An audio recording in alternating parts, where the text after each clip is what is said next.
I just went for a drive. Wind's gone off, swell's starting to pulse. Surf is cooking, bruh!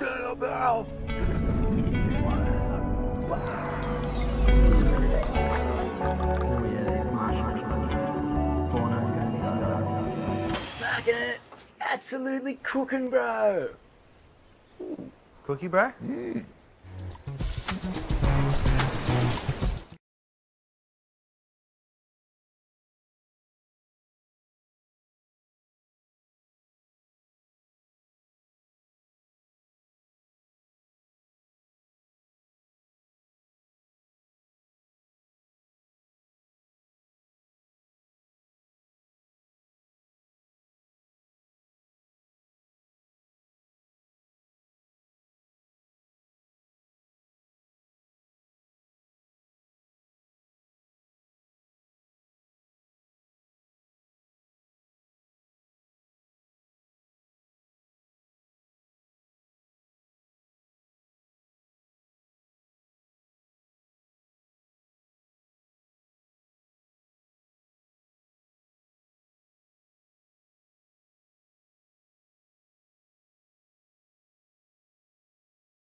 But even Freya is pushing it much harder. You can see the release there.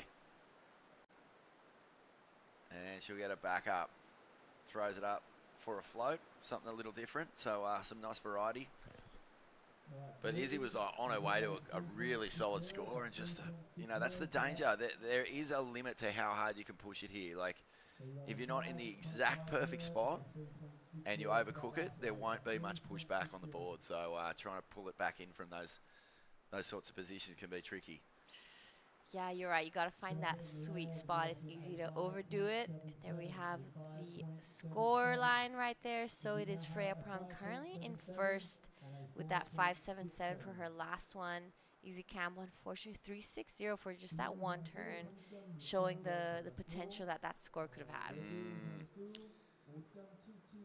Wow, 3.6 for really just one turn. And, you know, as this event rolls on, the more familiar people get with the wave, like the better they'll figure it out and the more explosive the surfing's going to be.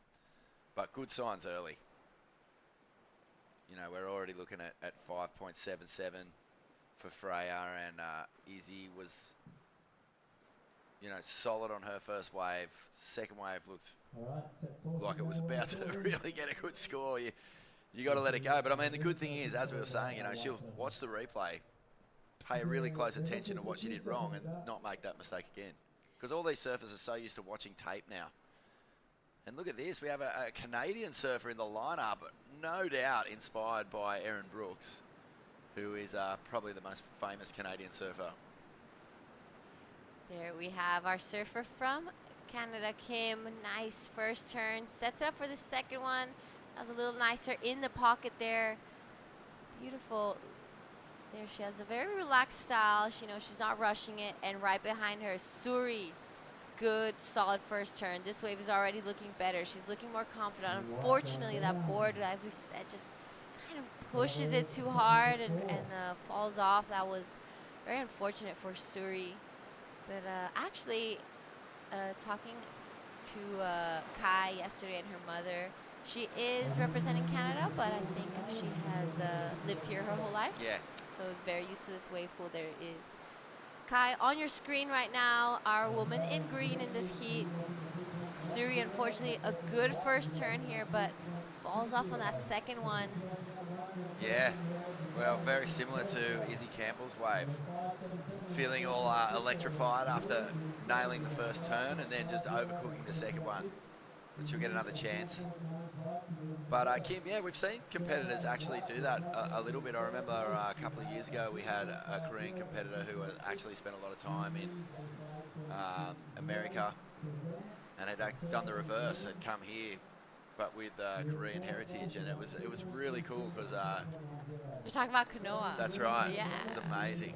Yeah. Really strong performance. I hope is he back? He must be. Yeah, I saw him yesterday. He's here with his dad. So also a surfer I've seen around Indo a lot, and they love to spend their time in Bali. So a big shout out to them because they're, you know, out here trying to help everyone out. They speak perfect English and Korean, so it's helpful to have them here. They told us that they've just been trying to guide everyone and help out the way they can. So big shout out to Kano and his dad. And you know that, like, any sort of breakthrough for, you know, especially with this field, like the quality of it at this level, an event with a 6,000 point ranking, you know, if we see a Korean winner here, like what that does for Korean surfing will be huge, because it really validates your place in that surfing community. Yeah, and you can already see what this wave pool has done for this town. They told me that before it arrived, there wasn't much happening here at all. And then once they built this, they've kind of just built this town all around it, or city. You know, we're in the middle of all these skyscrapers. So just to show how much it attracts and brings opportunity. Right now, Freya. Nice. Good second turn there. She's looking very comfortable out here right now. Getting all the work done. Wasting no time in between her turns, so well done. Right behind her, Izzy Campbell. Good turns there. She's gonna wanna finish this one. Gets that turn in, so beautiful surfing there from Izzy Campbell. She tries to get around this section, get one more turn on the inside. So that was way better than her last one. So that's going to be backing up her score really nicely. Yeah, these women are building beautifully. That was Freya's best wave by a mile. She attacked it. All that tentative energy from the first couple of heats. Like you said, it being the first wave of the morning is not the easiest feeling. But this is just, you know, everything's in the right spot. Tempo is bang on. And as she comes through onto the inside, she's just throwing so much spray and gets the float to finish, and a bit of drama there coming over the shockwave, so the judges will enjoy that. And then behind her, you know, Izzy Campbell finally finds one that she can open up on. Yeah, this is showcasing Izzy's real talent. You know, this wave, I love that turn. It was really tight in the pocket. She got this one done. You know, 2 really solid turns there. Gets around the section and manages to get a little one on the inside too. So, you know, as we said earlier, the judging criteria hasn't changed. Even if we are in the wave pool, there's still the variety and creativity of all the maneuvers, the commitment and degree of difficulty, and the innovative maneuvers as well. So, you know, you have to hit those critical sections. You have to have that height and projection as well. Technicality and the execution of all these turns, and of course the most important part of surfing, flow. Especially in these sorts of conditions where the wave is robotic. Like flow is going to be, you know, one of those contributing factors that makes your ride really look nice and appealing to the eye, because if you don't have that rhythm, it's going to really stand out. That's right, and surfer on screen right now, Hannah Surijabrik, a girl I've seen in Bali a lot, and I think she's most known around our area for having that beautiful style, and she has that flow. She spends a lot of time surfing the river mouth in Canggu, a wave that we're really familiar with, and she, you know, she's known for that. She's known for having that like cool, calm style, and this is her right now on your screen on her backhand. So good first turn. This is much better from Suri. She's definitely going to be liking this wave a lot more. I think she's riding an epoxy from Channel Islands. There you go. This is our surfer Kai Kim from Canada. Solid surfing here. You know, she wastes no time. I think she spent a lot of time in this wave pool. She knows this wave really well. I'd love to know how often, you know, Kai's had the opportunity to surf against Izzy Campbell, Freya Prum, Sui, and you know, is this her first shot at this level of competition? Because she's doing so well. She's like really taking it to her. But this was a great wave, wasn't it? Good fight back. So this is definitely going to be Suri's best score here. Almost had a bit of a rail dug there for our surfer in green, Kai, but managed to collect herself nicely and get this last turn in as well. So we're going to be waiting for those scores to come through. Suri there on your screen gets a 417 for her last one. So not the score she was looking for, but will close her requirement. I think they have one more wave each. So they're going to be kind of fighting back a little here. Izzy, our West Aussie. Pretty sure Emmy Campbell, her sister, should be watching. Definitely. Yeah, a very accomplished surfer indeed. Izzy Campbell from the southwest of WA. It's raw down there, and she'll have a lot of family and friends watching on, no doubt. She's a tough competitor, been to the ISAs, represented Australia at the highest level, so this is her chance to put really this heat away. She has some great scores there, a 7 and a 5.5. And you can see just that expression, you know, like it's one of those great contests where we really get to understand what the surfer's thinking or how their mood might be. She looks really staunch, but you can also sense that, you know, wow, this is a bit nerve-wracking. But no, she looks ready to go here. So let's see what she can do as this wave peaks up. And Izzy Campbell, who is our heat leader, that's a beautiful first turn. She'll add power into the second turn. There is a high energy backside combo. Oh. And she won't even need the finish there. That was great surfing, and behind her, Freya Prum now. She'll answer back. and just holds the rail. Cool looking off the top as she comes through on the inside, and she'll look for the finish as well. So we can see that there's been a little bit of wind on the face, which is making the lip sort of behave differently from set to set. But a good exchange there. I think Izzy may have got the better of it. Oh, 100%. That was some solid surfing. And Izzy is a really well-rounded surfer. She doesn't only have the solid turns, but also takes the air. And I know she gets barreled as well. And I think that's that West Aussie style. And this is showing exactly it. That last one, she really pushed it out. So, you know, Izzy just finding her feet a little bit on the first and second wave, and then really blasting on those last two. Freya Prum here. Yeah, As well. It's been a good performance from the Australians in this one. They look like they've found or unlocked sort of where to be on this wave. As we said earlier, it's all about being in the pocket, and then when you get those little sections that actually stand up perfectly, you want to be making sure that your timing is bang on to get the most out of them. Lots of spray here. So that is the setup here at the pool. On the right side of your screen is the right wave. And then we are surfing the left side today. The men are on the right. Unfortunately, we'll just have to see the scores later on of what's happening over there. But there Freya comes in. So it is down to Hannah Suri-Jabrik and Kai Kim now with some scores. That's 753 and an 897. Those are pretty solid and decent requirements for the girls. So it's going to be a bit of an interesting finish here. It will be. And Kai Kim will get the first opportunity. She hasn't really been able to showcase, you know, I don't think her best surfing yet, but as we were saying, you know, maybe this is the first time she's been in an international competition at this level. And she has a really tough opposition, but there's a late drop, and she'll hook it up into the pocket. She's looking for a huge score, but this wave will just run on without her as we look now out the back. Jabrik, she will answer. First snap is nice. There's a steep section. Hucks it under the bowl, and she will accidentally grab a bit of rail there, and so that will be the end of the campaign for the Indonesian and the Canadian. All right, we're going to have a quick break, and we'll be back with more action right here from the Siheung Korean Open 6000 in just a minute.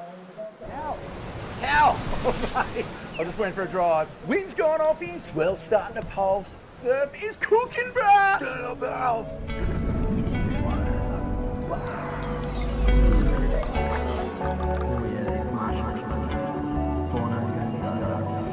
Smacking it! Absolutely cooking, bro! Cookie, bro?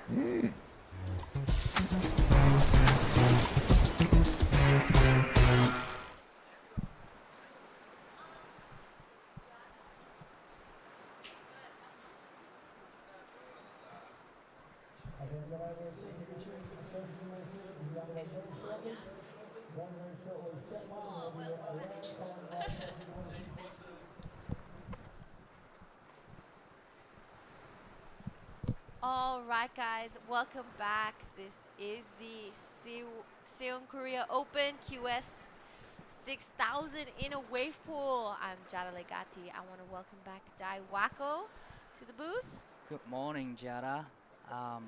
It's been a while. Well, a couple weeks ago we were in Indonesia, and now we're in Korea in a wave pool.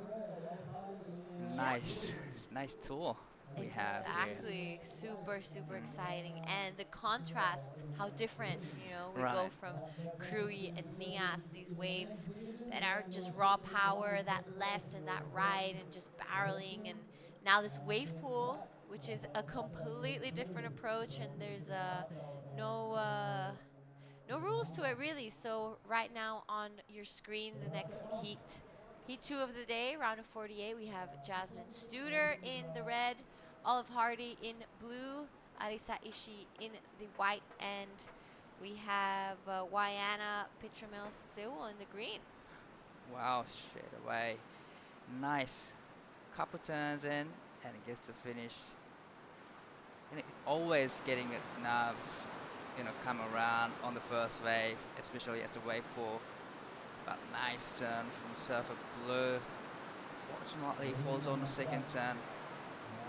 But yeah, is this your first time here in pool? Probably Vaughn asked you the same question. Yeah, first time in Korea, first time at the wave pool as well. Yesterday was the first time I saw a wave pool ever. So this is the replay of our woman in red, Jasmine Studer. Solid first turn there, sets it up here for that second one. So beautiful surfing from Jasmine Studer. Solid finish there. Just giving a bit of variety as well. Unfortunately, gets a little stuck off the back of the wave on that last turn. But behind her, Willow Hardy as well. Sorry, Olive Hardy had a beautiful wave.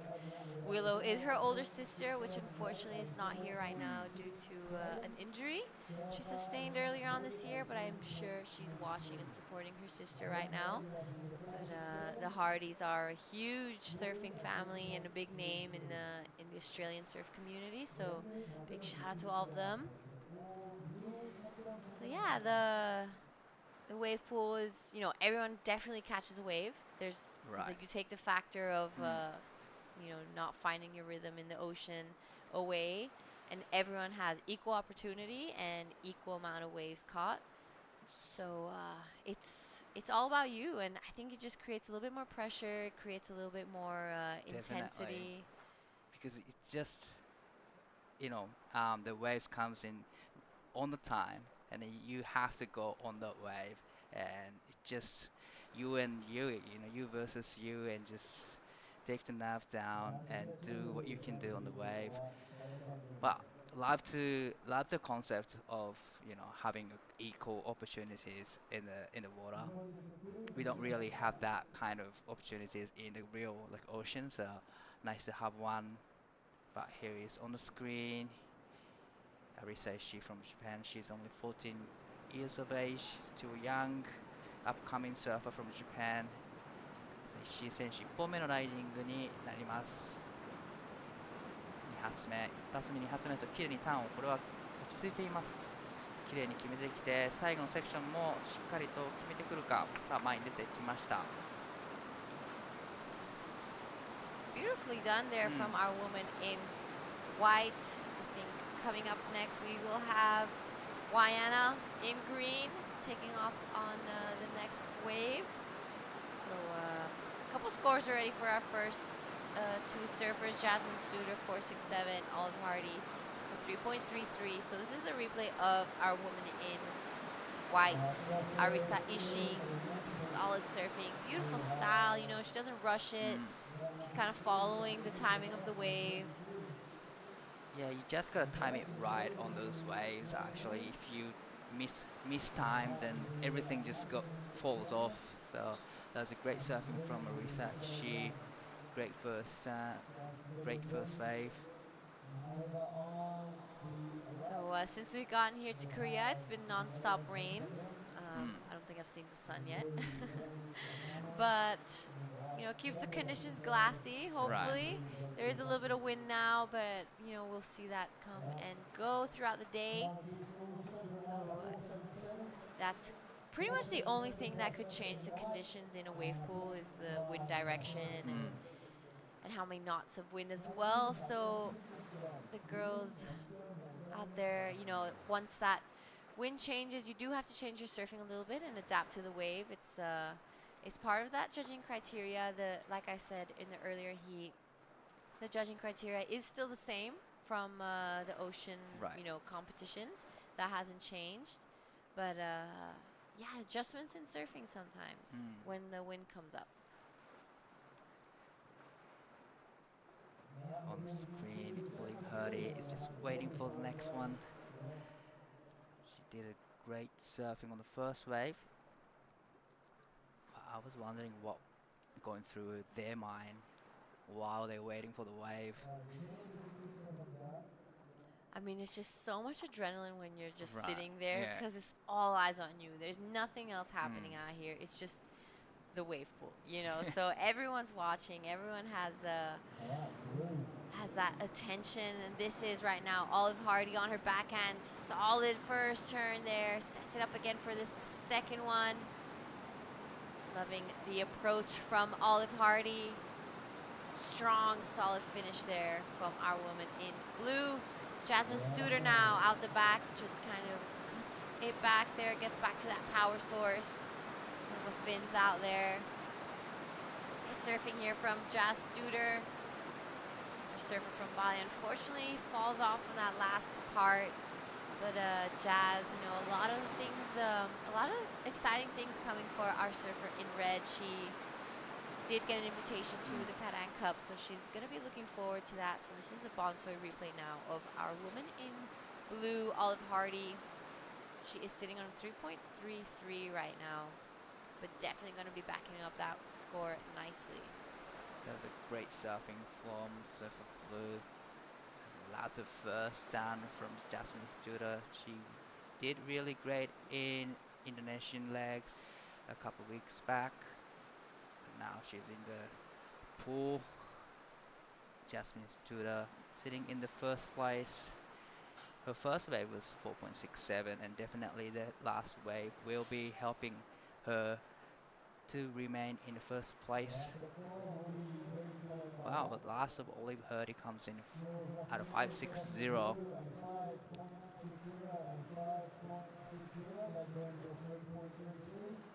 But yeah, so as we wait for the score of Jasmine Studer to come, like I was saying, she has great things coming towards her. She did have a great run at the Pro Juniors at Crew in Nias.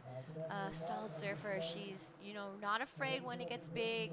She loves going to Surf Penang. I know her dad, Luke Studer, shaper in Indonesia, one of the most well-known ones that we have.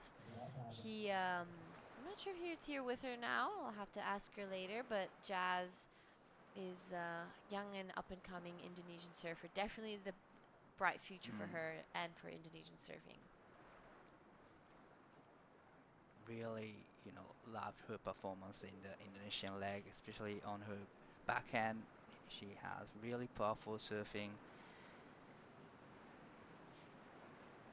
And we're still waiting for the last of Jasmine Studer, but on screen again, Wayana having a little bit of struggling out there. That is the second time to fall off on the takeoff. At the back, surfing white。石井選手、2本目のライディング、少しバランスを崩しましたが、しっかりと2発、そして3発目も綺麗に入れてきました。もう波フィニッシュできると差を広げていきます。どうでしょう。ここはメイクできなかったようですが、綺麗にサーフィンを、繰り広げていきました。So a couple replays. So unfortunately, Wayana just falling off again. You know, she only has that 0.5, so I'm pretty sure she probably did the same on the first wave. This is Arisa Ishii. Nice looking wave. 477 to her name. Solid finish. Unfortunately, you know, isn't able to complete those last turns just yet, but she still has 2 more chances. So 4 waves for all surfers. Yeah, that would have been a really good score for her. Definitely, you know, if she could have made that last time, could go really great score for Arisa Ishii.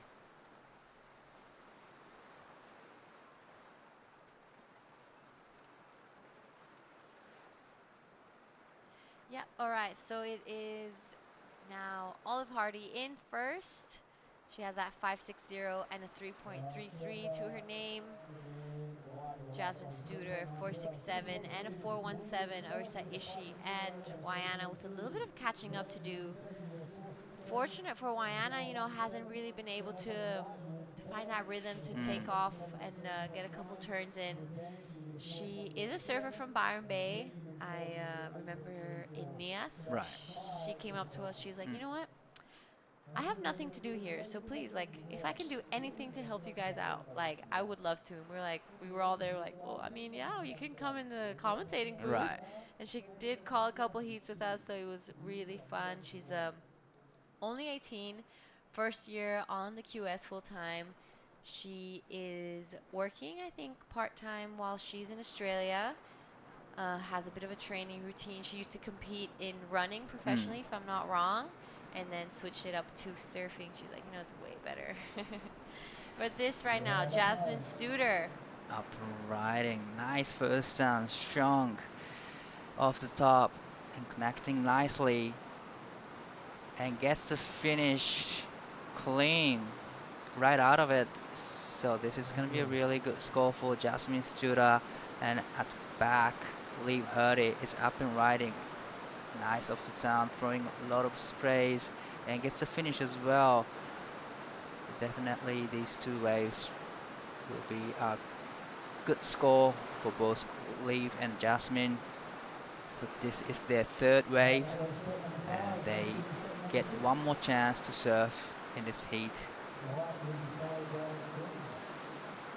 So bit of rain out the back there. A couple replays coming through right now. Jasmine Studer in the red, solid first turn, wraps it around, giving that variety. Good surfing here from Jas Studer. Manages to stick with that last one. This now Olive Hardy on her backhand. Love her bottom turns. Her upper body's just so spread open. Her arms are wide when she's doing them. So Olive Hardy, also big name in the Korean NIAS events. She tends to have really good consistency and works really hard out there. She's not afraid when it gets big. She's from West Oz, so they're used to that raw power. It's really interesting to see all these surfers come off that indoor leg and come here into the wave pool, and how they approach it differently, and the board change. A lot of the equipment here is definitely things that you'd never bring to your Indo surf trip.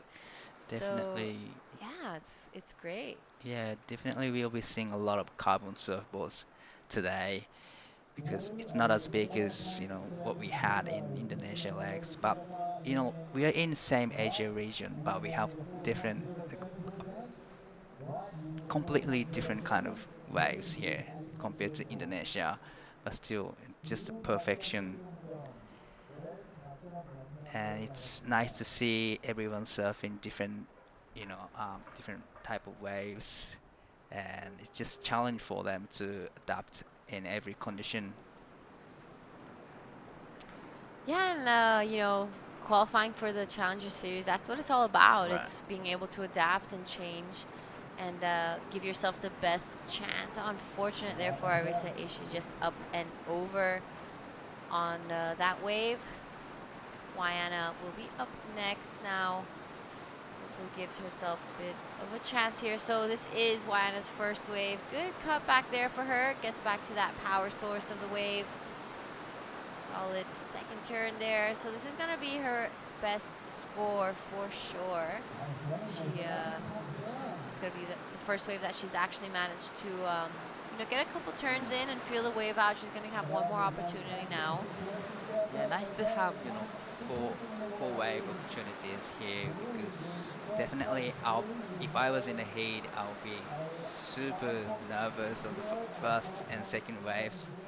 So definitely it's a good opportunity to get 4 waves for each surface. Nice first turn and come around a section and gets a second turn in. So like you said, it's going to be her best score in this heat so far, and she gets another chance, another opportunity.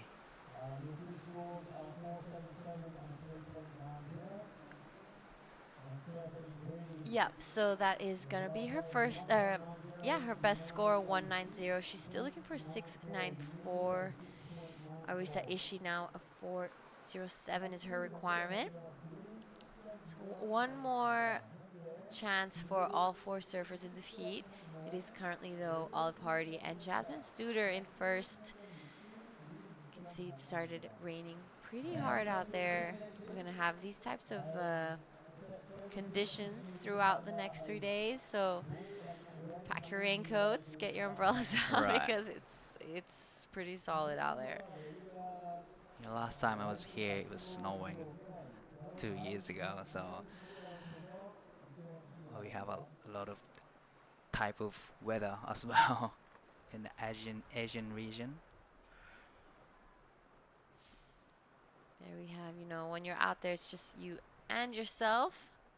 You know, we've seen Arisa Ishii in the QS legs in Korean and Nias. She's a young competitor.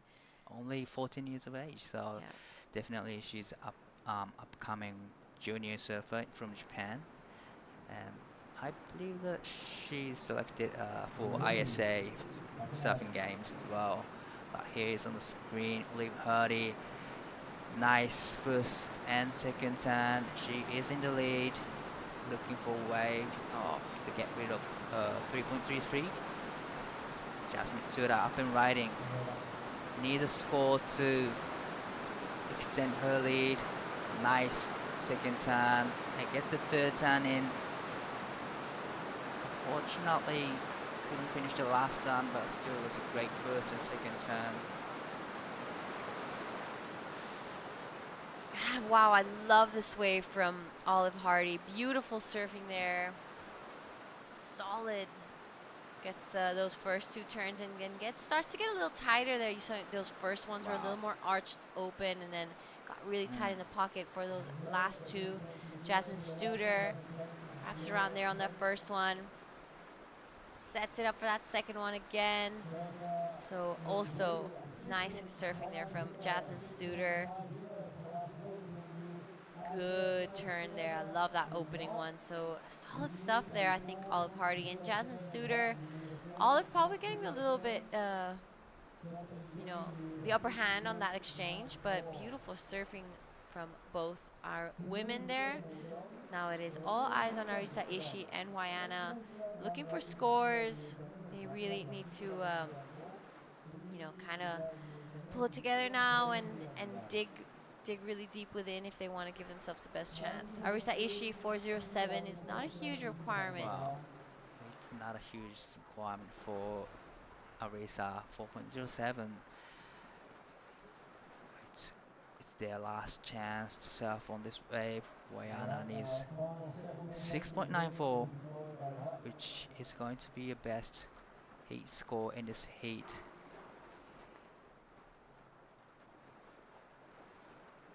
You can really see like the expression on the faces. It's yeah, it's just them and themselves out there. There's not too many factors distracting them. So 694 is the requirement for Wayana. We're seeing the first wave come through. She needs to get the second wave of the set. So there is someone out there letting them know which ones to go and which ones not to. This right now, Wayana, our woman in green, looking for a pretty solid requirement. Nice first turn there. Wow. Second one was really well done, giving the variety. Love that third one. Just really pushed the tail a little more. 石井選手、最後の波になります。この波で 4.07 が必要。一発目、二発目と綺麗に決めてきました。さあこの後フィニッシュ決められると点数が伸びていきますが、ここで演技が終了します。この波で 4.17 ですかね、スコアすると第2のポジションへ上がってきます。All right, there we have those last two scores to come through. Wayana, this is definitely going to be her best score. I don't know if it's the one she is looking for. She has a pretty solid requirement. Unfortunately there, wasn't able to ride out of that last one, but that second last turn was really well done. What do you like about this one, Arisa? So she was looking for wave 4.17 and she did really great, you know, two turns, but unfortunately couldn't get the finish. So it's gonna be a close. Yeah, definitely it's gonna be a close heat. That was a great second turn. But like I said, unfortunately she didn't get the finish sound right there.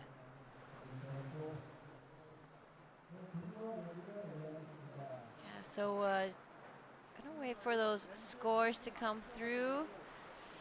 There you see their wave, and there we have it. So it is Olive Hardy and Jasmine Studer advancing on to the next round. And with that, we're gonna go on a quick break and we'll see you guys in the next heat. How? I was just waiting for a drive. Wind's gone off, his swell's starting to pulse. Surf is cooking, bruh! Stand up, barrel!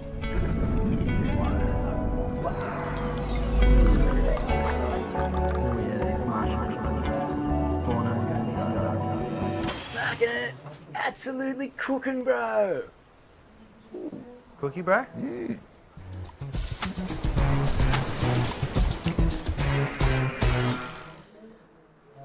Welcome back, everyone. This is QS 6000 Siheung Korea Open. We are in the women's round of 48, heat number 2. We have Ruby True, Taylor Green, Natalie Fenson, and Sarah Yang in this heat. So on screen, surfing red. Nice first turn. Get this great second carve in and get the third turn in. And she's gonna finish this turn off with the layback, but unfortunately falls off. And at the back, surfing blue. Nice second turn. Get the third turn and unfortunately falls off on the third turn. But I'm Dai Wako in the booth with True. Morning, Di. Morning. Yeah, wow, what a crazy morning it's been already. And these first few waves, Ruby getting some really solid connections in. She's looking really smooth. That front side snap, we saw it so much over in Krui. It got her a great result over there. I feel like that end part won't really come into play. And then Taylor getting a couple of nice connections on her backhand as well. She's been working really hard on it, and unfortunately that last turn would have been a really strong finish. Just kind of dug the rail a little bit, which stopped her from getting the completion.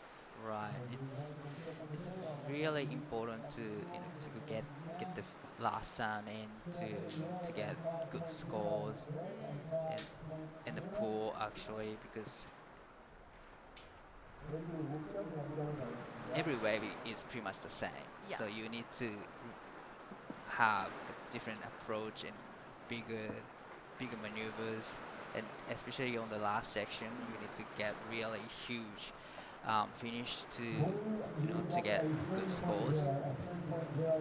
Yeah, it's definitely seemed like that this morning as well. And there's a little bit of wind, which the women have to kind of navigate as well, but there's perfect waves right now, and we'll see Nat Fensom and Sarah Young as well take off on their first waves. They're both still junior surfers,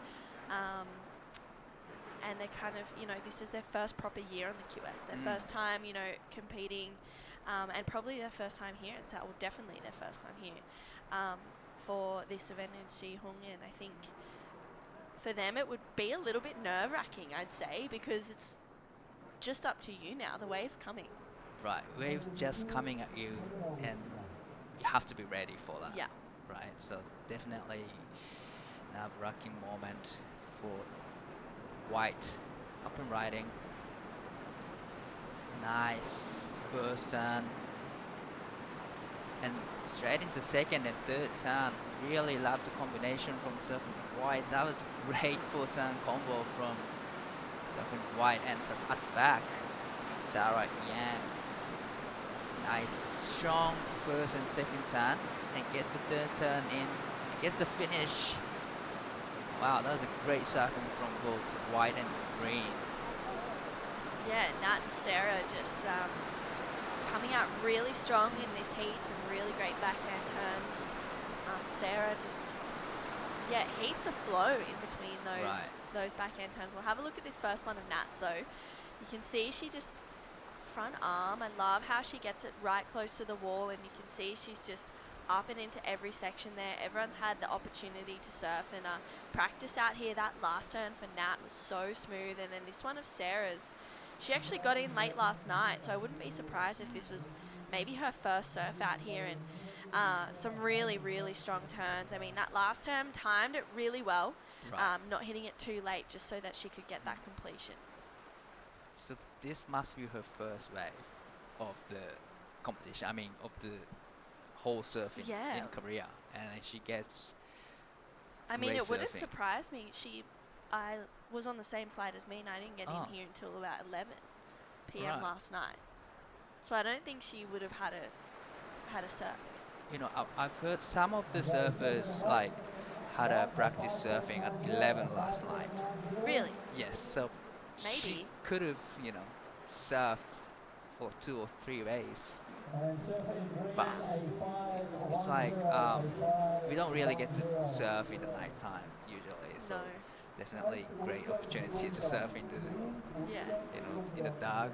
It's really weird. Like, I don't know about you, Di, but sometimes you know that you're gonna have a day of really good waves, and then you go to bed and you're like, I could be missing out on some good waves right Right. now. I get super antsy sometimes, and I know it's gonna be pumping. So it's cool to be over here to be able to surf amongst the stars. That's for sure. So this is gonna be the second wave. Taylor is just waiting for the wave to come at her. So first wave comes in at 3.0. This is her second wave. Nice first turn. Nice flow in between the turns. Really love the third turn, throwing a lot of sprays, and it gets the final turn in and out back. Will be through up and riding. Nice big carb on the second turn and get the third turn in. And here is she's looking for the final section. Unfortunately, couldn't ride out of it clean.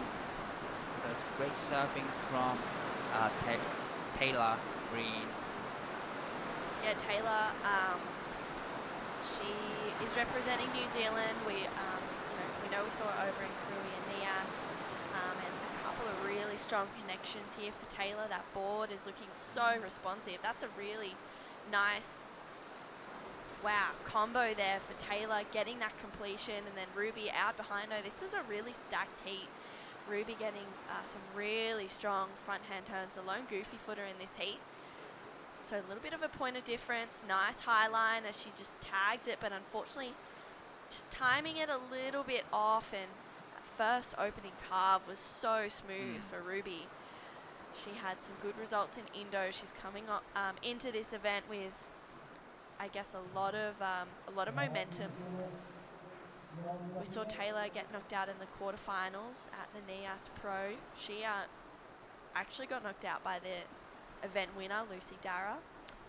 So Taylor hoping to keep progressing in this event, and that first wave she locked in was a 3. First for Ruby was a 5, and Nat and Sarah 5.9 and a 5.1 for them. They're good scores. Wow, right.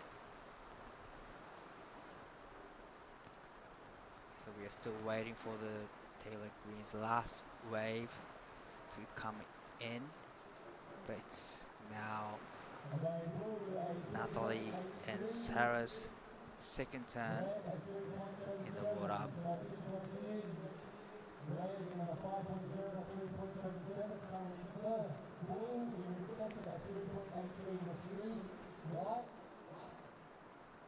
Well, we got 12 minutes to go. A couple more sets. Couple I feel more like this is sets. set 4. Number 2. Yeah. Set 4. Set 4. Wave 2. Yes. Wave 2. Set 4, wave 2. Just Sarah up and riding 5.10 for her first wave. This is the second wave. Already looking good from Sarah Yang. Another great score will be coming in for her. This is something quite nice second turn. Gets connection nicely and gets to finish.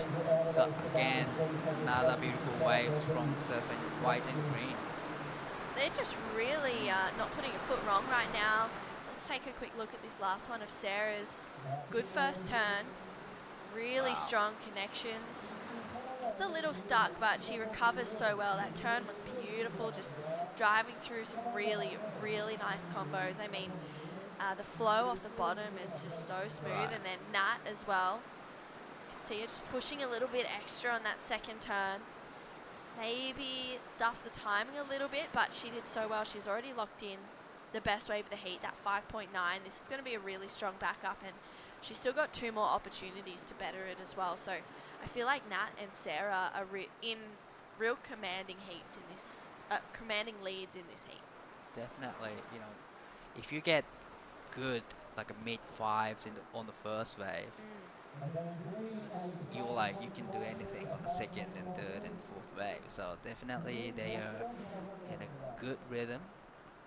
And the last wave for Sarah comes in 5.43, which take her into the lead. So Ruby True now needs 5.53 to go into the second. Yeah, she's going to get that second wave of the set in this round, and Taylor also needing a score as well. Taylor's dropped a 3.83 on her last wave. You can see, you know, the nerves waiting for these waves to come through, and just there'd be some deep breathing, I feel like, to kind of prepare yourself for this next set, because the opportunities are starting to run out a little bit, and it's yeah, a point where both Ruby and Taylor really need to make these ones count. Definitely.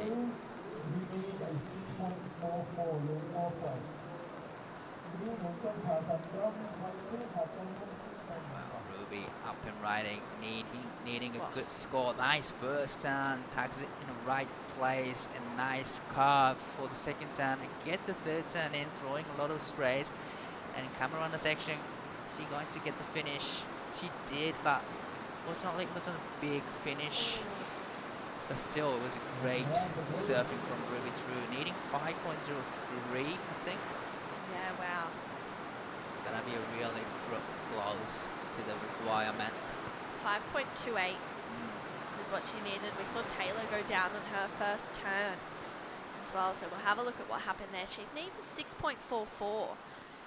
This last wave of Ruby's, though, was really nice. A strong first connection. She gets her fins out, just pushing off her back foot through that carve. You can see that third turn there again. She's just trying to create a point of difference, gets a foam climb to finish. It's going to be really close for Ruby, but I don't know if it'll be the 5.28. It might go into the top two, and then this last one of Taylor just pushing a little bit too hard, unfortunately. And there's such a fine line between, you know, pushing hard and just too hard out here, especially because it is a powerful wave, but you also need to match the wave's power, and if you kind of don't do that, that's where we see things like what we just saw for Taylor happen. Definitely, you know, timing is really important in this pool game, probably. And you know, Taylor needed this big score, 6.44, so she definitely, and she was thinking, you know, oh, she needs to go really big, and that's exactly what she did. But like you said, you gotta time it right with the wave in the pool. Yeah, it's all about timing, and just yeah, unfortunately for Taylor, just a little bit out of time there, but that last wave of Ruby locked in at a 4.3, so it goes into a top two. She's still chasing a 5.28. She's got one more opportunity after this to get the score, so she needs to make this one count. And it's Sarah Young out in front. She's got that 5.43 and a 5.1. Nat's in second. She needs to better a 4.37 on this next set, Di. Right. This is going to be a very important exchange for Siheung White as well. So Natalie up and riding. Nice first turn. Nice recovery there. Gets the big finish. Unfortunately, her nose just dipped in, but at the back, Stephanie Green up and riding. Nice, powerful hack off the top. Straight into second, but fortunately falls off on the third turn. So I don't think both observers will update their scores on this wave number 3. Yeah, Nat. That would have been a really, really huge turn there if she hadn't made it, throwing heaps of spray. That first turn was nice for Sarah, but unfortunately that second turn, that airdrop down, just caught her by surprise a little bit. But she's been surfing really strong in this heat. I feel like that's the first mistake that she's had. And she's in the lead with a 5.43 and the 5.1, and what is potentially her first surf in the wave pool here, which is pretty crazy. you know, green and white still remaining in the first and second in this heat. So, and this is gonna be wave number 4. Yeah. So this is gonna be the last Yeah. And Ruby, opportunities. 100%. Yeah. Ruby's ranked 3rd on the Australia Oceania rankings at the moment. Wow, And, you know, this is a really important heat for her. This is going to be an important event. It's QS 6000. huge deal. Huge, you know, and it's going to come Right. into play in regards to the back end of the year. And we do have a few more 6000s coming up potentially. So hopefully this one won't really, if she doesn't quite capitalize on this next set, hopefully it doesn't do too much. But I think right now she's just trying to maintain her focus. Taylor Green, she needs 6.44. She's ranked 7th as well. So both these women are in the top 10. And they're in a really good spot on the rankings after some good results over in Indo. And I just think it's not this kind of surfing I was expecting to see from both Ruby and Taylor. I was expecting, you know, a real polished performance. Well, this is gonna be the last wave. Up and riding, nice first turn throwing, a lot of sprays into the second and third turn, and this is a really nice wave for Taylor Green, needing a score. Unfortunately falls off, but still was great surfing. Ruby True needing a mid 5s, a nice first and second turn in and get the third turn. Is she going to get the finish? She did. Gets a bonus turn in, so this is going to be a really great score for Ruby True. Wow. These are important numbers for both Taylor and Ruby. Taylor, she got some really strong connections as well. Just that flow you can see off the bottom. Her board is just looking really smooth, and she just, unfortunately, that last turn hits it a tiny little bit too late. And that first turn of Ruby's was really strong. The stock standard that we've been seeing from her in this event so far, or in this heat, I should say. And Ruby just, again, tagging it. Wow. A little bit of difference there, just laying back into that last turn. Wow, I have to say, this is gonna be a great number. I mean, can be a best heat score in this heat. Wow. Really love the last time. This one lays into it. That's great surfing from Ruby True, needing 5.28. I think you're right, Di. I think it could be pretty close to the score. Taylor needs a 6.44. We'll see how she goes. Still, last of Taylor was a 5.07. So that's it for Taylor. Unfortunately, she won't be progressing through. She needed a 6.44. Ruby, this is a score that's super important, and it's going to add a little bit of pressure for Nat as well. Definitely. Wow, the last wave comes in 5.33, straight to the second place. Now Natalie needs 4.43 to go back into second, and this is going to be her last wave. This is wave number 4. Wow. Important time right now for Nat, and also for Sarah. Sarah's going to start off this set. Definitely. Sarah now needs to wave to get rid of the 5.10. Nice first turn, strong off the top and straight into the second. Third turn in. Unfortunately falls on the third turn. I don't think it's going to be her best score, but this is a very important wave for Natalie. Needing a small score. Nice first and second turn. Get the third turn in. Ooh. Wow. That is going to be really important for Nat. She only needs a 4.43. Let's have a look at this first one of Sarah's though. Good strong first connection. Unfortunately coming off the back of that one, just going a little bit too high, but she's put on an epic performance in this heat. Nat, she needs a 4.43 from Merriweather. I mean, that was a good turn. She dug the nose in a little bit, but she did really, really well to recover. 4.43 to go up into second, and hearing that out there, like sitting by the wall and knowing that you need a score and only having one opportunity left would be yeah, I don't even know how she's navigating that right now. So for Nat, it's not a big score, but it's definitely an important one. You know, but safe to say Sarah is progressing through to the next round, but it's all eyes on Natalie's last wave.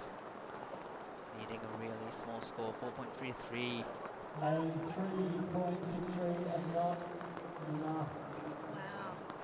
Looks like it came in at a 3.63, so I don't think it was enough for Nat. So it's going to be Sarah and Ruby True moving on through to that next round. Right, so with that, we're going to the quick break and we'll be back shortly. How? Okay. I was just waiting for a drive. Wind's gone off his, swell starting to pulse. Surf is cooking, bruh!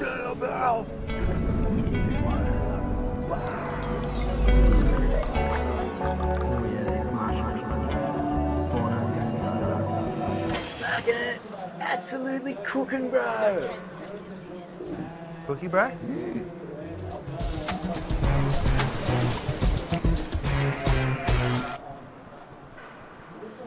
Welcome back to the Siheung Korea Open.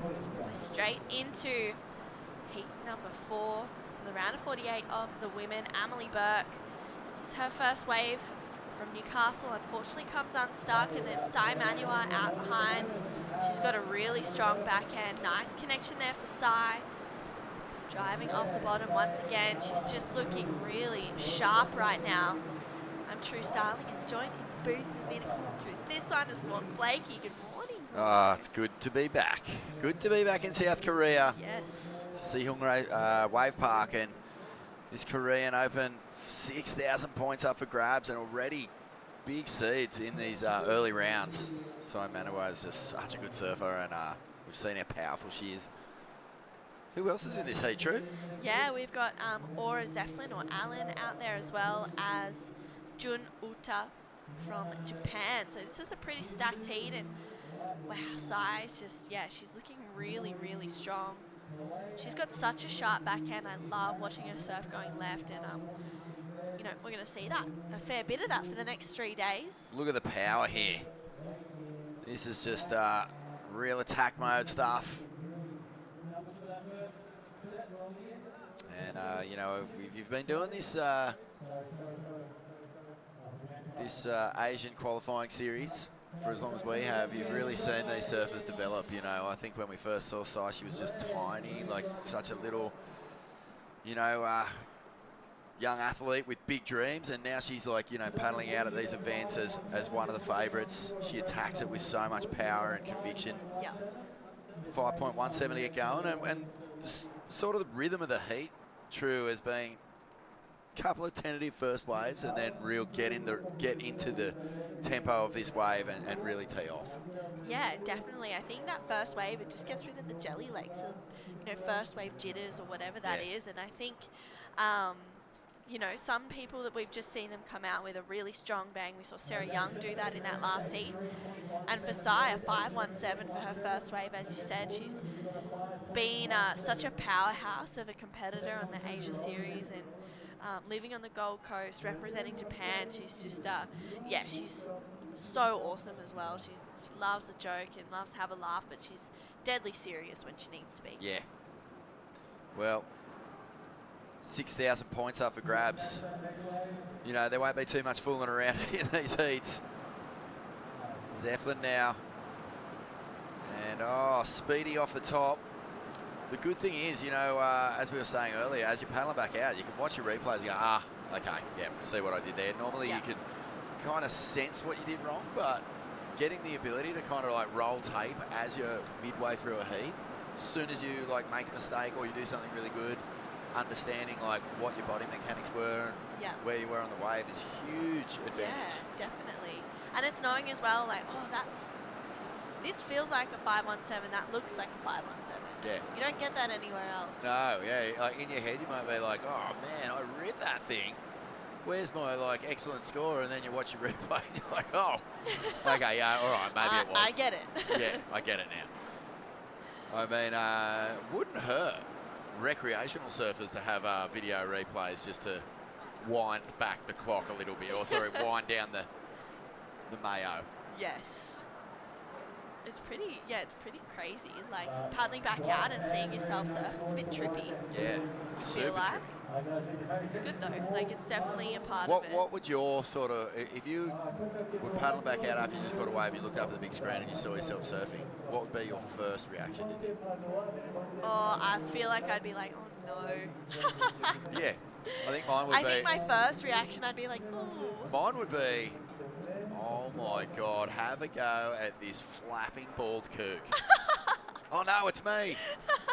Oh dang it. He's in the red jersey. Wait, I'm in the red jersey. Yeah, I know. Yeah. He looks like a wet noodle. Throw some spray off your rails. Oh, it's me. Whoops. Cool. So we're just waiting on one more surfer to get a score, I believe. That's going to be June and... Oh, no. Okay, so we're back in the rotation here. So it'll be Siheung Maniwa who'll get the first wave this time around. Emily Burke will be after that.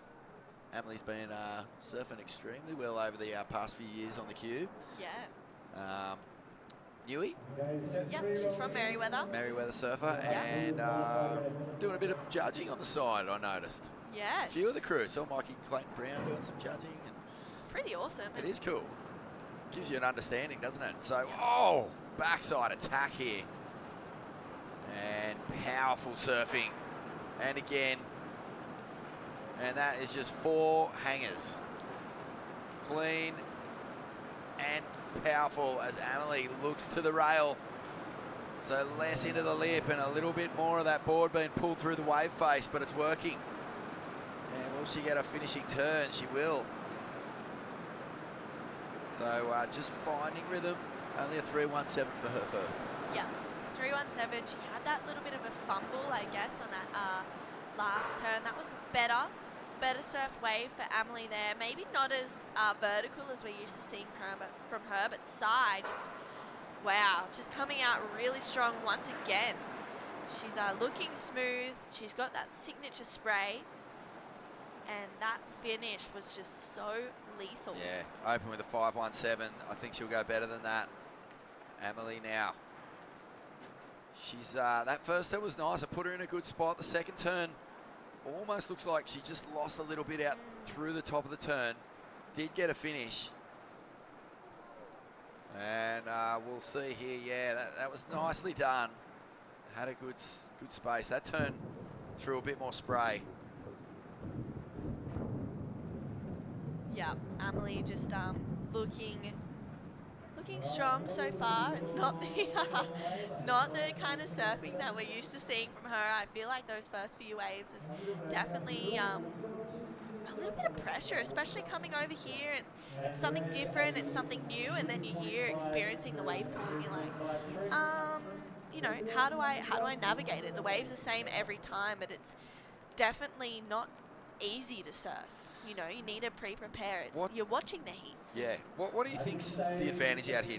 Do you think there's I know everyone's different. Some people are favour their backhand or the forehand, but what do you personally prefer out here? Do you like surfing the right and getting the front side working, or do you prefer and think there's more points with that slightly more vertical approach on the backhand?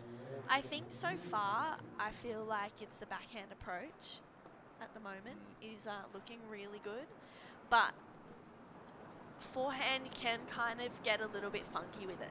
You know, there's more opportunity to go a little bit crazier. True. Okay, so variety.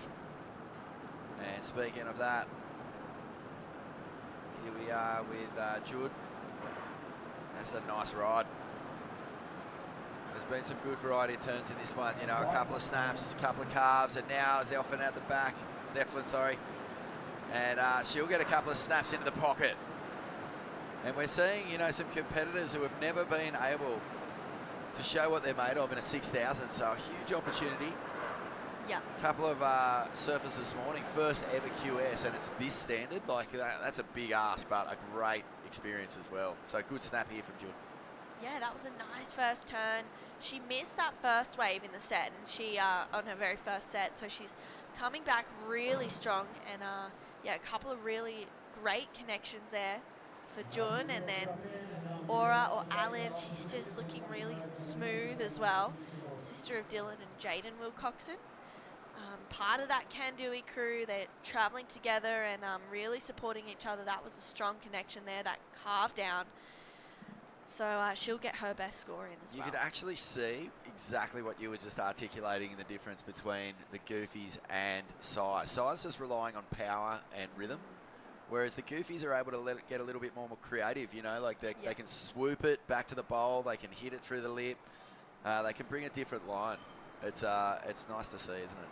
Yeah, it's such a different approach watching forehand to backhand surfing. I mean, I love watching like backhand surfing. I love it. Is But Dylan Wilcoxon leading the rankings? he is. He's currently the wearing the Bonsoy Leaders jersey at the moment, part of the Bonsoy Asia Super Series. We'll see him later today. Actually, he's in Heat 3. The men's round of 64, and then Anon, she's also wearing the Bonsoy leader jersey. She'll be in the first heat for the women's round of 32, and yeah, it's going to be pretty crazy. But Alan, you know, she's a very proud young sister. We saw lots of emotions over in Nias when Dylan took that event out. It was That's such so a cool. crazy day. Well, he won juniors and opens. Yeah, back to back. It was Whoa. insane. Yeah, it was a crazy day. It was kind of, yeah, it felt like there wasn't really an opportunity for him not to win. Okay, so Emily is holding down second. Sai has got 2 good scores on the board. Let's see if she can open up on this one. Late drop. Gets the swoop. This is the turn that she wants, and she gets it. And that's 3 strong turns here as Emily doesn't get the completion. Oh, I think she needed to nail that to really like put some space between her and second. Or third, I should say. But Sai is just going to work here. True. Yeah, wow, that was smooth. I mean, she's just, Oh, wow. how much grunt was in those last 2 turns, the power. She's just like, yeah, this is easy for me. It's a piece of cake. And Sai's backhand for me, and like in watching her surf lots of heats, I feel like it's always been her strength. And now she's really letting it shine. But this one of Amelie's nice first turn, she does get that bit of variety, just kicks the tail a little bit. And again there, she doesn't quite get the opportunity to go vertical though. No, but 3 strong turns as opposed to sort of 1 strong turn, a mid-strength turn, and then a strong finish. So this is just really starting to become the Sai show, isn't it? Yeah. Maniwa there just fully teeing off. You can see the power. And her style is a perfect fit for this wave. You know, she can just generate so much speed off the bottom in that tiny little scooped out pocket. And that just allows her to really hammer the top sections. Yeah, it's definitely her strength. I mean, she works really hard, she trains hard. I know that, I don't know if she's still working with Michael Chris, but she definitely has been in the past, and that he definitely has been helping her get the best out of herself, and then living and training and working up on the Gold Coast. Shout out to the great man. Yes. On your crispy. And there will be 1 more opportunity for these surfers. 2 for Ota and Zeflin at the moment. Yeah. Not big scores. But they need either. No. This is well within reach. Wow, and how's that last score for Sai? 717? Yeah. You knew that was coming. Yeah. I think for Amelie, it's a little bit of a missed opportunity, you know, like she rides out of that finishing turn and she puts a whole nother point on the requirement. So right now, door is wide open for Aura. And as you say, you know, they'll be watching from all over the archipelago, cheering her on here. Let's see what she can do. Nice drop. Snaps it into the pocket. A bit of tail release as well. And a nice shiv there. And she'll get a 3rd turn in. Completion will be important. And she'll ride out of that. Wow. A strong ride. So look out. Here comes Aura, and out the back, Uta. Oh, that was a big turn, but she's going to lose it. Oh no. Missed timing. Wow, that was really important. She still have no chance. Wow, this last one of Aura's though, that first turn was strong. She just kicks the tail, gets a quick check turn in there to just set herself up for this one, and then to get the finish, that was nerves of steel right there. And then for Jun, she's got this great wall ahead of her. She just leans into her rail. Unfortunately, that second turn, as you said, Vaughn, all she had to do was just compress a little bit more, and she probably would have made that. She got a little stuck. Yeah. And it sort of, this is on the turn before that, and she sort of rode into the pocket. And if she was already bottom turning there, she would have had that perfectly, that turn would have been perfectly placed, just a touch late to the section. But this is going to be a really important wave in the context of this heat. That snap was really nice. You know, we haven't seen a whole lot of tail release yet. And so something different here from Aura. Yeah, wow. She's just finding the combos, and she only needs a mid-3. So for her, that's surely going to change the tides a little bit. So I just think, yeah, she's trying to just move through these events. She's still so young as well. She's got so much experience. Yep. She's still in the Pro Juniors. And then she's got these incredible brothers to look up to and to support her and cheer her on. And a 3.93 for that last wave changes her situation. It does. She's up into second. So it's all about Emily Burke at this stage. You know, she's going to have to rise to the occasion here. So you'd expect her to crush this heat, really. She's been in such a strong rhythm out here, but, you know, this will be a victory lap. I think for Emily, it's like get to that last turn and grease it. And I think she's going to just have to be careful not to push over the top. She doesn't need a huge score. Like, the surfing she's been doing will get the score. She just needs to complete a ride. Here we go. Wow. Sai's just looking on point. She's not made a single mistake in this heat. Oh, wow. There it is, right on point. And this is a big wave. Emily Burke looking for a 3.58. First turn's nice. Second turn, up and over. She put some energy into this one. That's just the half turn. She has to ride out of this. Oh, and she doesn't. Wow. You could see there was like such a fine line for Emily there in between pushing too hard and safety surfing. She just never really looked in tune with that wave, but for Sai, this one was huge. She's throwing so much spray. She's such a powerful surfer, and yeah, she could kind of just push a little extra harder on this wave, but this is such an important score, important opportunity for Emily. That first turn was nice. Actually set her up for a better second connection there, but I feel like that turn just kind of put her out of rhythm a little bit, and then not getting that completion, that's really leaving it in the judges' hands. Yeah, that's going to hurt.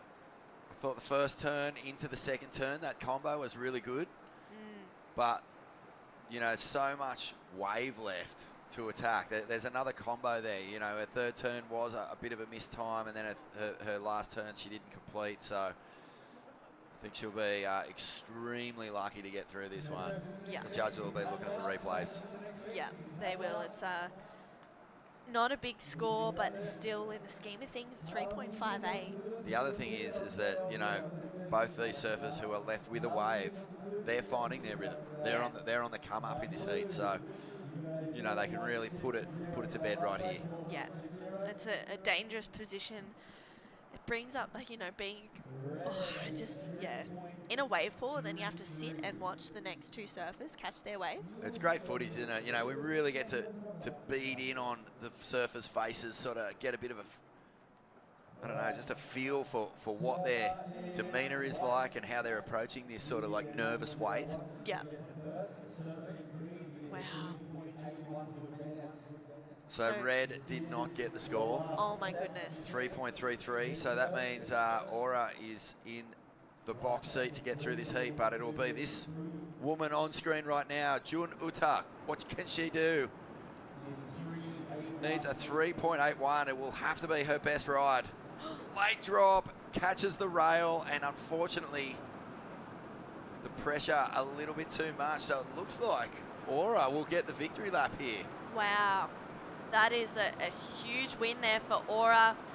She doesn't have to do too much on this one. That was a strong first turn. She can open up a little bit more. That was a good connection. And yeah, finds a tube as what? well. She's just having fun out there. Wow, well that's cool. That's Wow. a cool way to come in, and you can see the smile on her face. What a moment, a QS 6000, and she's through the first round against quality opposition. Yeah. We're going to have a quick break here from Siheung Wave Park. It's the Korea Open 6000. We'll be right back. How? I was just waiting for a drive. Wind's gone off his, swell starting to pulse. Surf is cooking, bruh!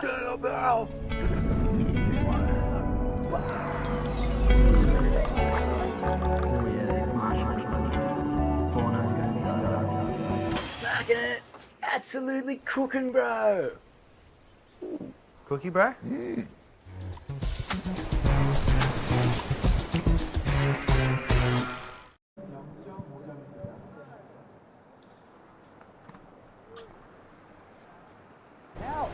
How? I was just waiting for a drive. Well, Wind's welcome gone back off to the his, Siheung swell starting to Korean pulse. Open. Surf is cooking, QS bruh. 6000, a dual ranked event. Will be points on the Asian Super Series, the also Asian Super Series, and of course the Australia Oceania region. Smacking it. Absolutely Mate, this cooking. is a big result here from that last heat. Sai Maniwa getting the job done with a pretty Wow. dominant performance. You can see the scores. Aura Zeflin from Indonesia has come through and created a bit of an upset here. The young Indonesian getting over the top of Jun Uta and Amelie Burke from Merriweather. So huge result there. But right now we're looking at heat 5 in this round of 48. It is the leader, Lucy Dara, out there from Australia.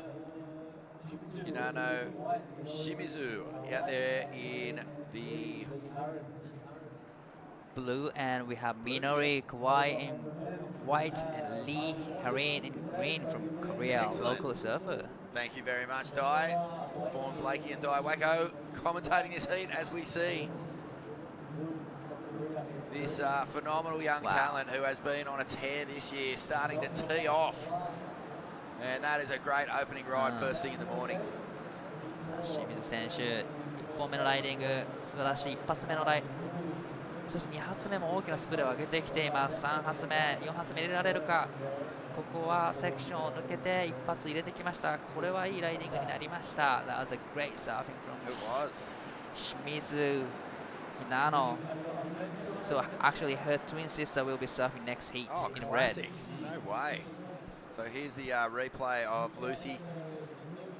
And, you know, it's amazing what a big win can do.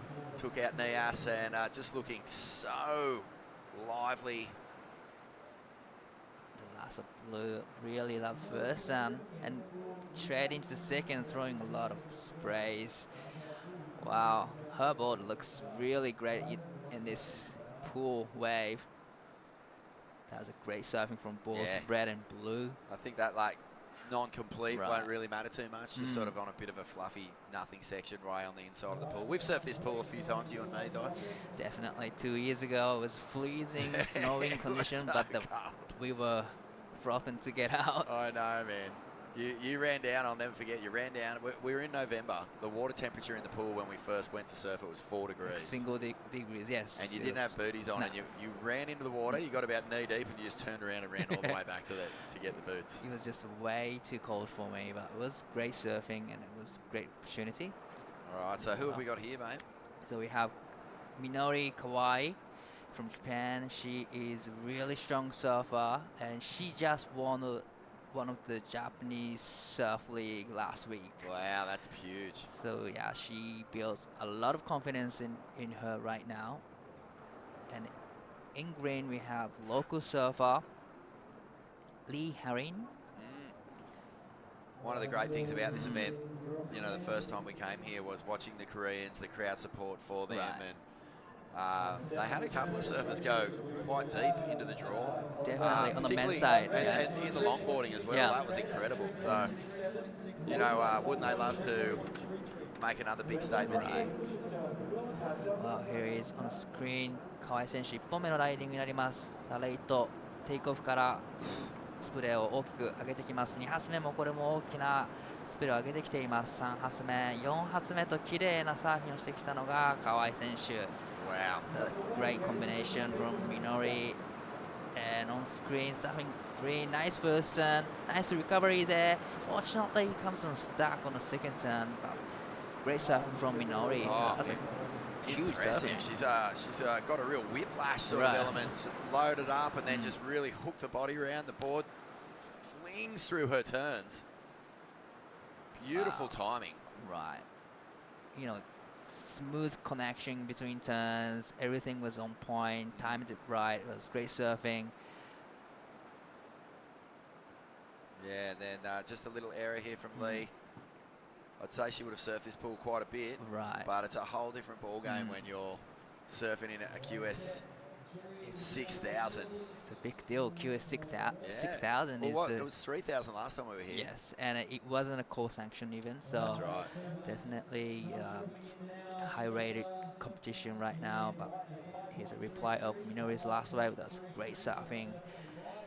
Everything was on point, throwing a lot of sprays. Mate, I mean, how future tech can we get? We've got, you know, artificial waves. We've got drones flying around. You can watch a replay on the big screen the second you finish surfing. I mean, this is dead set. It's out of like a cartoon or something from the 70s, sci-fi stuff. Such a great setup.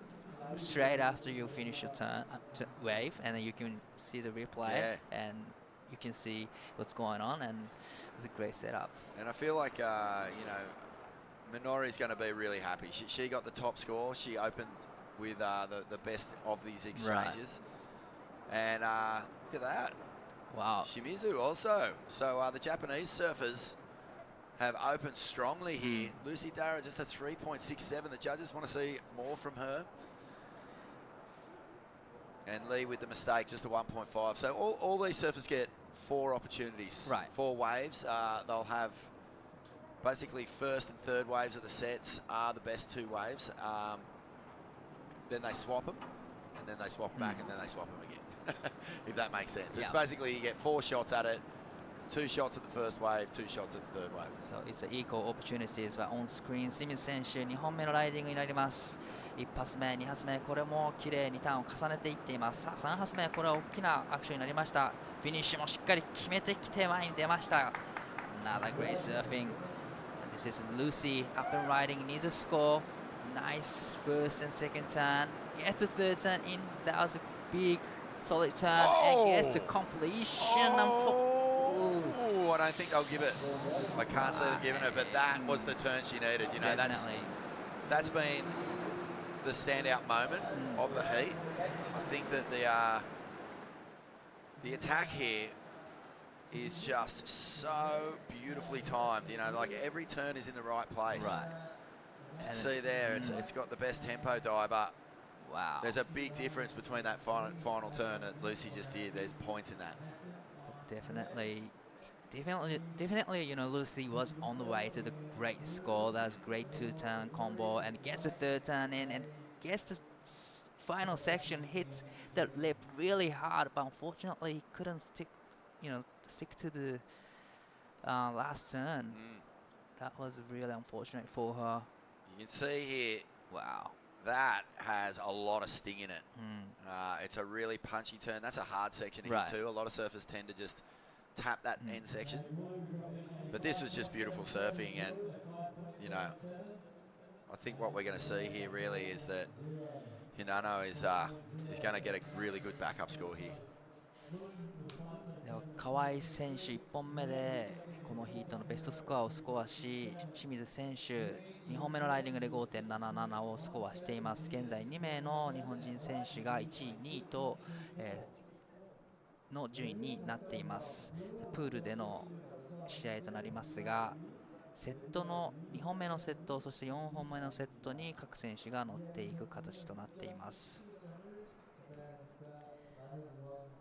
Speaking of sci-fi, mate, last time I was here, I went to the airport and got checked in by an actual robot. Like I got to Really? the airport and it came up to me, like wheeled up to me and went, "Can I help you?" And I went, "Yeah, I need to check in." And they went, "Yeah, I can do that for you." And Wow. it was wild. That's wild. Well, that's future. Cutting edge tech zone. This country. It's amazing. Beautiful country. If you've never been to South Korea, it's just an amazing place. And the city is Seoul is really vibrant, exciting city as we see surfing here now. Already locked away a really good score. And no bonus section there. Oh, sorry, that was Lee. So, yeah, Lee gets to complete her ride. And out the back. 河合選手、3本目のライディングになります。これもいいライディングになってきました。さあしっかりとフィニッシュのセクションも決めてきて、この演技を終えます。現在第2位のポジション。Minori just looks like she's got this place wide already. Right. She does a lot of pool surfing, do you know, Di? I don't think she does a lot of pool surfing, but wow, she's just on point. You know, she timed it really well. But every turn, it just tags it in the right place, at the right time. So that was great surfing from Minori. Even that last turn, there wasn't a whole lot there, but she manages to sort of pivot the board, bring it back down on a different track, and you think that she'll probably remain in the lead. Right, so that was wave number 2. Yeah. So all these surfers will have another couple of waves each. It's incredible, one of the things I remember from this event last time was the momentum in the heat, how it can change. Some surfers would open strongly and then all of a sudden you'd watch someone make a couple of mistakes, but then on the next 2 waves start to feel it out, and then the pressure would build on the person who was heat. It was just classic. It's a very different style of competitive surfing. It's not like you're fighting for position, fighting for a priority. All that's out the window. It's just like, here's the wave, do your best. Definitely. But the pressure of other people surfing and their scores is still there. It's pretty much you versus you in the water. You just gotta be ready for what's coming. And it is nerve-wracking, we surfed it, and I remember sitting there, and you've got, like, I don't know, when you're free surfing, there was sometimes 16 people in the water. You don't want to blow it. Yeah. I fell off on the first wave. Yeah, so. always, mate. Yeah, always. So this is a big moment. 2 waves to go. It does feel like Lucy's starting to tap into this wave. She's found a way to make her surfing have a point of difference. And there's the first turn through the lip. So that's a good start. Wow. Nice turn. I'd say that's her best re-entry so far. She backs it with a snap, and she'll get the completion this time. So she answers back. 清水選手、先ほどのライディングでいいスコアをメイクしてきました。これでその差を広げたいところ、3発とまた違ったマニューバー、そしてアプローチしてきて、綺麗に決めてきました。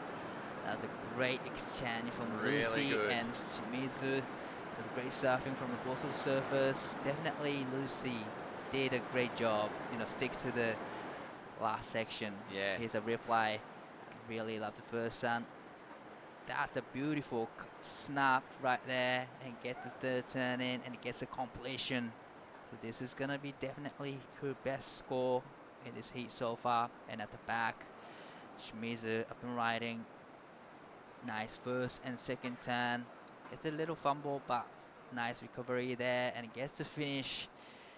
Strong finish from Hinano. Wow, really love the second turn, and straight into the last section, stick to the landing. This is a good heat, isn't it? Wow. Lucy's fighting back. That turn there, crisp. Perfectly placed, and backs it into a combo. And this was the one she was probably a little nervous after, just getting that close before, but she stays on the tail, she rides out, and relief, I feel, is the expression on her face there, because she's going to get a good score for that one. And they still gets one more wave. The last wave for Lucy comes in at a 5.43. Still in the third place, needing 4.43. Hinano's last waves, 5.93. The heat best score so far in this heat. So it's Lucy now needs 4.43. Hayne needs 7.09. White, you're currently second needing 6.37 to move to first, and then green, you are in fourth needing 7.09 to advance. Sets approaching. This is going to be a very important way for Minori Kawai. Yeah. Try to better her score to maintain in the second place. さあ川井選手重要な一本になりそうです。さあ一発目スプレーをしっかり上げてきた。ここも無理せず綺麗に当てていっています。3発目も綺麗に決めて、そして最後のセクションもこれはまたさらに大きなフィニッシュをしていきました。Back, Lee up and riding, needing a big score, a nice first turn and second turn, and third turn. She going to get the finish, and she did. That's her best Stick ride. to the final section, so that was great surfing from Lee as well. But that last wave for Minori was great surfing. It was, and a really strong finish. She really attacked that last section. The thing that is sort of standing out to me for Minori is just her rhythm. She's so perfectly timed on this wave. The way she's able to really just draw the board through a full complete turn, she never cuts it short. Here it is. This is the one, I reckon, it was the biggest turn in this heat to me. And this wave definitely will be, her best wave in this heat so far. Gets to finish as well. All right, Di, well, there's going to be one wave left for each of these surfers.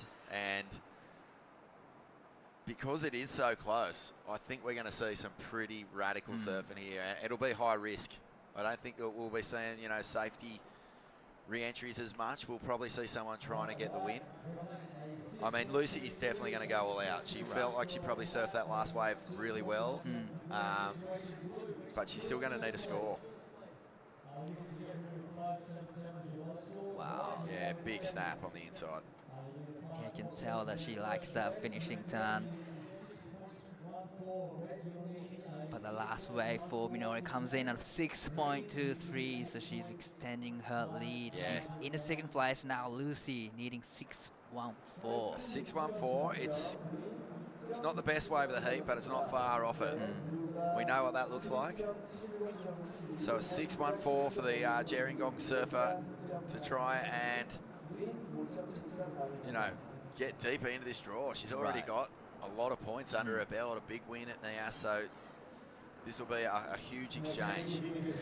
Definitely important wave for both Shimizu and Lucy at the back. Shimizu 選手、この波でその差を広げていきたい。現在第1のポジション、綺麗な1発目。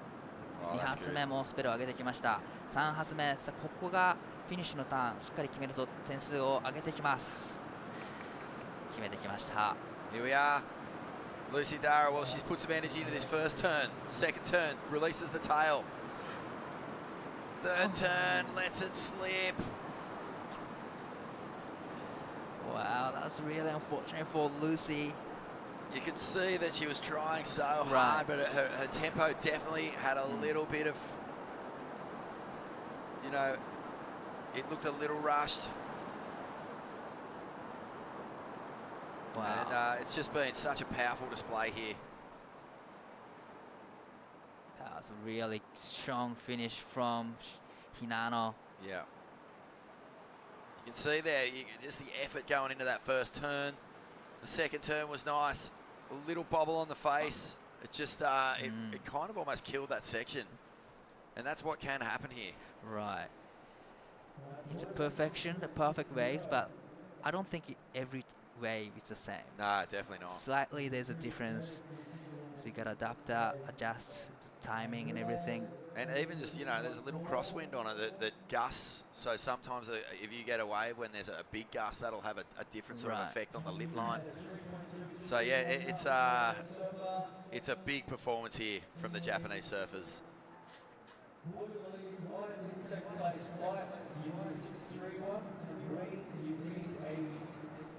You need, so white, you can second you the 631 to move to first, and then certain green, you need an 859 to advance to the stage. So currently second with our second white. So Lee Harry now needs 8.9859, and this is gonna be her last chance to surf on the wave.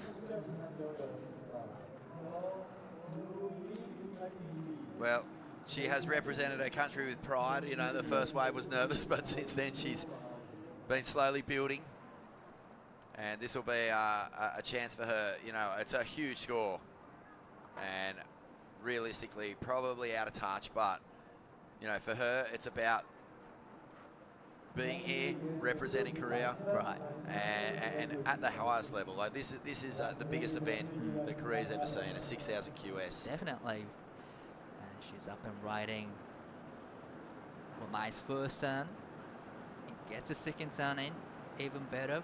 It gets the third turn in. Wow, this is a great surfing from Surf Green. Yeah. Unfortunately, couldn't stick to the landing, but here is 河合選手、4本目のライディング、現在第2位のポジション。素晴らしいライディングでこのヒートを終えていきます。Well, that was a cool heat. Very cool. Disappointing for Lucy after a big win to come here and get knocked out first round, but you know, you just cannot deny Hinano Minori in that heat. Extremely good surf, and we're going to take a quick break here from the Siheung Korea Open QS 6000. We'll be back in just a moment. How? I was just waiting for a drive. Wind's gone off his, swell's starting to pulse. Surf is cooking, bruh! Stand up, Al!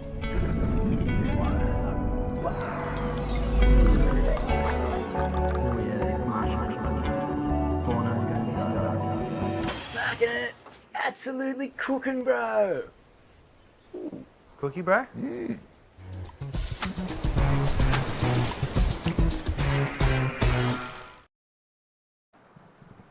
Welcome back. This is QS 6000 Siheung Korea Open. We are now into women's round of 48, heat number 6.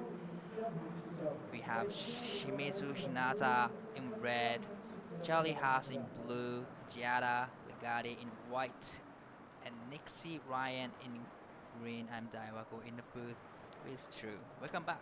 Thank you, Dai. I'm back. You're back. Yeah, quick little break. Everyone's like kind of tripping out being here. Right. In a good way. Like in I a- think they're all just like, wow, this is crazy. To be surfing a wave pool. It's a QS 6000. You know, obviously lots on the line.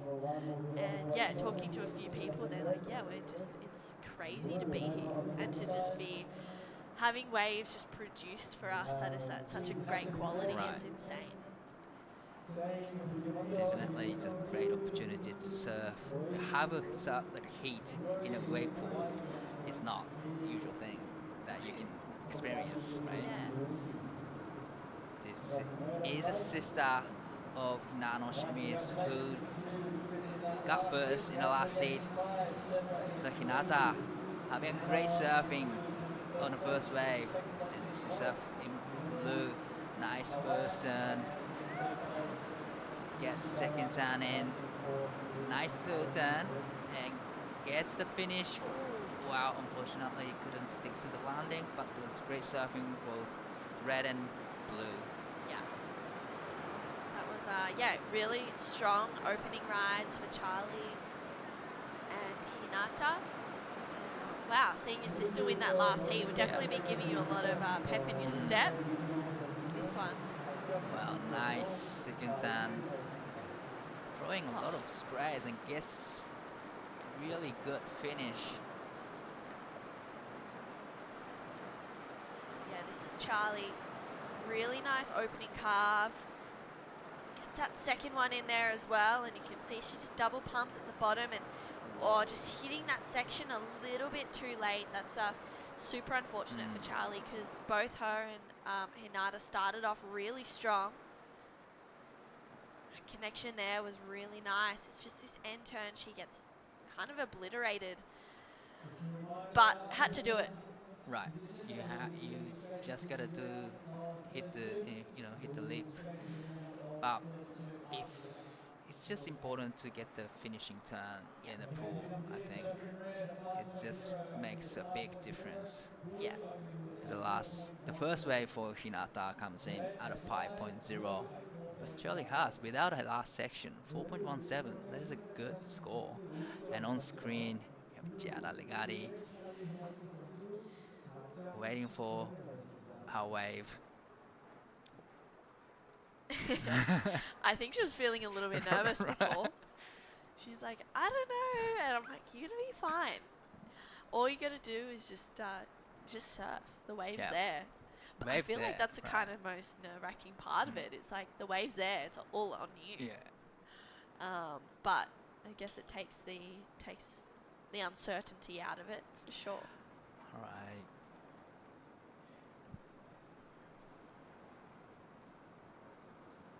Here is on screen Giada up and riding on her first wave.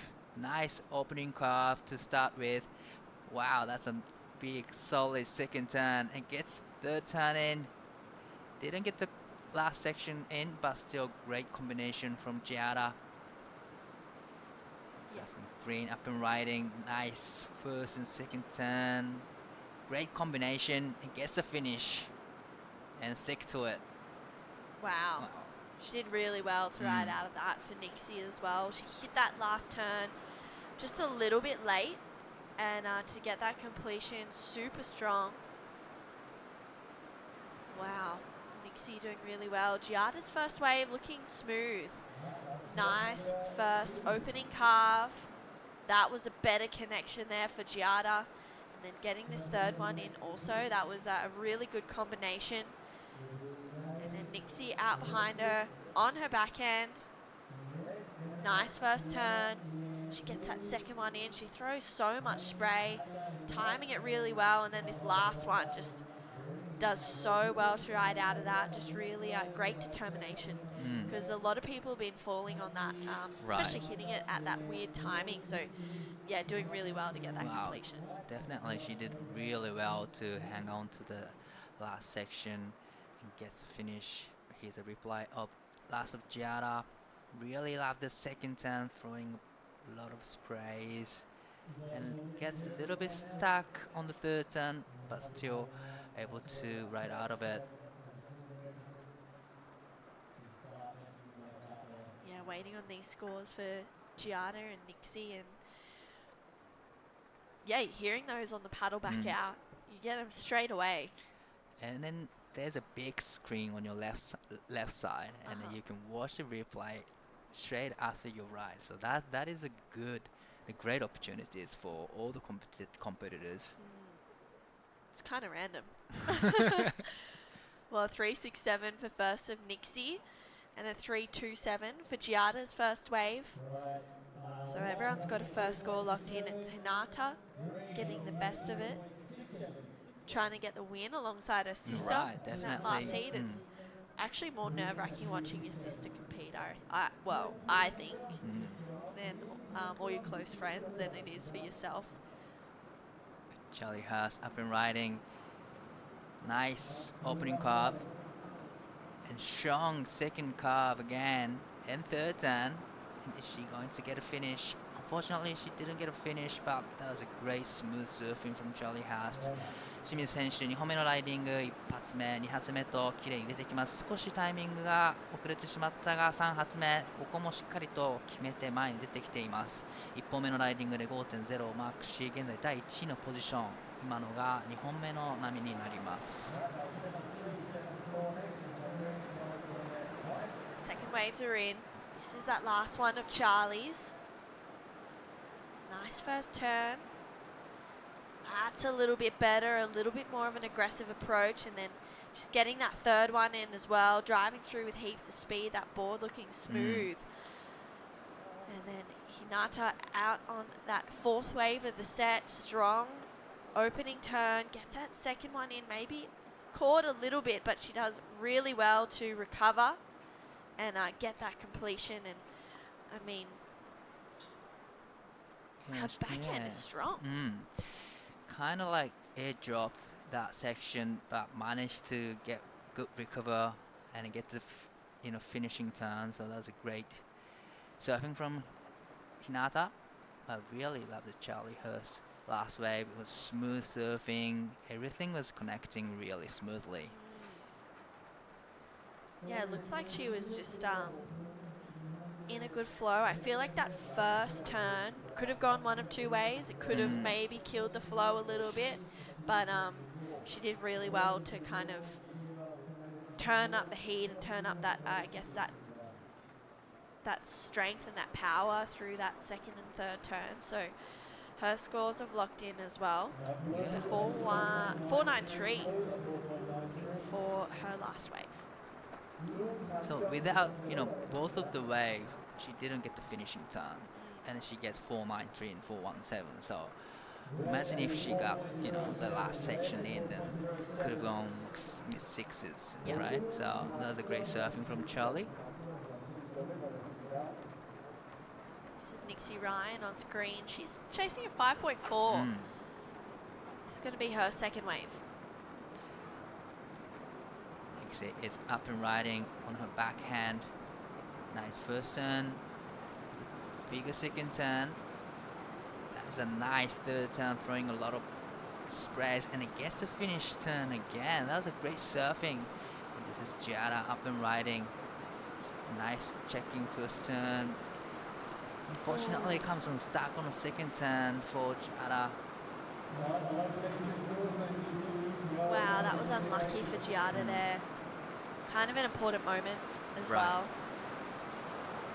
Let's take a look at this last one of Nixie's. Strong first turn. Just snaps it for a second one. You can see she just pushes a bit extra on those last two turns. That was a strong combo to finish that wave off. And then Giada, bit of a mishap. That was a really nice first turn, and this second one just, you could see there's a little bit of a ridge in the wave maybe, and yeah, that just didn't really cooperate with her. It's pretty much the perfect wave, but definitely there's a slightly difference in between the waves. So every waves are not the same, so you gotta adjust that, and you have to manage navigating the surfboard really well to get right turns. Yeah, definitely. Like, it's all about turn selection, timing. It's not as simple as like going and surfing a wave pool. You still have to like identify what the section is like asking. I mean, every wave is pretty much the same, so you watch a couple heats and you can tell. But yeah, it's definitely, timing's a key factor for sure. On the screen, Hinata is sitting in the lead comfortably, and this is gonna be wave number 3. Definitely she wants to get through this run alongside with her sister. Wow, back-to-back heats. They might even match up in the next round. Right. Imagine that. That's hard. Surfing against your sister's hard. It's a no-go. No good. Nuh-uh. Hinata up and riding. 清水選手、さあ 4.10 を出すと第1のポジションへ戻ります。さあ2発目大きなターンになりました。大きなスプレーを飛ばし3発目、そしてフィニッシュターンも綺麗に決めてきました。Strong opening carve for Charlie Hurst on that fourth wave. That's a better connection. She's opening up a little bit more, it seems like. Needs to get a finish, but unfortunately coming unstuck once again. But I love that second turn on that wave, and then Hinata absolutely going to town as well. Let's take a look at this one. I mean, air drops down. That was a strong first connection, and then she just really surfs like she's got nothing to lose. And wow. That final turn was insane. Dramatic finish, and then nice opening carve for Charlie. Right, really loved the first turn, and really, actually, I liked the second turn and the third turn, and guess the fourth turn this time. But unfortunately, couldn't stick to the landing. But still, you know, really love this second turn, lays into it, throwing a lot of sprays, gets the third turn in, gets the first turn, unfortunately couldn't quite stick to the landing, but wow, the last of red was great surfing, great selection of the maneuvers, everything was on time, on point. It was great surfing from Hinata. Yeah, I agree. That was a really, really well surfed wave, well timed. So Yeah, 667 for the last of Hinata. wow, straight away, straight up into the lead for Hinata. Last of Charlie, a 4.9. So Nixie needs a 5.3 and Giada chasing a 6.56 to progress through this heat. They still have 2 more opportunities. Oh, still have 2 more opportunities. So, right. You know, 5-3 is not a big score, but not a small score. You kind of need to do good turns and get the finish turn in. So, Yeah. definitely there's a lot of work to do for green and white. But 2 more waves, 2 more opportunities to surf. This is going to be wave number 3 for Giada. Up and riding. Wow, that was really unlucky for Giada. Wow. It's moments like that where it's like it really comes back to haunt you, and we've seen it happen a few times. That was a nice, strong first turn there for Nixie. Gets a second one in, a little bit of a wobble, but recovers well. Tags it there once again and goes up to get the finish for Nixie Ryan. She needs a 5.3, so not a huge score, but in the scheme of things, it's a difficult one to get. Right. So 5.30, that's what she's looking for. Nice first turn. Gets a second turn in. A little bit fumble there, but nice recovery. Gets the finishing turn. So is this going to her requirement? It is a mid-5. Probably, to me, she needed to do bigger turns on the last section to get mid-5s. Yeah. So I'm not too sure if it's going to be her requirement. Yeah, I agree, Di. I think really committing to that last section is where we'll see the difference between those like mid to high 4s into those mid to high 5s and above. So we'll see where this wave locks in as for Nixie. 5.3 is what she's looking for. Charlie, she's waiting out there, needing to know if she needs a score. Wow, it's an important number for Nixie. Definitely important score for Nixie, needing 5.30. Wow, looks like she got a 3.33, so not what she was after. 5.3, she's got 1 more opportunity to get that. Charlie has an opportunity to better a 4.9, make it a little bit trickier for Nixie and Giada to take second. Hinata Shimizu, she's just having fun out there. She can really open up even more on this last wave. This is going to be a really important wave for Charlie. Looking for a wave to get rid of her 4.90. To me, she can do it if she could make the last turn. Up and riding, nice first turn, throwing a lot of sprays, and nice second carve. Again, it gets the third turn in. Here is the last section, and stick to the almost, but unfortunately out the back. Hinata 選手、4本目のライディング、最後の波になります。現在第1のポジションです。この波も綺麗にコンプリートしてきました。Wow. That's really unlucky for Charlie. She was to me, she was on the way to the really like a great score. Yeah, I agree. That let's just take another look at it. Nice first turn. You can see she just drives really hard in through to the second and third. This one, she times it well. It was just Oh, I don't even know what happened. That was just so unfortunate, and really leaves the door open for Nixie. And this is Hinata Shimizu. She's just once again opening up, and she's looking really strong. I mean, she's timing everything well. That last turn was a little bit late, but she's in the lead. I love that turn there from Hinata. Her backhand is smooth.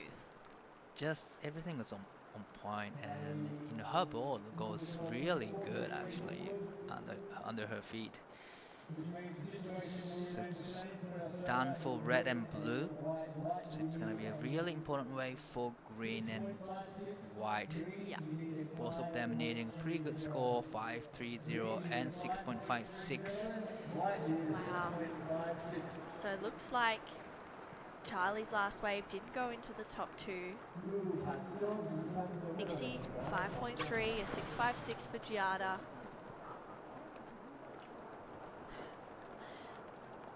One more opportunity. Super nerve-wracking times for them. Super nerve-wracking moment for both green and white. 5.30 isn't a big score, and when you know that you can get it, that's the moment you get nervous. Yeah, definitely. So it's gonna be a very important wave for Nixie. This is wave number 4. She is up and riding. Nice first turn. There's a strong turn, strong second turn. Get the third turn in. So this is a very important last section. So she gets 4 turns, gets a completion, and this is Giada up and riding. Nice opening curve to start with. Gets a little bit fumble, but nice recovery from Giada, and get the third turn in. So both of them got a finishing turn. Wow. I don't even know what to think about that. 5.3 for this wave. That's what Nixie's looking for. Strong first turn. Gets a nice connection in there. I mean, it's really smooth surfing again. Top to bottom. 5.3 is the score, and then you can see Giada, she needs a 6.56. It was a nice first turn in there, but I'm just not too sure if it's going to be the 6.56 she's looking for. It was really great surfing from Giada. Nice first turn. You can see the smile on her face, so it looks like she's having fun out there. That was a good combo to finish, but it's this wave here that is going to really do the damage. Wow, she's throwing a lot of sprays every turn. But I'm not too sure if there was one critical moment on that wave. Yeah. Wow, so I think last of Nixie's locked in at a 4.8. So it wasn't the 5.3 she was looking for, Di. So looks like Hinata and Charlie move into the next round. Advancing to the next round. So we're gonna go to a quick break, and we'll be right back after the short break. Ow! Oh, mate. I was just went for a drive. Wind's gone off his, swell's starting to pulse. Surf is cooking, bruh! Stand up, girl!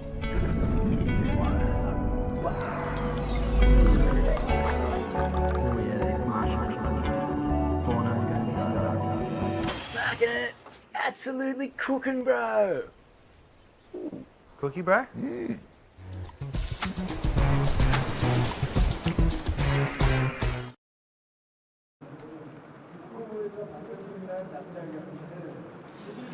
Welcome back, and on screen we have Surfing Red on her first wave.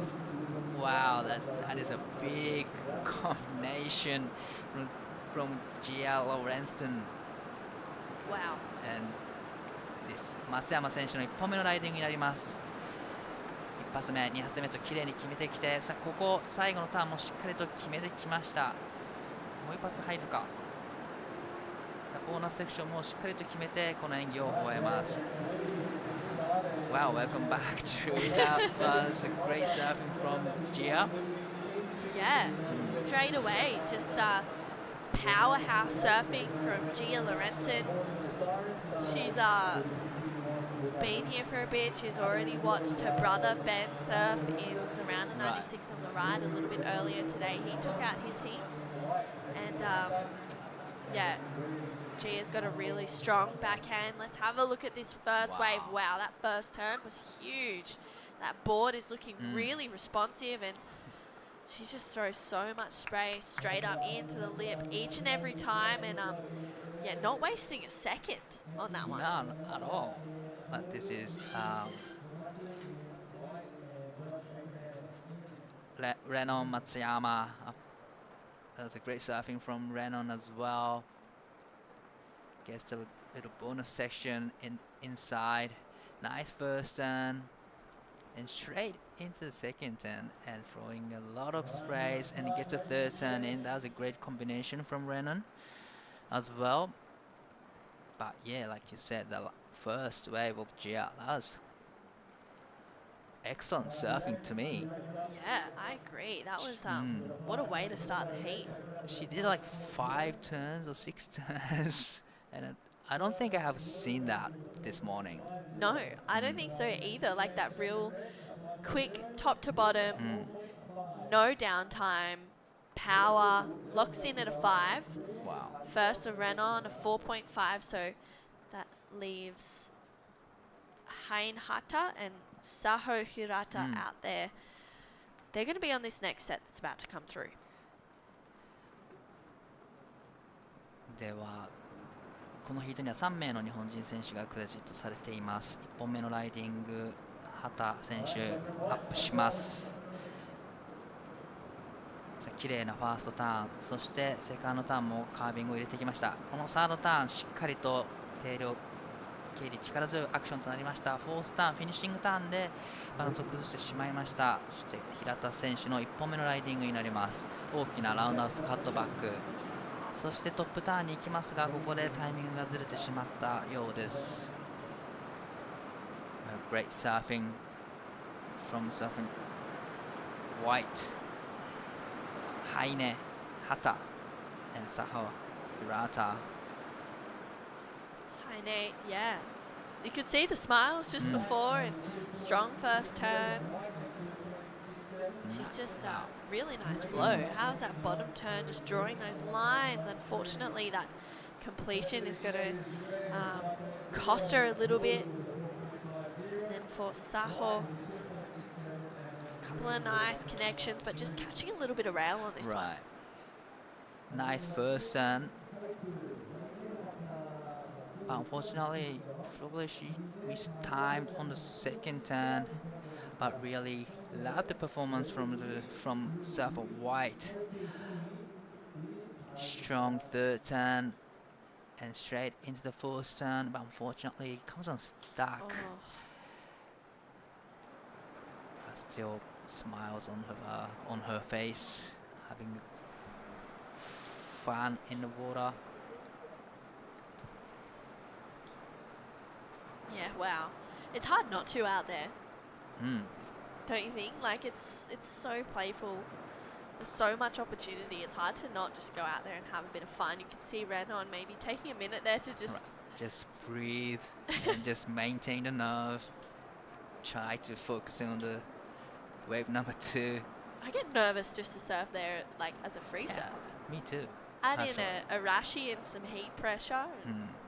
Wow, it's gonna. I never surfed in a heat in a wave pool, so I don't know what it feels like to be in the jersey in the pool, but definitely nerve-wracking. But also the great experience, though. Yeah, an amazing experience, and definitely comes with that added pressure to perform, but it's fun. It's really fun. 松山選手、2本目のライディング、綺麗な大きなカービングターンを見せてきます。そして2発目、3発目、これも素晴らしいライディングになってきています。しっかりと5発のターンを入れて、この波を終えます。Wow, then Gia out behind her. She's just once again just, wow, driving through some great combos. Her backhand has always been really strong, and I feel like this is going to really play into her favour in this event. You know, we're only going to be seeing the left for the next 2 or 3 days. Right. And yeah, for Gia, for me, it's a strength. She has great forehand, but I just love watching her wind up on her backhand. And wow, Renan just smooth. I mean, that board, wow, barely catching a rail. Nice combination, you know, from Renan. This is Gia's last wave. She's got a really powerful surfing on her backhand, but unfortunately, like, comes unstuck on the third turn. Beautiful first turn and second turn in. Wow. Just gets a bit caught up in the whitewash. Love this wave of Renons. I mean, getting that front hand in the wall. You can see she's just straight up and into it every single time. I mean, that is just pretty crazy. Bit of a leg burner by the end of that one. She did about 100 turns. Nice surfing from Renan Matsuyama. 現在ウィメンズのヒートが行われています。このウェーブプールでの試合では8本のセットが、各選手に与えられます。各選手4本のライディングをできます。1つのセットの中の2本目そして4本目の波にそれぞれが、波に乗っていく形式をとっているのが、今回の大会となっています。Well, last wave of Renons, 4.5. Gia getting a 3.2 first of Heine at 267 and Saho's first a 1.93. So Heine chasing a 5.53, Saho on screen. She needs a 6.27 if she wants to do it in one wave. Right, so white and green have a little bit of work to do. Saho up and riding, airdrop the section, comes around the section, gets the first turn in, big first turn, the second turn, and gets the finish. Another big, solid finish, but unfortunately comes unstuck. This is Saho in white. Heine up and riding, nice second turn. A little bit fumble, but managed to get last turn in. Unfortunately, couldn't stick to the landing. So this was wave number 2 for white and green. Nice first turn, straight into second. Really, you know, hung up a little bit. I just got her out of timing a little bit. Wow. This is a nice way for Heine. Good smooth surfing. Catches a little bit on that second turn. It's just shows how hard it is, but recovered well to get the third in. Just didn't get that completion. I feel like today we've seen so many people coming just coming unstuck on those last turns, and that's just been costing a progression and a loss. Definitely. Probably, you know, it's kind of harder to stick to the final section than what it looks from the screen.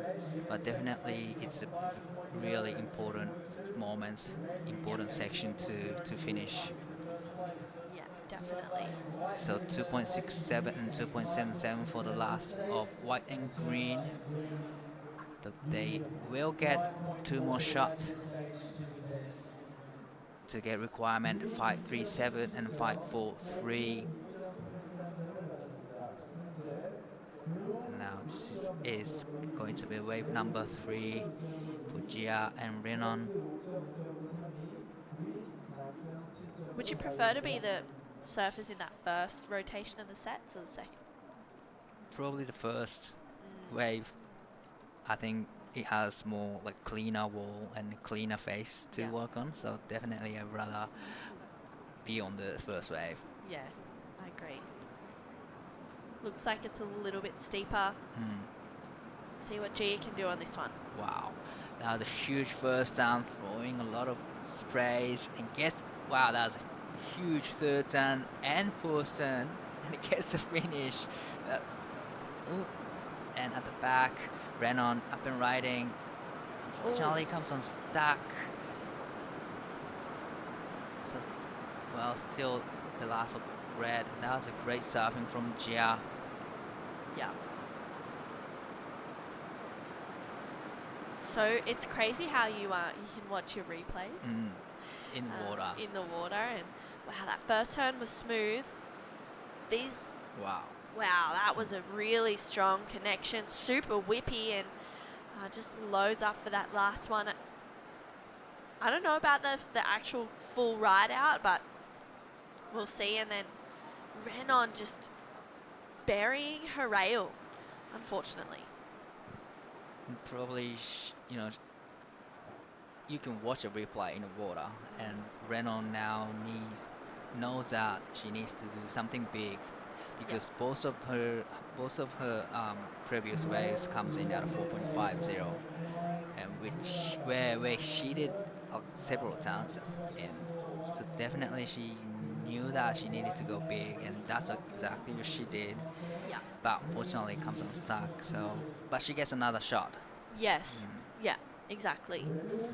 I think that last wave of Gia's locked in at a 4.9. And then Renon's obviously not going into the top two, so it's Heine and Saho needing scores. And yeah, it's a 617 for Heine, a 623 for Saho to go up into second place right now. And Gia, 5 on her first wave is her best wave of the heat so far, and a 4.9 for Gia. Has her out in front, and some really, really good surfing. That board is looking smooth under her feet. Definitely.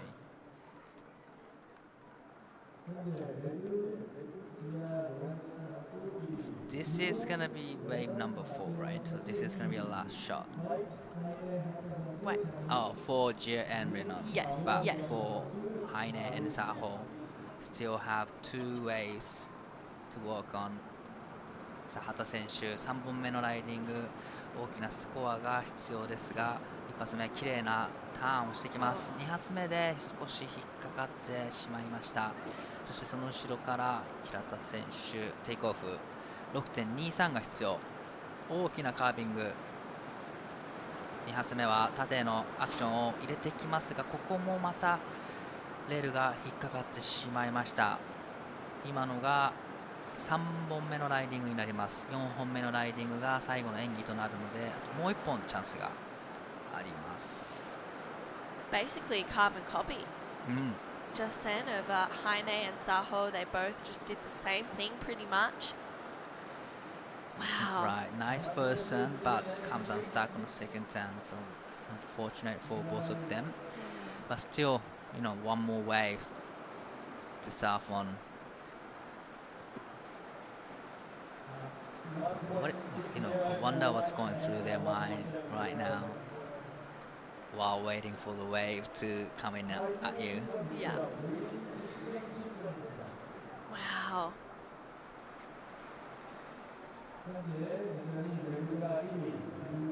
It'd be a lot. It's a lot to think about. There's a lot of chatter up there for sure. Especially if you're needing a score and I need a 6, I have to go big. All you can really do is do that, and if you fall, it is what it is. Right.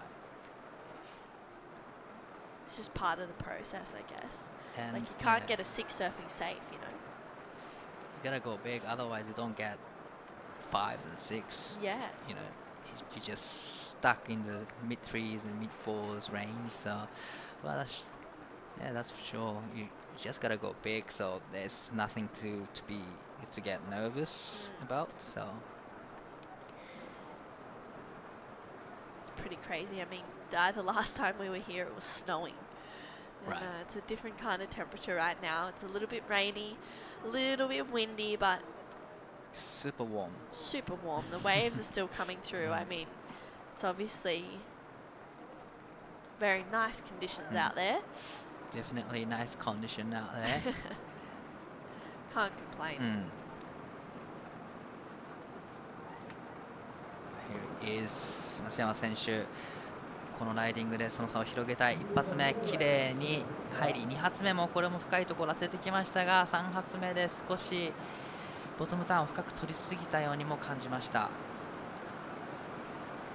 Gia up and riding. Nice first turn. Wow, huge second turn. And it gets a finishing turn and sticks to the landing. So right out of it clean. So all works done for red and blue. So we're still waiting for the last of both of surfers. So this is a replay of last of blue. Nice first turn and love the second turn as well, but yeah, booked the rail a little bit. Fortunate for her. That's big surfing from Gia. Nice first and second turn, and he gets the finish. Yeah, wow. This was a really, and again, like last wave for Gia, she's just opening up more and more, and I think, wow, those combos were smooth, and she's just once again in a space where she's not really, doesn't really look like she's phased.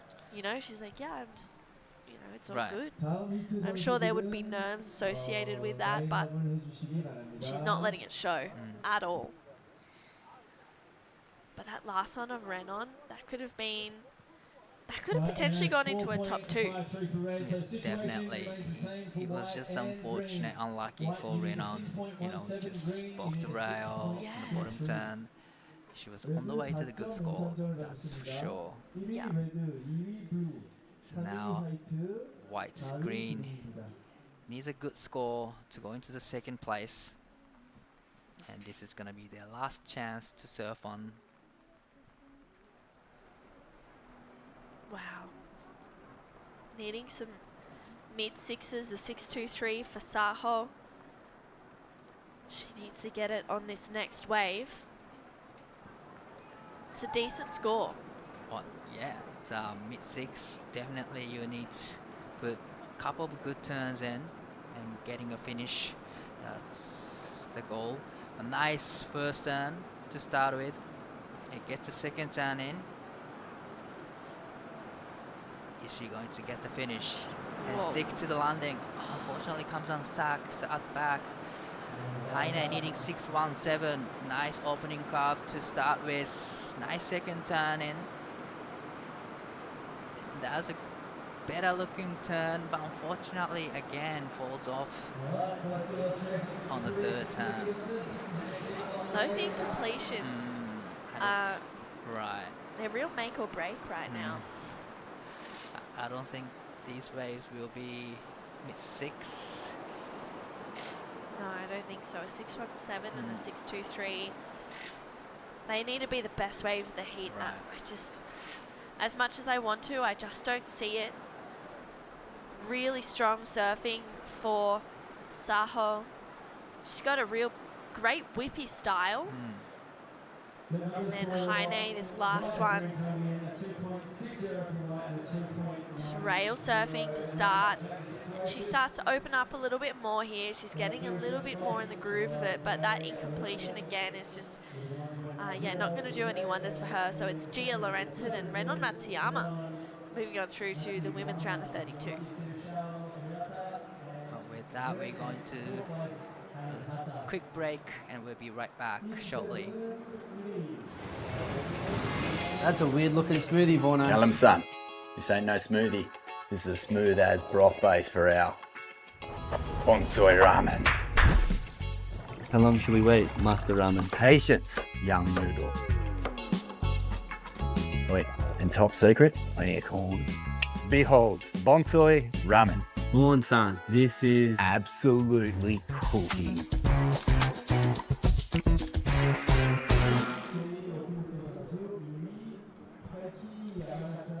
Welcome back, everyone. This is Q6000 Siheung Korea Open. We are into women's round of 48, heat number 8. Annie Dos Santos in red, Henri Matsuno in blue, Isla Huppert in white, and Mia Huppert in green. Whoa. Wow. So sister, Yeah, Isla and Mia, the right, sisters. sisters in the same heat in the first round. Wow. Nice strong first turn there for Annie. Laying into the second one. She's a powerful surfer. She's got a lot of spice and spunk. And then さあ松野選手1本目のライディング、バックサイドのターンを見せてきます。そして2発目、スプレーを飛ばしてきています。3発目もいいところに当ててきますが、少し力が入ったか、ここで演技を終えます。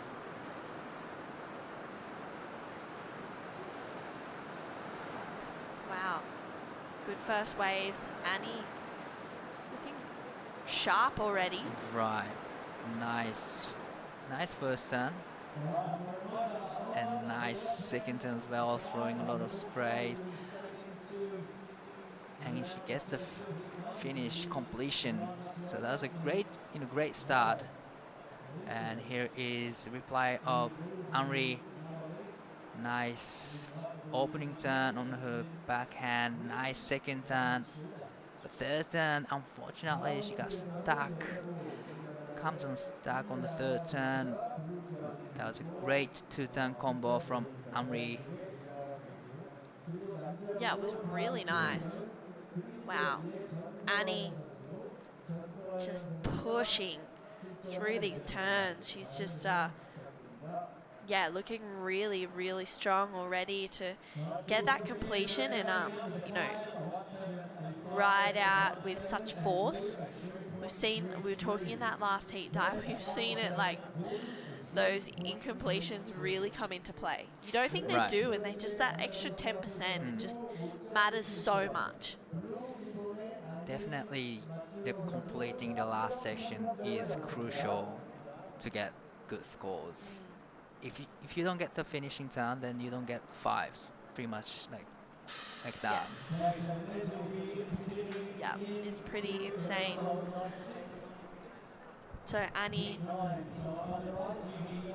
getting her first wave as well as Henri, and then the sisters, Isla and Mia, left to battle it out. The second rotation of the sets. Isla, she's going to get the second wave. And yeah, pretty crazy to have the sisters in the same heat. We haven't seen Mia in a Rashi for a while. Isla up and into that first turn, really strong connection. Drives through once again. She's super whippy on her backhand. She's got a really great steady style. 2-for-1 combo to finish that one off, and then big sister Mia out behind her. Nice strong first turn. Gets into the second one as well. A little bit slow off the bottom there, but a really nice connection. Unfortunately, just mistimes it. Vaughan Blakey, welcome back. Wow, this is huge. This is huge. Can't believe the sisters having a heat. Have you and Jess having a heat? Yes, but I don't think we have on the QS. No, but in board riders and stuff, $1,000. Yeah, and juniors, a fair. Yeah, okay. Stressful. Yeah, this is hectic. Oh, nice backside snap. Actually saw Isla at the airport. Bumped into her and Marcus. Yeah. And Mila Brown was there too. Oh, no And I was way. heading down to the Urban Surf to have a practice sesh for this event. So some nice backside shredding here. I tell you, like if this was me and my brother, there would be no one else in the heat. It'd just be me laser beaming him laser beaming me, and we'd just be out to destroy each other. Got to keep a Literally. little eye on the other couple of surfers in the heat. But it's kind of like it's just between you two. Yeah. For yeah. sure. Yeah. And the result is whoever beats the other. Doesn't really matter. Oh, yeah. That's the result. But I mean, 6,000 points up for grabs. And, Yeah. you know, this is a huge event. So, South Korea, second time we've seen pro surfing here on this level. It was only a 3,000 last time we were here. Now it's 6,000 points. Dual sanction, so points will be getting sort of ripped in half, getting sort of thrown at the Bonsai Asia Super Series, at the Australia Oceania League Yep. Woo. Lots Going on the line. Yeah. And you know, like the good thing about dual sanctions is you get to really get a handle on sort of like the level around the world. But the negative thing is that, yeah, like a lot of competitors are taking points back to their tour and their rankings. Yeah, definitely. And then you start, you know, because we have such incredible stops along the way as well, and then you start to see international competitors come in and take those points. We saw Leilani McGonigal get second in crewing, you know, and she's surfed from the North America region, and she's like, I just love the wave. Yeah, well, I mean, it is a dream tour. And this is a beautiful wave here. Some nice backside snaps. Warming up onto the inside. Gets the completion. No. Over the handlebars and out the back. Slicing. Wow, Annie. Annie Dos Santos.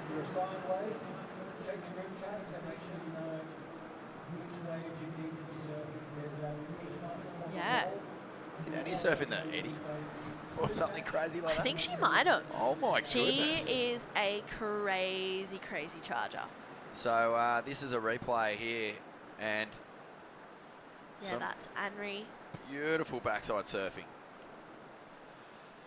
Anri Matsuno and Annie Dos Santos. Beaches, Yep, DY. DY, represent.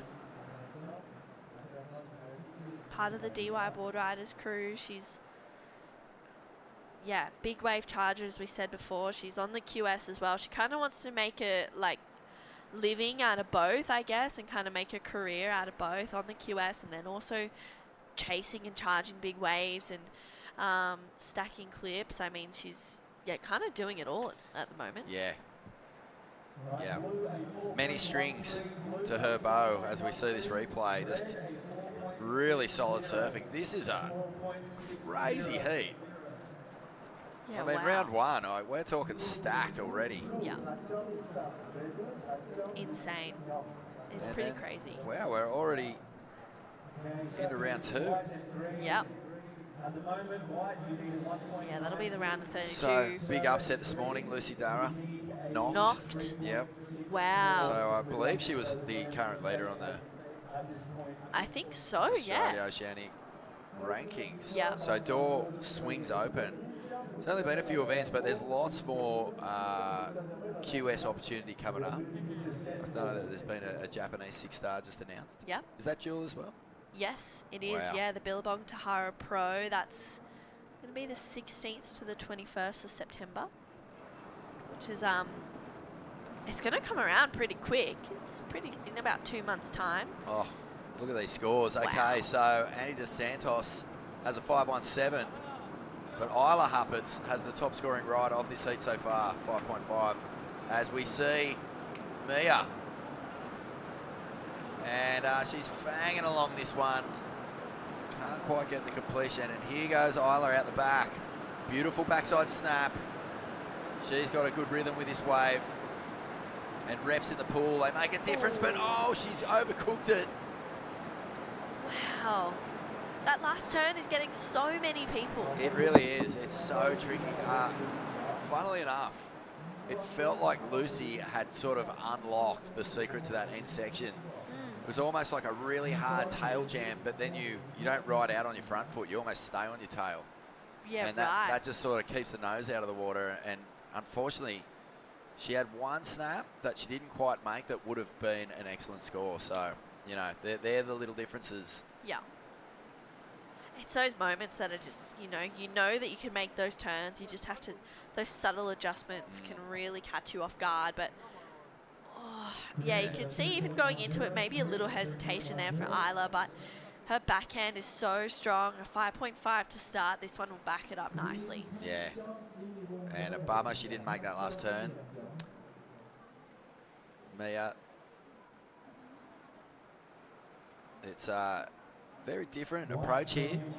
And Isla stays right in the pocket, really pivots hard, sort of just under the lip, and Mia's going through the lip and extending more, being a little more swoopy. Yeah. We haven't seen Mia in Arashi for quite a while now, I'd say, and I think for her to She's be, won a QSA I think so. at Burley or something. No, that was Isla. Oh, that was Isla. Yeah, yeah, yeah. Isla won that. It was like Gotcha. half a foot, 1 foot. Burley Beachy. And they were originally Victorians, moved up to the Goldie. Yes. Yeah. So for Burley Board Riders, Isla's the Burley Board Riders girl in that ABB kind of realm. That's right. I know So, Mia's studying at uni at the moment, I'm pretty sure. Well, look at that. Isla goes into the lead, even though she didn't get the completion. So a 5.5 and a 4.47. Annie DeSantos holding down second. Matsuno, she's in third, and Mia Huppert's needing a 5.94. It feels like this heat could just basically go anywhere, but that's a beautiful opening turn here, True. Wow.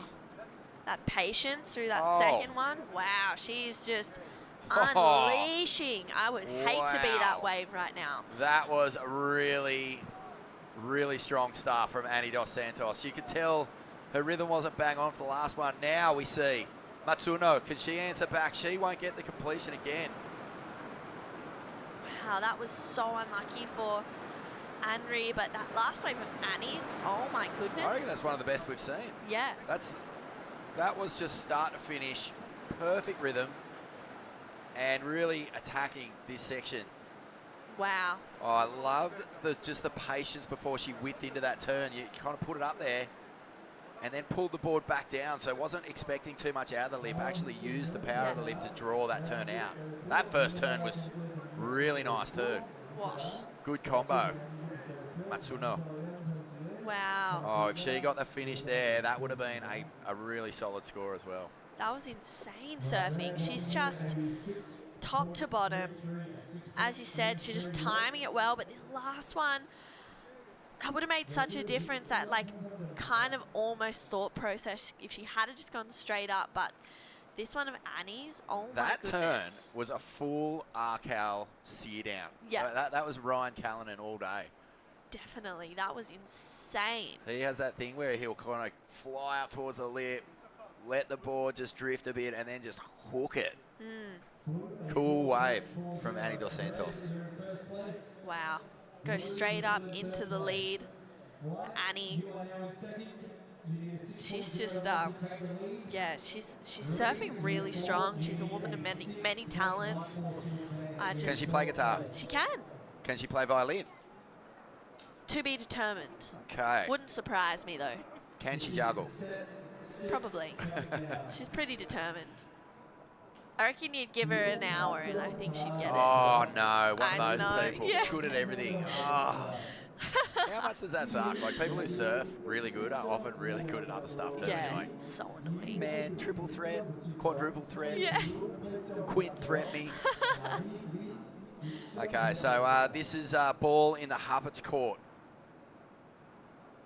They've had a couple of waves, so it should just be tee off time now. And it's a nice little first snap. It's just a speed run down the line here. So Isla's holding down second. It was a speedy wave. It lacked a little bit of a major turn. And now Mia behind. So she'll get the first tag in. That's pretty nice. And nice re-entry. That bottom turn was good. And this is a better wave. Will she get the completion? She will. Wow. You can see the smile. Yeah. Isla's probably on the side being like, yep, okay, great. Yeah. Yeah, I see, know. see, that's the difference. Now, these two obviously respecting, sort of barracking for each other as well as wanting to beat each other. As we see the replay here, first snap was lovely. It's all done with such speed, isn't it? That's the difference. You can really see Isla Huppert's linking it together right from start to finish. Yeah, there was not a moment there of just downtime, straight up and into it.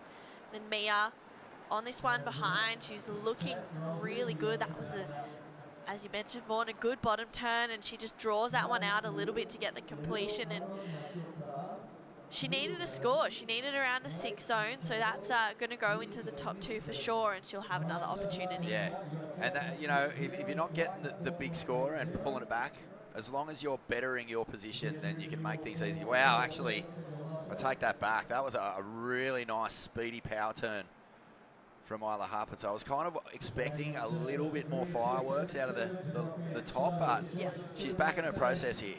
Yeah. And that's good. She'll watch that replay and understand that, yeah, that she probably unleash just even a little more firepower on her next go around. But these next waves will be interesting to watch. Yeah. That last one of Annie's, a 6.33. Big. Huge. Straight to the lead. She's got that 5.17. She's in a pretty commanding spot right now. Anne needs a 5.9 and Mia looking for a 6.47. Yeah, so the difference would be, like, you know, if, let's say, Ronnie was on the inside, I just completed a wave, I would have bunny hopped all the way to him and then sprayed him in the face. And then just told him how it was. Yeah, Just be like, I ripped that one to yeah, shreds. drop one of those little flex claims on him. Yeah. Psych him out. And he would have done the same. He would have done the exact same to me. I love that. He might have even run into my board, given me a ding, Run you over. snap my leggy. Knock your fins Send me out. in. Here we go. Matsuno, she needs a score of 5.9. She has pushed it, but pushed it too hard. Wow. And oh, was that a miss? No. No, I don't think so. I think there's one more. Okay. Here she goes. Yeah. So Annie DeSantos. Oh, that was beautiful, that turn. She'll back it up with tail release. Oh, is this wave of the morning even? Wow. Doesn't get sort of the connection into the inside, but the first two turns, the combination was mint. That was minty. Yeah. Quality maneuvers there. Oh my goodness. Those 3 turns, that was, I feel like that's going to go into a top 2. Fresh surfing here. Oh my goodness. Wow, that strong first turn. She just gets a tweak of the tail there. And then that was lovely, lovely surfing. Oh, just grabbed a tiny bit of rail. Yeah. Really. That's the sort of the downfall of this ride. But the 1-2, uppercut, hook, and she'll hold on to first place for sure. Yeah, that was good surfing. Feeling good about herself. On the Channel Islands. I mean, there are no conditions these boards don't excel in. Wondering, you know, we're seeing some people opting for the epoxies. Some people riding PUs out there. I'd be riding epoxies because I weigh like 90 kilos, maybe even more, but we'll just keep that between you and me, true. But yeah, like the epoxy, the liveliness of it, and just because I'm a long body, like I need something that's going to react really quick in that pocket.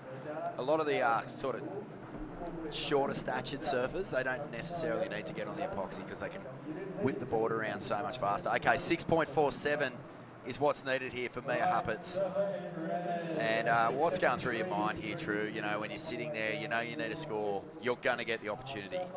Yeah. Like, it's a whole different type of pressure, isn't it? Oh yeah, it's so different, and it's just in a zone where you're like, the wave's coming, so there's no reason for me not to surf good on it. It's a different thing because when you are in a regular heat and you're looking for an opportunity and the wave comes, your mindset is, yes, here it is, I've got it.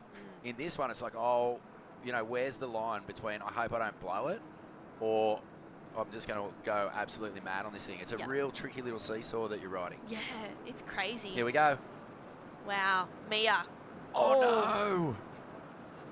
Oh, Went no. hard, just a little bit off time, I think. Yeah. So this is the thing. You can actually put yourself in a position where you're talking yourself too much. You're thinking too much. Yeah. Isla. Oh, Wow. that was big. She's just unloading, and oh my goodness, real whippy completion. Super whippy. That was strong. As we said, you know, reps in the pool, it matters in this, particularly in this technology where, you know, like, because we've got 2 wave pools in Australia that mimic this exact wave, Yeah. you can really get an understanding on the tempo and the rhythm that you need. Yeah, definitely. Isla's looking really sharp. She's just, dialed in right now. That was crazy. I mean, super whippy. That last wave was, she just kind of let a little extra 10% out. Not even. Okay, we're going to have a little break here. We'll be back with more from the Siheung Korean Open 6000 in just a minute. That's a weird looking smoothie, Vorno. Tell him, son, this ain't no smoothie. This is a smooth as broth base for our bonsai ramen. How long should we wait, Master Ramen? Patience, young noodle. Wait, and top secret, I need a corn. Behold, bonsai ramen. Horn-san, this is... Absolutely cooking.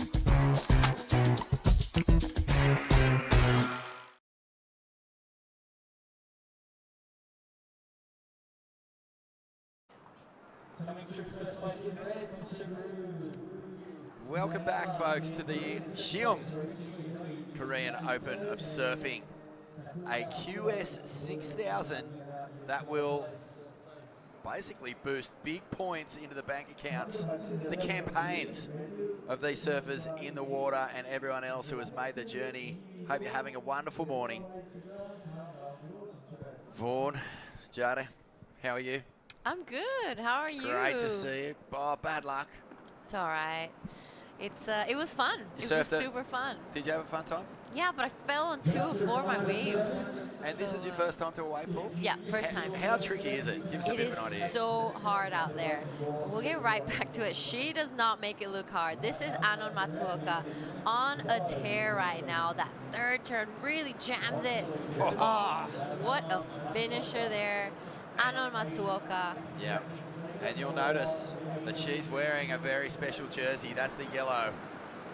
As we see here now, Nala Lee from Korea. Wow, this is some nice surfing from the Korean. Izzy Campbell, Jasmine Studer out there as well. So round 1 is done. We're already seeing people who have progressed into this one, but yeah, Anon Matsuoka, she is the leader on the Bonsai Asia Super Series for good reason. Look at the way she is attacking this wave. Speed, power, and flow, the 3 big hits on the judging criteria. Doesn't matter if you're in the ocean or the pool. It's always going to come down to those things, but variety as well. And this is a really strong wave for our Korean surfer who is seeded into the second round. So a big moment here for Korean surfing. I'll never forget the first year we were here, it was a 3,000. Wasn't dual sanctioned, so only the Asia region competitors were here. But when the Koreans hit the water, it was party time. You know, the atmosphere, the support, the cheers from the crowd was all time. That sounds good, and I'm sure when the rain stops a little bit, we'll be seeing a little bit of that again. But in this heat as well is Izzy Campbell and Jasmine Studer, who will be surfing the next 2 waves.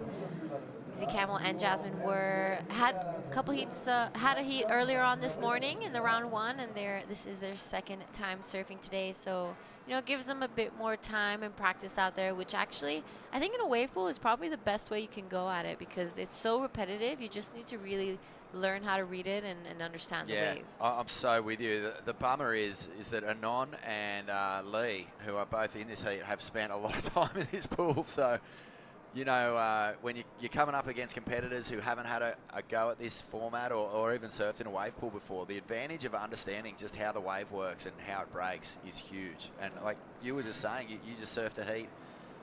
It's so tricky because it's not like an ocean wave. It does things that are a little bit sort of tricky to get your head around. But here we go.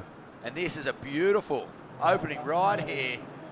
Izzy Campbell is teeing off on this thing. Beautiful footage. I love how close we can get to the action as well. You know, like the surfers are right here. Yep, right behind our surfer from Bali, Jasmine Studer. 2 nice hits there. Tries to get around the section. Unfortunately, isn't able to. But wow, how was Izzy's last wave? Yeah, that was a good one. Beautiful arcing turn. So much power and speed. Really, really well done from Izzy. Well, obviously heard the score that Anon got on her first wave because that was almost excellent. 7.83. And look at this. It has just lit a rocket for Izzy because she wants to get through this heat and she doesn't want to open any doors for her competitors. Studer here, just a nice snap off the top.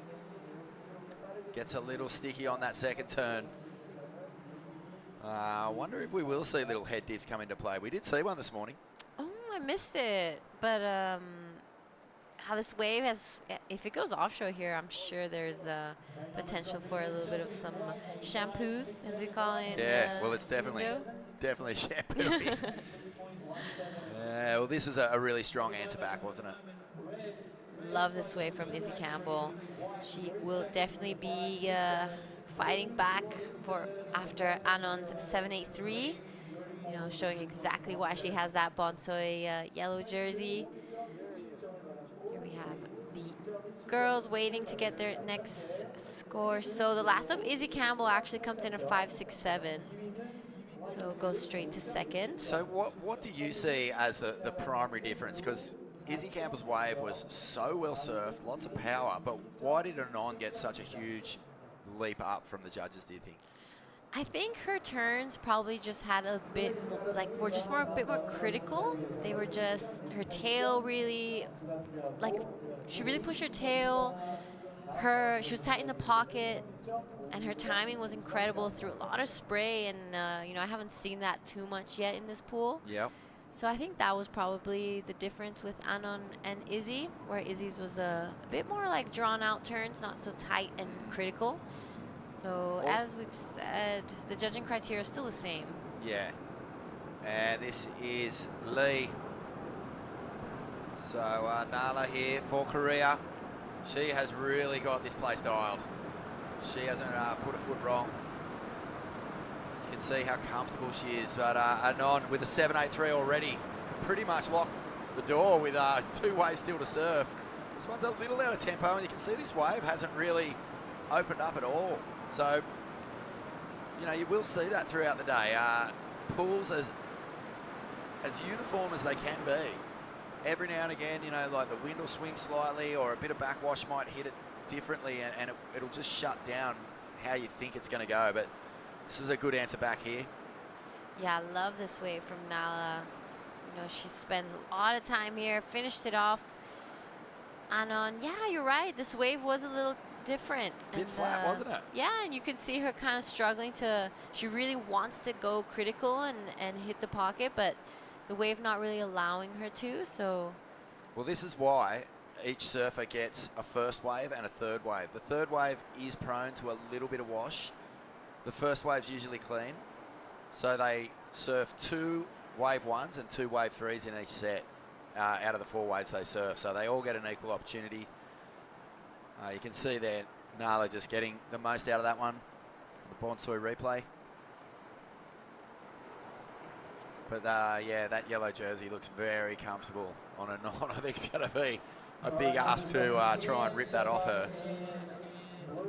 Yeah, she's such a solid competitor and an all-rounded surfer, really, you know, and showing that here. I've seen her mostly around Korean Nias, and she is so consistent and always has big results there. So seeing her in this wave pool, you know, kind of confirms that she adapts really well to situations and is flexible.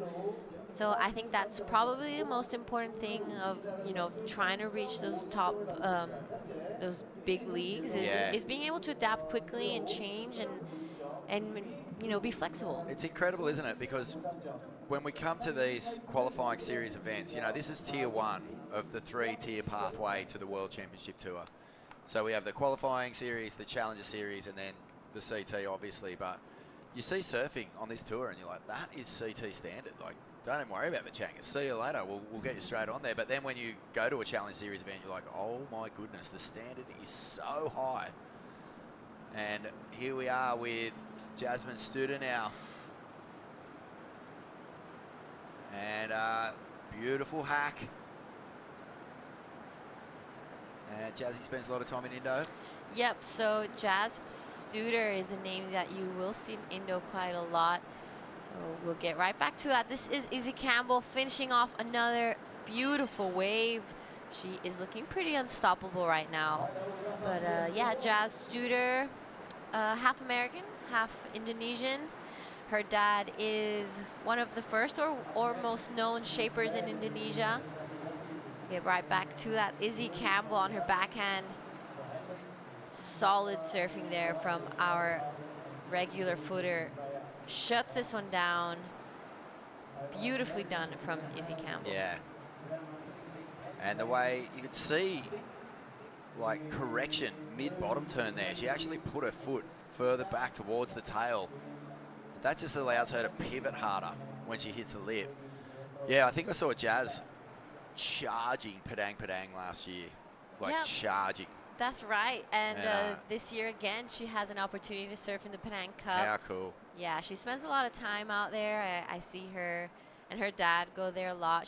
She tries to, like we said, adapt to situations. So she goes to Legian a lot to surf the beaches, Sandbar in Canggu to surf something a little more punchy, spends a lot of time in Penang. So she's someone that can, you know, change her equipment quickly and feel comfortable. That's cool. Great to see her here in Korea. All these experiences, you know, I was talking to a lot of the competitors before. Many of them have never been here before. They, you know, it's a completely different cultural experience to anywhere else you go. It's got elements that are similar to sort of other countries in this little region, but it is unique and it's got its own surf culture, and it's a very, very sort of almost surreal feeling coming to this particular city, Siheung, where they've built an entire community around this wave park. Yeah, that's How have right. you found it? Are you tripping on just how, you know, different this place is to where you spend a lot of your time? Yeah, I mean, everyone or most surfers know what Indonesia's like, and it's just so different from here. And I love it though. You kind of just really get into it and get lost into the different culture. It's cool, isn't it? Oh, wow. Well, that last wave was a little frustrating. She only managed the 3, but don't worry, that's well worth claiming there for a non-Matsuoka. As Nala Lee now, she's really starting to find some rhythm, but she just gets hung up on the inside rail. Oh, that was unfortunate. That was a really good wave from Nala Lee. She currently is in 3rd. You know, kind of just digged her rail a little bit on the way down on that last one, but you know, she has one more chance. It's not over just yet. Or, yeah, one more chance. Yeah, I think so. This wave though, Anon. Wow. First turn. The second one was so nice. Yeah. Such a great style. And that second turn, you know, we've seen a fair few surfers do it, particularly the goofy footers. If you can sort of place your board into the right spot, you can really lean into it and do a full, proper, you know, open-shouldered carve. And that seems to be a really good scoring maneuver out here, if you get the timing right. Yeah, I think that's so important. Timing. This wave you need to time it right because it's so easy to just overdo it or hit a section and it just like kind of disappears on you. But it's so fun and different. I was out there and we were talking with the other girls and it doesn't feel like a contest. Nah. You're out there and I was talking, having a chat, and it's really good. In so many ways, you are just competing against yourself because Yeah. there is no question you're going to catch your waves. How did you go? Actually, I'd love to get your insights on this. How did you go sitting against the wall, knowing that you needed a score and also knowing that the wave was coming? Like, where does your brain sort of dance when you're there? Are you kind of nervous, Honestly, or are you excited, or what's your headspace? I just wanted to catch the wave and not mess up the takeoff. That's all I Yeah. could concentrate on. Yeah. I was out there and wanting to catch the right one of the set first of all, because they're on the wall telling you, not this one, but you go on this one. So like trying to concentrate on him, and then the takeoff because it's way steeper than what it actually looks. So it was actually really nerve-wracking. The takeoff, it doesn't look like much on screen, but there is a little weightless element to it. I nosedived. Oh dear. I yeah. was like, oh my goodness. You can see it when they take off. Izzy Campbell now. This is nice. Oh, that's a big combination.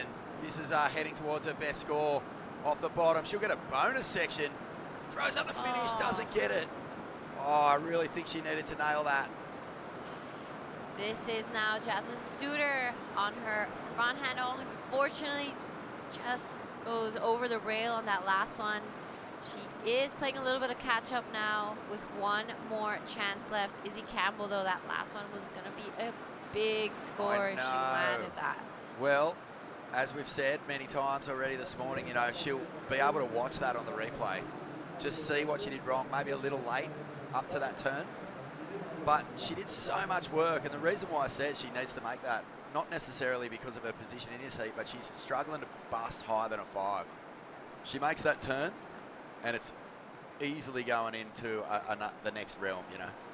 So Yeah. still looks like good scores here. 5.67, so that is her best. And she was just on her way, but she'll get another chance.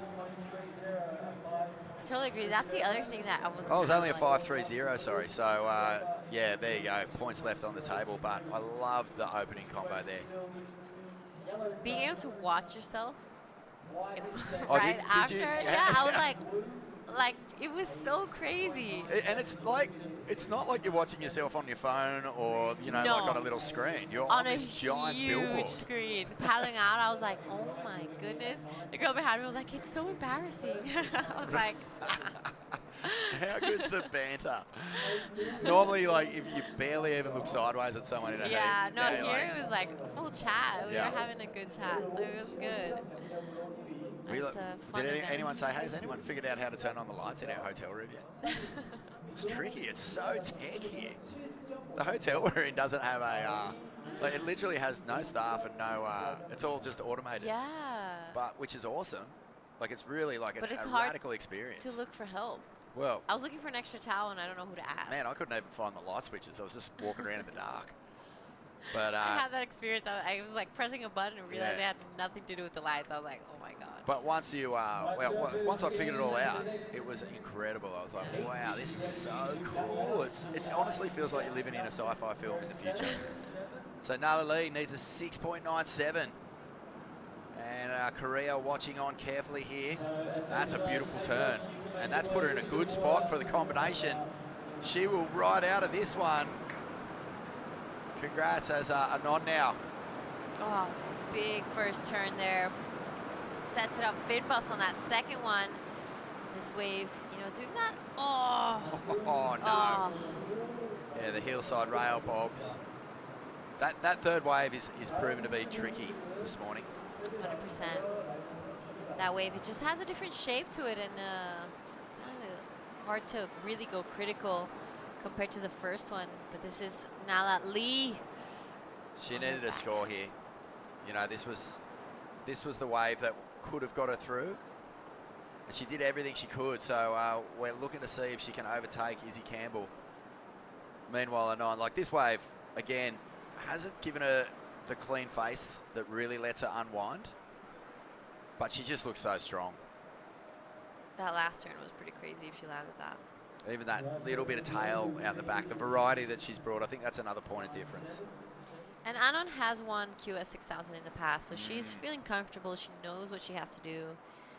But, and it's looking like she's well on the way to get another title. Di, how many of the Japanese surfers who are on the Challenger Series have come back to the regional? Are we going to see many of the Challenger Series crew here in this event?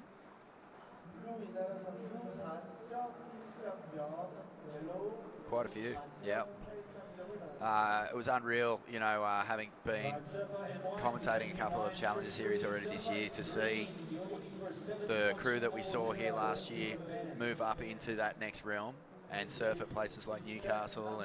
And I know the Asian surfers have been heading down there because that's been dual sanctioned as well for the last event. But the Challenger Series, it just presents that whole different level of expertise. And mate, I'll tell you, like the surfers who were there, Amuro and Kajiro and all that crew, they were ripping. They were so at home. Like it looks like there is a big push about to happen on that Challenger Series. I'm so excited to see it.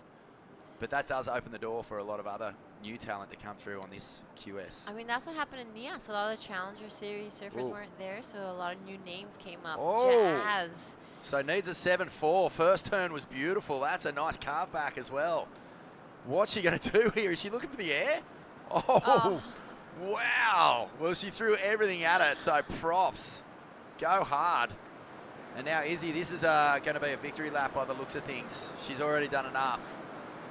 And she's just got to get that little end section dialed in, but nevertheless, a great result here for Izzy. That's her second heat success. Yep, so Anon and Izzy really taking that one out. Anon looking solid from start to finish, you know, hardly made any mistakes throughout that whole heat. Showing exactly why she has that Bonzo yellow jersey. Yeah. So exciting stuff ahead. We're gonna go into the next heat really soon. We're gonna wait for those last two scores to come in. But with that, we're gonna head over to a quick break and we'll see you guys soon. That's a weird looking smoothie, Vorno. Tell him, son, this ain't no smoothie. This is a smooth as broth base for our bonsai ramen. How long should we wait, Master Ramen? Patience, young noodle. Wait, and top secret, aircorn. Behold, bonsai ramen. Horn-san, this is... Absolutely cooking.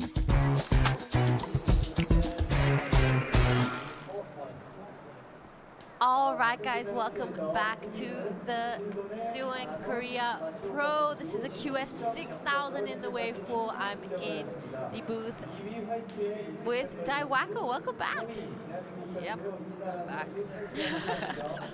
But, how was heat?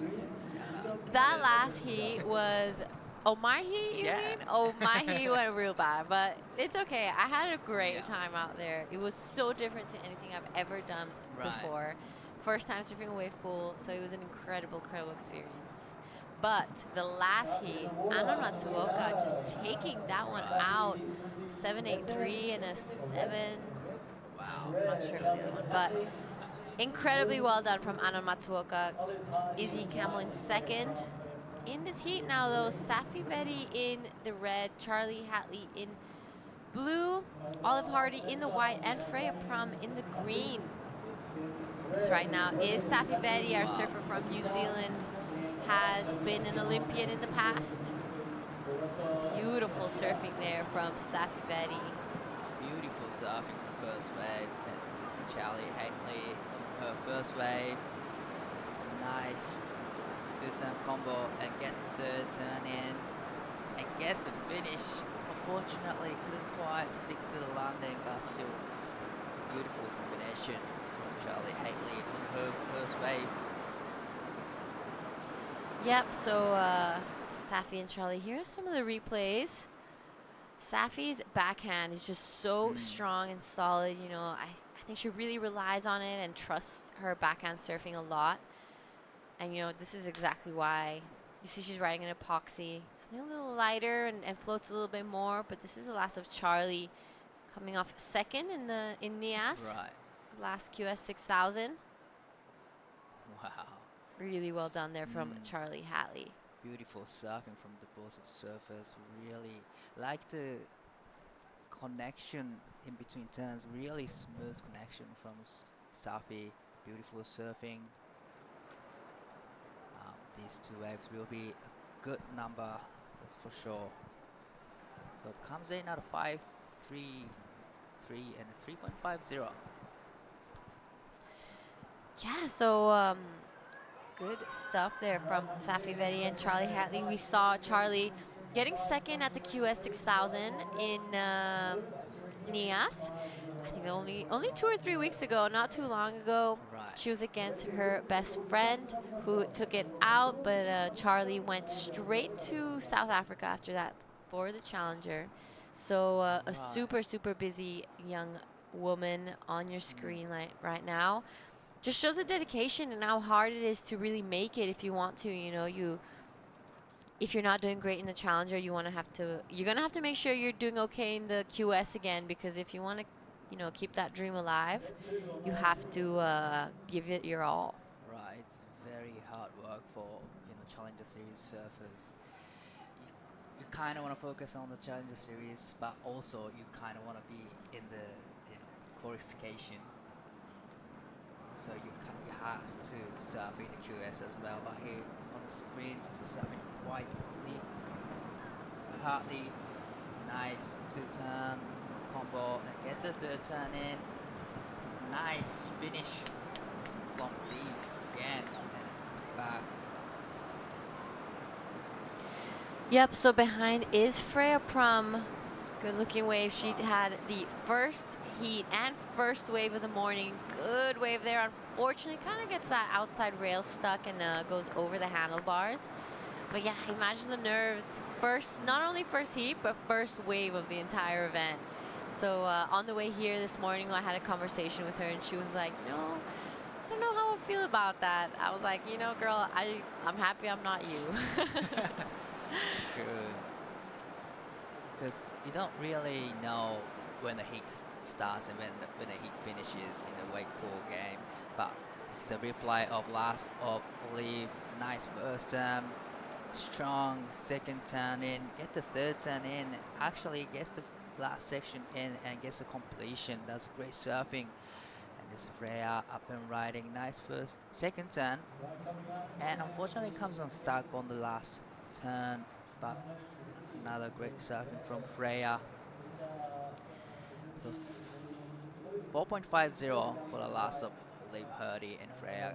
The last wave comes in at a 3.57.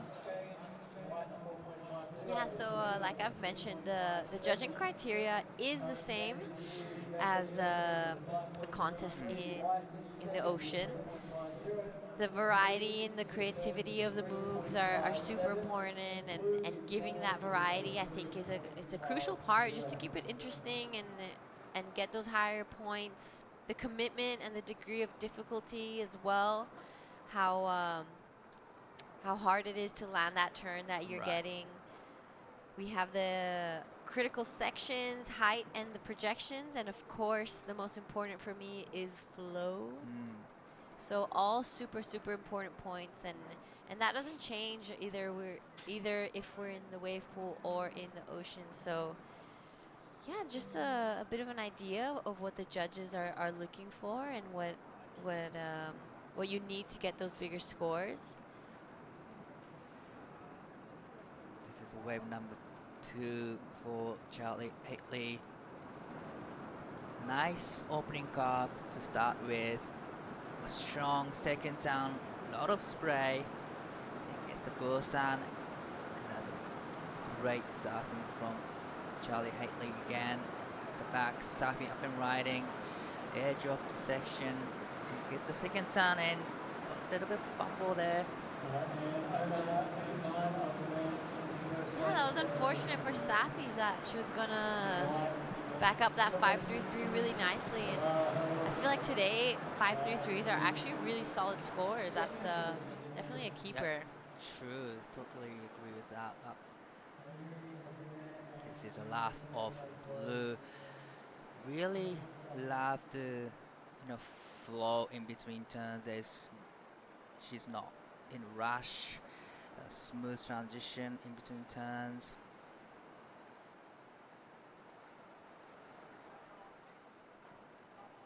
So this is the replay of the last of Safi.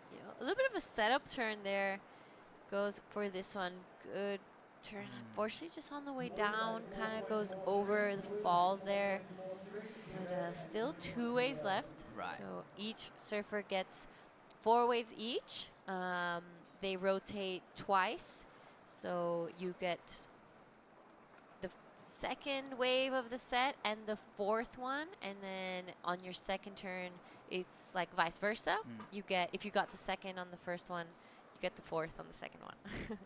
If that makes sense. So it's just a rotation to keep it equal and make sure that it's an equal playing field and everyone gets the same chance. Definitely. But like, what was going through your mind when you were waiting for your turn, especially you were in the Freya situation? Honestly, I get more nervous taking off here than I do in like a solid day in Desert Point. It's so scary. You're there and then like it starts moving and you're just getting moved, like sucked around by all the wave. So I was definitely a little nervous. All I could really concentrate on was just take off. You know, Make the drop yeah, make the drop. Don't miss the wave and don't fall. But that's exactly, I fell. I didn't make the takeoff. I did everything that I was like worried. But you know, it shows that I survived and it's all good. But I had a great time. This pace right now. Freya Prum on her backhand. Solid first turn, sets it up for that second one, really extends her back leg. So some solid maneuvers here for Freya Prum. That was a beautiful ride from Freya and back, white, been riding, nice 2 turns. And get the 3rd turn in and trying to stick to the landing. But I don't think that's a completion. A beautiful ride from Late Hardy as well, but the last of green Freya's last wave was beautifully done.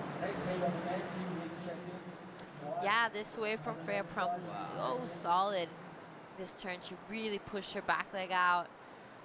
Not wasting any times in between her turns, I noticed, because she had the earlier heat, so her turns are really back to back. What do you like about this one? Well, I like how she set up the 2nd turn, and just really unfortunate for the 3rd turn, because to me, like, 2nd wave has a little bit of a tricky surface on the face, so she was trying to hang it on to the to the 3rd maneuver, but this wave was beautiful from Freya. I love how she just hold the rail on her bottom turn and just tags into the right place at the right time. Yeah, we've seen Freya surf the events in Indo a lot, so we know she's really good when it comes to like solid big surf. And yeah, I know we've said a few times, but it's interesting to see the adjustment that everyone has to make, going from Indo straight to here. We're seeing smaller boards, epoxies, swallowtails. Very, very different to what we were seeing in our last event. So right now, this is the round of 32. Heat 2, Freya Prum is in the lead. Safi Vedi now needs to back up that 5.33. This is going to be wave number 3 for Safi, and needing a 2.60, which is a very small score, but definitely she's not looking for that wave requirement. Trying to beat her 5.33. Now she's up and riding. Big first turn, strong 2nd turn.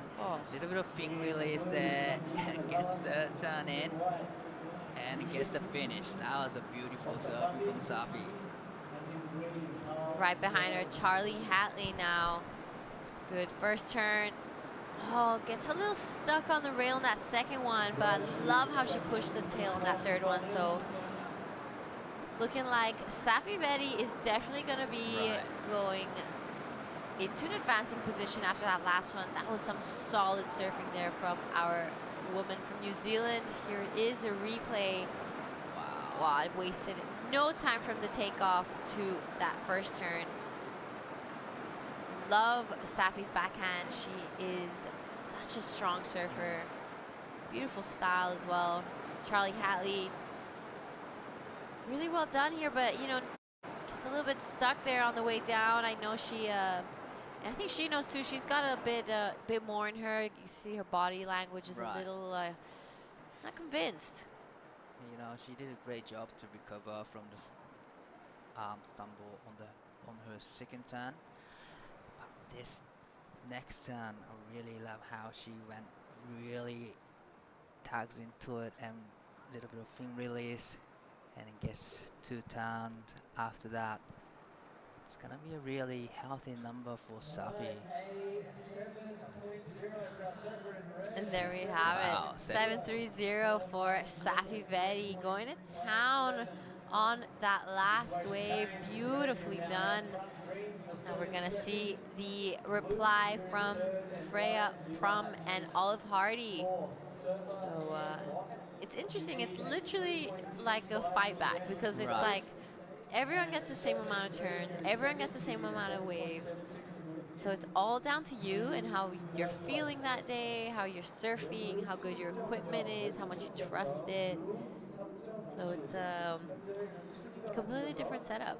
Yeah, definitely you need a good equipment, a good surfboard to surf on this kind of wave, because I don't think it's a salt water.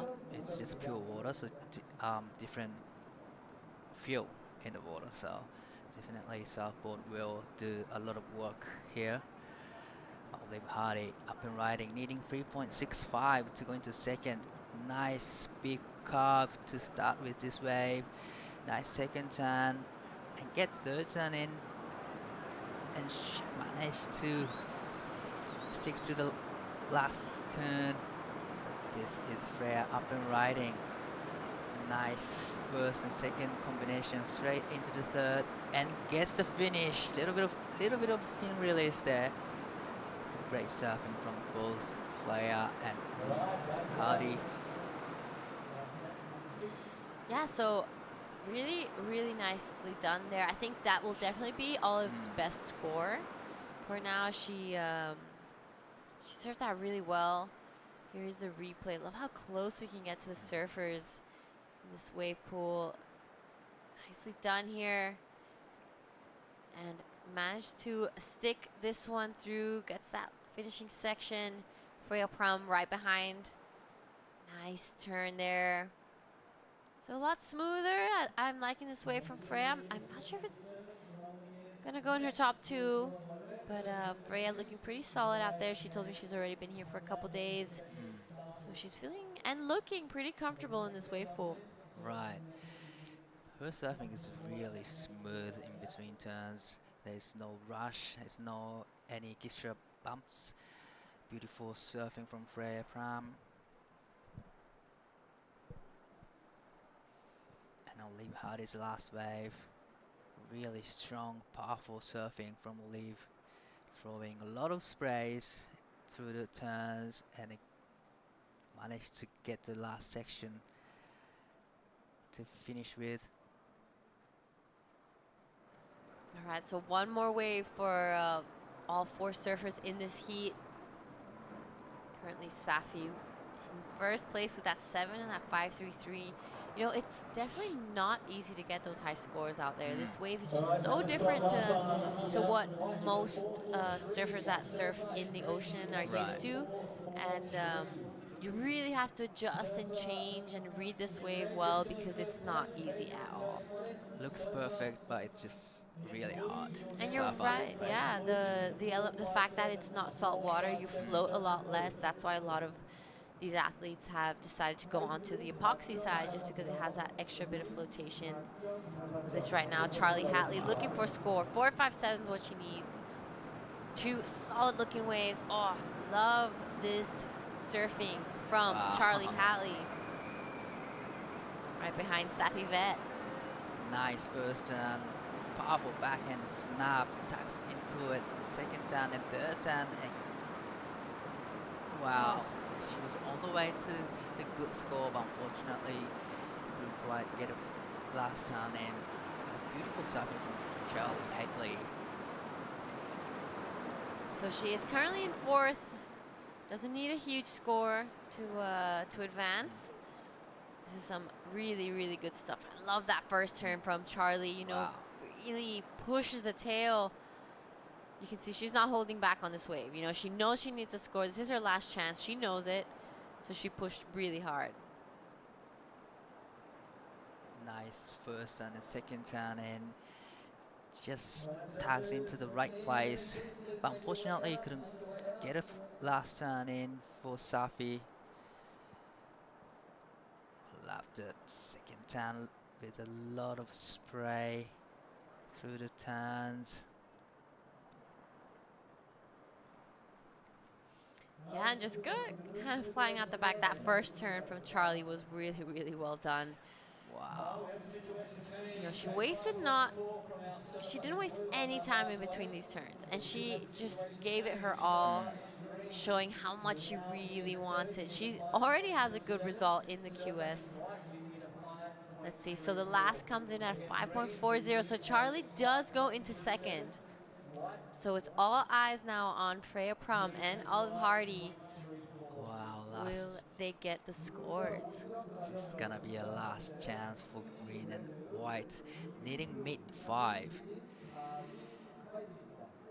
So like you said, getting 5 is pretty hard out there. You know, you gotta do some work to do, on the wave. So it's not gonna be easy, but it's another big score.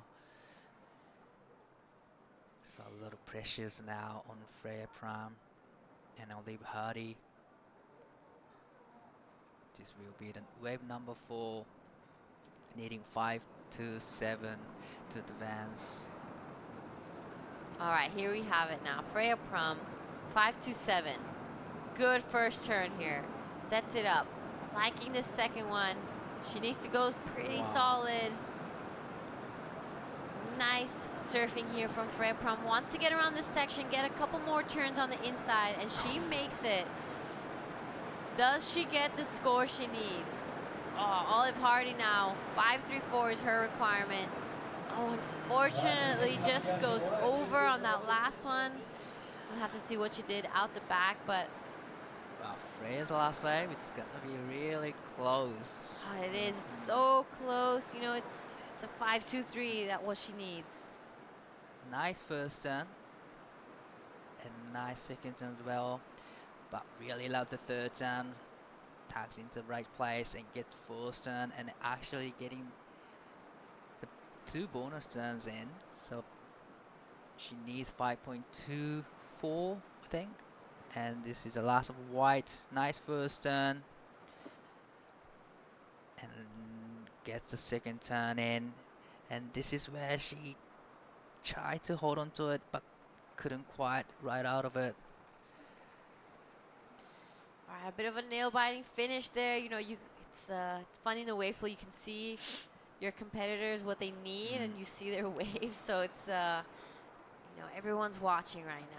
Let's see what the judges think of the last, and it's kind of looking like the situation didn't change. So I think it was Charlie Halley and Safi Vetti going into the next round. There we have it. Fortunate for Freya Prum and Olive Hardy bowing out early, but with that, we're gonna head over to a quick break, and we'll see you guys in the next heat. How? Oh, mate. I was just waiting for a drive. Wind's gone off his, swell starting to pulse. Surf is cooking, bruh! Stand up, barrel.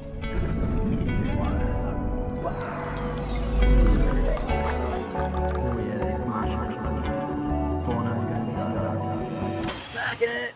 Absolutely cooking, bro. Cookie, bro?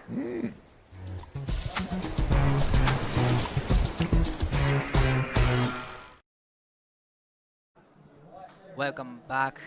This is Siheung Korea Open QS 6000. Now we are into round of 32 women's heat number 3. This is surfing red 7歩続きアップライディング鈴木選手1本目のライディングさあ素晴らしいライディングを続けています。しっかりとフィニッシュをしましたがここでこけてしまいました。そしてその後ろではブルーの鈴木選手がテイクオフしています。一発大きなターンを入れて2発3発目を入れてきました。そしてここのフィニッシュも決めてきました。素晴らしいライディングを繰り広げています。このヒートには2名の日本人選手がクレジット、レッド鈴木選手、そしてブルーに鈴木梨香選手。I'm Dai Wako, back in the booth with True. Thank you, Di. Yeah, we're back in the booth, and wow, Nana Ho just going to town on this first wave. She's looking really smooth and behind her. Rita Suzuki up and riding. Nice first turn, throwing a lot of sprays and gets a second turn and third turn in, and actually gets the finish. Wow. Managed to stick to the landing, so she really likes it. And this is first wave for Nanaho. Oh my goodness, she's just once again opening up. I mean, Nanaho, we know that she's strong on her backhand. She's got a great backside snap. So yeah, no surprises there that she's opened up the way that she did. Just not getting that completion. It seems like everyone's kind of attacking that end turn. I don't know, just it needs a little bit more, I feel like. It needs a bit more oomph in that entry into that end turn. I don't know what it is, but yeah, I feel like it's a real big difference between the 5s and the 6s. Probably, you know, you gotta go. You don't want to go there too late, Yeah. and you definitely get caught up with the white water. So you gotta go there early and probably push the tail to be able to come around the section, and throwing a lot of sprays that Yeah. will give you a good score. Yeah. Yeah, it definitely will. We've also got Aura Zeflin and Sarah Young in this heat. Sarah taking out her heat earlier on this morning, and Aura or Alan, she also was a bit of a dark horse in that heat, taking down some big names. Both these girls are quite young, just starting on the QS tour. Sarah up and riding. Oh, Wow. Really unlucky for Sarah Yang. wow, that was, yeah, really, really unlucky for Sarah. Alan up and into this one, nice first slash. You can see she just unfortunately pushes a little bit too much. Over rotates and kicks the fins out just where they kind of needed to stay on the wave. So Yeah, especially those second waves. You can see the section coming up for you, but Yeah. actually it can get fat really quickly. So you don't really want to go vertical. Actually, you wanna go the big opening curves to maintain the speed and the flow, and get vertical in the last section. So yeah, that's pretty much a little bit of mistake from Alan on the last wave. yeah, I agree with that, Di. It feels like those last like second and third kind of sections on the left are really more of a vert hit, you know, whereas those first two are a little bit more carby, a little bit cruisier. So yeah, we'll see how Alan and Sarah answer back. But right now, Rita Suzuki, she is going to take the second wave of the set. Nanaho out behind her. She locked in a 5. First to Rita, 4.83. Nanaho on the Challenger Series. Yes, so she just came back from South Africa. Yep. A week or so, 10 days ago, and she now in this QS 6000 event. Probably she trying to gain some points for, you know, to secure her spot in the CS next year. Yep. And you know, looking at the rest of the draw as well, Di, Sumomo Sato is a name that stands out for me in the sense that she learned how to surf in a wave pool. Right. Yes. Is that yes. right? Yes. Sumomo. Momo is. I believe that she's sponsored by the wave pool in Japan, and she had a lot of practice in wave pool. So Yeah. whenever she has time back home, probably she's surfing in the wave pool. Yeah. So definitely she's the one to look out in this competition. Sure. I wonder if that's like a level of comfort for her. Yeah. Or, you know, I don't know, but maybe. But yeah, we'll see. I think she's coming up in heat number 7. This right here, Rita Suzuki. 鈴木選手、2本目のライディングになります。さあ大きなファーストターン、スプレーを上げていきます。これはいいリズムで、4発目もしっかり入れてきました。さあ、素晴らしいライディングをしてきたのが鈴木選手。後ろではレッドがテイクオフしています。少しバランス崩しますが、これはうまくリカバリーして、2発目、3発目と入れてきました。3発目はスプレーが大きく、そしてフィニッシュターンもフィンを抜く素晴らしいライディングを見せてきました。That was a beautiful surf from Rita and Nanaho. Yeah, they're just really dominating right now. Let's take another look at this wave of Rita's. Nice, strong first turn. You can see she just extending through these backhand connections and just absolutely tags it for a finish. I mean, wow, that was a well-surfed wave, really poised. Nanaho, a little bit of a mishap to start, recovers really well, getting straight up and into that second section. She's just absolutely going to town, and that final turn would have been absolutely insane if she had got the completion. You could see she gets her fins out the back. She's so low off the bottom, and you just see those bottom turns. That right there, her fins were out, but unfortunately just missing that completion for Nanaho. Wow, that's beautiful surfing from Rita Suzuki. So she's now in the number 2 in the Asian ranking. So Wow. definitely this is important competition for her. Yeah. Definitely wants to get through this round into the next round, round of 16. So this is already a top seed round of 32. So the last wave for Rita comes in at a 6.00. So that is a healthy score for Rita. Yeah. Yeah, really good score. That was, yeah, well surfed wave. She didn't really put a foot wrong. And, you know, Rita's in the zone where she's kind of in the chase to get the Bonsoi Leaders jersey, that Right. splash of gold that we've been seeing the last few events. You know, we'll determine the winner of that after the completion of all the 6,000 events. And yeah, I love the way that Rita is surfing. She's looking really connected and poised, but right now, Alan. Up and riding. Nice first turn to start with, and gets a second turn in. So this is where the wave sends up for surfers, gets a finish and gets a completion. That's a great surfing. And Sarah Yang, nice first turn into the second turn. Nice connections. It's a little bit unfortunate for Sarah Yang. Yeah, that was unlucky. She needed to make that. She was on her way to a good score. I mean, Alan, we saw her get some good turns in as well. Let's take another look at it. I mean, she got second in her first heat a little bit earlier today. That's a good connection there, just kicking the tail out a little bit more. Patience off the bottom to get that completion. Really, really well surfed for Alan. And then we'll take a look at this last one of Sarah's as well. Her backhand has been looking really strong again. She also surfed a heat this morning, taking her heat out. Couple of really smooth connections, but it's just this end one. Right. Fumble.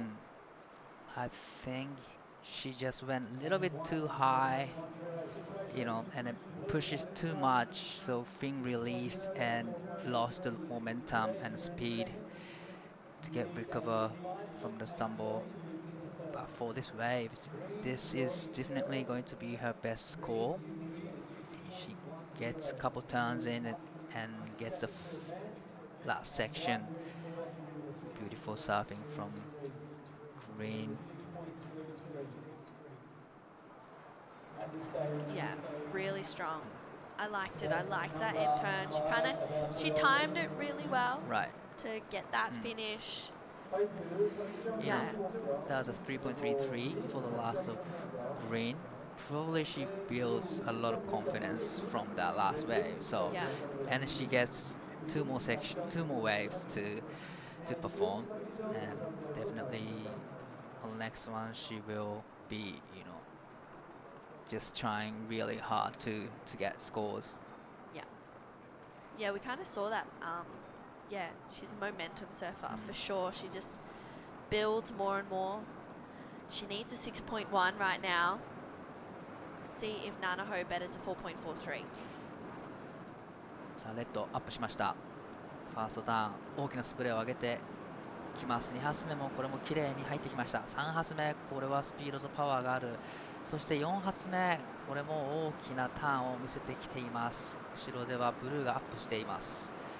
1発目カービングターン、そして2発目はパワフルなスラッシュターンをしてきました。立て続けに技を入れてきますが、ここは3発でこの演技を終えます。Wow. Back to back. Wow, back to back. Great surfing from Nanaho and Rita. I really liked the performance actually. Yeah. Yeah. Everything was on point, and the first turn was strong, and second turn was strong. I think third turn was has speed and power, and the fourth turn was even bigger. Wow, that was crazy. How was that speed and just, yeah, that power through those turns? Rita, she also got a really good wave here. Good first two turns. Loads up once again. I mean, gets the 3 turns in. maybe lacking a really strong major that we saw from the last few, but still such a well-surfed wave. Right. That turn there just gets a little bit of extra kick. Yeah. Wow. I heard that she got a little bit of injury in the knees from Oh, the wow. last heat actually on her shoulder. Really? But I think she recovered well, and she was able to surf in this competition. But this is the last of red. Really like this last section. Throwing a lot of sprays. Nice completion from Nanaho.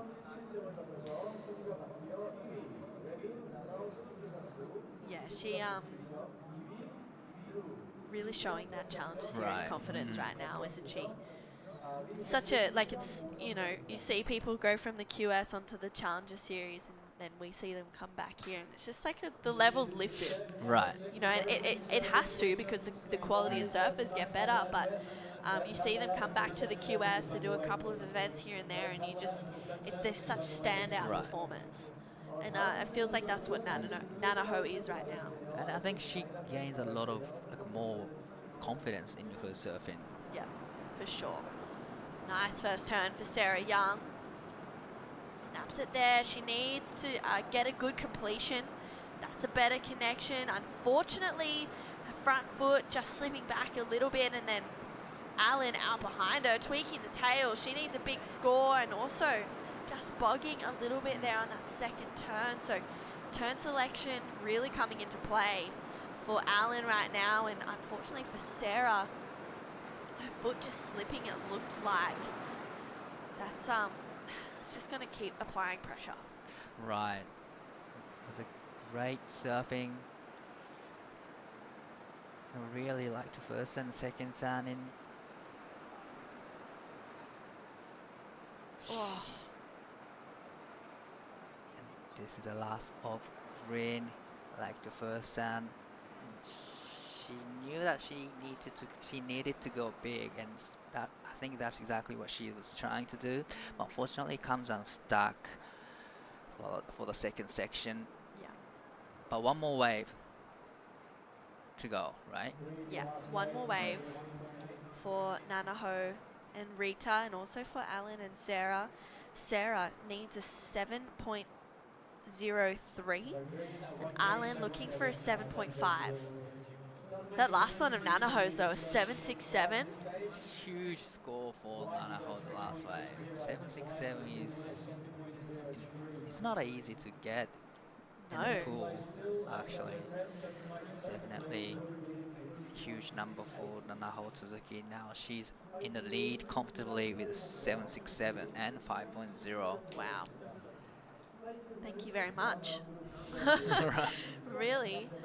It's a really great heat total. That's 7.67. She can just surf a victory lap, I guess, on this last wave. Rita, she kind of needs to better a 4.83 here. I mean, sevens is a big requirement, but we know that it's in the wheelhouse of Sarah and Allen. So if Rita can better a 4.83, she'll be just increasing her place over Sarah and Allen. I'd be stressed about catching the wrong wave out there. Lucky True, they have right. the wall marshals. ブルーアップしています。さあこの波で 4.83 以上出すとリードを広げます。2発綺麗なターンを入れてスプレーを上げながらサードターン、そしてフィニッシュのターンも力強く決めてきました鈴木梨太選手。そして後ろではレッドアップ、ファーストターン縦へのアクション、スプレーを上げてきました。さあ2発目はカービングとしてバリエーションを変えてきています。そしてフィニッシュもしっかり入れてきた。これもまたいい波になりました。 Wow. Well served Bit of from, yeah, it's a victory lap, but Yeah. I think she's gonna better the 5.0. Wow, she put on a bit of a clinic then. Mhm. Saw Rita just climbing away. Just let's take another look. This was Rita's wave. This is her last one. Strong first turn. Wow, just really extending that bottom turn. Up and into Wow. it once again. You can see that patience. And then the power just really playing off the top, and then Nanaho, different approach, fast and whippy, really just leaning into the wave's speed and power, and she's just, wow, yeah, really put on a clinic. I think that's going to better her 5. Definitely, you know, I love how she changed her approach to the wave. Really love the second turn, the big carve and straight into the vertical section to hit, and it gets to big finish as well. So she's showing a different approach on her backhand, and definitely it's going to be a good number. Yeah, for sure. That is, yeah, going to be big. It'll definitely better the 5 in my opinion, and maybe even go closer to the 7. She just is looking so in form right now for Nanaho. Rita's last wave goes into her top 2, so extending her position over 3rd and 4th. 6.17. Wow. And 8.5 for Nanaho. So that, I believe that this is the first excellent score we've seen today. 8.50 from Nanaho's last wave. Yeah. Wow. She, I remember her doing pretty well in this event a couple of years ago, right? In QS 3000, yes. Yeah, I remember that. And well, she's on the way to another excellent competition. But this is the last wave for Green, needing 8.84 to go into second. Gets a little bit of fin release. And at the back, Sarah Yang needing a big score. Nice first turn. Straight into the second turn and the third turn. So wow. Wasting no time on that wave. Beautiful surfing. Yeah. That was really, really strong. She needs a big score. Yeah, Nanaho got a quarterfinal finish in 2023. Oh, right. She went down to Minami Nonaka, who ended up getting second in the event. But this is Alan. She is looking to get into that round of 16, and wow, just kicking the fins out there. Oh, a bit of an awkward fall off, but this one of Sarah's is also a pretty important score. She needs a decent number. Couple of strong connections. That's a really better finish for Sarah, but definitely beautiful surfing. Yeah.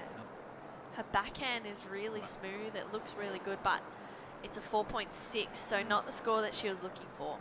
All right, surfer Mike, not enough for 4.60. That last wave of Alan, a 2.67, so also not the number for Alan Zeflin. So it is going to be Nanaho Suzuki and Rita Suzuki moving on through to the round of 16. Don't go anywhere. We'll be right back with heat number 4 right after this. How? Oh, mate. I was just went for a drive. Wind's gone off his, swell's starting to pulse. Surf is cooking, bruh! Stand up, barrel.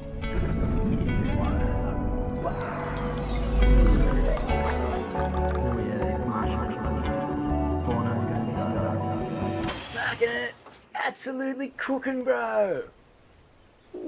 Cookie, bro?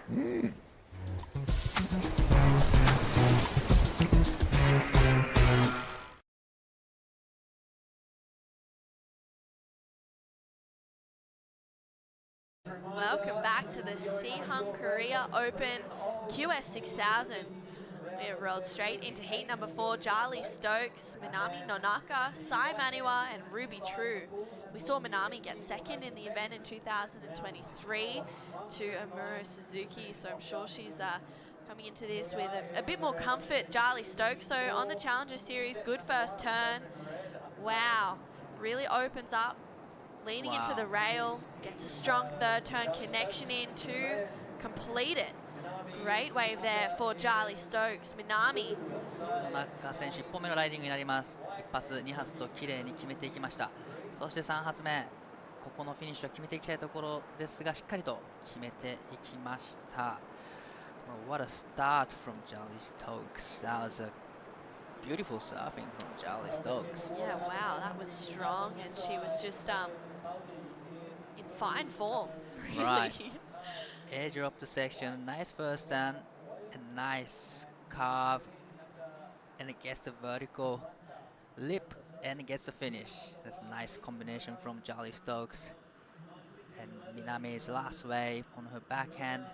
Strong first turn, smooth second turn, and gets third turn in, and gets the finish as well. So beautiful surfing from both of the surfers. Wow.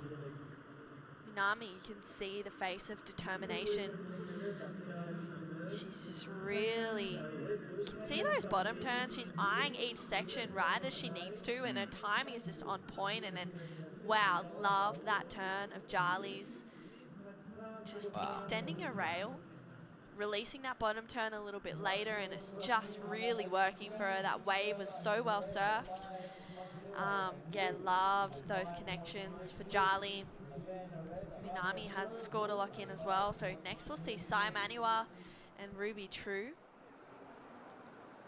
And, Sai and Ruby both have surfed heats already today. Ruby had a pretty stressful finish to her one. She had to watch one of the girls in, I think it was Nat Fensom.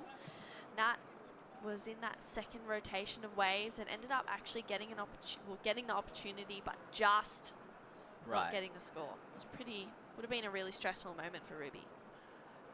And Sai was on fire actually in the last heat. Yes. She did a great job, and her surfing looked like she got a lot more confident in her surfing now.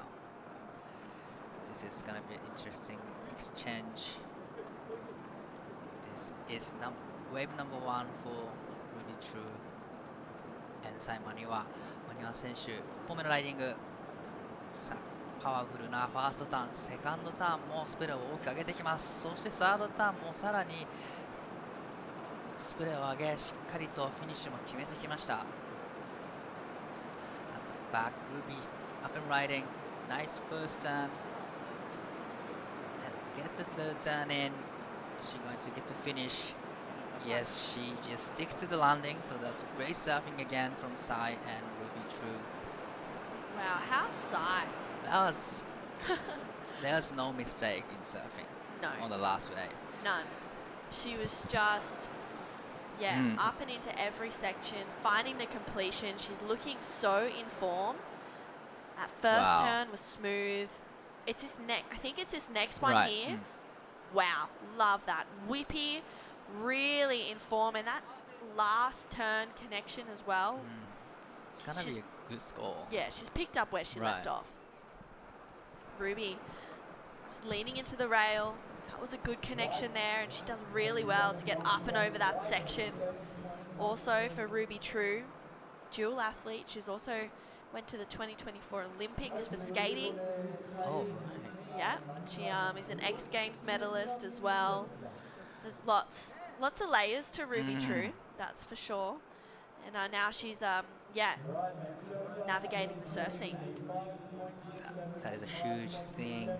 But look at this reply of last of Sai, just wasting no time in between turns, and I think she's just wow. That was great surfing from Sai. 717.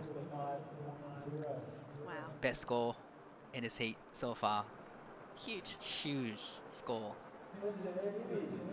Yeah, she's really just, I love watching Sai on her backhand. I think I was telling this to Vaughn a little bit earlier, and I said I love watching people on their backhands. They just feel like they can kind of, I don't know, sit on that back foot going into those turns and kind of release at the last moment to get more vert. I don't know, I love watching it. I mean, the goofy footers out here, Daiwako had a rashy on. I'd definitely be wanting to watch that one. I'd love to surf in this competition one day.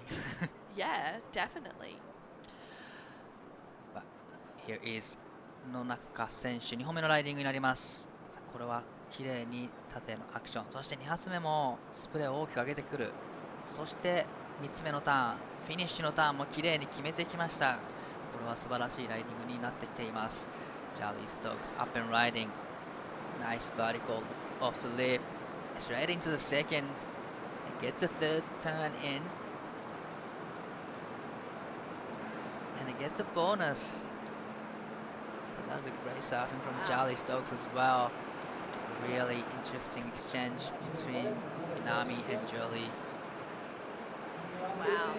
Jali, her travel crew, she's traveling with her brother Taj, and I think maybe Zeb, if Zeb's here as well. Let's take a look at this last one of Minami. So, wow, just smooth. You can see that she's just really able to put her board right in those critical moments. And Jali traveling with Taj and Zeb, and also Gia and Ben Lorenzen. Ben and Gia have already surfed heats today, Right. and maybe Taj might be coming up a little bit later. And I think, you know, she's trying to just keep the flame alive. For, you know, you always get that real fire to want to perform well and progress through your heats for the people that you're surfing, that you're traveling with. It's true. So probably all three, you know, Gia,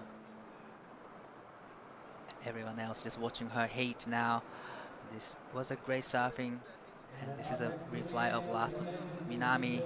This is a really beautiful surfing, wasting no time, and it gets a big finish as well. So definitely it will be a good number for Minami.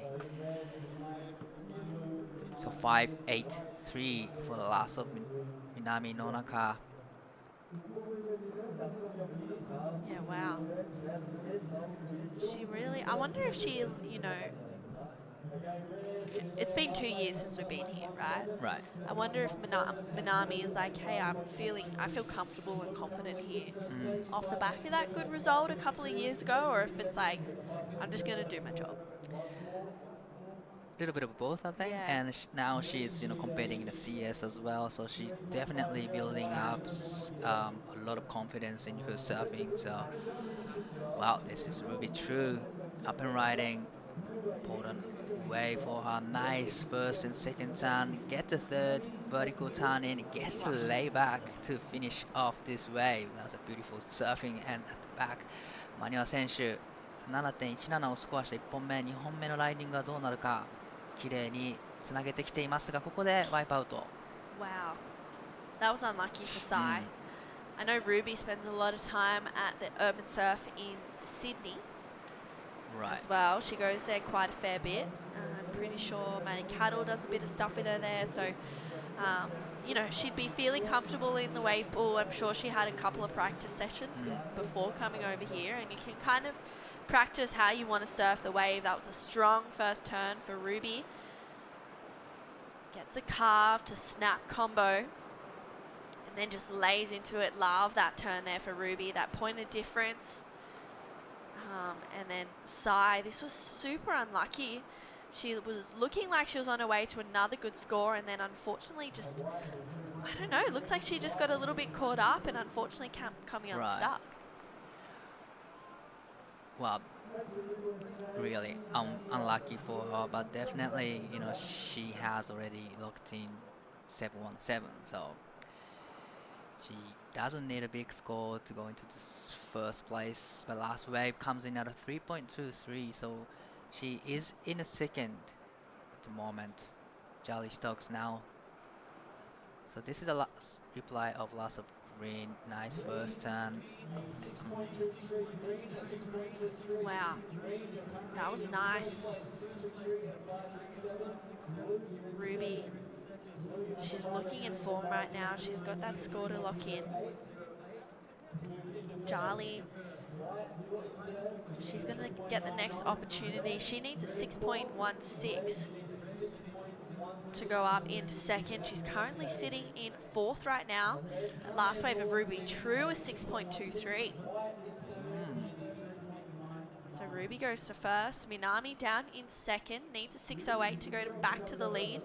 Sai needs a 399 and Jali chasing a 616. This is a really close heat. Really close heat, so it's pretty much everyone's heat at the moment. So now Jolly Stokes needing 6.16 up and riding. Nice first turn. A nice strong second turn and gets a third turn in and fourth turn and finishing nicely. Yeah, that was good. And 野中選手3本目、ここでその差を広げていきたいところ、綺麗に2発入れてきました。そして縦のアクションを見せてきた。ここからもう一発入るか。さあもう一発縦のアクションをしっかり決めてきてこの演技を終えます。Another beautiful surfing from Minami. Wow, interesting exchange. Definitely interesting I exchange. mean, yeah, the last few waves of Jarley's, we've seen her kind of go more to the calves, and now she's just been finding some different approaches, a little bit more of a vertical attack there for Jarley Stokes. Gets a completion, and then Minami, wow, timing it perfectly, so tight in the pocket. Again, just gets straight up there. She's not very big in stature, but she is strong and powerful. Getting that completion, that was huge from Minami. Right. You know, she just timed everything right. Just tags into the right place at the right time and come around the section. She gets a bonus last finishing turn. Yeah, Jarley, you can see she's just pushing through each turn. Needing a 6.16, what do you reckon? Well, I'm not too sure if it's gonna be a 617, but definitely it'll be a mid 5, I think. I'm not too sure, but the last of Minami comes in at a 610. Now she's back in the lead. Wow, bit of a seesaw battle between all four surfers, really. Wow, so looks like the last of Charlie Stokes comes in at a 453. And now Sai needing 4.73 to go into second.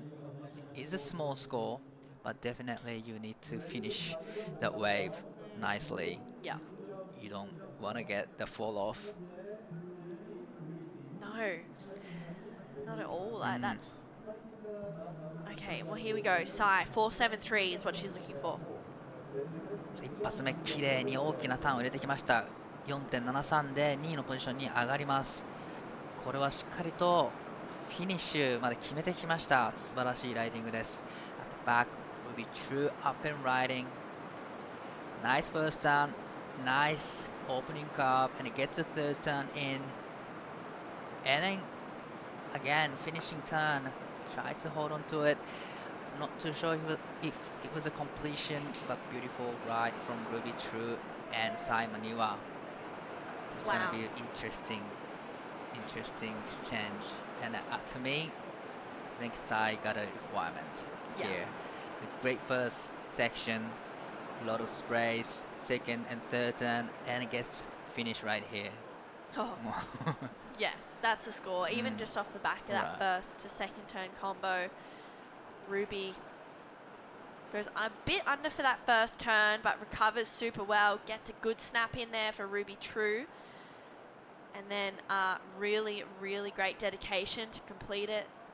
That carve was nice, just really holding onto the rail. And times that section there so well. I mean, going straight up into that and then literally doing that third turn. So close in the pocket. It's really difficult to do. So Ruby, she'll have a score, but yeah, this is the 4.73 for sure for Sai. Even the first turn was big enough to get 4.7. Yeah, I reckon. But she gets last section in, so definitely it'll be a good score. Yeah, agreed. That was power surfing. Loving it from Sai Maniwa. Waiting on this score for Ruby. So let's see. Also waiting on a score for Sai Maniwa. That's going to determine the situation for Minami and also Charlie Stokes. So we're still waiting for the last of Sai and Ruby. So that was a wave number 3. Yeah. And they all get one more wave to go. And Sai's last wave comes in 4.8. She just got the requirements. Now Ruby needs 570. 佐野中選手2位のポジションになりました。さあこれは1発2発と大きな技を入れてきています。3発目、そしてフィニッシュも大きなターンを入れてきましたがノーズから刺さってしまいました。At the back, Charlie Stokes up and riding. Need a big score. Nice first turn and second turn. And gets the third turn in. Wow. So she needs a big score.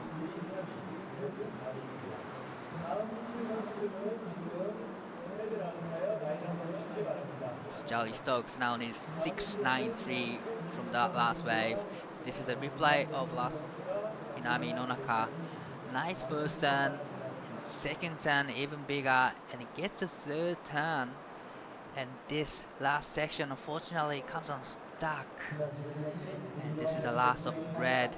Nice first turn, needing a big score.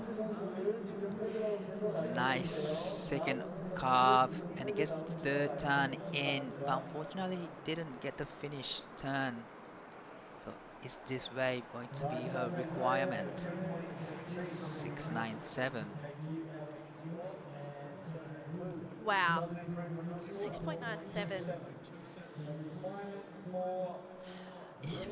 It's kind of a hectic heat because this would be a bit of an upset Right. if Charlie was going to go down in this one, in my opinion. She's a top seeded surfer in this Yep. round. That's why she wears red. So that wasn't it. That was not enough for Charlie Stokes. Wow, 3.73 for Charlie. Not what she was looking for, and that's going to sting because there's not much more she can do about it. And So all eyes on Ruby True right now. wow, Right. 5.7 is what she's looking for. So Minami didn't better her second score in the last wave.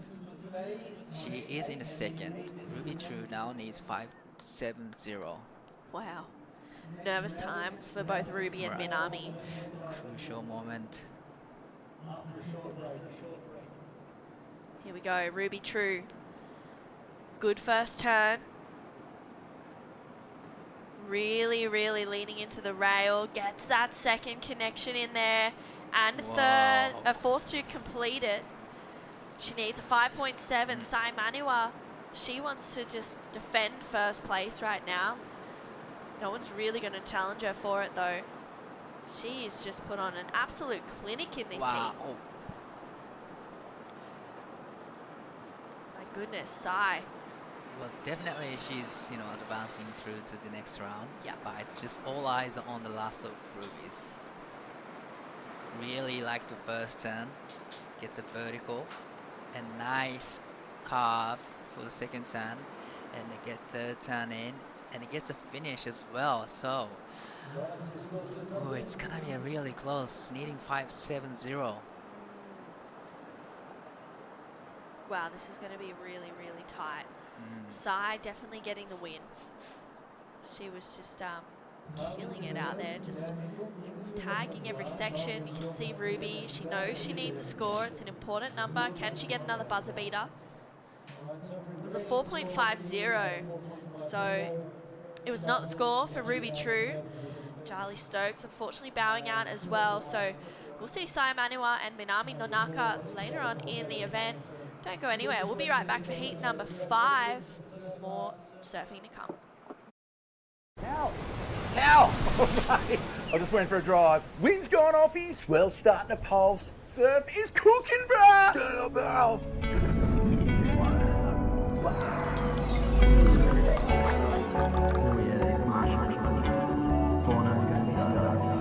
Smacking it. Absolutely cooking, bro. Cookie, bro?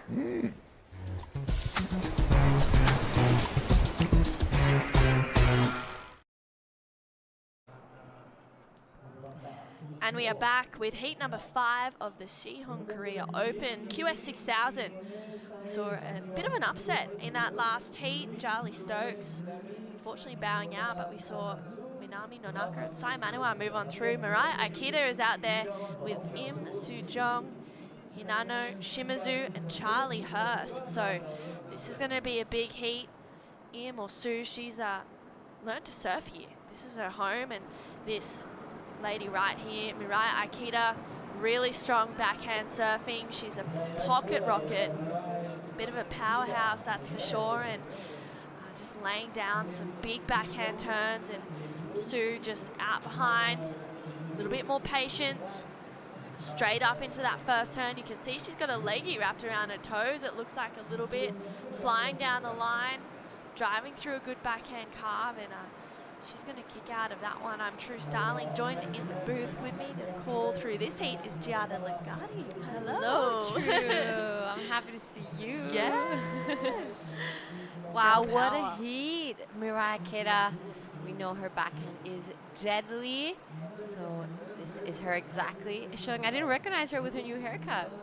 Incredible. So this was a really, really good wave from Mirai Akita.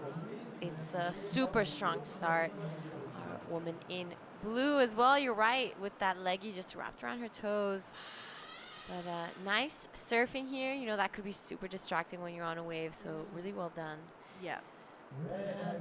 Yeah, so a bit of a gloomy day, but lots of action in the water. This is still the women's round of 32, so not over just yet. Lots of surfing still. This is now Korea. Yeah, we're in South Korea. Different zone. But a beautiful one at that. At the wave pool, we've seen some of these women compete here in 2023. And then for some, it's their first time here. Some people maybe got in yesterday. I know Charlie, she had her first session at about 8 or 9 o'clock last night. So yeah, it's a new zone for people. We're really lucky in Oz to have the ability to go to Melbourne or Sydney and use that urban surf technology down there, the Wave Garden, and yeah, it's a different experience in a wave pool. You surfed a heat just before. I did, and actually yesterday was my first time ever seeing a wave pool. Wow. And trying it out, so it's a whole new experience for me. But yeah, my heat earlier today, I had a great time, but fortunately kind of fell off a few times. But this lady right here had an incredible heat earlier on. This is Hinano Shimizu, beautiful surfing on her backhand. Going back to back here, really critical sections. And right behind her, your girl, Charlie Hurst. Yep. Charlie, nice connection there. You can see she just tags it a little bit more. She knows she needs to make those end sections. It was something that she identified in that last one. So just kicking out, and she gets her first wave locked in, as well as Hinano. Yeah, Charlie has been ripping. I was in the heat with her actually, so it was yeah, that's right. it's funny because with the rotations you don't even see some people in your heat. Like I didn't see her until the third wave, so this is just a replay of our woman in white right now, Hinano Shimizu. Good looking wave. Her backhand is looking really strong and solid. Yeah, very precise. Charlie. Yeah, good first turn.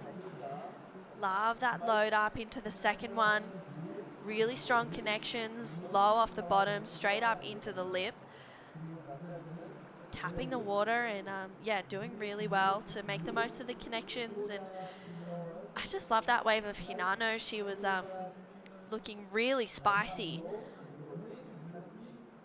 Charlie finishing that one off. And you can see, wow, that was a strong snap there for Hinano Shimizu. Her sister's coming up in the next heat, which is pretty crazy. We actually saw Mia and Isla Huppert surf in a heat together a little bit earlier as well. Yeah, that's so true. I saw that. I was like, oh, that's a pretty big coincidence that both of you guys are in heat together. Yeah. It's good to see Mia back. We know we missed her in Korean Nias. She was always a standout in those two events. So it's good to see her back in the Rashi. Yeah. She did say, she was like, oh, I got so much FOMO. I was like, girl, it's all right. You're here now. Exactly. Exactly. Yeah, you definitely do. I think there was one year where I did go to Cruy and I was like, no, I miss it. Just the waves are so good, but she's back for a different event. There's lots to do around here as well. We can head over to Seoul. do some shopping. You can be around here at the Wave Park. It's yeah, pretty different. It's a different scene if you're not used to it, but it's pretty awesome. And this is Sue. She just is straight up into the lip on that first one, learning to surf here. Really good second turn, feeling a little bit at home. And wow, just tagging it there. Just, yeah, she's really surfing this wave differently to what we've seen from the other competitors. Getting a little bit of extra speed and going over that end turn, whereas you see Mariah just tagging it there. Yeah, Mirai, incredible backhand surfer. She had a great run in Krui again recently, so it was great to see her there. Completely different setting now, so beautiful first turn. Gets her nose a little bogged on that first one, but you know, collects herself nicely again here. Back-to-back turns here in on this wave. I think this is wave 2 of her heat. So some of these ladies have already surfed the heat earlier on today, and this is Mirai's first session of the day. Wow. Her backhand is so solid. She just absolutely belts that section once again. And then Im Soo-jong, yeah, growing up here, training here, you know, learning to surf here for Sue, and she's just, wow, really nice connection there. She's, yeah, got a special, I guess, part of confidence from this place. She's surfed this wave a lot. I'm sure there's different ways that you could attack it, so she's just showing that difference, that variety out there. Yeah, and I think the most important part about like improving and getting those high scores in this wave pool is just surfing this wave over and over again, because at the end it's always the same wave. You know, it doesn't change much at all. So the more time you have out there, the better it is. I mean, it can count in the ocean as well, but this is even more specific to that detail. Yeah, definitely. It's a different kind of vibe for sure. We've had a few scores, a 5.17 and a 5.7 for Mirai, 5.83 for Hinano. Charlie locked in a 4.17 and Sue a 2.77 and a 1.83. Sue needs a 3.07. Char chasing at 1.67. Hinano, that 5.83 is looking pretty good. So this right now, Charlie Hurst, beautiful first turn here, sets it up again for this second one. This is a good score for Charlie Hurst. Love how she pushes the tail. It's a bit more critical there, finishes it off. Very elegant style. This is now our surfer in white, Hinano Shimizu, one of the twins. Solid surfing from our woman in white. She's gonna wanna finish this one strong. There we have it, takes it all the way down to the inside, wants to get one more turn in. So, you know, you spend a lot of time with Charlie now at home. Do you know if she got any practice in the wave pools there? I don't think she did. No, she didn't. Racking back my brain. I was only home for 2 weeks, I should notice. No, she didn't get the opportunity to go down. She had some work up at home. But yeah, she was able to get a session in late last night here, and I think it's working for her. She's looking really strong. That end turn was good. She was, yeah, got a couple of waves in her session last night. Said her board was feeling good, and she said, I know how to surf. I just need to kind of get the reps in. So that's, I guess that's a whole part of it, right? That's right. And here, Hinano looking like she's definitely got her reps in on this wave pool. She's looking pretty confident right now. Loving her backside attack. Just so consistent and so precise. I think timing is a really important factor here in this event. Yeah. You have to really time your waves right. Yeah, I agree. It's timing and turn selection. I was talking to Di about that. I think, yeah, doing the right turns and then at the perfect, like, not that perfect time, but just in the right, that sweet spot, you know. And it looks difficult out there. You surfed. Yeah. Like, how was it, like, to actually surf out there? It's actually super hard. It's just, you have to find that sweet spot, like you said. You have to time it right, and can't push too hard because otherwise you'll go over, and you can't be too soft because then it won't be a turn, you know. Yeah. So it's difficult to kind of find that perfect pressure point and the takeoff. Don't even get me started on the takeoff. It was so difficult. I mean, and the adrenaline you have, like, you don't want to miss it. You want to catch the right one. But someone who's doing just that is Mirai Akeda. She has been on a tear this heat. Beautiful finishing. She needs to land this one. She just goes over, unfortunately, right now behind our woman in blue. This is Im Soo-jeong, feeling at home right now. Beautiful there. Unfortunately, does a little bit of an awkward turn there, but manages to stay on the board. So this was wave number 3, I think, for the girls. Yeah. Wave number 3. So they'll have one more opportunity. What wave was better? I think my favorite one is the second one of the set for sure, because it's the cleanest one. It has that wall that you can just push a little harder on. So I think that was definitely my favorite one of the set. But everyone is different. Everyone's style is different and approach. I think the later waves in the set have a little bit of a backwash to it. So yeah. Interesting. Yeah, it's Red, that was a 4.83. wow. That was a nice connection. But yeah, it's funny how like the different waves kind of, even though it's a wave pool and you expect all the waves to be the same, there's just always something that's just slightly different about them all. And yeah, I was talking to Di and he said the same thing. He's like, I'd want to be on the second wave of the set. So yeah, it's definitely cleaner, has a more wall to it. Yeah. It's just bowly and nice. It does change and differ to the last waves of the set. I feel like the last ones kind of have that backwash and bend a little differently to the first one. So, but that's the best part about this contest, that there is different rotations in the heat as well. So everyone gets the equal amount of opportunity and chances on the best ones and the fourth ones. Well, best ones depends what you're asking, obviously. yes. But yeah, so it is, you get the second wave on your first go, and then the fourth wave on your second go, and then that repeats twice more. Yeah. So it's a very equal playing field. I think this is as equal as it can get, because you take away the factor of, you know, not catching a wave. Like if you're in the ocean, it could just be just not your day and you're just not in the right position, so you miss waves or don't catch anything as good. Yeah. And the priority factor goes away as well, and time as well. Yeah, a whole lot. We'll see the sets also increase. There'll be an extra 4 more sets in that finals round, and that's good to have a bit of extra opportunity. Nice surfing there for Charlie. Needs to find that finish. Unfortunately, coming unstuck. She's looking to get into second place and get on top of Mirai Aikeda, chasing a 5.94. Sue looking for an 8.1. Big scores.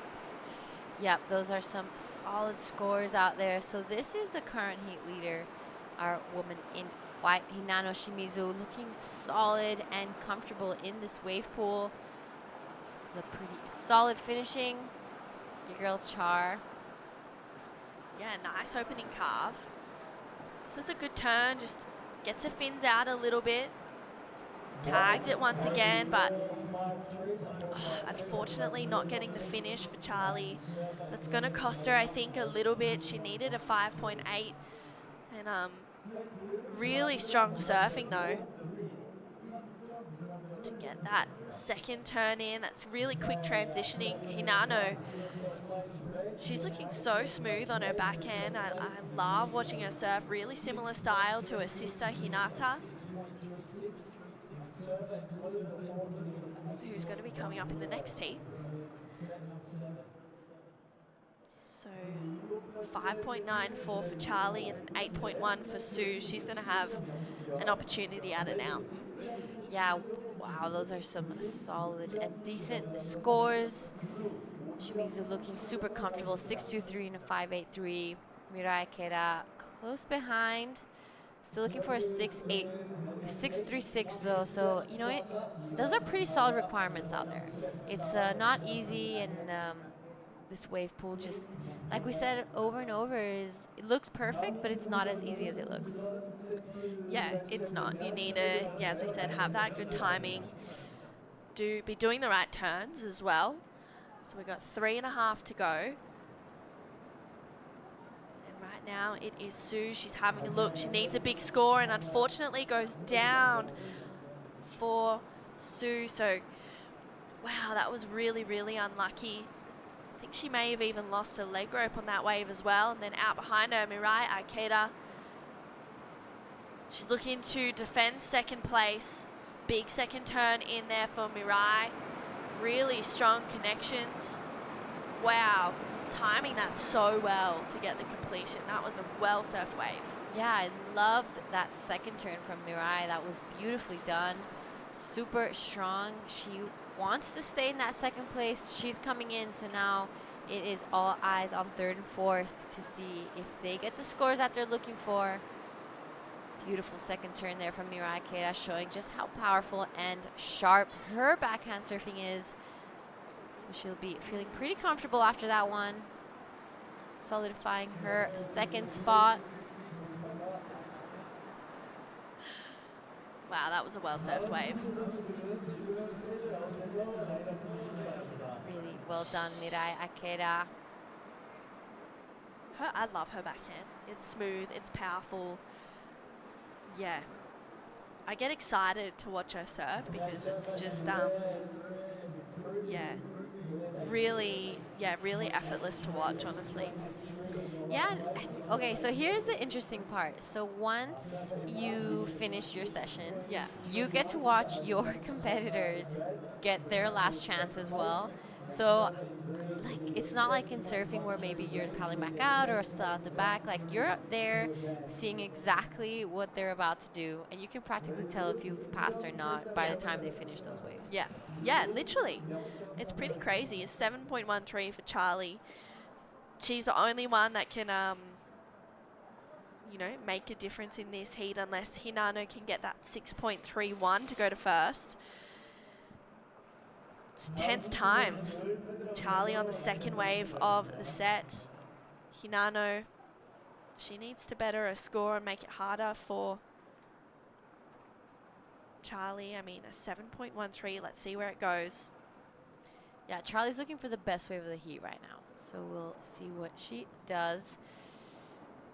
We have the first two burner waves come through. Here we go. Charlie Hurst, 7.13 is her requirement. Good first opening turn, super smooth. Love her style. She pushes that second one a little more. She's gonna have to go pretty critical now. She finishes this turn and unfortunately just falls off. Shimizu now looking to solidify her second position. Beautiful surfing now. She wants the first place. Mirai Akeda pushed into first. We'll see if she manages to go into the first position or not. Unfortunately, I don't think that will be enough for Charlie. I think Charlie and Sujeong will be bowing out early.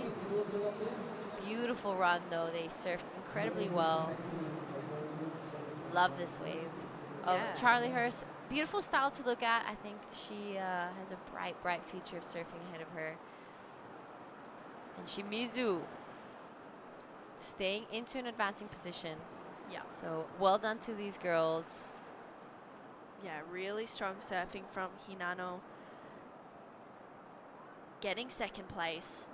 Mirai moving up into the lead that we saw on her last wave. So last of green is not enough. So it will be Mirai Akeda and Hinano Shimizu moving on through to the next round. We'll have heat number 6 coming right up. We'll have Vaughn Blakey come in for the call.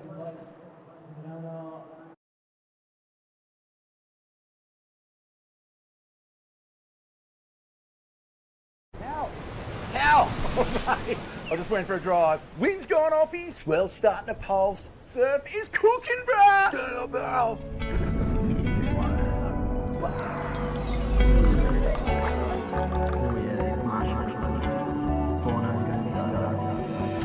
Backing it. Absolutely cooking, bro. Cookie, bro?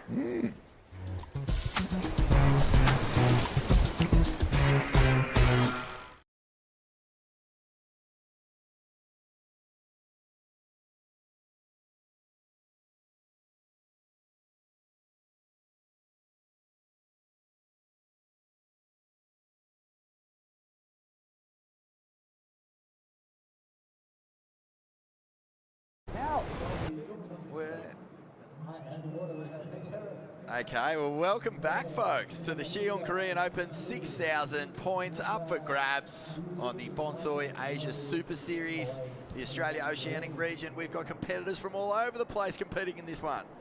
And this is a very familiar style right here. Former CT weapon, Olympian, New Zealand's queen, Paige Harrop, and she's up against Shino Matsuda. And she has a very smooth, powerful style as she rips down the Siheung Wave Park. Gets a big finish, won't ride out of that one. Border calling the action. Good to see you, mate. Hello, welcome back. Woo, feels good to be back. So 2 Olympians in this heat. Shino Matsuda did represent Japan in Tahiti. So super solid. This right now is Paige Harrop. Beautiful, solid style from Paige. She's done her rounds. She knows how to surf a heat really well. Yeah. So just shutting this one down. Shino Matsuda right behind her. Good looking wave here for Shino. She's a bit of a smiling assassin.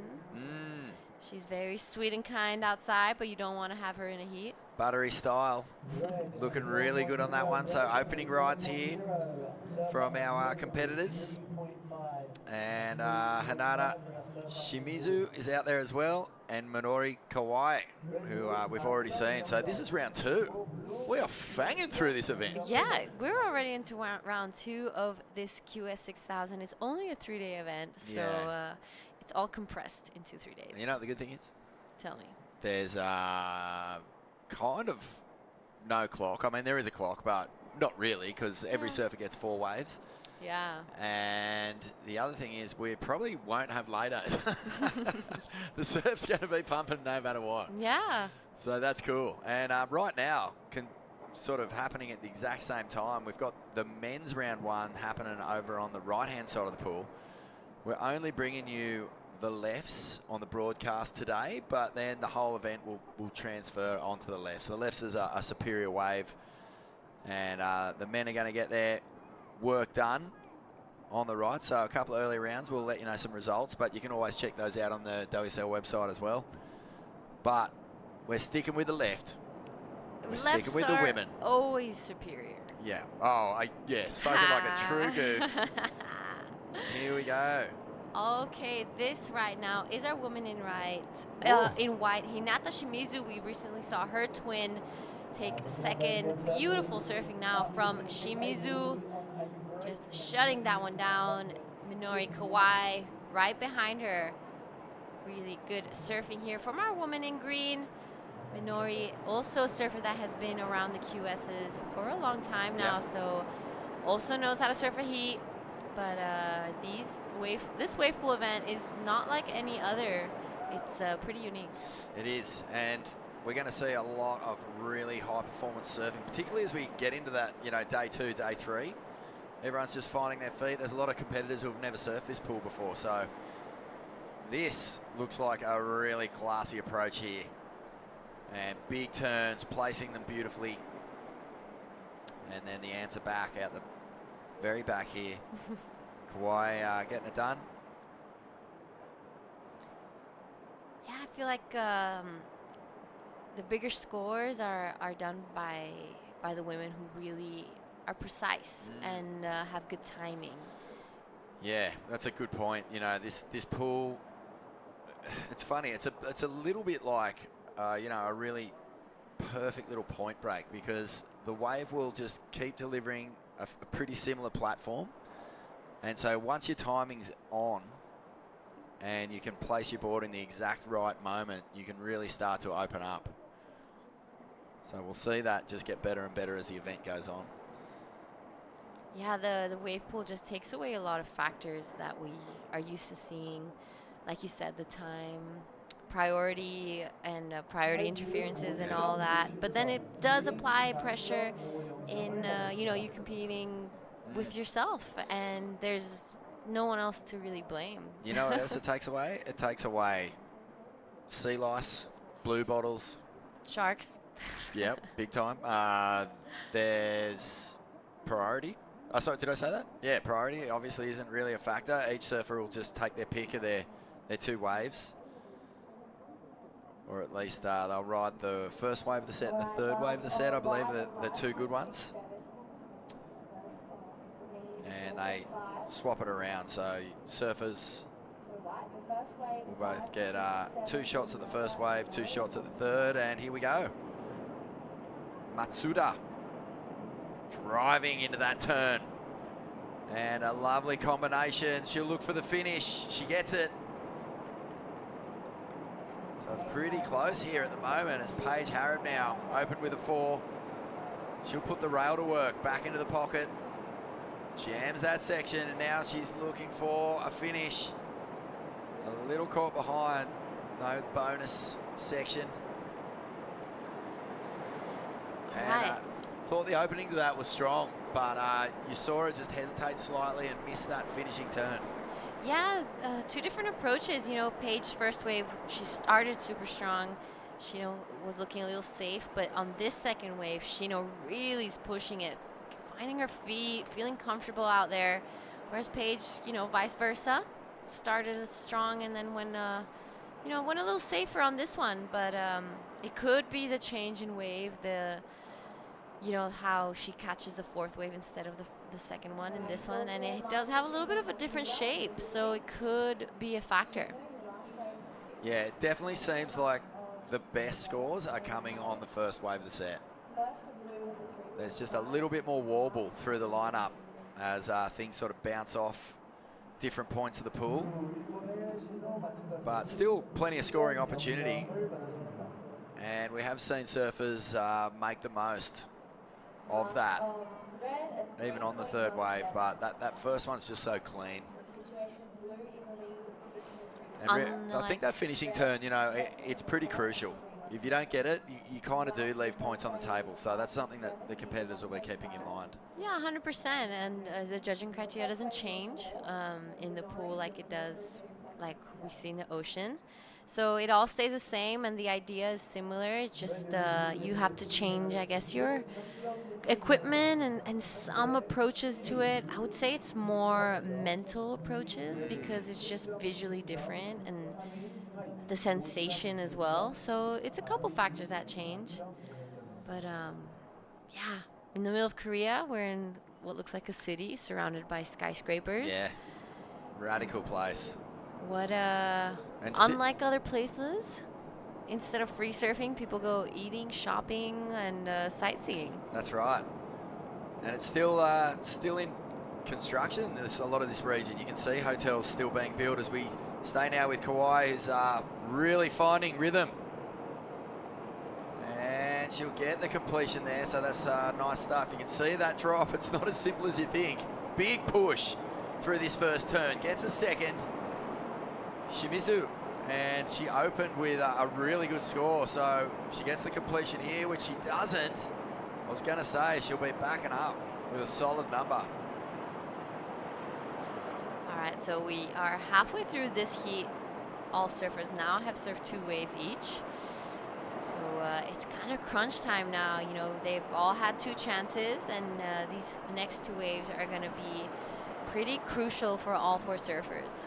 You do so much surfing in this pool, so close together. It's rare to be on your feet and just really giving it everything, wave after wave after wave after wave. So 4 waves, and a handful of these women, at least half this of round 2, have already surfed this morning. So, you can really find yourself running out of puff if you're not right on top of your fitness. Yeah, I felt that. You feel it? You did? I haven't been surfing too much at home, so I definitely felt it. Hey, what's it like when you said you nosedived on one?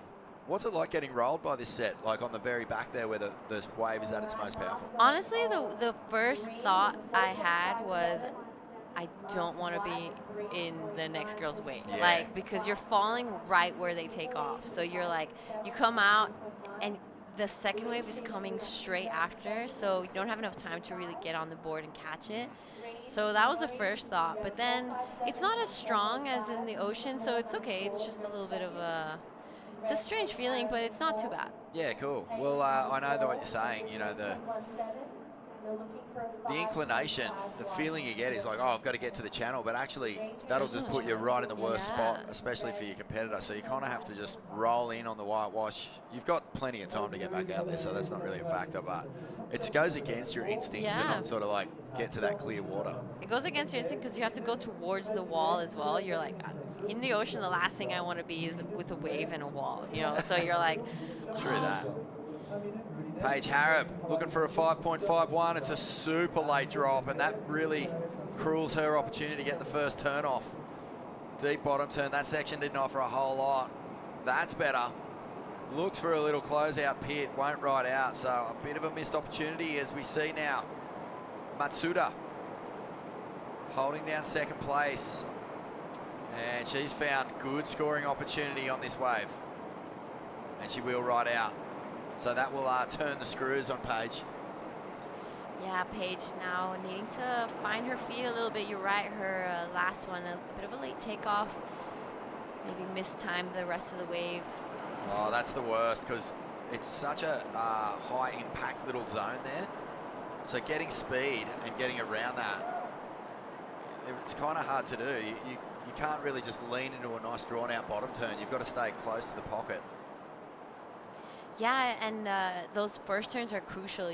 The timing between your takeoff and that first turn have to be as minimal as possible if you want to get those high scores and kind of find that timing and rhythm for the waves. We're seeing Shino doing that really well. Someone who did that super well was Safi Vetti. She was on her backhand as well, so it's impressive to see. And I'm interested to see who's going to have the advantage here, if the goofy footers or the regulars. Yeah, it's worth noting that because I think this morning with a 9, she was really able to utilise being front side. The variety aspect and element really gave her the top score of the whole day pretty much. She was just so comfortable. She was able to sort of lean into big calves, hit the lip, throw the tail out the back. The backsiders tend to lean more on traditional just power surfing and trying to get plenty of spray and some big stings going on.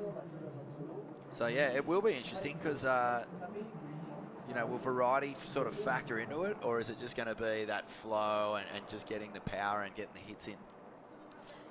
Yeah, I think Anon was one of the only surfers I've seen today to give us a bit more variety and a bit more, you know, of a fresh look to this wave. And the judges really rewarding her for that. So it was really well done. Yeah, no surprises with that Bonsoi gold leaders jersey on. She's looking so powerful, so strong this year. And, well, some more powerful, strong surfers coming up too. Sarah Okita in the next heat. Samomu Satu, Gia Lauritsen. That's going to be interesting. But wow! Well, that was perfect timing. Gets a really sensational off the lip and will try to hold on. Probably not complete, but there was plenty of points in that first turn as we look now to Kauai. She'll get a big turn in as well on the inside. Staying so tight in that pocket, which is a really good call.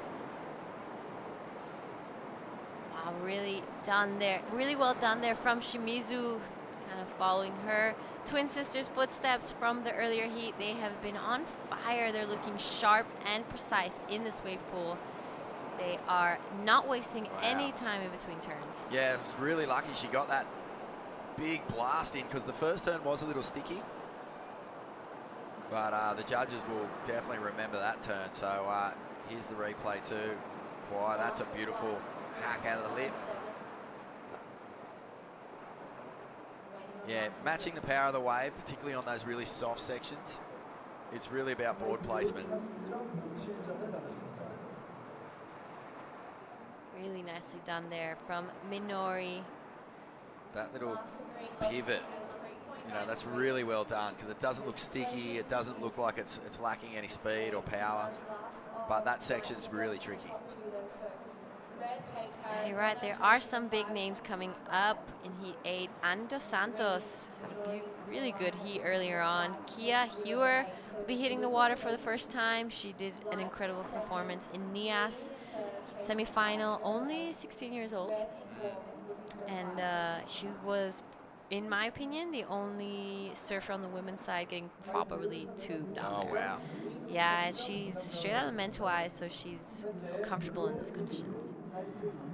But this is a wave pool now, whole different scene. So I'm excited to see her. I was wondering, you know, I know the setting that we're on, it is built for high performance shredding. Wouldn't it be nice to just crank that beast mode just a little bit? I definitely asked her a couple of days ago. I was like, so is the barrel one gonna show up or? But unfortunately, no. No, it's thick. It really drains below sea level, that barrel setting. I had a crack at it last year, and whew, it'll bash you if you fall off. Oh. Nice first turn here. Matsuda, and she backs it up, an open face carve. Oh, she puts even more power into that turn and gets up nice and early. That one not sticky at all for the finish turn. Big wave here. Paige Harrop, this is her last chance to get the score she needs, and it's a big one. Oh, it's not that big, a 5.65 to advance. She'll get the floater and no completion. Oh, you can't ask the question of the judges that much. There was some good work there, but a completion would have really had them putting the thinking caps on, you know? Yeah, this wave from Shino, she's really pushed it throughout this heat, just gone better and better. Beautiful surfing there from our surfer in blue, Olympian in Tahiti. So just showing the quality of surfing she has. Paige Harrop right behind. Unfortunately, it's gonna be a tight one. I don't think they're gonna give it to her without the completion. It needed to have the completion. There was work done. There were some powerful snaps. She's making the most of it. You can see she's not completely in sync with this wave, and that's why she had to deal with the shock wave riding out. Yeah. This first two turns from Shino. So stylish. I really enjoy watching her surf, especially in a wave pool like this, because she has that precision and really good style. All right, so we have the last two waves to come through. The last of Shino is 7, so it really extends her lead now. Well, that's unfortunate for Paige Harrop. She will not be moving through into the next round. It's all coming down to the surfer in green, Kauai. She needs a 5.08. It's not a huge score. Yeah, not at all. So it's all eyes on green and white. Will White be able to, you know, chip away at her score and create a little bit of a distance, or will Minori kind of fight back and get that score? That's the thing, isn't it? Because Shimizu, she has a chance to increase her lead in second spot, but it will be Kauai who gets first shot, so she's just going to have to go all out here. So Kauai having to dig deep. Good first turn there. Sets it up. Does another one. A little more on the face of the way. That was much better in a much critical section. Oh, she's done everything asked of her and out the back, trying to get rid of a 3 and increase the lead. Shimizu. Yeah, so deep bottom turn. She's hacking at this one. She wants to get the finish. She'll throw it up, and she doesn't get the completion. So this is a nervous wait here. Heavy days. Oh, I don't know. I got a feeling that Minori might have done enough. I think so too. It's a powerful wave, isn't it? Even that little hook, it was a bit of a half turn, but still threw plenty of spray. And then the last two turns, spectacular. Oh, last that one last had so one was much crazy. drama. Oh, that last one was crazy. So she's only looking to replace a mid-range 3 here. So you think she might have actually got that done with these 3 turns, but the completion would have put it beyond doubt, and I don't know. Oof. I have a feeling Minori's going to get a really good score. on Yeah, the I'm last with one. you. Definitely with you. The last turn really was a point of difference. And this could be heartbreak for the surfer in white. As we look at these replays, there's a bit of a power difference going on here too. Like, Wow, okay, so the last one, Minori, comes in at 6.00. She definitely goes straight into second. Last of white to come through. A 4.91 is her requirement. With that fall, unfortunately didn't come through, comes in at 4.07. So unfortunately, white goes to third. that hurts because the last turn made and she's getting that score or right on it. You know, I think that's going to be one of those ones that you're just doing bed karate, lying in bed tonight, just going, no. Why didn't I make that last turn? But you have to give you have to give it. We're going to have a little break right now and be back with more from the Siheung Korea Open in just a moment.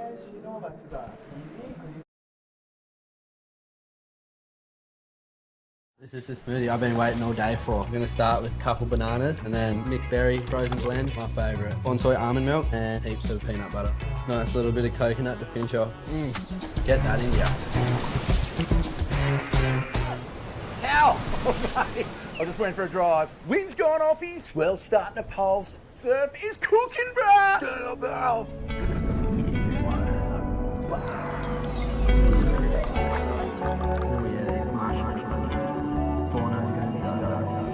Smacking it!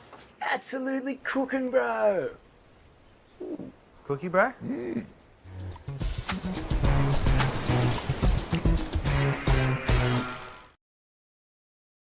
We have Sarah Mehta in red, Shimomo Sato in blue, right?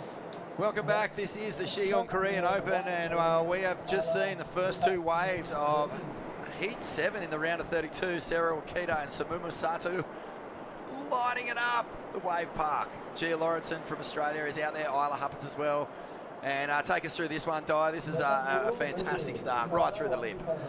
脇田選手、1本目のライディングになります。1発目から大きなスプレーを飛ばして、2発、3発、そしてフィニッシュのターンで少し前に出てこれなかったようです。そしてその後ろではブルー、1発目大きなスプレー、2発目も大きなスプレーを上げながら3発目、そして4発としっかりと決めていきました。Yeah, these two women would have surfed against each other so many times, man. They know each other so well, the strengths, the weaknesses, and you know, for Samumo paddling back out and seeing Sarah fall on that last turn, that's going to be like a bit of a ramp up for her because Sarah's just so strong. She so seldom makes mistakes, but you do get the advantage of watching the replay when you're paddling back out, and you know, I think for Samumo, she's watching it going, oh wow, okay. Great, I got my completion. I'm feeling good. So definitely, that gives her more like a confidence in her surfing right now. And you know, these women, we've seen plenty of them on this series in the past. They're up against two pretty powerful Australians here as well. Gia Lauritsen, you know, Isla Huppets. Sarah's, you know, former CS surfer, so she has a lot of experience, and Samomo now surfing in CS tour, so they both have a big confidence in their surfing. So it's gonna be a great matchup. And here goes Gia. And yeah, you can see, you know, just whipping it through the bowl. Wow. I mean, that almost looked like a mistake, but it did sort of have the advantage of throwing a lot more spray as Isla now responds. Nice, nice first turn and second turn. It gets third turn in, and it gets completion. Unfortunately, couldn't quite stick to the landing, but still beautiful surfing from Isla. Is it? Isla Fisher. Isla Fisher. What am I talking about? Isla Huppets. Beautiful surfing from Gia and Isla. So this is a replay of Last of White. Beautiful first down, throwing a lot of sprays, and nice section to hit. A nice, you know, transitioning in between turns, surfing super smooth. This is Isla's last wave. Really tags into it in the right section. And unfortunately, he couldn't, stick to the landing on the last section, but still, she did a lot of damage at the back.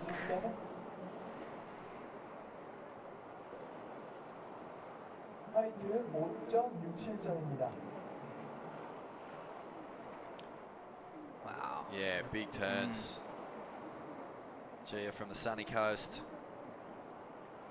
Strong surf family. See that? That kind of looked like an error, but it worked for her. She was able to sort of like pull the board back under, and it really sent a big sheet of spray off the back. So, oh, look at the scoreboard: 557, 517, 417, 417. It's such a close hit right now. Well, in the first exchange, the big difference there, Di, is that both Sarah and Isla didn't get the completion on their waves. That's so true. And right. I think both those women would be, well, they're classy enough surfers, they're experienced enough to go, oh, all right, well, that won't happen again. Right. But yeah, Gia, she was able to tap into a good rhythm straight off the bat here. Definitely great feeling, get to the last turn in on the first wave of the heat. So this is going to be a wave number 2 for Sarah Wakita and Momo Sato. 佐藤選手、2本目のライディング、1発目大きなスプレーを上げてきた。そして2発目もスプレーを上げながら3発目。ここから4発目に入ってきます。4発でこの演技を終えました。素晴らしいライディングです。そして後ろではレッドの脇田選手、テイクオフ。1発目、綺麗なターンを入れて、2発目も綺麗なターンを入れて、タイミングを合わせていきます。そして2発目、フィニッシュをしっかりここは決めてきました。Yeah, well, we called it. We knew that Sarah would not go through another wave without completion. There was still a little wobble in there. She's having a giggle. I think she actually felt her front leg kind of buckle a little bit in one of the turns, but the thing is, she made a last section. She did, and she's happy with that. But Samumo is on here, and wow. I think we're right. Like, she saw that. She saw that Sarah was just slightly off with that completion, and she's taken that as an opportunity and basically an invitation to cut loose here. This is a replay of the last of Sarah. Nice first turn. It gets a little bit fumble there, but still managed to put one more turn in here, and it gets the completion. So now, she definitely started to feel more confident in her surfing. Yeah, this wave has that little wobble. You can see it there. Right. Just got hung a little bit, but still did so well to get the 2 turns into a pretty tight area. Another beautiful exchange from Sarah and Momo. This is the last of Momo, right? So I really love the first one. Yeah. A lot of sprays. Just hit right place at the right time. So that's beautiful surfing. And it's funny when you're surfing this wave, sometimes as you take off, that lip's not even there yet. Right. So you've just got to have faith that it's coming, because you can see there, Samomo just did not even flinch. She came straight off the bottom and flared out into the lip, and that gave her probably the best turn of the heat. Right. You need a 2.60, and green, you need a 4.11. Yeah, it's funny how this section just comes at you. You don't really know when the lip actually gonna break, but you just gotta do the bottom side and you just gotta hit hard. But this is a very important way for Isla. Yeah, very nice first pocket snap, big drive, you carve out the lip. Look at that turn. And she's found plenty of energy on this one, and she's squeezing in. Wow. She's squeezing in turns, or an extra turn, and that's pretty impressive, because she's doing that because she's just going so fast. And Gia answering back now, and she's found a lovely bowl, and she'll get a little bonus in and the completion. And I think there's even another section on the inside, so bonus here for G. Lawrenson to back up her opening ride, which was a good one, a 5, 6, 7. But Isla Hupperts, that was a really strong ride. I got a feeling that could be your best heat score. I think so. In this heat, yeah. Yeah, look at this, just times it First perfectly. That was a hook, but this thing, big power spray, This turn. Wow. super tight surfing here. It was a really tight section to hit, but managed to put a couple good turns in. But this is just the last wave. Nice, smooth connecting turns in between. There's no like wasting no time in between turns. Beautiful surfing from Gia. And we've got a heat on our hands here because it looks like all 4 of these women are just really feeling it. Right. Okay, Sophie Green, a 617, a 617. Well, Your second looks wave. like the last of green comes in at a good number. 617. I think that's that will top score this heat. Surfing Right. White, a 397. White, It's a actually the 397. best Situation heat in score order is in this green. heat You're so in first far. place. You have a 617 and a 417. So Blue, you're 617 and 417 for surfing green. Now sitting in the lead. Momo is in second. Gia needs 440 and Sarah now needs 590. Red. Unusual, Unusual for look at this, Sarah, right. You do look at this heat on paper, and Sarah is by far and away the favourite. She's got the experience, she's got wins, she's got experience here. Right. And I think that just that first little fall has just like unsettled her a bit. 2 waves to go, and she'll have the first choice here. And she knows what she needs. So a 5.9 take us through this one. 脇田選手3本目のライディングになります。さあ一発目綺麗にスプレーを上げながら前に出てきます。2発目も綺麗に入りました。掘れてきたセクションで縦へのアプローチ、これも綺麗に決まってフィニッシュのターンもしっかりと決めました。これは素晴らしいライディングになった。そして後ろから佐藤選手1発2発目綺麗に入りました。そして3発目も綺麗に入って、ここでフィニッシュのターンしっかり決めてこれるか。ここは少し引っかかってしまいました。 Here we go. Interesting exchange. Here we go. Well, the last wave for Sarah, that was a great surfing. That's exactly what she wanted to do on her first wave. Yeah, she's got a big smile on her Right. face. I think she can feel that she's wrestling this one back. Let's have a look at it again. Nice first turn, just connecting the dot really nicely. And this is where the wave got steeper and just hit the lip really hard and it gets to finish. That's a great completion. Yeah, and then in comparison, his first turn was probably the worst start to a wave that we've seen here. But then this turn was really nice. That was perfectly timed, but doesn't get the completion. And this is where, when you've got someone like Sarah chasing you down, it can start getting under your skin a little bit. And we know that Samuma's been ripping, so she just needs to keep her head about her here.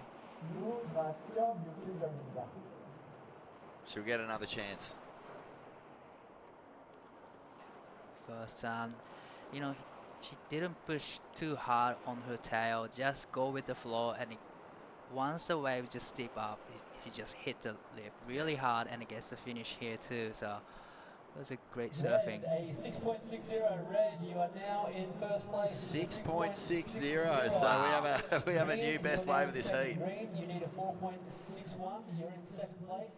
To take the Interesting. lead, you need a 4.61. Well, interesting exchange now. Very. So Sarah is in the lead with a 6.6 and a 4.17. To advance, you're currently in fourth Yep, place. and Ayla now in the second with a 6.17 and 4.17. Wow. Momo now needs 5.18, and Gia now needs 4.68, which are not a big score actually. No, when you think about the 6.17 and the 6.6, like they're hard to separate. Right. The judges really loved what Sarah brought to the table there. But this is a big exchange now because Gia Lawrenson needs a score of 4.68. First turn's powerful, extends through the lip. And back to the pocket. She'll get a big turn in on the inside and a finish. And I'm surprised she didn't give a little, the old finger flick or whatever, because it was looking really good. Now Isla, she's got a steep bowly one, getting some turns done onto the whitewash ball and a pretty spectacular finishing turn. Well, another beautiful ride from Ayla and Gia. So This is one of the best heats we've seen, really. Like this is so close. Each turn, everyone just answers back. So here's a replay of Gia. Nice first turn. Yeah, first turns were a little sticky, but still in good spots, throwing plenty of spray. The finish was a little better timed. And then this wave for Isla. So she snaps into the lip, pushes off that little lump through that wave, links it beautifully back onto the foam ball, and gets the finish. Pivot back towards the power source. Really smooth surfing from Isla. There's no, no downtime in between the turns, and just everything was on point. It's gonna be another good number. These are the tough heats to judge. Right. I mean, you've got 4 surfers really surfing extremely well. They barely, having a mistakes. Yeah, and I think that what's going to happen now is we've got 1 wave left for each surfer. Right. And so it's who's going to put the exclamation mark on their wave, who's going to do something that we haven't quite seen yet. Right. And I think that's going to require getting out of your comfort zone a bit, because the scores on the board for all 4 surfers are good. So everyone has a good score now. So this is the last wave for everyone. So definitely they need to go really big.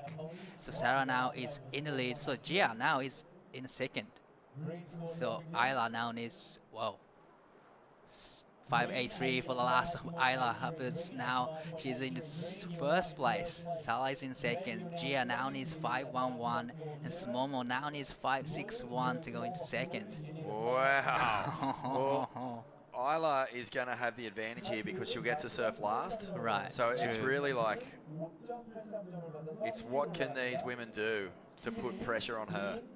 佐藤選手、5点台が必要です。さあ最後の波になります。ここでノーズが引っかかってしまいました。非常にHeavy. Her heat started so well and it's just slowly delaminated as the other women have come at her now. Let's have a look at this one. 選手の最後の波、さあ一発目、しっかりと前に出てくるようなリッピングを見せてきます。さあこれもしっかり前に出てきました。3発目、さあここからフィニッシュ、しっかり決めてきました。Oh, classy. What a heat. Sarah Okita, that is just pure experience there. Never panicked.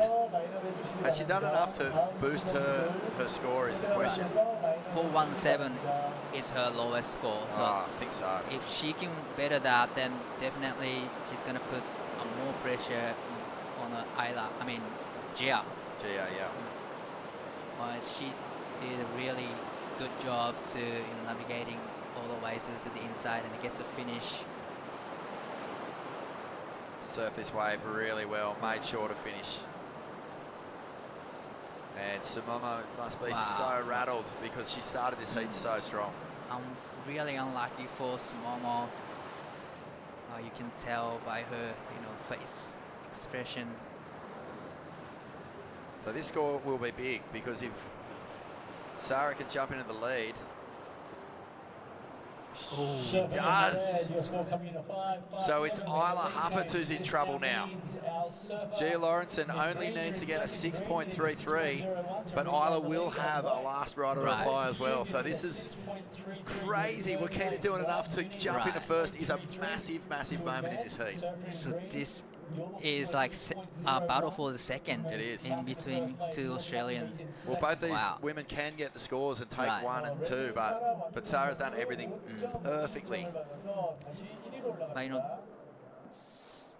Sarah is not in a good position right now, actually, because Isla and Gia has turned to serve. The thing is, both women are going to have to surf the best wave of their heat. So, that does come with a little bit more risk, and that will add pressure as well. So this is it. Last chance. Isla Huppert's in second. She'd love to go back into first. That'll keep her safe. Yep. But what does she need to go into first? A 6.01. Let's see what she can do. She's going to have a nice clean open face here. Takes off. First turn, hooks it. Second turn, plenty of spray. Now she'll look for the third turn. There it is. That's a big turn on the inside and another. And 4 very classy maneuvers here from Isla Huppert. Now Gia, she goes huge on the first turn.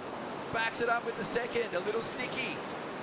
Bashes the third, and she will be looking for a score. Can she get the completion? She doesn't. And she needed it. There's no way you're going to get a 6 out here without completing. That's so true. And You she's- really need to, yeah. She ripped it. But look at this replay of the last green. That was a beautiful ride. Nice first turn, second turn, and gets the third turn in the right place, and it gets the finish. Well, Wow, good beautiful cheer surfing. in Burley. Well, I thought Gia did everything here. Right. That first turn had plenty of risk in it. Gets into the lip on the second turn. Hard to do on that wobbly face. Third turn was nice. The completion would have put the question out there for sure. And unfortunately, it won't get up there. I just can't see them throwing north of a 6. You know, her best score of the heat without riding out of that last turn. So a bit of heartbreak here. Oh, that was a really exciting heat. Fantastic heat. Fantastic heat. Heat number 7. We are still waiting for the last of Green, 2 waves. 5.17, not enough to improve yourself, but surfing white coming at 3.70. So there it is. Sarah Wakita does an amazing job to take that heat out. Isla Hupperts advances again, second time today. Bad luck for G. Lauritsen, and Samomu surfed a great heat as well. We're going to be back in just a moment from the Siheung Korea Open. How? Oh, mate. I was just went for a drive. Wind's gone off his, swell starting to pulse. Surf is cooking, bruh! Stand up, barrel.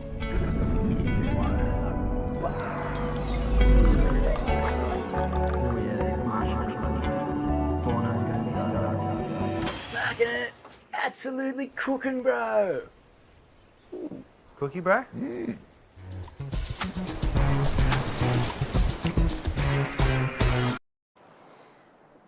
Welcome back, everyone. This is QS 6000 Siheung Alright, on the Korea left side, Open. coming through on We are first now place into was women's round of 32, heat number 8.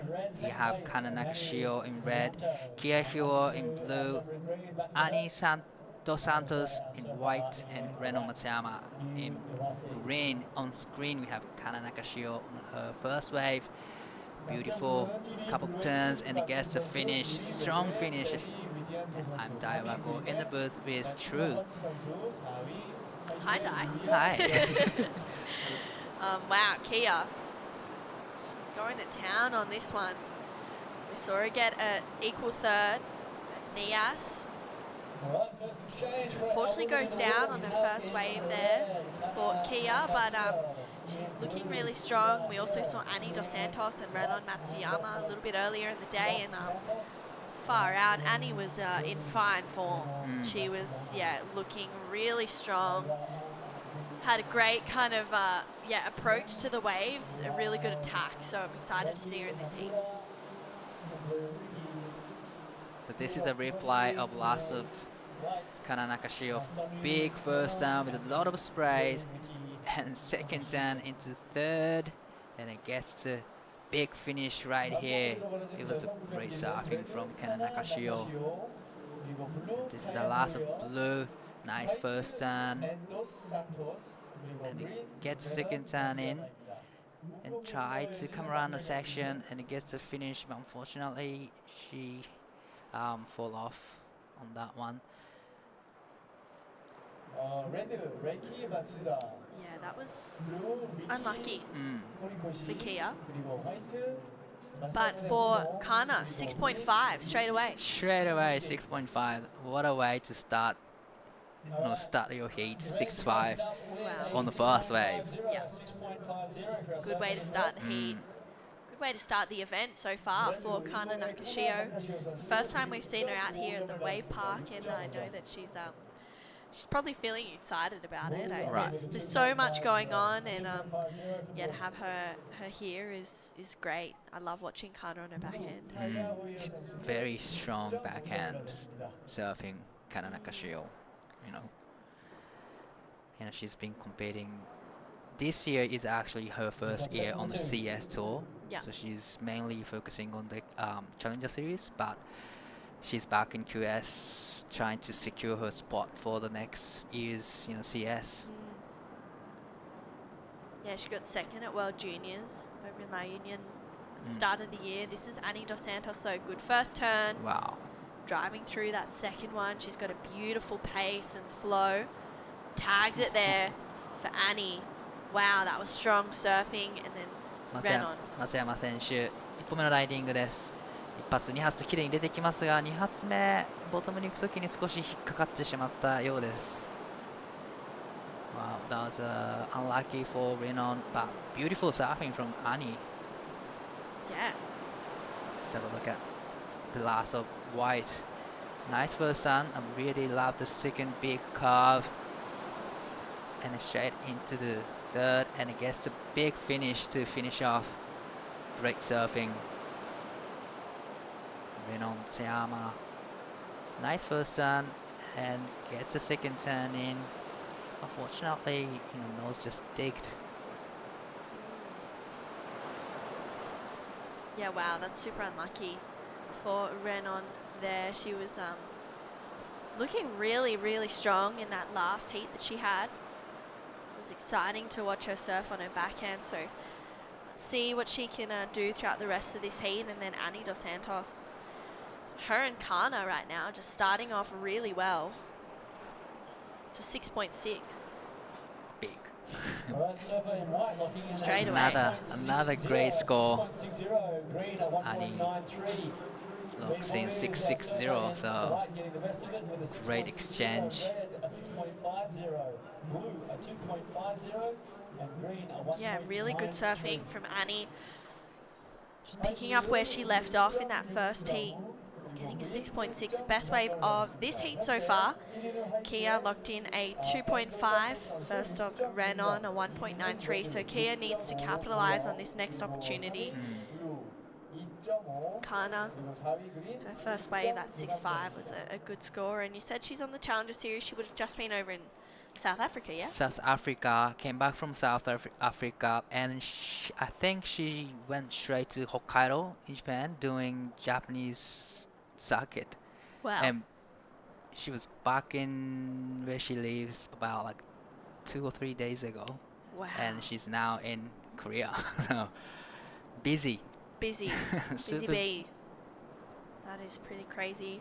Kia navigating the drop well. It's caught a few people off guard. Gets a strong second turn in.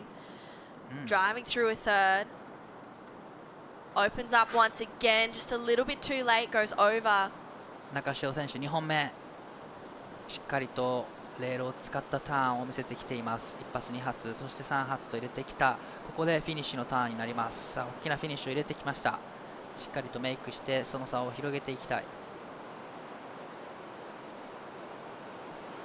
Well surf wave for Kana as well. Getting a good back up. That was a really unlucky fall for Kia. I really like this wave.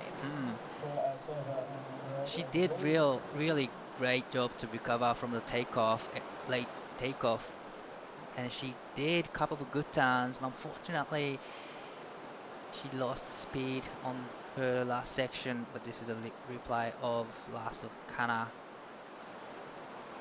Just navigating really well through to the inside and gets to finish again. It's not gonna be as good as the last one, but still, it's gonna be a keeper for sure. Yeah, I agree. Should probably get rid of it by the end of this heat, but wow, that was a really, really strong turn. She's looking powerful and really confident, I'd say, for Kana Nakashio. 2.6 for that last wave of Kia. 4.83 for Kana Nakashio. That takes her up into the lead. So Annie only needs a 4.73 to go to first. Kia chasing a 4.01, but Renon right now, she has the opportunity. She's got the second wave of the set, which seems to be the best one. Right. Only needs a 4.68. Not a big score for the requirement yet. This is, her second wave, so definitely she wants to get the requirement. Yeah, definitely. We saw Kana Nakashio wearing the Bonsoi leader jersey over at Krui after taking out the Hamamatsu QS 2000. We saw Anon wearing it around the event. She was in heat number 1 and put on an absolute clinic in that heat. So Kana, she's looking to get back up into that Bonsoi leader jersey, wear that splash of gold around, and this is all. Wow, that was really unfortunate for Rinom Seama.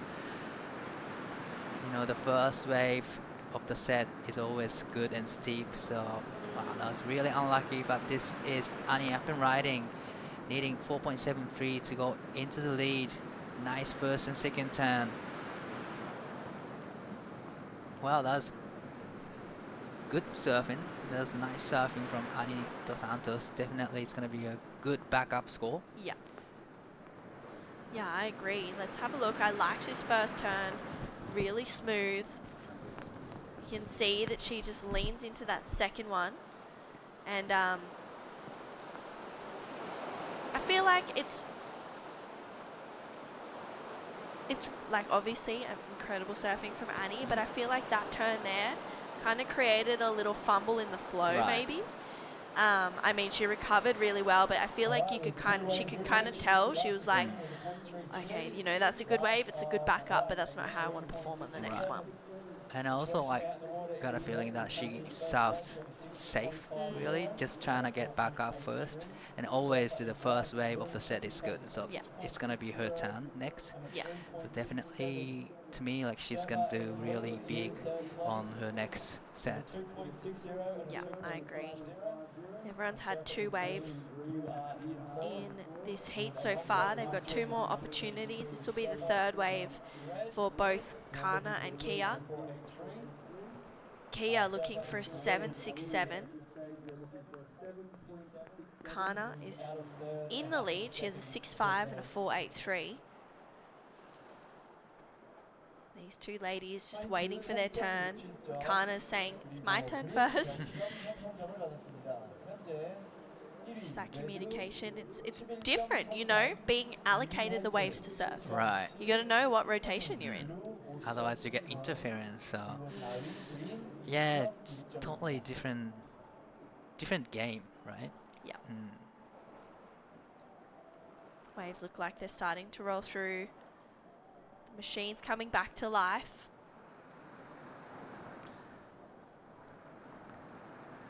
Yeah, every time you hear this sounds, then that means you're on. And here is 中潮選手3本目のライディング、大きなスプレーを飛ばしていきます。そして2発目も綺麗に入れてきて、ここで縦へのアクション、そしてフィニッシュも決めてくるか。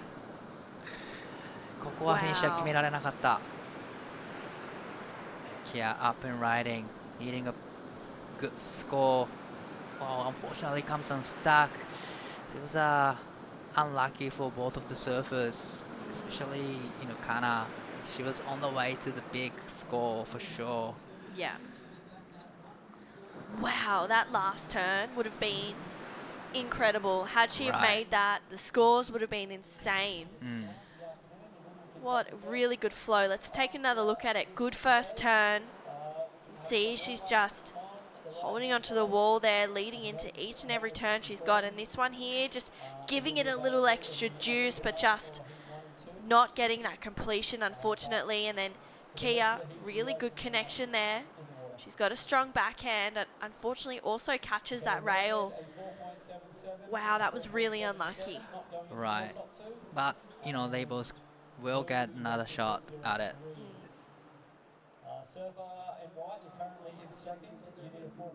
Wow, that last one of Kana's honestly would have gone excellent, I think. Yeah. Yeah, I got the same feeling. Yeah, it would have been a big, like, excellent score. Yeah, that's so crazy. Wow, really felt that moment for her, because that would have just solidified her lead. You were about celebrating the I last was. of the I was like, Kana's last whoa, wave. no. So Annie, the door's left open a little bit. Her last was a 3.67. She needs a 4.73 to go to first. This will be her 3rd opportunity. Kana and Kia have 1 more. Renon needs an 8.34. It's a big score, 8.34, but you know, Renon still has 2 waves to go. So you don't really have to think about requirement for now. Probably she needs to get mid-4s, mid-5s first. This is wave number 3 for Annie Dos Santos, trying to better the 3.57. She's up and riding. Nice first turn. A nice big carve. And it gets a third turn in, and it gets a finish. That was a great surfing from Annie, and at the back. 松山選手、この波で 8.34 が必要です。綺麗に一発二発と入れてきます。これはいいライディングになってきている。ここのフィニッシュをしっかり決めていきたいところ。ここはしっかりと前に出てきました。Wow. Beautiful surfing from Annie and Renon. Yep. And yeah, definitely Annie will extend her lead with this wave. Wow, I really love the second big opening curve right there, and it gets to finishing. And I also really love Renon's last wave as well. Nice flow in between turns, and on the third turn, it's solid, and it gets to finish. Wow. Two scores to drop in on. Really, really strong for Renon. Good connections. She's got such a great flow. Right. She's looking pretty lead. She's still quite young, right? Still very young. She's going to be a force to be reckoned with for sure when she gets a little bit older. Annie. Wow. Good connection there. I'll let you know what you need. Third turn, just dropping the wallet a little bit and then gets that completion. I mean, that's more like it, more what we were, you know, expecting from Annie Dos Santos. Waiting on this last score of white to lock in, and also of green. Red and blue will have their last opportunities. Last of Annie, a 5.93. She goes to first place. Renon gets a 4.17. She needs a 7.16 to go to second place now. So, wow. It's a 4.17 for the last of Renon, but she's back in the game with a 4.17, but still needs 7.16. That's a huge number. And Kia now needs mid-8. And this is her 8.73 to advance. And this is gonna be the last wave for Kia. Up and riding, nice first turn. And straight into the second turn, get the third turn in, and then finish. Wow. And she stick to it. 中潮選手、これが最後の波になります。一発二発とパワフルなサーフィンを見せてくる。そしてここフィニッシュしっかり決めてくるか。わあ、しっかりと決めてきました。Two pretty strong rides there. Kia did really, really well to ride out of that last turn. She went for it. That was the most aggressive approach I've seen from her this heat. So let's take another look at it. Good first turn there. Snaps that second one, and then you can see this is where she loads up for this section here. Gains some speed, belts it, and rides out. So clean. That was crazy for Kia. And then Kana out behind. She's just seamless in between each turn. It's pretty magic, isn't it? And it gets a finish again. So her backup score is mid-4, and well, got a feeling that she just better the backup score. I think so too. Kana. Wow. Getting a good connections in there. Needs to better a 4.83. This last turn of Kia's though, it's going to be, I really liked it. I loved the approach. Yeah, she just went vertical and hit the lip really hard and managed to ride out of it. So it's going to be her best score, that's for sure. But needing 8.27. It's a 3.73 and a 2.6. So Kia not getting the 8.27 that she was looking for. She does move into third, but It's Renon Matsuyama. She needs a 7.83. Second wave of the set. You're currently in first I think it's a better one. Wow. Yeah. She's going to have the opportunity here. Right. 783. She really needs to do, really big 783 to advance. 松山選手 7.83 で逆転していきます。これが4本目のライディング。一発目綺麗に当てていきます。そしてこれは大きなターンになりそうでしたが、少しレールを入れる引っかかってしまったようです。Unlucky for Renon. Yeah. Right, here we go, Annie.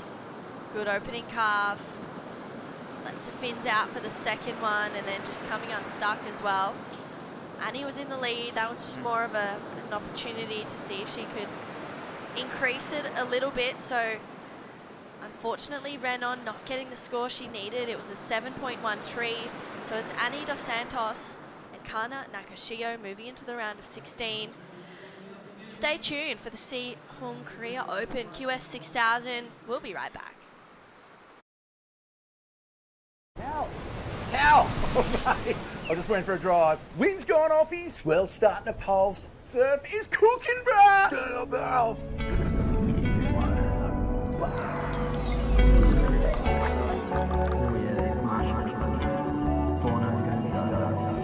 Smacking it. Absolutely cooking, bro. Cookie, bro?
어떤 타구를 잡는데 위에서 아마 지진이 보일 겁니다. 처음 이제 레드 제어이 먼저 시작하고 그리고 두 번째로 블루 제어이 선수 시작하도록 하겠습니다. 레드 브론슨 메이디 그리고 블루 잭슨 웨버입니다.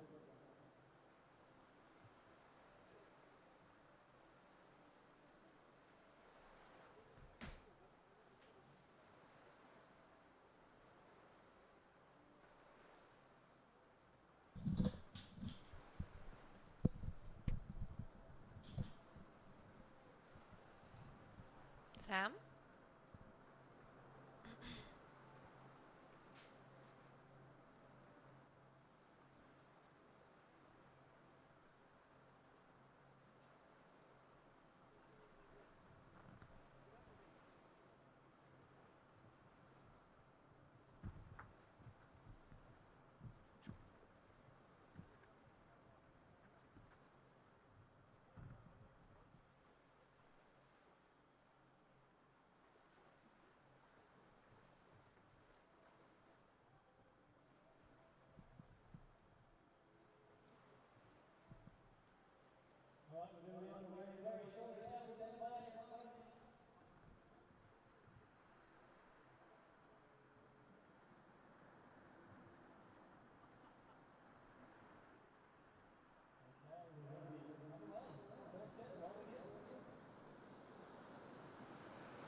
All right, guys. So welcome back. This is the Siheung Korea Open QS 6000 in the water right now. Is the first heat of the men's. So we have Bronson Mady, Saxon Reber, Ben Lawrenson, and the fourth surfer in the water as well. So I'm Jana Legati and I want to welcome back Dai Wacko into the booth. Thank you for joining me. Hello. So we are back in live action after having a quick break. And the surfer in green is Taro Matsuno. So this is heat 1 of the round of 64 men's. We saw Bronson kind of just have a fall, and so did Saxon Reber. So the boys just fumbling a little bit, but just showing how difficult it is to you know, really get the hang of this wave and be able to, you know, get your rhythm going sometimes. Right. This right now is Ben Lawrenson in the white. Second turn was really, really nice. Wow. Oh, that third turn. Going to town on this wave and finishes it off. Oh, unfortunately wasn't able to ride out of it, but that was looking like a solid start for Ben Lawrenson, right behind our man in green, Taro. 松野選手1歩目のライディングになります。しっかりと縦のアクション入れてきますが、ここで引っかかってしまったようです。So Taro Matsuno, he's a brother of Henri Matsuno, Unfortunately, she got knocked out in an area round this morning, but this is a replay of Benny.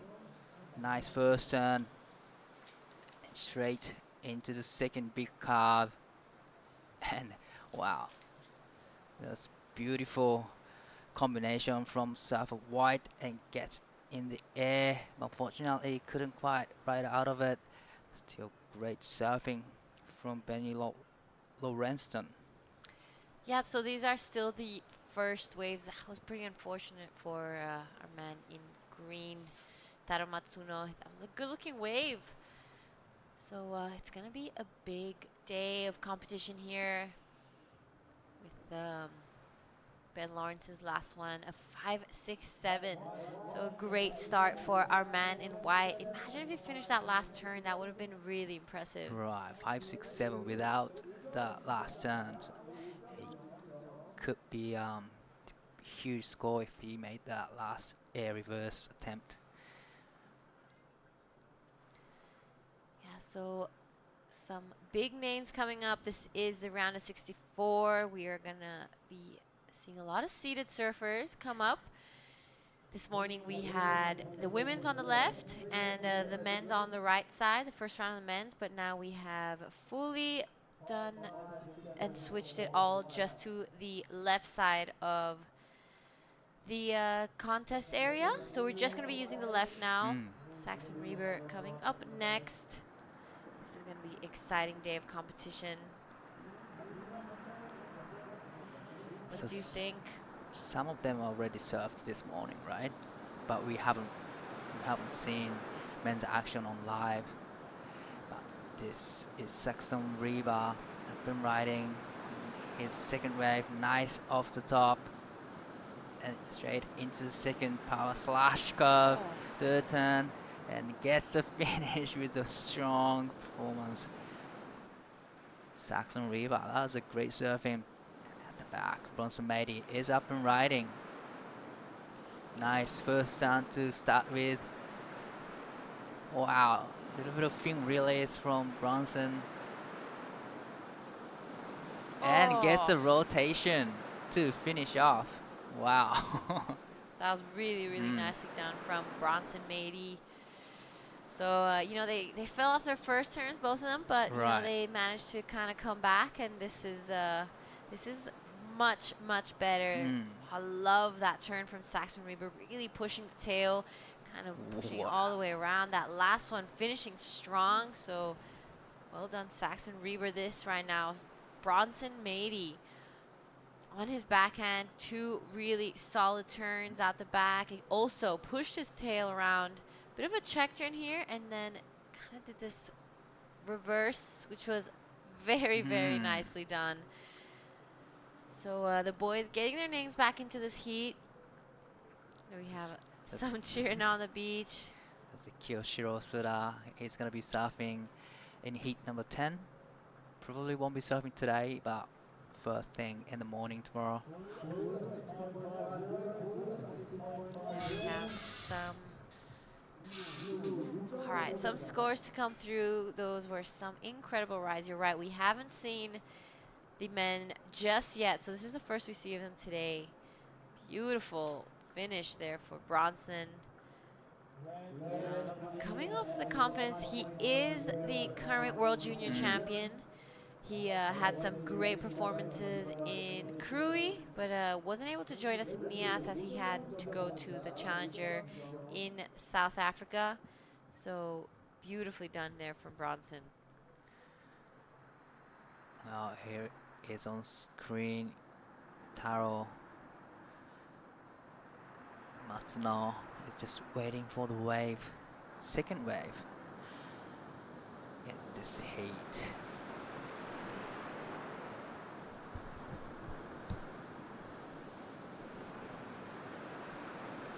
And looks like surfing green up and riding.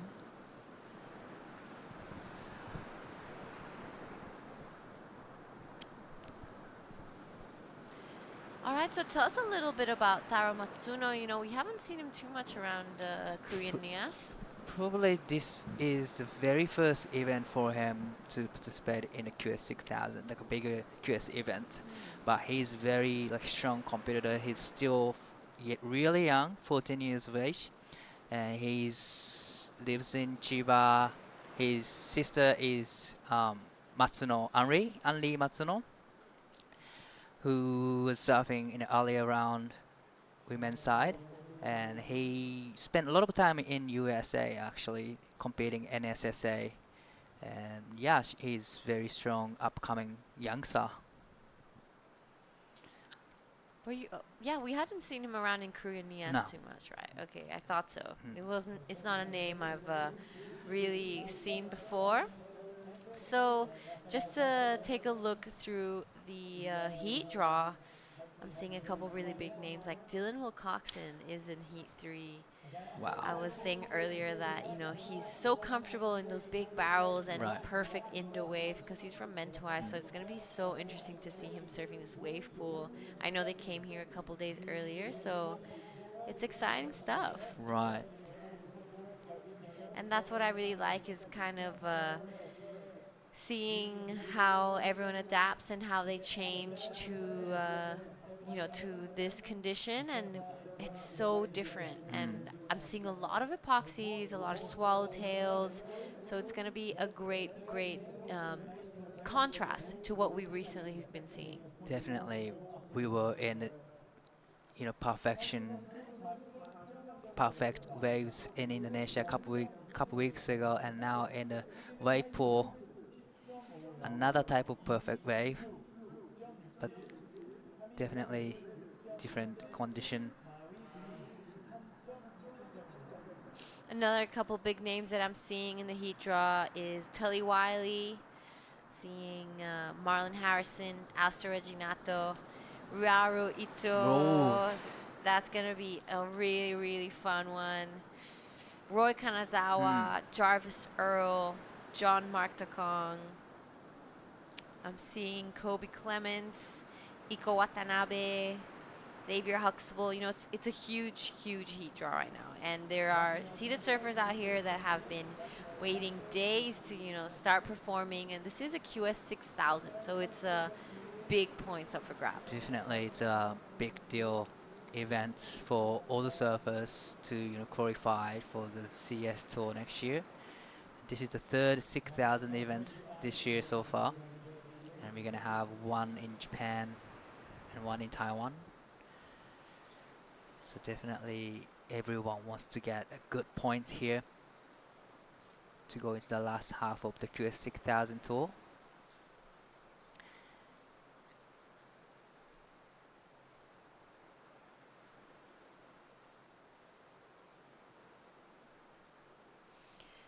Yep, so just this is the wave pool from above, so you can get the idea of what the setup is like. You can see that is the ocean right behind us. But all this town was practically built around this wave pool. Right. So not long ago there was nothing really here, and this wave pool has brought and attracted so many new restaurants and activities, new apartments. So we're practically in a city, and it just shows how important these things are for some local communities and how much they can really change places. Most of this was built in a matter of, I think, 3 years, if I'm not wrong. So the idea on the left side is obviously the left side wave, and on the right is the right that the boys were on earlier today. But like we said, we're going to be sticking on the left today. We will only be seeing that. We're going to be going through all the round of 64.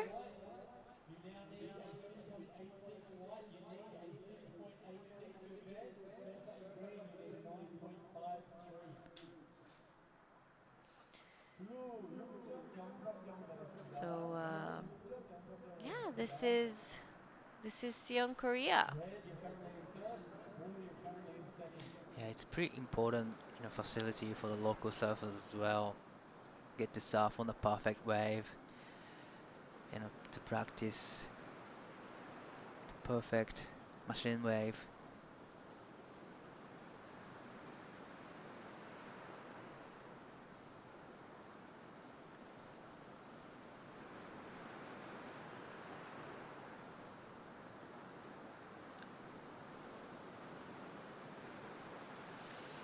there we have it. The couple sets coming through. Beautiful view. Right behind is the hotel that we're staying at, so we get to see that every morning. Every time we wake up, you wake up and there's no tides, there's no swells, there's nothing. It's the most consistent wave in the world because it is a wave pool. Right.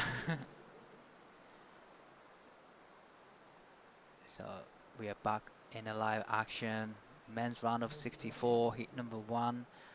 Bronson Matey is in red, Saxon River in blue, Ben Rollinson in white, Taro Matsuno in green.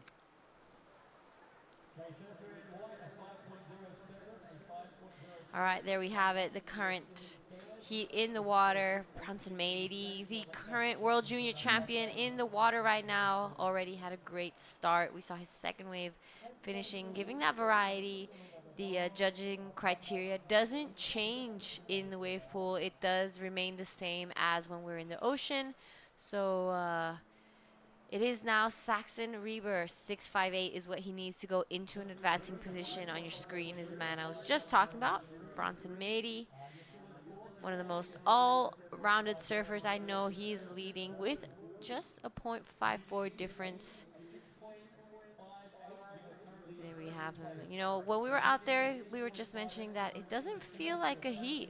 It just feels like a free surf sometimes. Right, because there's no, horn in between the heat, and you never know when it starts and when it finishes.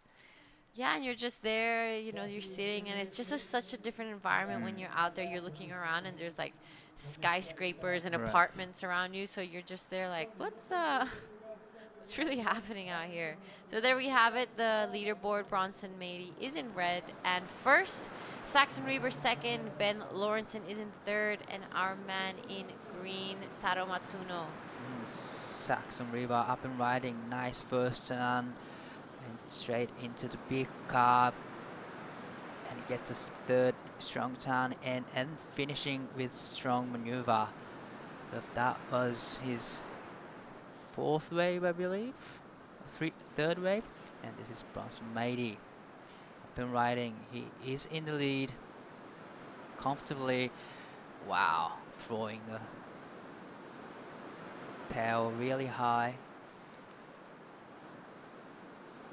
So those were the last rides of both red and blue. So right now it's all eyes on Ben Lawrenson and our man in green, Taro Matsuno. They are going to be looking for some scores right now.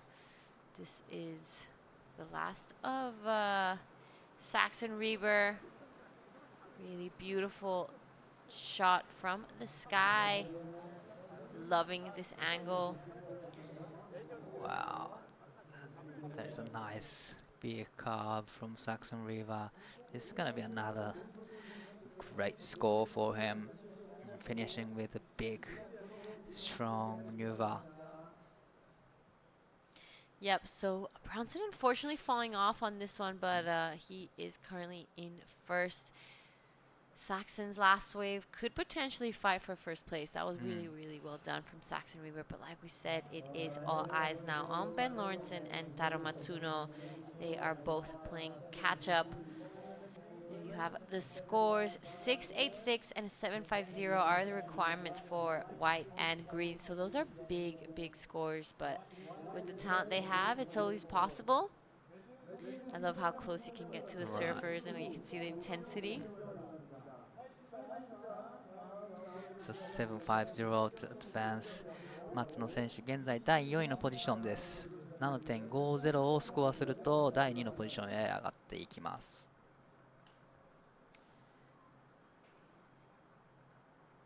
Yeah, it almost looks like a video game. That's how close we are. That's true. We don't really get to see, surfers' face in the heat. That's exactly right. When you hear the sound of machine goes off, then it's your turn.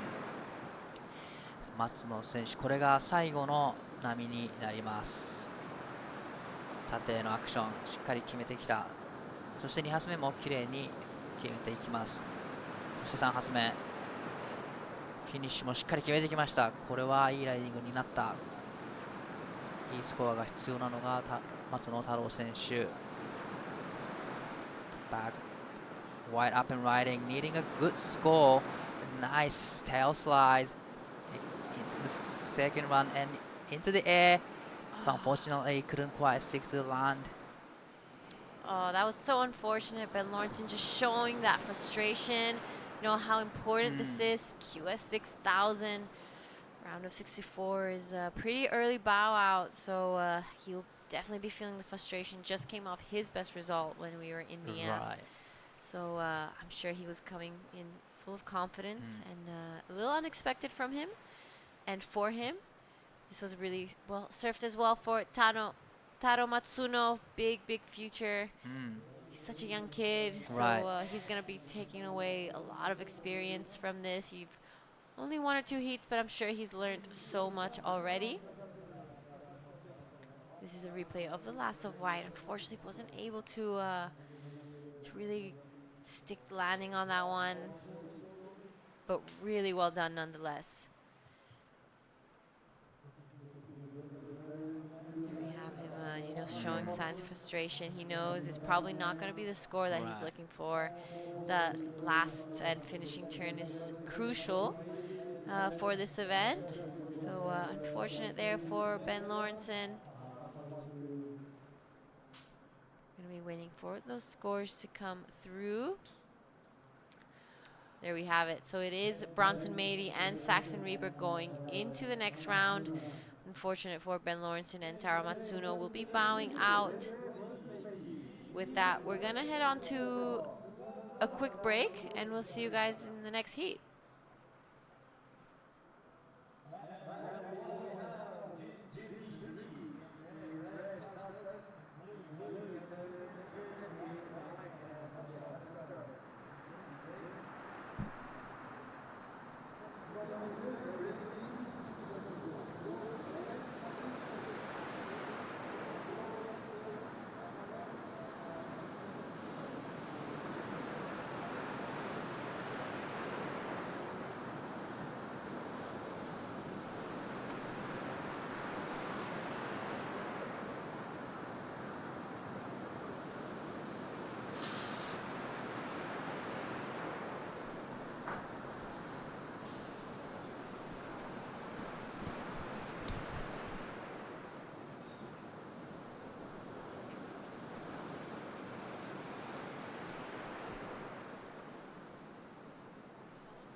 All right, guys, welcome back to the Siheung Korea Open, the QS 6000.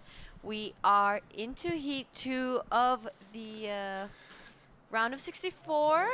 I'm Jada Legati. I want to welcome back in the booth, Vaughn. Jada, nice to see you again. Nice to see you too. Here we go, hey, men's round 2, or round of 64, whatever you want to call it. But yeah, we've already seen action on the right this morning. Now we move on to the left, and it is Caleb Tancred from the sunny coast of New South Wales.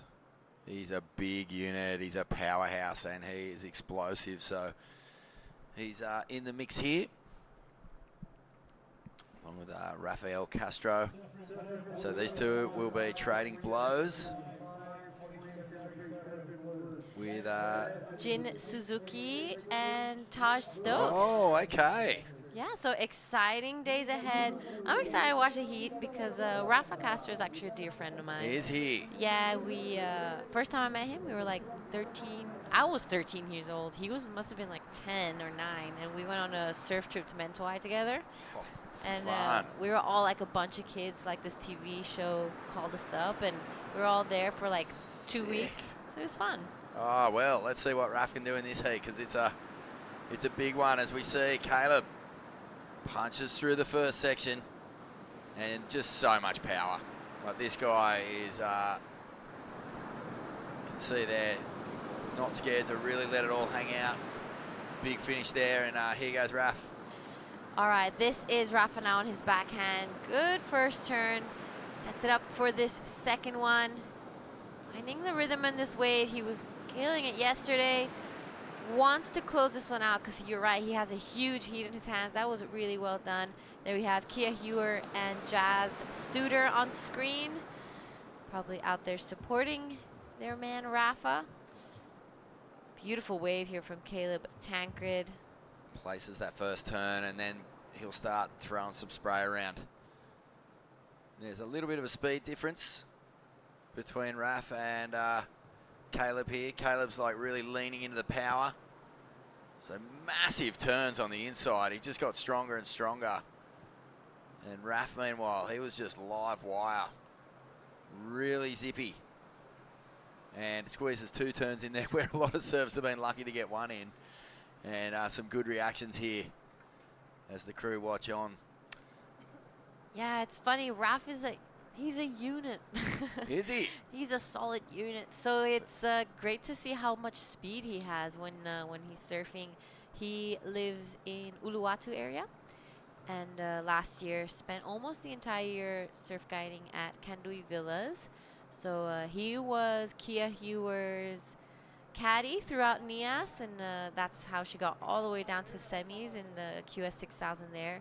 So Rafa, Brazilian, but spent a lot of time in California as well, and now currently the whole family living in Bali. And is the Indonesian crew down here supporting him? They're all cheering him on? Yep, so we did see Jazz and Studer there. We have Sinar and Dea Natasha on screen right now. They're probably supporting Rafinha as well. Ketu Agosa talking on the phone out the back. This is, I'm not too sure who this is, but I'm sure we'll find out soon. Journaling. Well, everyone's got their coaches. Everyone's got ways to try and, you know, nut out some sort of advantage. And leaning on a third party to give you some good, honest feedback is one way to do it. And let's see Taj Stokes. So he actually did extremely well in the first exchange, and that first snap had plenty of venom in it. He'll start unwinding through onto the inside, and he looks for a big finish, and he'll get it. You can see here there's just no hesitation. It's attack mode. You just cannot be complacent when you're surfing this wave. And look at this. Suzuki, he is bashing that inside section. Whoa. So another good exchange here. So fast. I've never seen so much speed where someone rotates so quickly. Still waiting for the last exchange to come through, but it was the last of Caleb Tancred, a 6.63 that pushed him straight to first. This is Taj Stokes now on your screen, though. Beautiful looking wave here. He'll be backing up his last one really nicely. So this is the Heat 2. Taj Stokes did come to the Krui and NIAS events as well. Did pretty good and usually does well in those events. Jin Suzuki, speediest surfer I've seen all morning. And the speed matters, you know, like just how live wire these guys can be, how tight they can get, how much power they can generate from what is essentially just such a small little area. But look at this, Caleb Tancred top scores the first round. He's just been overtaken by Jin Suzuki, but you know, the power is really obvious, particularly not so much on screen, but when you're watching it in real life, you know, the big sprays, the big hits, they do send a lot more water. Yeah, and that's a comment that goes around a lot. Actually, surfing, I think, is more impressive when you're seeing it live in person than when you're on a screen. And talking about great surfing there, we had Rizal and Varun Tanjung, some of the biggest names in Indonesia. Rafa Castro now needs a small score. So does Caleb Tancred. So this will be their second wave of this heat. You can kind of hear the engine come to life now. And I'm excited to see what Rafa does. Yeah, well, he'll have a much cleaner face now that he's got the first wave. And you can see the crowd hanging over the fence there as Rafa takes off. Let's see what he can do. First snap's nice. Hooks it around this one. Oh, a little sticky for that second turn. Better on the third. And move down. He's throwing plenty of spray, and he means business on this inside section, so he salvages a little bobble. But out the back, let's see what Caleb Tankred can do. And another big meaty hack. He'll stay with it in the pocket, bashes that section. That's a huge turn. He'll get a bonus and a fifth, but no ride out. And you just cannot afford to make mistakes in this pool. He'll be, you can see, a little frustrated. Yeah, you're right. Because so many factors get taken away, you know, I'm sure the judges get super critical about points. They do. That 0.5 difference could really change the heat around. Well, you know, as we see here, that was the bit. He just caught a little bit of inside rail as he went up. It bogged him, but he was able to just find the rhythm again on the inside. Get a lot of turns in. But you're so right, Jada. Like the falls, the mistakes, they get punished. So as good as you can surf, you will probably end up kind of crueling yourself with a mistake.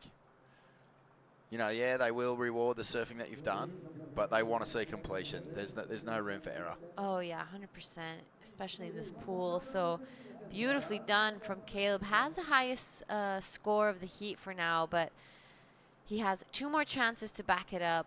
And I'm sure he will be watching his replay from the screen, because the surfers can watch their waves again, and they're going to be, you know, kind of self-analyzing a little bit and internalizing and be like, okay, I saw this and that mistake in this wave, so I'm going to improve on the next one. Yeah, and look, a 4.63 for Caleb's last.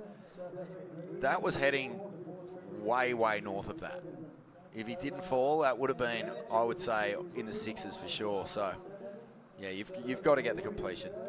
Yeah, there was the couple points difference between Caleb's and Rafa's was, you know, Rafa had a bit of that bog and just not as much speed. I think his timing is just slightly behind to what it could possibly be. Whereas Caleb is just getting really kind of earlier to the sections, and it's just coming out of all the turns with so much speed. Here's Jin Suzuki. What will he do? He's got a minor lead here. He knows that these surfs are out to get him, and he gets off to a flyer. 2 big snaps, a third one. Real meaty power turn that. And the amount of surfing you can fit into such a small space is remarkable. So a good ride there from the man in red. And now Taj Stokes will answer back. He does the pivot, sticks with it. Little tail release out of the back. Finds a good little bowl there. And again, board slides and will ride out of this. So I just wonder whether he has done enough to get the judges thinking, let's get out of these 5s and into some 6s and 7s. Yeah, Jin Suzuki looking super sharp. Also, that just coming a little earlier to those sections, extending that back foot when he gets to the top is really well done there from Jin Suzuki. And even just there, you know, like that little speed check, it still threw plenty of spray. It's not a major move, but it's still a move. And it sets him up for the last turn really well. He was able to, you know, put in that little bit of variety with the tail flare. Taj, it was the pivot. That one was, you know, nicely done considering what the section was. But then he actually goes to work. He finds a really powerful little bowl where there's almost no face and backs it up with another turn. So I think that's going to be a good score for Taj Stokes. Yeah, I'll get him definitely back into this heat. So excited to see some of those scores drop and kind of hear the requirements for Caleb and Rafa. So those were the third waves for blue and red. Now we're going to wait for the third of green and white. So it has stopped raining, and it kind of looks like there's a bit more of a crowd rocking up and taking a look at the live action. Couple surfers and fans, I guess, taking a look. Is that Reggie? Alistair Reginato straight off the Challenger Series come here to have a squeeze. Surfing in the event. Of course, you know, if you don't make the top 20 of the Challenger Series, you've got to get these points. So kind of double dipping a bit. No one wants to do it. That's just how it is. Here goes Caleb Tancred. He knows points went begging on his last ride. Massive vertical bash to start this one off, and look at the power. He's sending sheets of spray into the air. And again, this is a really strong ride, but oh, he throws it up late, and he will get the finish. He desperately needed to hold on because he knows that's where the points got siphoned away last time as Raf takes off now. This is Rafinha Castro. 2 good turns out the back. Like that third one, throws a lot of spray. Will he finish strong? And he does. So he had to get himself back into his heat, and he did. That was cool. Because that wave, you know, it lacked a bit of fireworks. You think of Caleb's wave, and it was dead set a mile behind. But throwing fins, getting above the lip, you watch that. That'll at least get the judges raising their eyebrows. And this is a really strong ride, though, isn't it? Yeah, this wave from Caleb was solid. He, from start to finish, you know, no mistakes. That last turn was a little iffy, but he did manage to kind of stick through and kind of play it off, grab his sleeves. A little bit iffy, a little bit whiffy. But yeah, as you say, he manages to pull it through, and it matters. I can't stress that enough. You know, mistakes get absolutely crucified out here.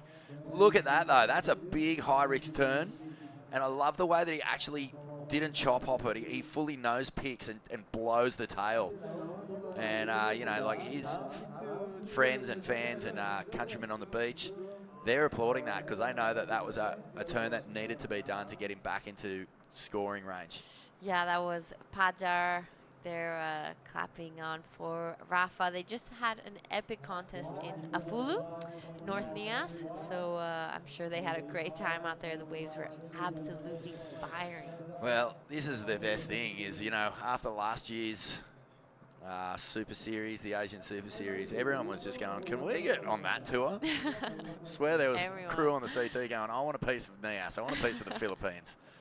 And this was actually a remarkable event the year before last as well, because it snowed here. We got our first taste of Korean surf culture, which was, you know, at this level, and we were all just so buzzing. Like, it was the best vibe. I mean, it's different. It's refreshing. Totally. You see some new things that you're just not used to seeing. So I feel like that's special. Okay, Taj Stokes.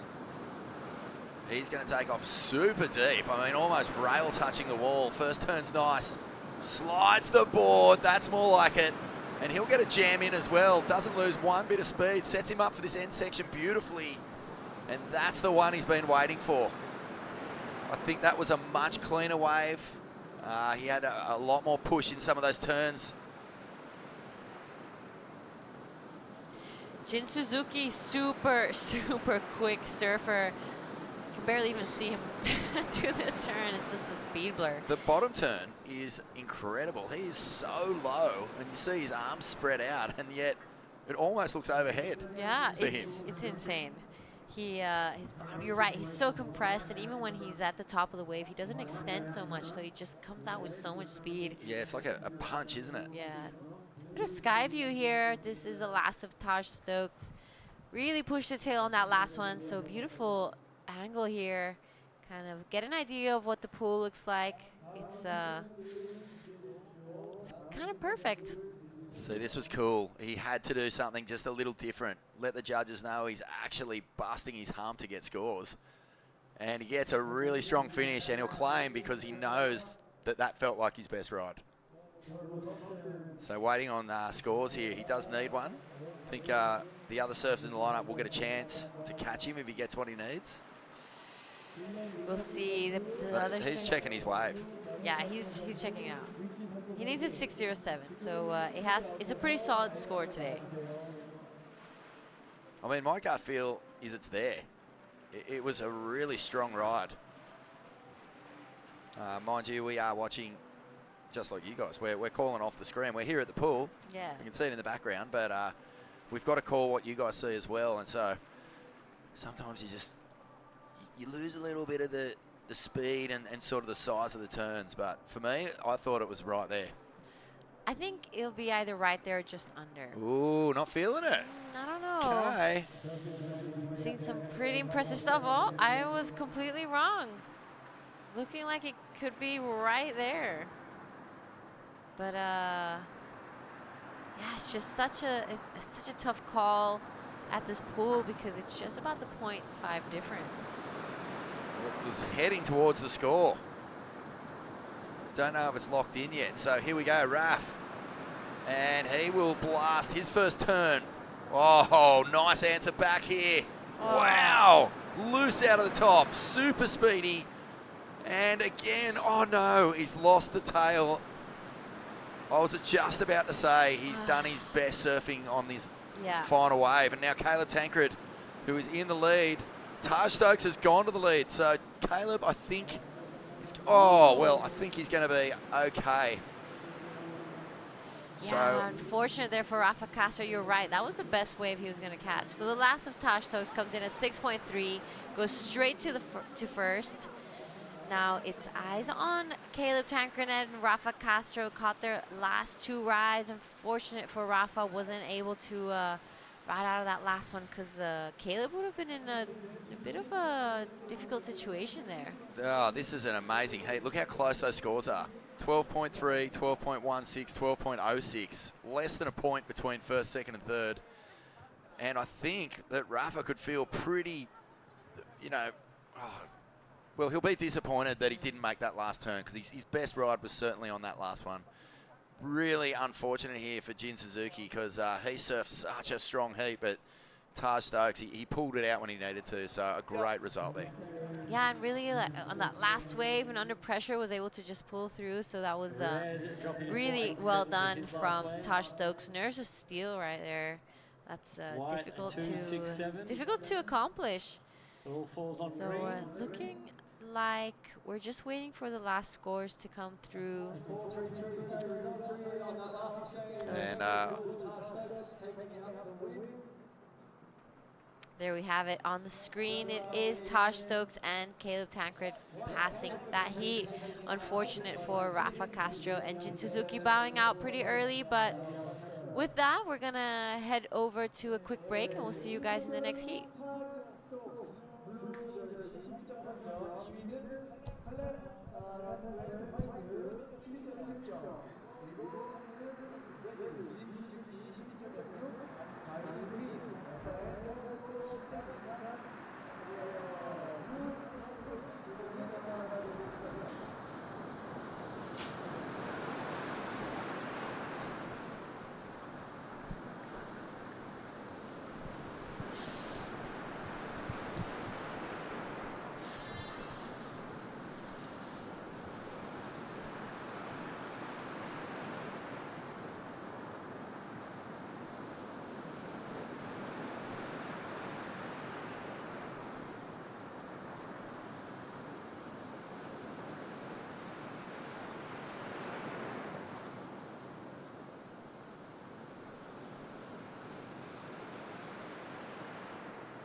welcome back to Siheung Korean Open.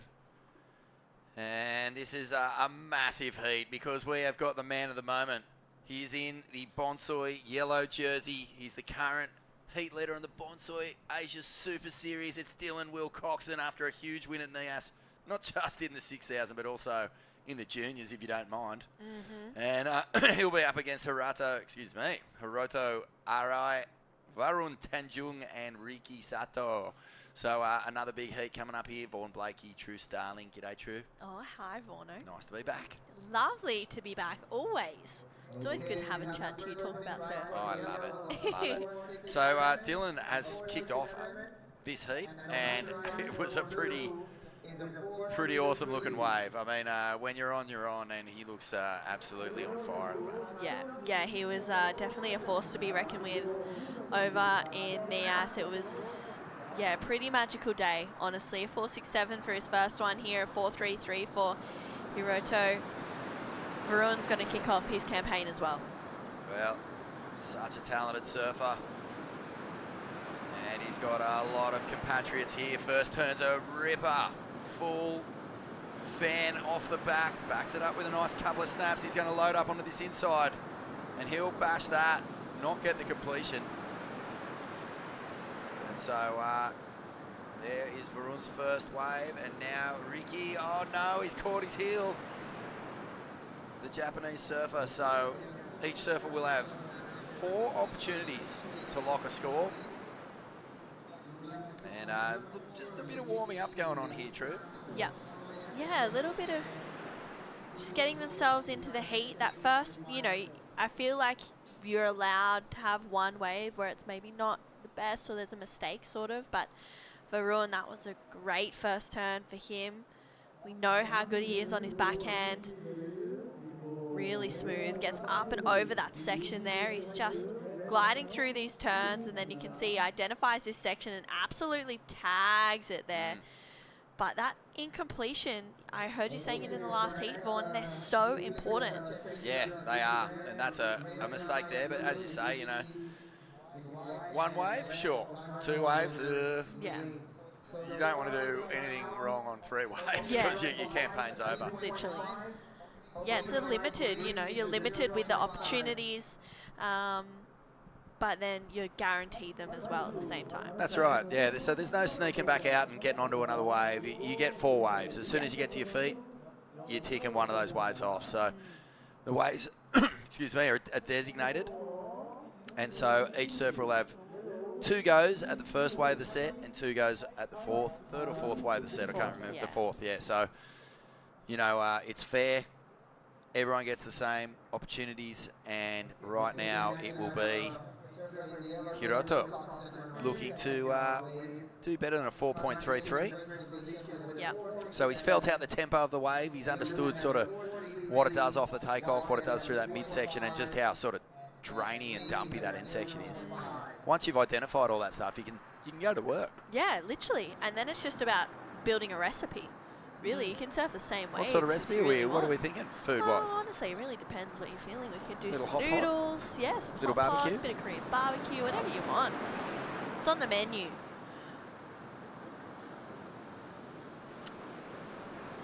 Okay, Bush snaps it into the pocket and a big fan of spray. He's got plenty of power, but he's also zippy. And he's flying through onto the inside, and he'll get a big finish there. So it looks to me like Hiroto's strategy is just stick to good solid power surfing, get a score on the board, and then we'll come back and start throwing the flare in. But Dylan Wilcoxon now, he's just a grommet. And he is throwing the fins. He's going on all day, Dylan, they call him, because he never ever comes in from the surf. Grew up surfing in the Ments, of course, and he's a star of the new Rip Curl film that's just come out, Dunno. He's got a really impressive section. Yeah, wow. That's not surprising, honestly. for Dylan, he's, one to watch, that's for sure. But this is Hiroto, some really, really smooth surfing. Again, he's just timing it perfectly. He's right in that sweet spot.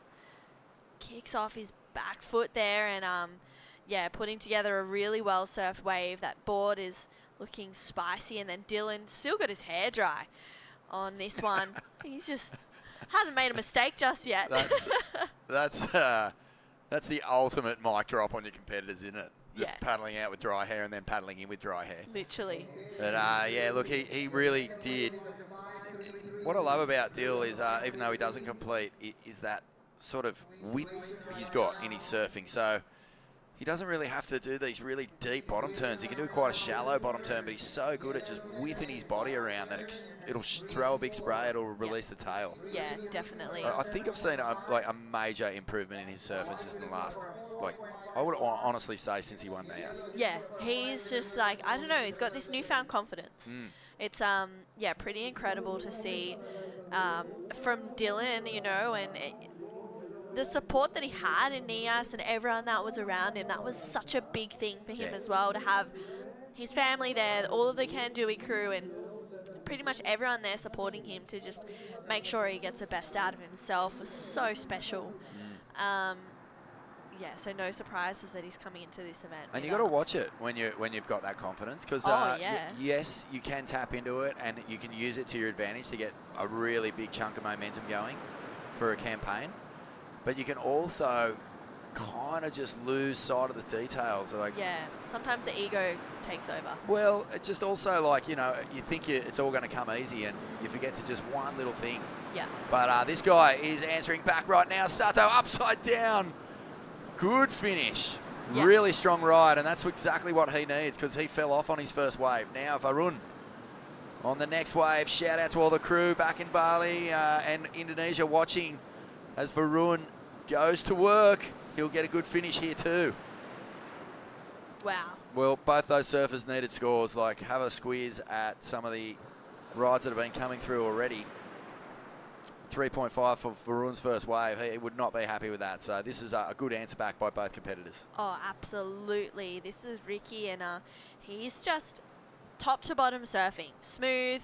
He's just seamless through each turn, throwing heaps of spray.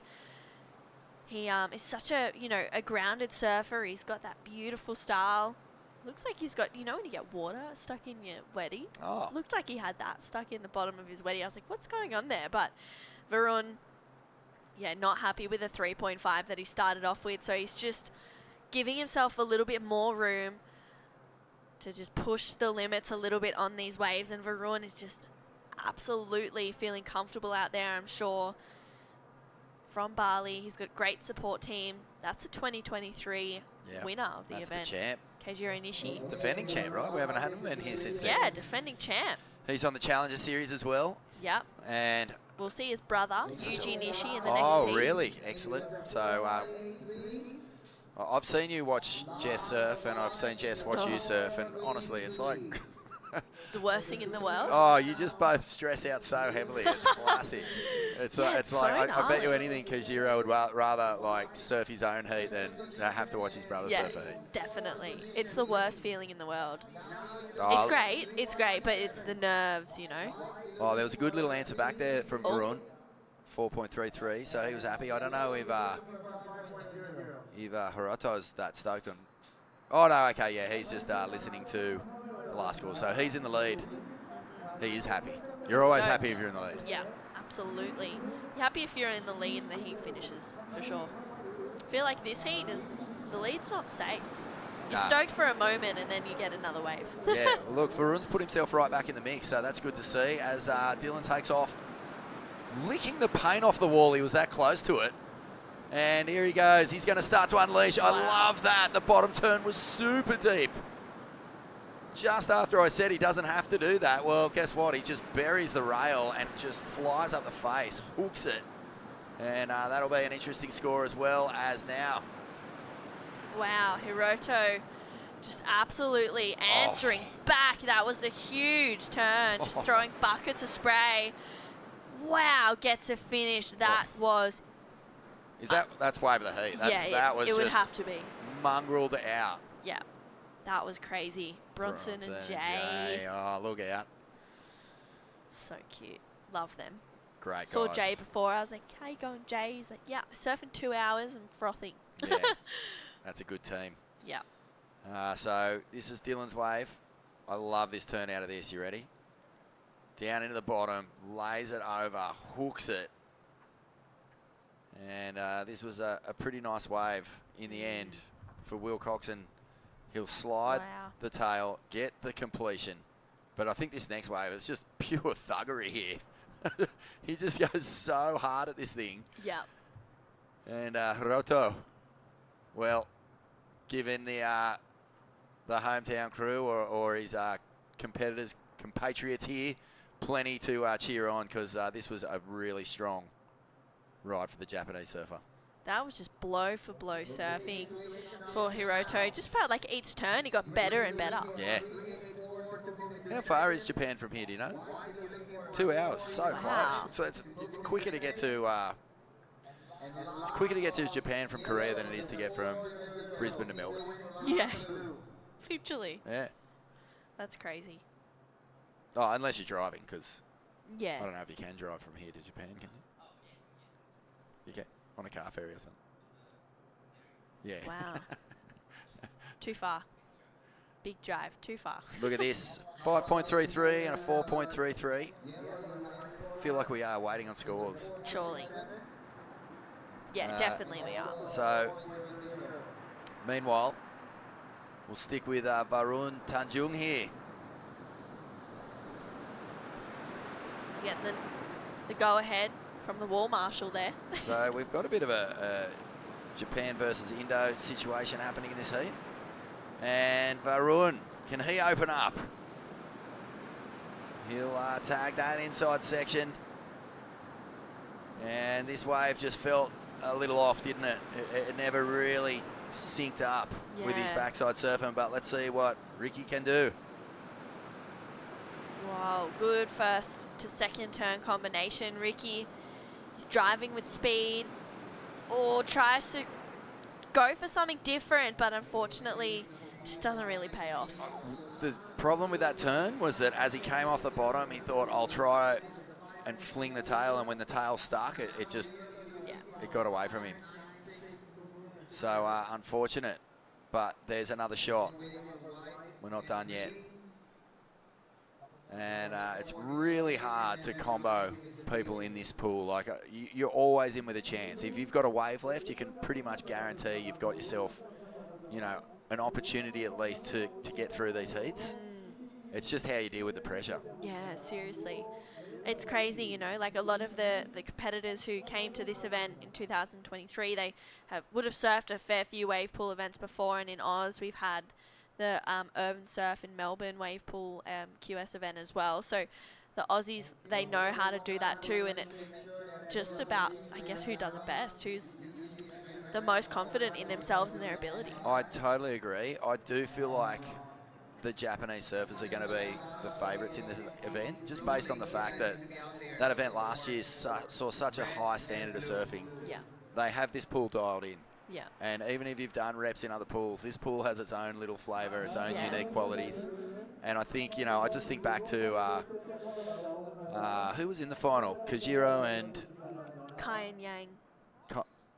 No, I think it was Hiroto, yeah. Oh, that's right. yeah, it was. Like, they were surfing as good as you can surf any wave. They were just going so loony out here. Yeah. So I feel like that knowledge and that experience is going to serve them well. So it's going to take something special to get over the top of those guys. Yeah, they just have this extra bit of flair and speed as well in all the heats we've seen them surf in. So no surprises there. I mean, we saw Kei Kobayashi getting ready on screen just before, bouncing a few balls, doing some skipping. Even their heat routines is dialed in. Yeah, so here we go. Hiroto Arai now snaps it tight in the pocket. That's a beautiful first turn. Big chunks of water getting sent here. That's a incredible combo. He'll back that up with a third turn. And how's the aggression of this guy, mate? Wow. Seriously, he is on a mission. And Will Coxon, very different style, much more lithe, much smoother. Nowhere near as much thuggery in his surfing, but just so buttery. And he's going to start looking on this inside to release fins. He'll get a little snap in, but that looks like one of those waves that never really stood up for him. Bit of a bummer, so door open, because that's his last shot. Did he improve on his lowest score? Oh, man, in my brain, I don't think so. So I'm just thinking right now, Ricky Sato and Varun Tanjung, they're going to have a chance here. I think so too. This is, door left open a little bit for Ricky and Varun. You can see Hiroto with his baby girl there. Big smiles. I mean, he just really did not take his foot off the accelerator at all in this heat. If anything, was just turning it up a little bit. This was such a good wave.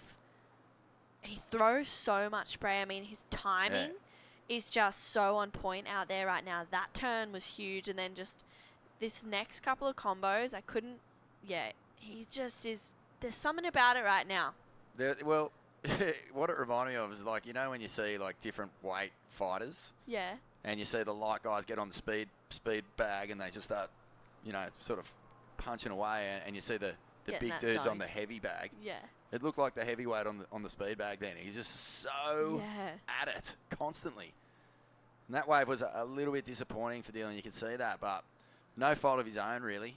Just it was one of those ones that just flutters out. It just happens every now and again. Yeah. But, you know, Dill's other waves, they were good. Yeah. So he's in a progressing position right now, but he'll be nervous. You'd have to be nervous right now, especially to come in and have to watch the next competitor's heat, the next competitor's waves. No, thank you. No. That is way too stressful. I'd be turning my back on the You wouldn't watch? the pool. Oh, I'm a glutton for punishment. I'd be watching. Really? Okay, so needs only a 3.84 to advance. This is nervous times. And this is what I was saying before, you know, like you feel good, your boards are on, you're in sync with the wave. But sometimes just a couple of little errors and next thing the door goes open. So huge wave here in the context of this heat. Is he going to attack it? He has so far. Hooks that one in the bowl. Throws it up and over. Oh, that was a dangerous turn. He doesn't get the ride out. This is intense. There's two. I think we might be, Vaughan might be having a heart well, attack wait in a up, minute. because Varun's still in the running here too. Wow, And he's going to punch it. He only needs a 4.35, so the finish will be immense. He has got to finish. That's a sick turn. Comes through on the inside. Gets the tail free. Rides out and claims it. Well, I think Ricky's left a big question mark on his wave, but Varun did pretty much everything that he could do. So this was an exciting finish. It's all in the judges' hands. True. How do you see it going down? Oh my gosh, I really don't know. I am, questioning it a lot. A 3.84 is not a big score for Ricky. It was tentative the first turn. The second one didn't have a whole lot of pepper. This was the one. But even that grabbed a touch. And that was good. That was cool. It was very dangerous. He looks super nervous on this wave, I've got to say. I think he doesn't ride out. Yeah, I think if he doesn't get it, it's definitely coming down to that ride out. This one of Varun's, I liked it. It just felt like it never really, except for that turn. That was huge. See, I think that might be. Wow. That might be enough. That could be it. If you think about it, it's just the one major moment, but the moment was good. Yeah, he gets a ride out. I feel like he could get it. It's going to be right there. I'll be pretty surprised if Ricky gets a score. Yeah. I just think it was just too tentative, that wave. And, you know, he went at it. Full credit. There was moments in there where you were just holding on going, yeah. Yeah. But the fall will hurt him, whereas Tanjung finished. So this is a big moment for him. You know, This is all the way from Indonesia. He's coming to the pool. And I did see Rizal here as well. So the big Indonesian contingent will be sweating on this. Wow. Yeah, Rizal's. He's around. He's probably just in his little corner, just taking a minute. What's your gut feel here? Are you feeling it, or are you saying just under? My gut feel is that your gut feel is under. I think it could be. I think it's going to be right there. I wouldn't be surprised if he gets a score. Ricky's was a 3.77, so he doesn't get the score. Nah. Varun, oh my gosh, it's literally right there. He needs a 4.35. He gets a 4.13. Oh, that's heartbreak. Wow, just under for Varun. Well, I think where the work needed to be done was on that back section. His inside was pretty flawless, you know. Once he actually found the rhythm, he did attack it. He released the tail. He's right to be frustrated, because when you finish a wave strong, you feel like you've done enough. But when he watches the tape, I think he'll see the first two turns were just a little bit tepid. Yeah, definitely. But this guy, wow, what a performance. Hirota Arai was just unstoppable. What a machine, hey? Yeah, that was amazing. Wow, Hiroto and Dylan Wilcoxon we'll move through that next round. We'll be right back after this quick break.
All right, welcome back to the Siheung Korea Open.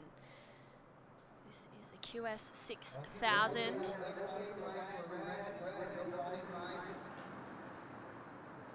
in this heat, we've got Joe Azuchi, Reo Inaba, Yuji Nishi, and Ren Okana. And True Starling joined in the booth with me is Dai Wacko.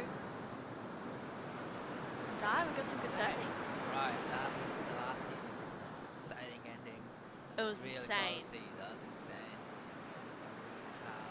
Japanese surfers in this heat, heat number 4. Wow, this is going to be a stacked heat. Right. This is crazy. Looks like Joe, Zuchi, and Ryo Inaba just finishing their first wave out there. That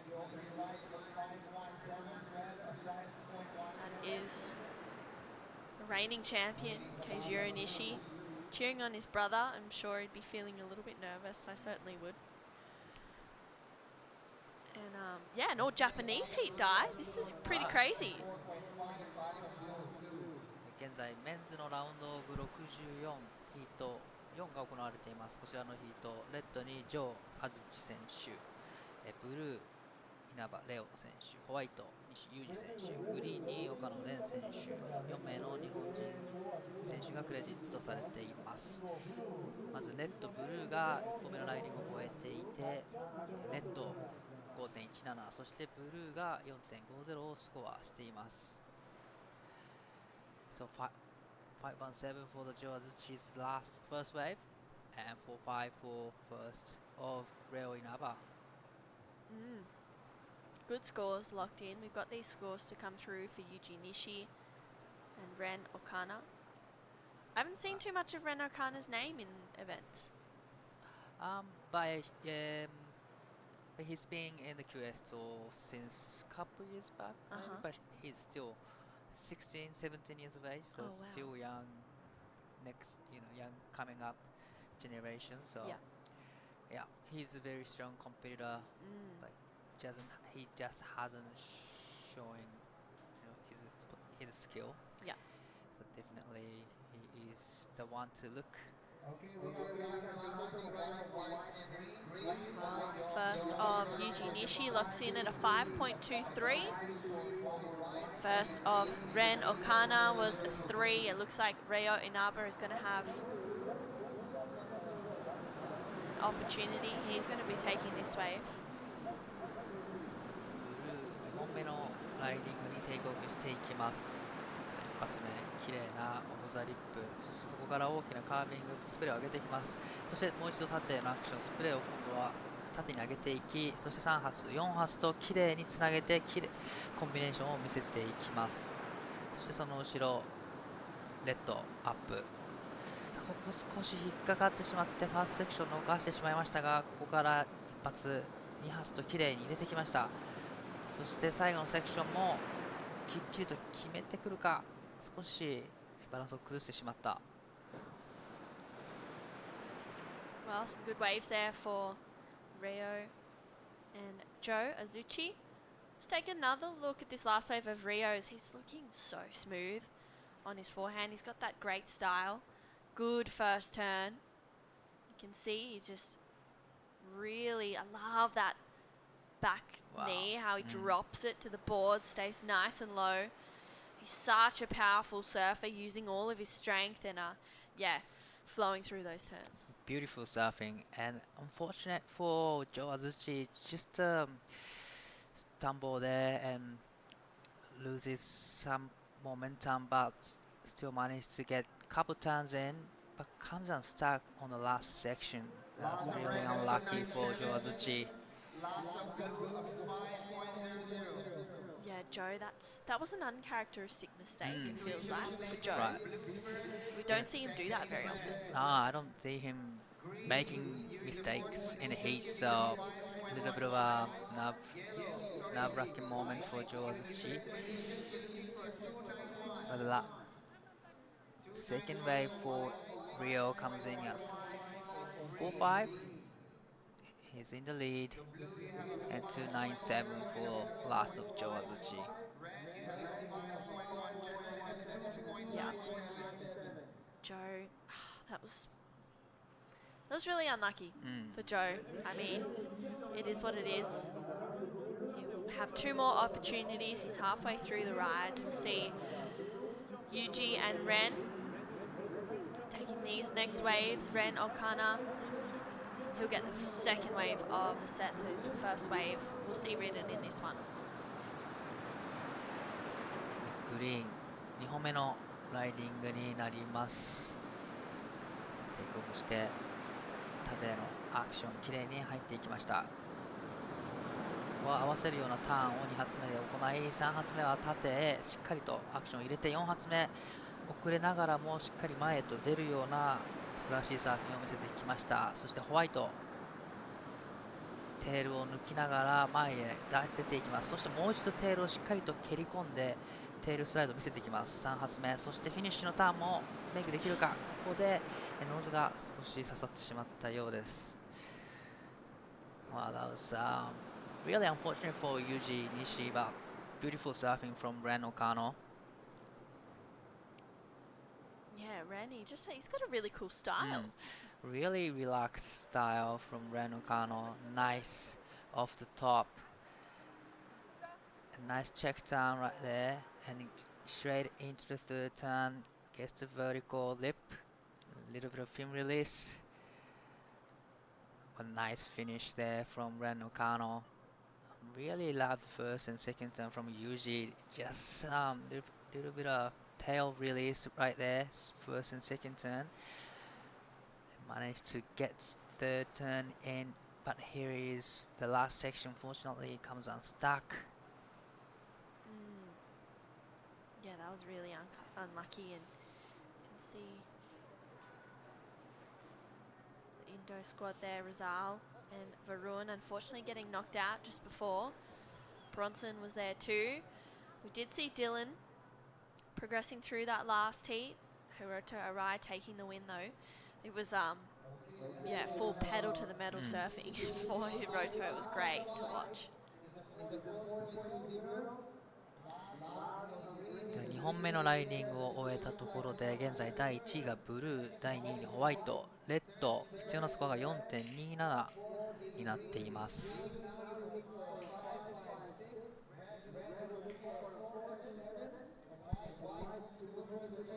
Great crowd starting to turn up now, and some pretty good heats as well throughout the back end of the day. We'll run to heat 9 of the men's round of 64. We'll see heat 10 on tomorrow morning. Right. Joe Azuchi's having a look. さあレッド、安土城選手、3本目のライディング、ここはしっかりとスコアしていきたい。1発目、2発目と綺麗に縦へのアクション、縦へのスプレーを飛ばしていきます。3発目少し遅れましたが前に出てきて、4発目を入れて、これはしっかりとメイクしてきました。素晴らしいライディングを見せてくれたのが安土城選手、そして裏では稲葉レオ選手アップしています。フィンを抜きながら前に出てきて、綺麗なカービングターン、そしてそのままスラッシュターンをしてインサイドセクション飛んできますが回りきれず、現在第1位のポジション、レッド第3位のポジション、必要なスコア 4.27。 Good waves there for Joe and also for Rio. Joe just, wow, putting on a show. Right. Really just top to bottom surfing. Nice surfing from Joe Azuchi. Gets the finish. So nice 4-turn combo from Joe Azuchi. This is the third wave from Rio Inaba. Nice turn out the back and try to get it air, but didn't quite get a full rotation and didn't get the rise out of it. Jasmine Studer on screen there. She surfed a little bit earlier on in the day. Sure, she would have been here supporting Varun and also Dylan. You did see Dylan in that Bonsoi Leaders jersey, which is a part of the new Bonsoi Asia Super Series, which is super exciting. We're seeing lots going on there. The men's and women's winner will get a $5,000 prize purse to kind of enjoy, and scores to come through for these last waves. Looks like Keijiro's just taking some time there to settle his nerves, maybe. Yeah, his brother is up, in the heat. Yuji Nishi is in the third place right now. This is gonna be his third wave. Keishiro must be super nervous at the moment. ホワイト、西選手、さあこの波にテイクオフしていきます。現在3位のポジション。スコアが必要です。1発、2発と綺麗にスプレーを上げながら技を繰り返していきます。4発目、そして5発目のフィニッシュも綺麗に決めてきました。Well served from Yuji Nishi. 岡村選手、1発目。少し2発目タイミングがずれてしまいましたが、スープに戻ってスピードをつけていきます。そしてフィニッシュでエアーを試みますが、これは出てこれません。Wow, that was well served for Yuji Nishi. That was Pajar on screen there. He's going to be coming up in the next heat with Tully Wiley, Bodie Williams, and also Kei Kobayashi. But this way for Yuji Nishi, oh my goodness, was just lightning fast. That Merrick looking really good under his feet. Great connections. That one there was really strong, and then gets a good finish as well. Goes vert, super whippy. Super beautiful surfing from Yuji Nishi. And then Renan Kano, nice first turn. Mistimed the second turn a little bit, but generating speed through the third turn and gets to rotation, but unfortunately couldn't stick to the landing. Wow. What are your thoughts on going to the air so early? In a heat, like in an event? I don't know, rather trying to get scores first. So I'm like defensive person, so I don't really want to ruin my opportunities first. So I'd rather get scores first. But for some people, they just have really confidence in making airs. So yeah, I don't know. I'm not sure. I'm not an air guy, so that's either. why. I'm not a ladybird. Yeah, I'm the same. I'm thinking, you set the foundations, and then maybe on your last wave, if you've got all the scores and you're in the lead, then you can do that. That's my goal, I think. Yeah. So this is gonna be the fourth wave for all the surfers. 稲葉選手、最後の波になります。一発目フィンを抜いてくる。そしてカービングスラッシュターンをした後、ここもまたパワフルなターンを入れてきます。そして最後のターンはここはしっかりとリッピングで締めてきます。これもまたいいライディングになりました。現在3位のポジションになっています。そしてレッドアップ、ここでその差を広げて2位のポジションをキープしたいところ。3発目、これもきれいに入れてきました。さあフィニッシュは決められるか。これは前に出てこれない。So Rail now is in third place, needing 4.81. He did complete that wave. And that was his last opportunity. Right. So this is a replay of last of Rail Inaba, needing 4.81 on this wave. Nice first turn and second turn, and third turn throwing a lot of spray, and it gets the finish there. Wow, this is gonna be really close to the requirement, I guess. I think it'll be it. Wow, that first turn on the front angle is good. Gets her fins out. Really driving through that third one. I think you'll, if it's not it, it'll be really, really close. And this Right. end turn, packed a bit of punch. I think he'll get the 4.81. Right. He probably really close, or Yeah. just You don't get it, think- or just under. You think under? It's gonna be close, really. Joe, wow. Yeah, unfortunately, he didn't get a finish right there. He wanted to extend his lead over Rio Inaba, but that was really unlucky for him. Yeah, super unlucky for Joe. It just feels like he's been surfing really good in this heat, but it feels like he hasn't actually had that real good connection that we're Right. so used to seeing from him, which is unusual. But yeah, let's see where this last wave goes for Reo Inaba. 4.81 is what he needs. Ren Okana at this stage needs a 5.93. Yeah, not a big score for the requirement for Ren No. Okano. And he gets one more chance to serve, one more chance to get requirement. 他の選手、現在第4位のポジション、5.93 が必要です。バックサイド、縦のアプローチ、きれいに決めていきます。そして2発目もスプレーを上げて、3発目に行きました。ここもきれいに決めてきた。4発目、ここで走って抜けてこれるか。これは3発で演技を終えます。必要のスコア5.93届くでしょうか。第1のポジション、ホワイトアップしています。1発目、2発目と綺麗に大きなターンを入れています。3発目、これもいいターンになりました。そして前に出てきたところでフィニッシュのターン、ここは決められず、ですが彼は現在第1のポジションなので、これは彼は次のラウンドへと進んでいくでしょう。Wow, really tense moments. I don't think Rio's got his score yet. So Let's this is the last of green, very important wave for Ren Okano, needing 5.93. Nice first and second turn, and gets the third turn in. So he kind of did everything he could do on that wave, but unfortunately he couldn't get a last turn in. yeah. And to me, getting above 5 point, you need to get a finishing turn, like strong finishing turn. Yeah, I agree. Yuji just doing what he's been doing this whole heat. He's a strong athlete, and he's using that strength to his advantage.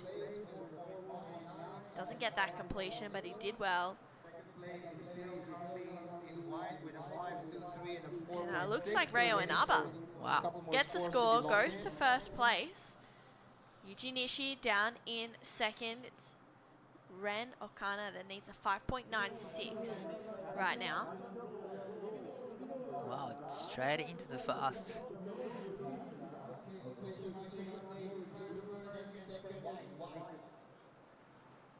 Wow.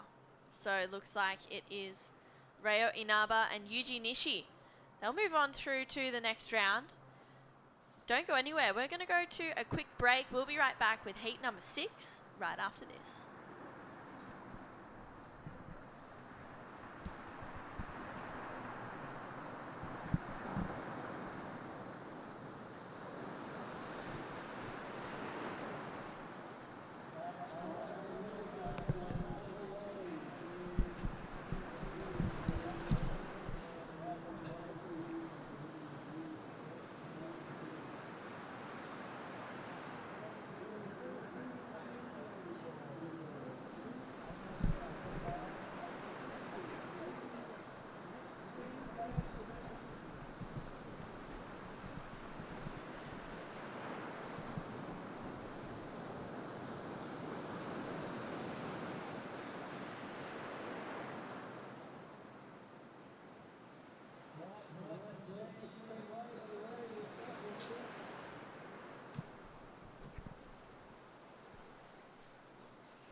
Welcome back to the Siheung Korea Open. Straight into a replay. That first wave of Tully Wiley. Strong, goofy footer from Victoria. Just really, wow, powering through that turn, that section there, and Pajar out behind him. This is a replay of his first wave. Also getting a couple of strong connections. Really just tweaking the tail on this one. Pajar, he's got a lot of spice in his surfing as well. Unfortunately coming unstuck, but really well served wave. So both Tully and Pajar. True Styling joined in the booth with me is Dai Wacko. And Dai, that was a pretty exciting end to that last heat, and we still got more surfing to come. Right, that was yeah, exciting last heat, heat number 4.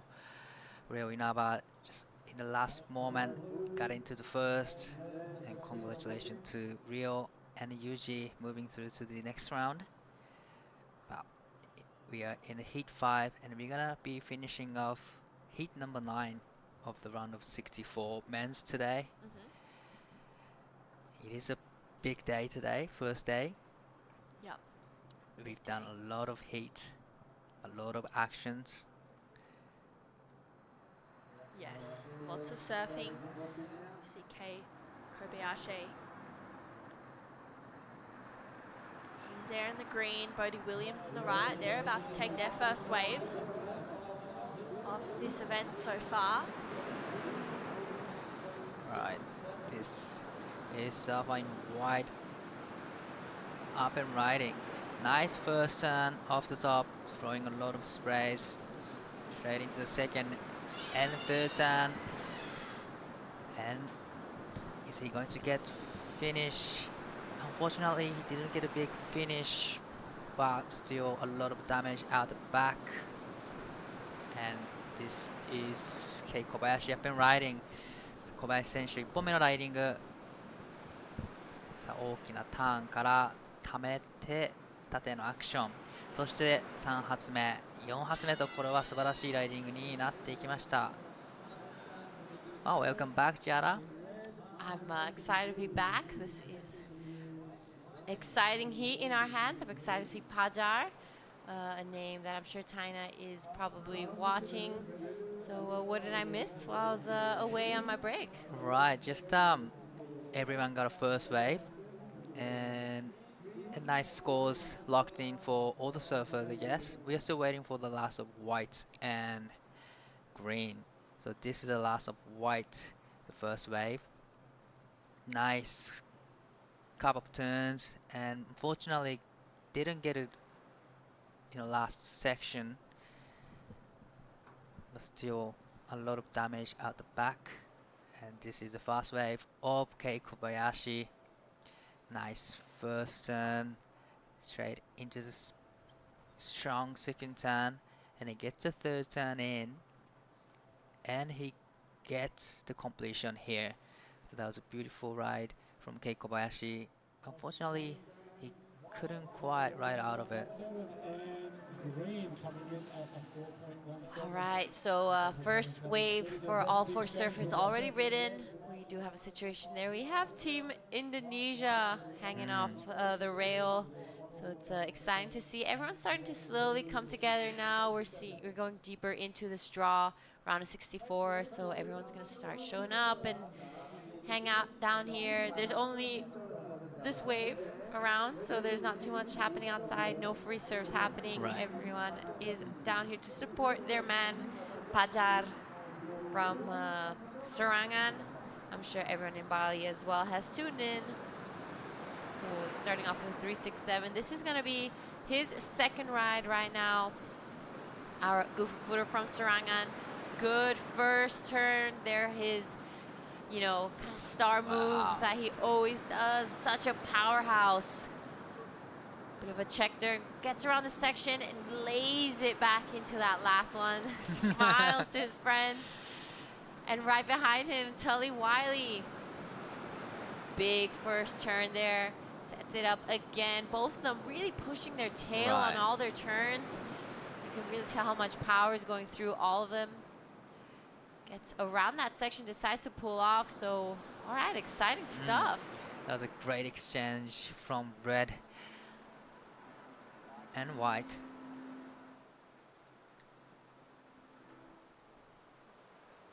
Red and blue, yep. The last wave of Pajal. That's beautiful power hack. First and second turn, throwing a lot of sprays. Really love that turn here. And racing down the line after this turn. And a little bit of a variety in action. There's a great surfing from Pajal at the back. Tali Wiley. Nice first turn. Yep, so good surfing here for both the goofy footers. Really digging into their rail here. That tail going all the way around. Slashes that one closed. So well done there for both red and blue. It's going to be an interesting exchange. Very similar type of surfing, very similar styles. Both of them are extremely strong back footers. There we have the last of Tali Wiley of 5.5. The last of Paja comes in at a 4. So their best scores. It is now Bodhi Williams and Kei Kobayashi sitting on that 4.17. Exactly the same score now. Bit of a view of the Wave Garden. This is where we will be spending the next 3 days of competition. This is still day 1. I feel like it's been a long day already. Starts at 7 o'clock and now it's just passing the 3 o'clock in the afternoon. So we have a few more heats. We're going to be finishing off men's heat number 9 today. So this 小林選手2本目のライディングになります。縦のアクションフィンをしっかり抜いてきました。そして2発目少し引っかかりましたが前に出てきて3発目フィニッシュもしっかり入れてきた。これはいいスコアになりそうです。All right, Kay was really liking that one, and rightly so. Bodhi Williams now, beautiful looking start here. Oh, unfortunately, the board just kind of flying out over. That was looking like it was going to be a pretty solid wave. You know, he had variety, so it was great start for Bodhi. Well, definitely beautiful surfing from Kei Kobayashi. So this is a reply of last of Kei. Nice first turn. All the fins released. And come around the section, get just big second turn, a little bit stuck, but still managed to get around. And the third turn was bigger, and it gets the finish. It was beautiful surfing from Kay. Yeah, right behind him, Bodhi started off really well. Love that first turn. Goes into that second one. Unfortunately, wasn't able to really complete this wave. That was Bodhi Williams on the way to a good score, but he still has 2 more waves, so not over just yet. He has time to get himself back into this heat. The last of Kay. You know, it's interesting. You can talk to your friends and kind of have a chat and rewatch your wave off the screen. He was really feeling it. Right, he really likes that wave, but looks like he got a good number for the second wave. I think he was talking to one of his coach here.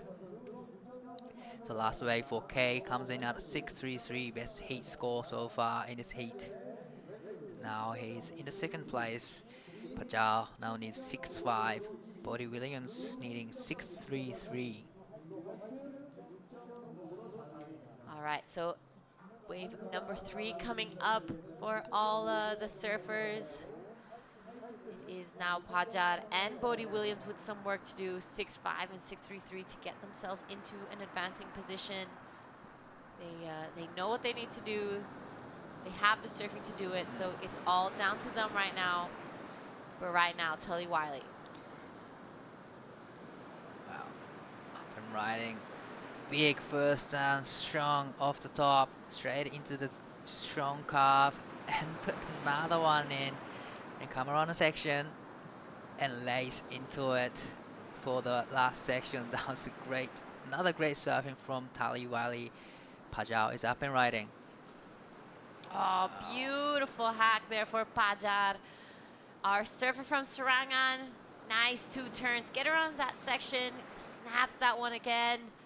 Oh, beautifully done. Paja Yana, everyone. This is our man from Bali. I'm sure his team is cheering on from the sidelines. Gonna give him some word of advice, watching the replays again. So this is the last of red. Really, really beautiful surfing here. So much power. You can really tell how much they're pushing it here. This wave is one of the largest ones of the different types that they have in this wave pool. So it just allows you to just give a bit more power into these turns. Wow. But, wow, that's amazing. Just a lot of different. Every turn was kind of different. But this is a replay of Paja's last wave. Nice, quick off the top, and beautiful off the top from Paja. Get the third turn in and gets the finish. Well, and even gets the bonus section right there. So that was beautiful surfing from Paja as well. Yeah, nicely done. Everyone, I was just walking back, and it seems like the crowd is just starting to form around the pool. It stopped raining, so it's just a little easier to be out here and out and about and kind of take a look around. There's a bunch of restaurants open everywhere, so it's interesting setup here. Is very different to what we're usually accustomed to. Like here, we have the wave pool, and this town was practically built around this pool before they actually made it. There wasn't too much happening around, I've heard. And once they built this wave garden, now we're seeing a lot of new apartments, a lot of new restaurants, skyscrapers being built up around. So it's a good opportunity for the local community and bringing a lot of tourists and a new type of crowd. Definitely, it's always packed in during the summertime. But this is Bodie Williams up and riding. Nice first turn to start with. Nice carve for the second turn, and gets bigger turn on the third, and just irons for the section. That's really unfortunate for Bodie Williams. The wave didn't really offer too much. This is K up and riding.小林選手3本目のライディングになります。先ほどのライディングいいスコアをスコアしたので、この波でその差を広げたい。さあ、ここも素晴らしいライディングで演技を終えます。All right, so Kay gonna be backing up that 6-3 really nicely. Only looking for a 5-0-4 to go into first, but right now this is a replay of Bodie. So much better than that last one. You know, he managed to get those turns together. He throws so much spray when every time that board, you know, kind of hits the lip. So it's kind of a little bit of Bodie's kind of what he's known for. Right. It's just effortless. Yeah, he was trying to go into the air, but unfortunately wave didn't really offer. But this wave from Kei, that was another beautiful wave from Kei Kobayashi. He's already locked in 6-1-7, I believe, and definitely this is gonna be a great backup. Yeah, you're right. It's going to be a good backup there for Kei Kobayashi. So we're just waiting for those scores to come through before we get like an updated situation there. So now it will be the last ride for all 4 surfers. Right. This is where things start to get pretty critical and intense. And it's really interesting to see who kind of breaks under the pressure and who kind of keeps it together and has those nerves of steel and just shows that mindset that they won't let the pressure kind of break them.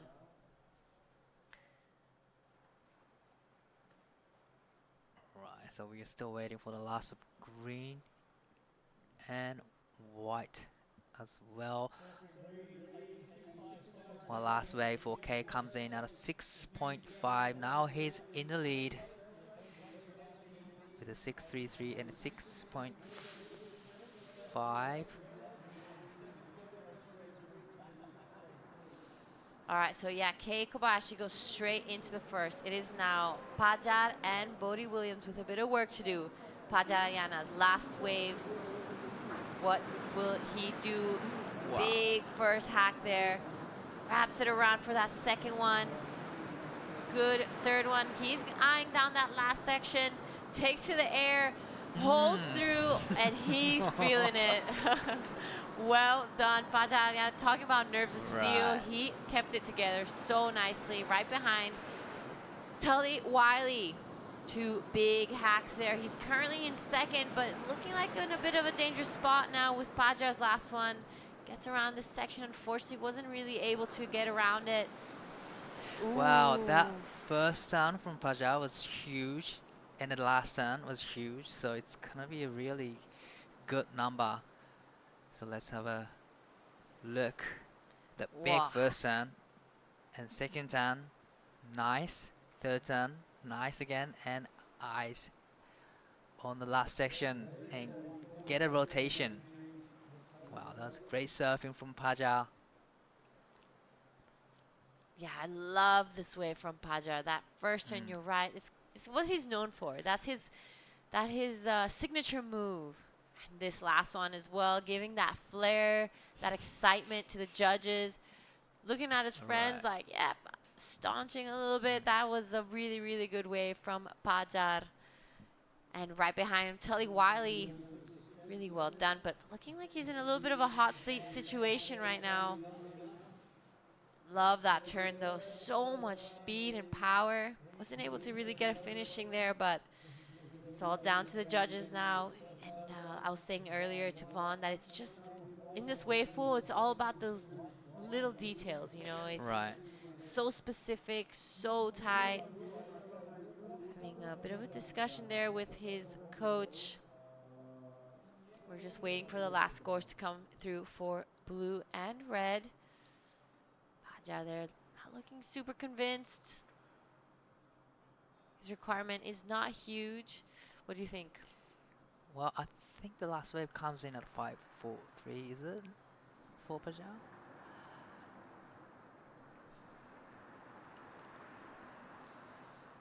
All right. Last 2 waves to be ridden in this heat before we have the official call of it, Kei Kobayashi. 小林選手、これが最後の波になっていきます。大きなスプレー、弧を描いて、2発目も大きなスプレーを上げていきます。3発目と、素晴らしいライディングを繰り広げてきました。これは、素晴らしいライディングで、このヒートを終えます。Woody Williams up and riding, needing 7-0, needing a huge score. Just eyeing for the section, going to the air. Gets a rotation.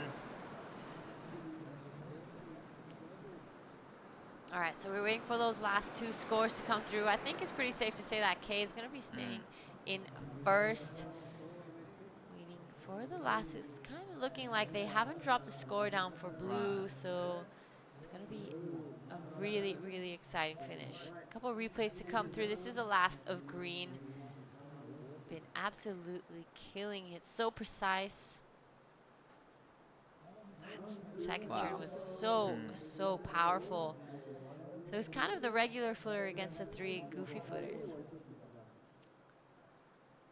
Well, that was a beautiful surfing from Kei Kobayashi. And this is Woody Williams' last wave, needing 7.20. Yeah, I don't really see that being the score, but he did an incredible job nonetheless. Or actually, maybe. All right, so just those last scores to come through, and we'll give you guys an updated situation. We're still waiting for those scores for white.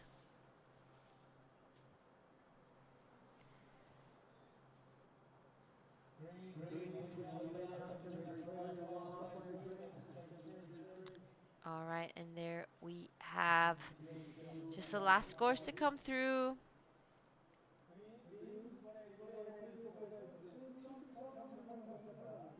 For our man in white. So the last of Pajar did come in at a 5.43, was not enough to get himself into second position. Waiting for one more score of white.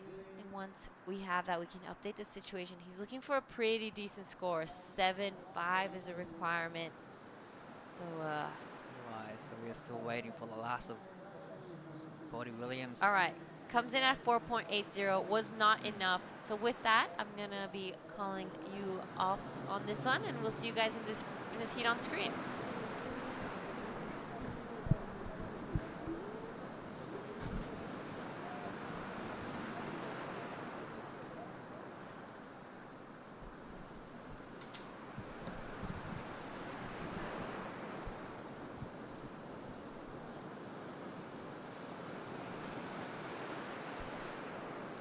All right, guys, so this is a round of 64, heat 6.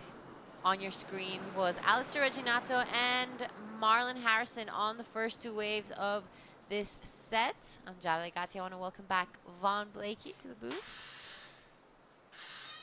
Howdy, how's things?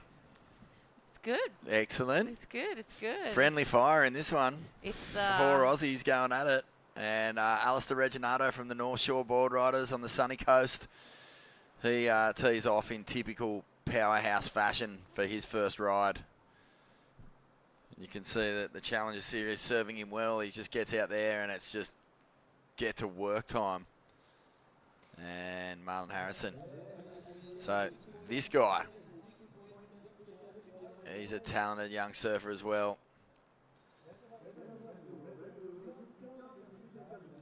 Yeah, Marzi, straight out of Snapper Rocks. That's it. He's been around the QS for quite a while. I know he's done a lot of the Pro Juniors as well in Australia.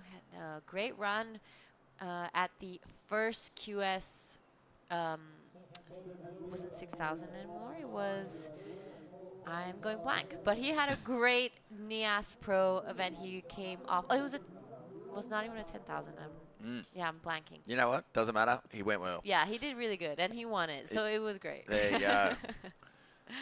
Yeah, so this will be a really interesting heat. Harley Walters will bring fireworks. He loves getting into the air. So expect some rail surfing, but expect some fins out the back as well. Shout out to Codes, Cars, Sis, Walt, Senior, Poppy, Rob.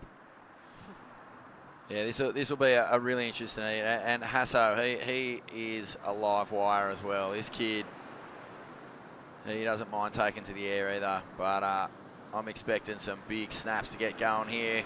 There's the first one under the hook. Big backside spray. Eden just starts to fire up on the inside. Beautiful series of turns here.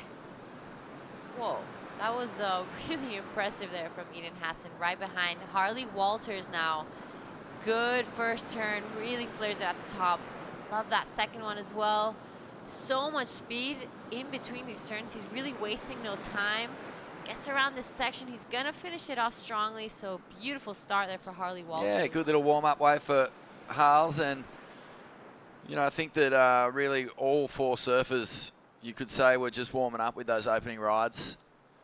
We'll see nothing going excellent, but some good scores, some good surfing nonetheless. Yeah, and that's the idea. You know, you get 4 chances, and if you can start strong, you can, but if not, you can kind of take it as a warm-up and improve as each wave goes by. So beautiful start there for Eden. So many turns in such a short amount of wave. Yeah, didn't he really find some high-speed opportunity down the line here? But this is the difference. This turn here of Harley, you know, like the goofs are going to be able to really swing it hard into that carve.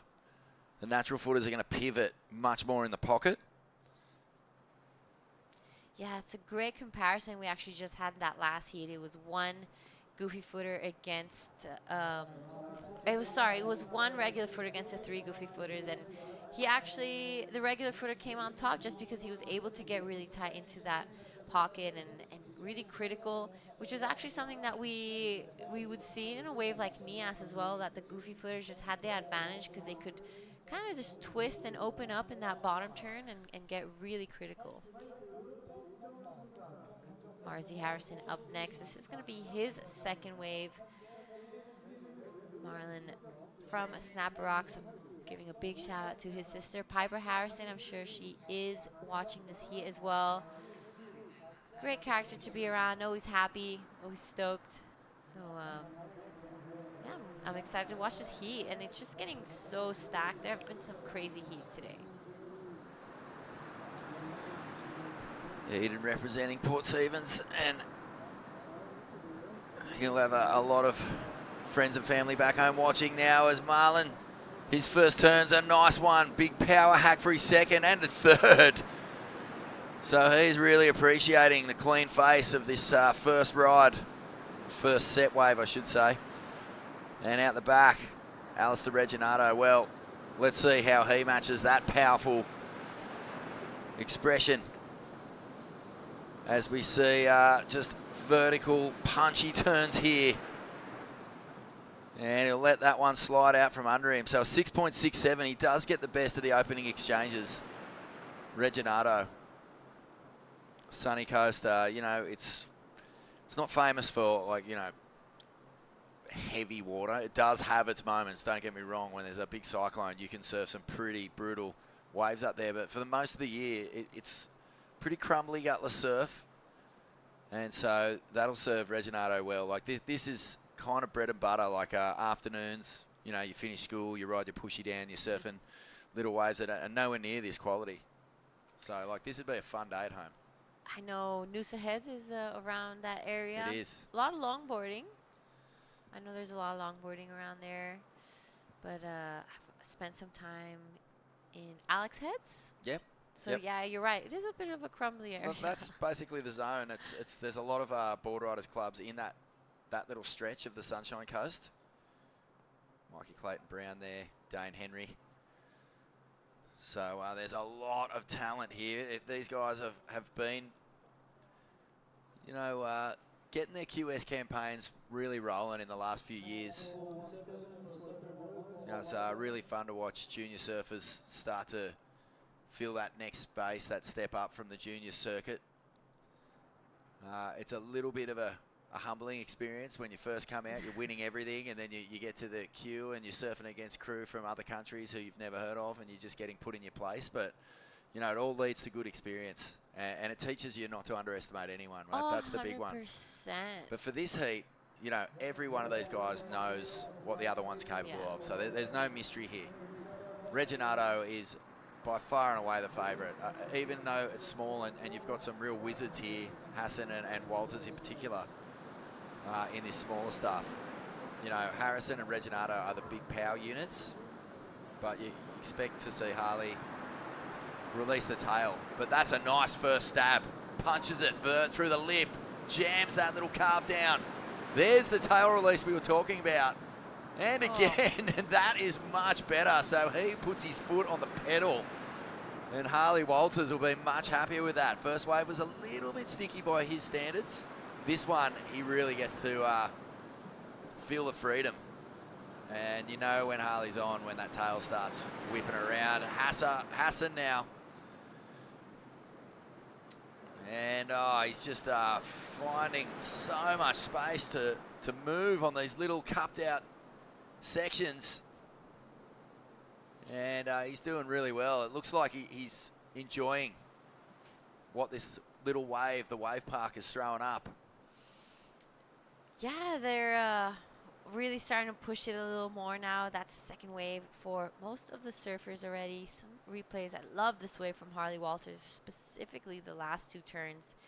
You know, here he gets a little bit stuck behind there, but that second one so much better, and then these last two are insane. It's crazy. You don't often see just a good punchy vertical snap these days, like in the 90s. And the 80s, like the surf mags were basically full page photos of people doing frontside verticals. And Harley on that first turn there, you know, he shoved it right up there at 12 o'clock.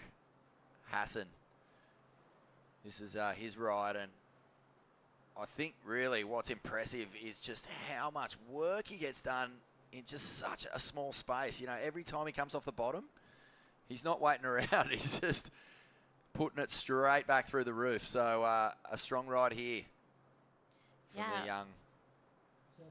You're right. Where someone else does like 2 turns, he does like 4. Yeah, exactly. Yeah, fizzing.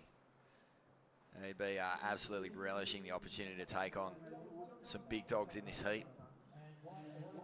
It's funny what you said earlier. It's true, and you definitely see sometimes some names that are huge when they're doing the juniors and they win everything. But then as soon as they move up to the open, like QSs, you kind of see them really struggling a little more, and their confidence just gets a little battered and just rattled. Yeah, well, I'll give you a name, Jack Robinson. He really disappeared in the QS for a couple of years there, but once he got onto the top tier, we saw what he could do, and he's been a world title threat for a long time.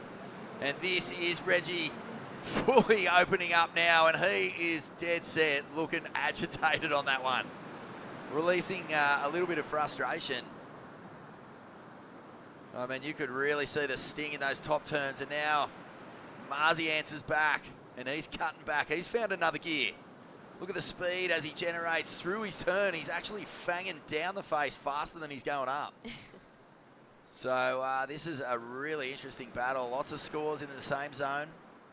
Toddy Rosewell, one of the WSL judges on screen there. And there's Jay Okalupo. He'll be coming up soon. But I think Reginato's going to get a score here. This was just, look at the attitude in this ride. Beautifully done there, and again, he's a name I see in Crewy a lot, and a name that does so well because of his backhand. I mean, it's just so sharp. Yeah, and I guarantee you those turns look really big. You know, they look big on screen. That means they're probably blowing the back out of it in real life. You'd be hearing the board making noise as it collides with the lip. But this was a really good answer back. And Marzi just, you can see the body extension, the full torque. And these turns, you know, he's hitting the lip and then zooming downwards, which I think is the sign of just excellent surfing. Whenever you see someone come out of the lip and just driving down into the next turn, it's a real buzz. Yeah, that's right. And Marzi just has that on his backhand. It's great to watch. Even on a good right, he's so entertaining because he just keeps it exciting and he does different things. He's pretty well-rounded. I recently did a trip, a year ago, or almost 2 years ago now, did a trip with him with Channel Islands to HTs. And it was like 12 foot out there. Whoa. And Marzi had no fear in his eyes. He was catching the waves of his life. And yeah, we'd finish the day. He's also a great personality to have around, really happy all the time. So it was a great trip we had. That sounds amazing. 12-foot HTs. No thanks. I didn't like it at all. Yeah. That's just like, I think that's like Take me 4 home. foot above my comfort zone. Like 8 foot? Okay, maybe. I'd still be scared. Here's Eden. That is a sick hook under the lip. And these outside sections, you know, he's been so good on the inside, but this is one of his best waves in terms of getting started really strong. He's only needing a 4.9 to advance. Harley Walters on the wave behind him. He's feeling like he's got something going on with this wave now. Jams that. Lots of variety in Harley surfing. You just don't see the same turn over and over, but this time that one, it was one of those waves. Unfortunately, just every now and again you get a bit of a fizzer. And Harley unable to convert on that one, but he'll have another shot. All right, so Eden, really good start here. Really impressed by Eden, by what we've said, you know, just the amount of turns he can do at that small couple meters. So beautiful style there as well. So good exchange.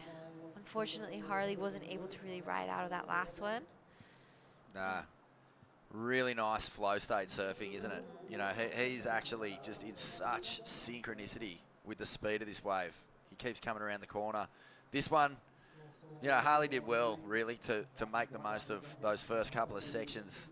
The last one, it really did fizz on him. Well, you're right. I like that Harley's giving variety. Jackie T15. Spent a lot of time in Indo. With Jack? Yeah, he's such a funny character. Sweet man. Yeah. Oh, Alistair's 6'6" and a 6'3". Yeah, that is muscle. You can basically put that down to just the pure power of the man. And he's flexing on these groms right now. You called it.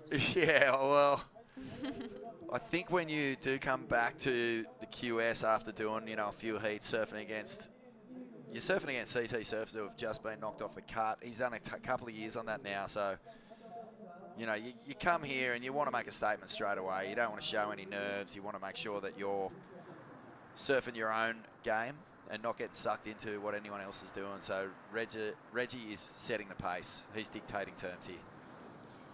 Yeah, you're right. It just has that extra bit of confidence and no fear. But this right now is Marlon Harrison's last ride of this heat. Oh, he's missed that first turn a little bit. That's Yeah. nice. Blast that. He needs a 4.86. It's a nothing score. Big finish. He goes to throw the fins and it just gets away from him. So that will be good night, unfortunately. Reginaldo, he's going to go completely nuts on this thing. 2 strong turns to start off. And he'll throw the fins and not get the completion. So they're the scores. That score right there is going to stick. 13 points is the benchmark. And it'll be up to Walters and Hassan to try and leapfrog him. But look at the score that Eden needs. A 7.67 to get over the top of Reginaldo. That's going to be huge. Yeah, that is. What he's going to want to do, though, Jody, is at least improve that number. I'm just wondering who's going to go first out of these two.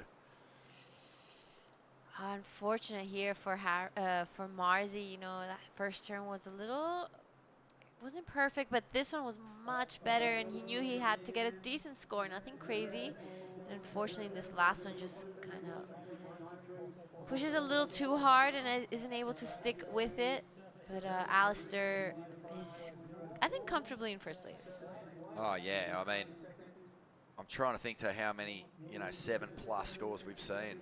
And I don't think there has been very many so far in this event. So, you know, Eden and Harley are going to have to pull off something pretty miraculous to jump into the lead. But second place is still wide open. Waiting for the last 2 waves of this heat to come through. It is now Eden Hassan and Harley Walters with a bit of work. Well, I mean, Eden wants to stay in second, wants to improve on that 5. Harley Walters has the last chance to get that 5.04. So it's going to be all down to these last waves and to see if they don't crack under pressure. Oh, Marzi's feeling it. Oh, poor. Yeah, it's a long way to come, and, you know, you have dreams of what you want to achieve in these scenarios. And this is, you know, it's one of those tricky ones too, because, as we say, he's surfed against all these guys. He knows what they're capable of. So he would have had a game plan of what he needed to do. Yeah. But this was it. So it's going to be Harley Walters. So he'll have a chance to leapfrog Eden Hassan here. Let's see what he can do. Takes off, first turn, vertical stab again. Leans on that rail, pushes back into the whitewash. It's a pretty nice snap. And he gets the fins out over the back. He's feeling good about it. Well, he only needs a 5.04. You get the feeling he'll probably get it. But the big question mark will be this ride. Eden Hassan, can he increase his lead? First snap is a little tentative. This is a little bit better. Slices around. That turn is massive. And he'll go for a finishing one and will ride out. But, wow, some sticky surfing here. So this will be tight. This will be extremely tight. Ooh, what's your call? I just don't know. I feel like Harles never really got into that mode where he was in full-blown flare and attack. A 5.04, it's actually a pretty decent score. It's not just a mid-ranger. I mean, it is mid-range when you look at the numbers, but, you know, performance-wise, 5s have been getting dished out for waves just like that. Yeah, you're right. He doesn't need a crazy big score, so he did play it slightly safe, I think, compared to his previous waves, but really beautiful surfing. I love that turn. A lot of variety. So it's textbook surfing, but was it enough to get the 5? Oh, it's pretty tappy. There's a good little bit of flare on the end. He's definitely feeling it. So this will be, I think it's really close. It's actually one of those ones I couldn't quite pick it. That turn was epic. That was just such a beautifully timed move. But this one was really sticky and did get the completion, so we'll wait and see here. Yeah, I don't know. I'm Tough dead set one. right on the fence for this one. Yeah, it's a tough one. I mean, that wave from Eden, it was the fourth of the set, so it's he did really well. Harley's body language here says to me that he's feeling like he's done enough. But look at this. 5.46. Score's waiting. Yeah, it's going to be on a knife edge. Really, I feel like Harley doesn't look very convinced. No, well, his body language just changed. Maybe they've read out a score that we haven't heard. And that score that he needed did change, so. Yeah, it Reginado, did he's happy though. That was a clinic. Power clinic. Oh, there's Leno. Yeah. Layering up, as always. All right, so hopefully we get one last look at those last scores. See what happened in that last exchange. We're still waiting for some scores to come through.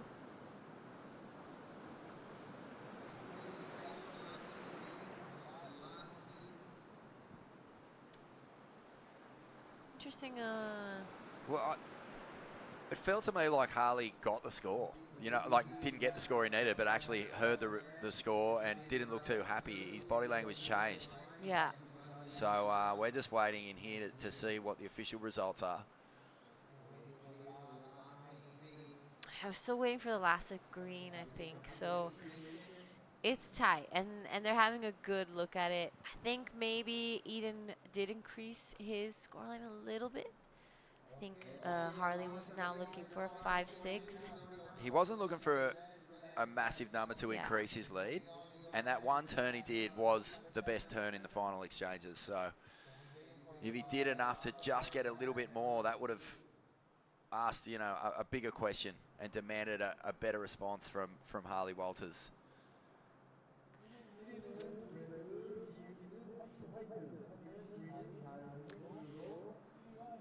All right, so this is the next heat that's coming up. Round of 64, heat 7, Roy Kanazawa in red, Xavier Bryce in blue, Jay Akalupo in white, and Subaru Yoneyama in the green.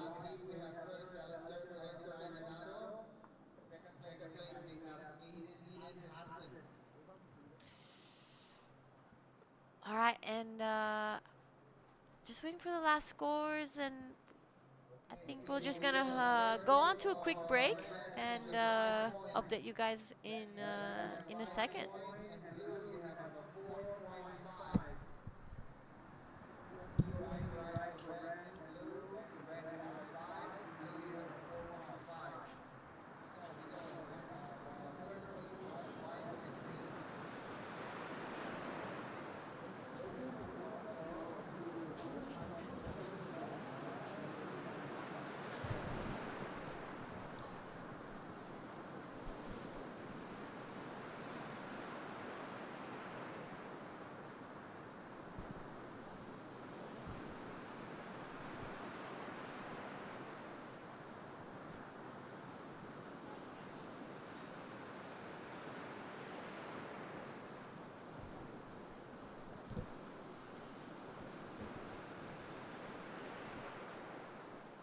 There's a little world champ of the future. You know, the Groms who grow up in these wave parks, they've got such an advantage. They can get their reps in so young. And yes, the wave park will never be the ocean, and there's a lot to learn in that space as well. But just for pure technique, understanding, you know, what your body positioning and all that sort of thing, and even just running sort of heat situations, it's unbelievable. Like, you know, like we've seen what pools have done in the past few years. Just the performance leaps have been huge, particularly with aerials. Yeah. Yeah, it's been pretty insane to see how far it's come and to continue to see where it's going as well. It's, yeah, one of those things where it's just a forever evolving part of the sport. It's exciting to watch, and then you see the new technologies that are being created where, you know, you see the waves that are specific for airs, and whatever else that might be. It's pretty crazy in these wave pools. And that is Roy Kanazawa on screen, currently in the lead in this heat. He is taking on Xavier Bryce, Jay Okalupo, and Subaru Yonayama. Yeah, you can see the view there. That's where the surfers will be taking off for their waves. They kind of sit and wait. We've got some wall marshals there directing them on what waves to catch and so forth. And yeah, we've got these scores that are locked in, all in a pretty similar range. Roy Kanazawa getting the best of it at a 5. Xavier Bryce a 4.5. Jay Okalupo gets a 4. And Subaru a 3.8. And just the official results of that last heat, it was Alistair Reginato taking it out, Eden Hassan holding on to second, and Harley Walters and Marlon Harrison unfortunately eliminated here. So Harley not getting the score as we see now. Brycey, he starts to open up on the backhand. Oh, that's some crispy backside surfing. And a good finish. Wave number 2 is a nice one. Roy Kanazawa, he's dangerous out here. Yeah. He just has that real fluid style, great flow. Really enjoy watching him surf. Finishing that one off for Roy. Xavier, his backhand was looking strong. You can see a bit of a debrief. That was Marlon and Dane just debriefing the end of that last heat. Saw some big emotions on screen at the end of that one. Yeah, like understandably, you know, the dream is to make the World Championship Tour, which I believe is in full swing right now. But yeah, sure, you know, we're heading towards the world title matchup in the WSL finals in Fiji, as we see Xavier just really beautiful style, smooth as. But when you suffer an early round loss at a big event like a 6,000, it stings. You know, not only are you spending a lot of coin and doing all the travel, but you know, the dream is to get deep in the draw and bank a lot of those points. Yeah, that's the goal, right? Yeah, well, of course, and you know, every time you suffer a loss like that ultimate goal of making the CT, it actually sort of feels a lot further away. So yeah, but he'll regroup. These guys are pros. It's part of the process too. Yeah, and you've got to care that much, or you never get anywhere. Yeah, for sure. There's a familiar face. Jarvis Earl, former World Junior Champ, couple of years on the Challenger Series as well. Would have served him very well. Still keeping one eye on this QS just to make sure he's banked his spot on the Challenger Series. Yep. Sort of double dipping. Saw him get a second over in Cruy to Reef Hazelwood. That's a battle of some pretty electrifying goofy. Oh my gosh, you would have lost your mind over there. I would have lost it. It was amazing. Craziest final. The vibe in the athlete area, next level. Yeah, party time. Yeah.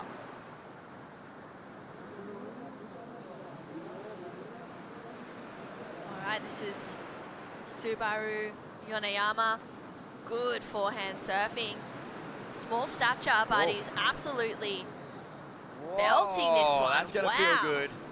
Those last 3 turns were so, they just had some venom in it. Well, they were critical, weren't they? And here goes Jay Okalupo. What can he bring? Backhand. First snap's nice. Second snap under the lip. And this fourth wave in the set, it can be tricky, but Jay gets super busy. Wow. And he does so well to hold on. I love that third turn. That was a really critical one. You can see he was just holding on, and he did so well to get into the bottom turn. Crack the lip for the completion. Clancy Dawson watching on. This is Subaru though. What a little live wire.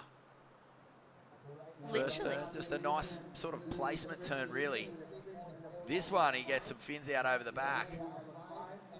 Bottom turns where really he has no right to. There's just nothing doing there. And then, of course, this one gets to apply a lot more energy and pressure. So that would have felt great. Wow, that was electrifying. that last wave, and Jay on the answer back. Good first slash for Jay.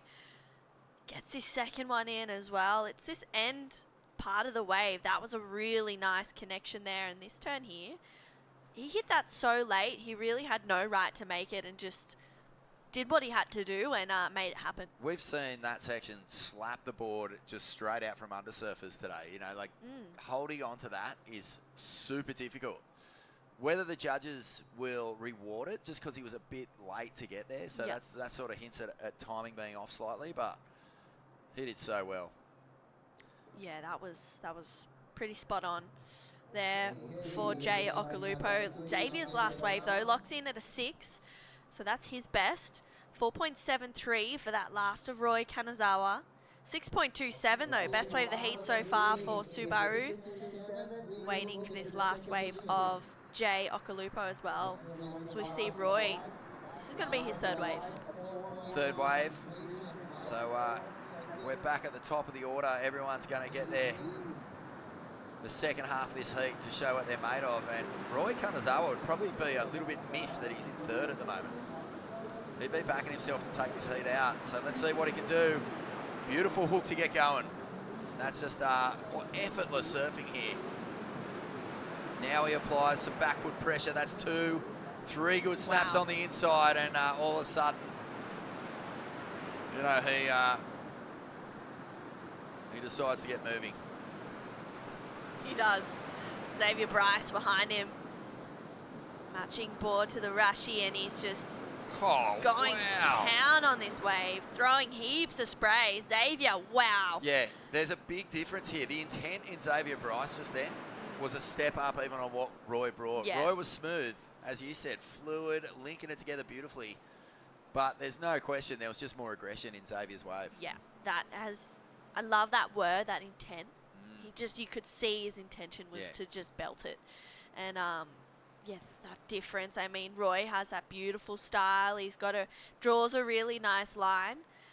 And Xavier just had that extra aggression, that extra passion, I guess, on that wave. But these last few turns for Roy, love this last one. Yeah. That was solid. That combo, that little S-bend from the second last turn into the last turn was elite. Yeah. That's really good surfing. But just check the aggression here. You know, right from the word go, he swings it hard out of the first turn, pushes through the second, and then he just starts going, okay, first 2 turns done, let's get some meat on this bone. Yeah. Wow. And up and over too with a little tail drop just for a bit of extra drama.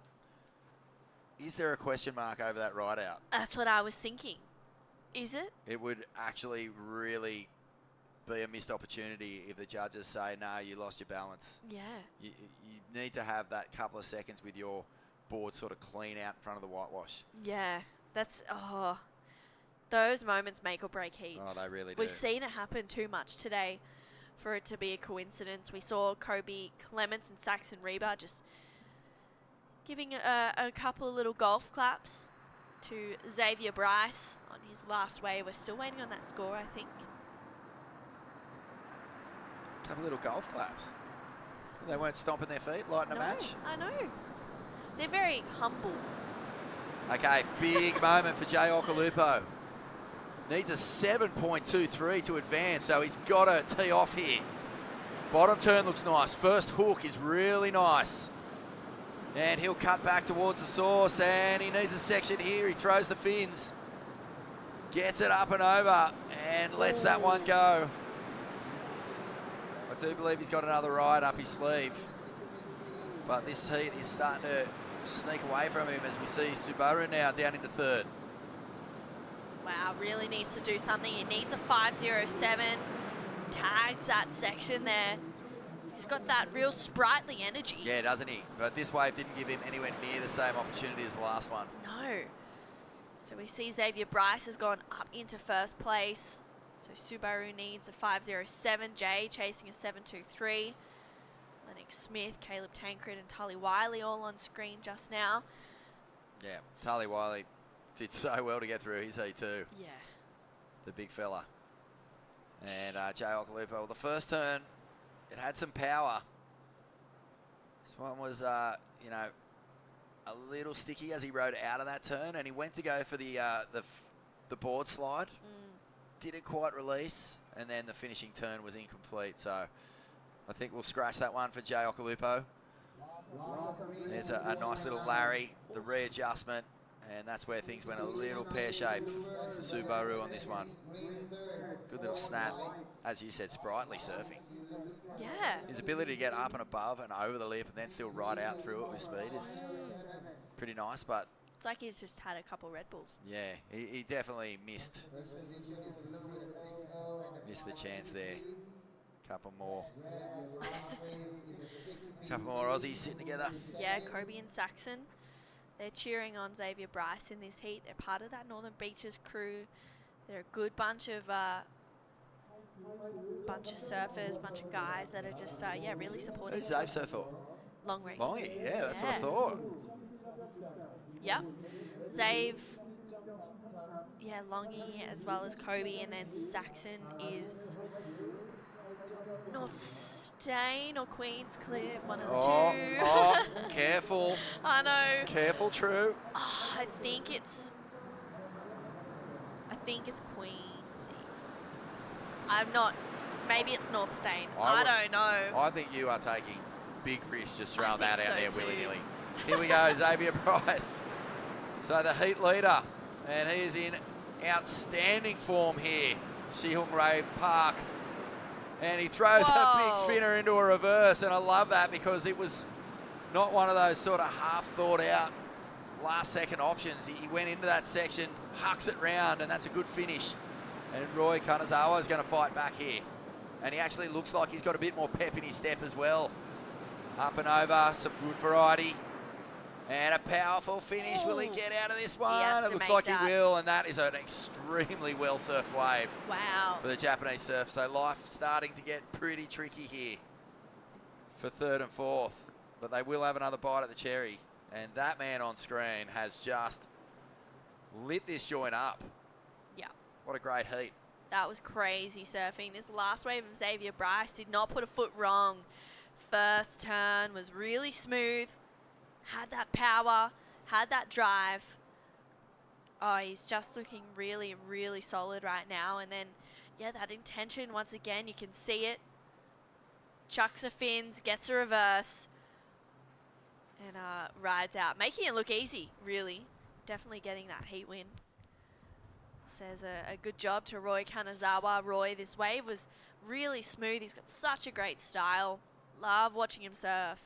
And sometimes, I don't know, he just makes it look effortless. So sometimes it's hard to watch, but wow, really great connection there for Roy. Hard to watch in the sense that he just, I'd mistake his aggression for it just looking easy. Yeah, but that was clearly a better surfed wave in terms of like what he wanted to bring. You know, like he was just semi-cruising there for a bit. That's not to say he wasn't putting all his heart and soul into it, but you know, once he sort of felt the energy lifting with Xavier's performance, you could tell he was like, okay, I'm ready. I'm gonna start kicking off here. Yeah, let's go. That on screen there is Kanoa Hijay. He actually got second in the Longboard QS in 2023, putting together some beautiful performances. And it's going to be Subaru and Jay Okalupo. They're going to finish off this heat. Well, they're going to both need scores. But Subaru, he only needs 5.07, so that's right there for him. He flies off the bottom. That's a nice snap. Wow. He is just a little mighty mouse, really. He's just smashing onto the inside. He's claiming it. He likes the feel of that wave. 5.07. If he gets over Roy Kanazawa, I will be mind-boggled. Jay Okalupo now, looking for a 7.23. He releases the tail, slashes onto the inside, looks for the finish. It's an up and over. Is there a bonus section here for Jay? Ooh.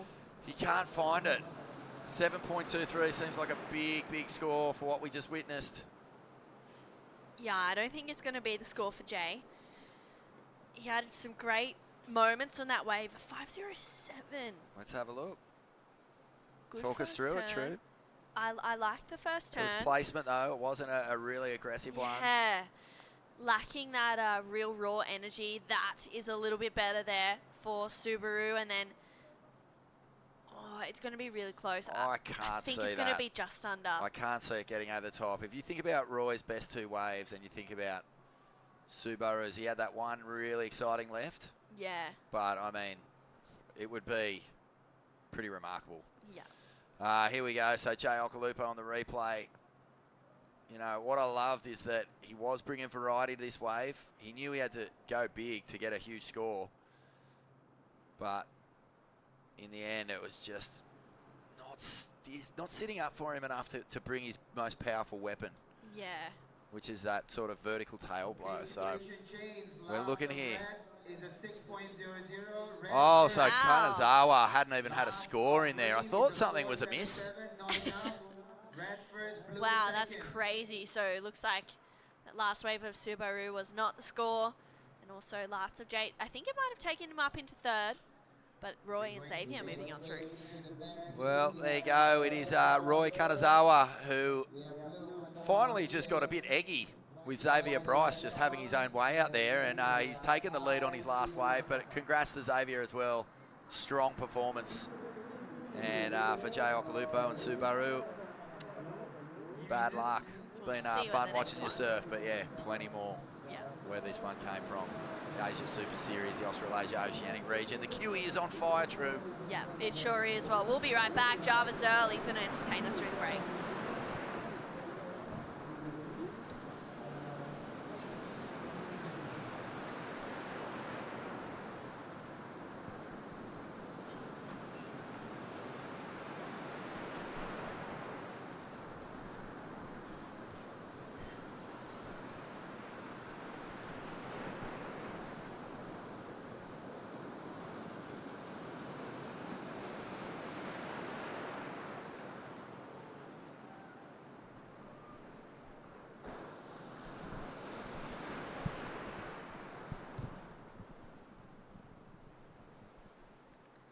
Welcome back to the Siheung Korea Open QS 6000.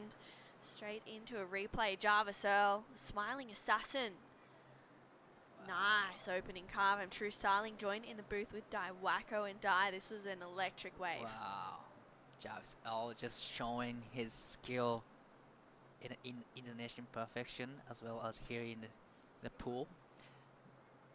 Wow. Something like different from Jarvis Earl, just approaching differently compared to the other surfers.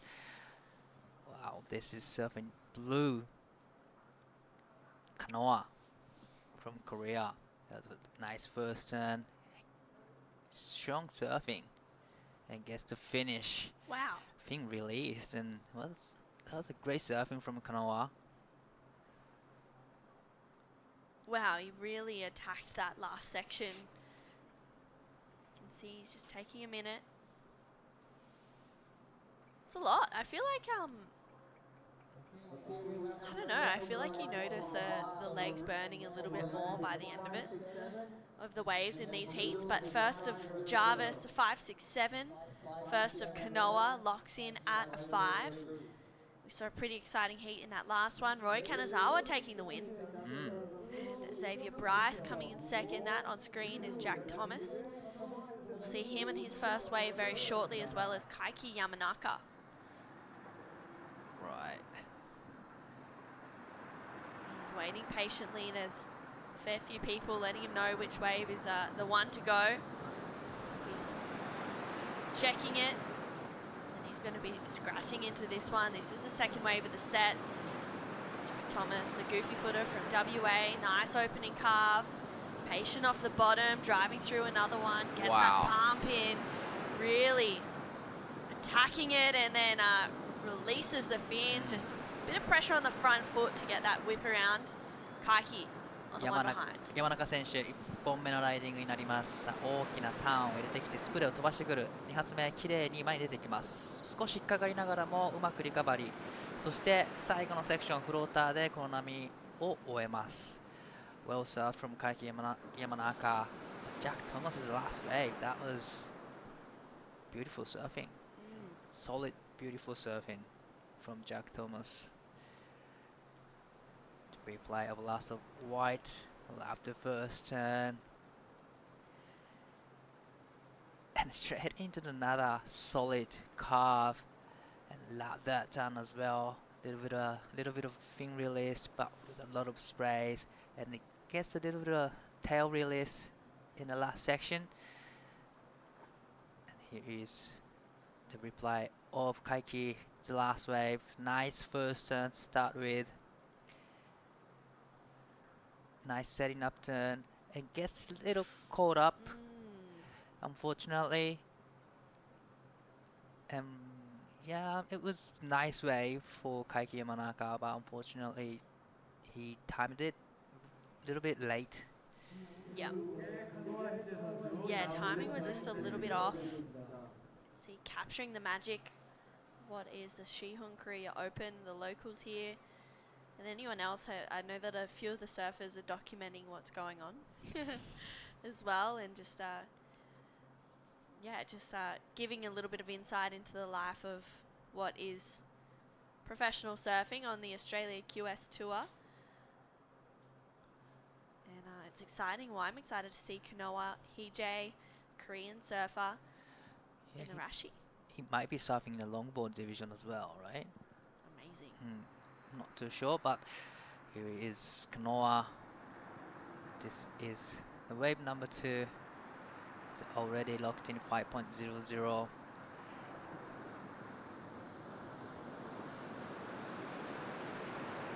Yeah, he's waiting.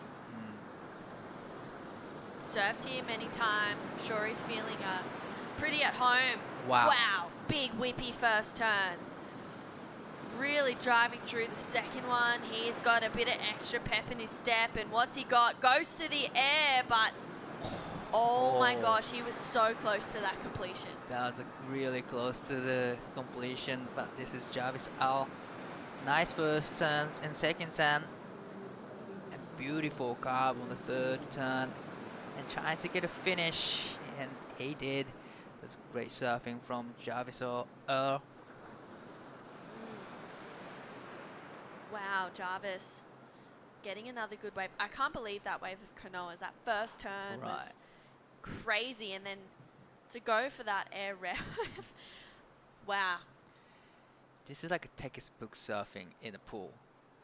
First section, just blowing the tail, get the rotate, nice setting up turn. Look at this, wow. Nice tail release from Kanoa. Nice setting up turn for the second. Just waiting for the wave to stand up for him. Just check down right there, and here is the last section going to the air.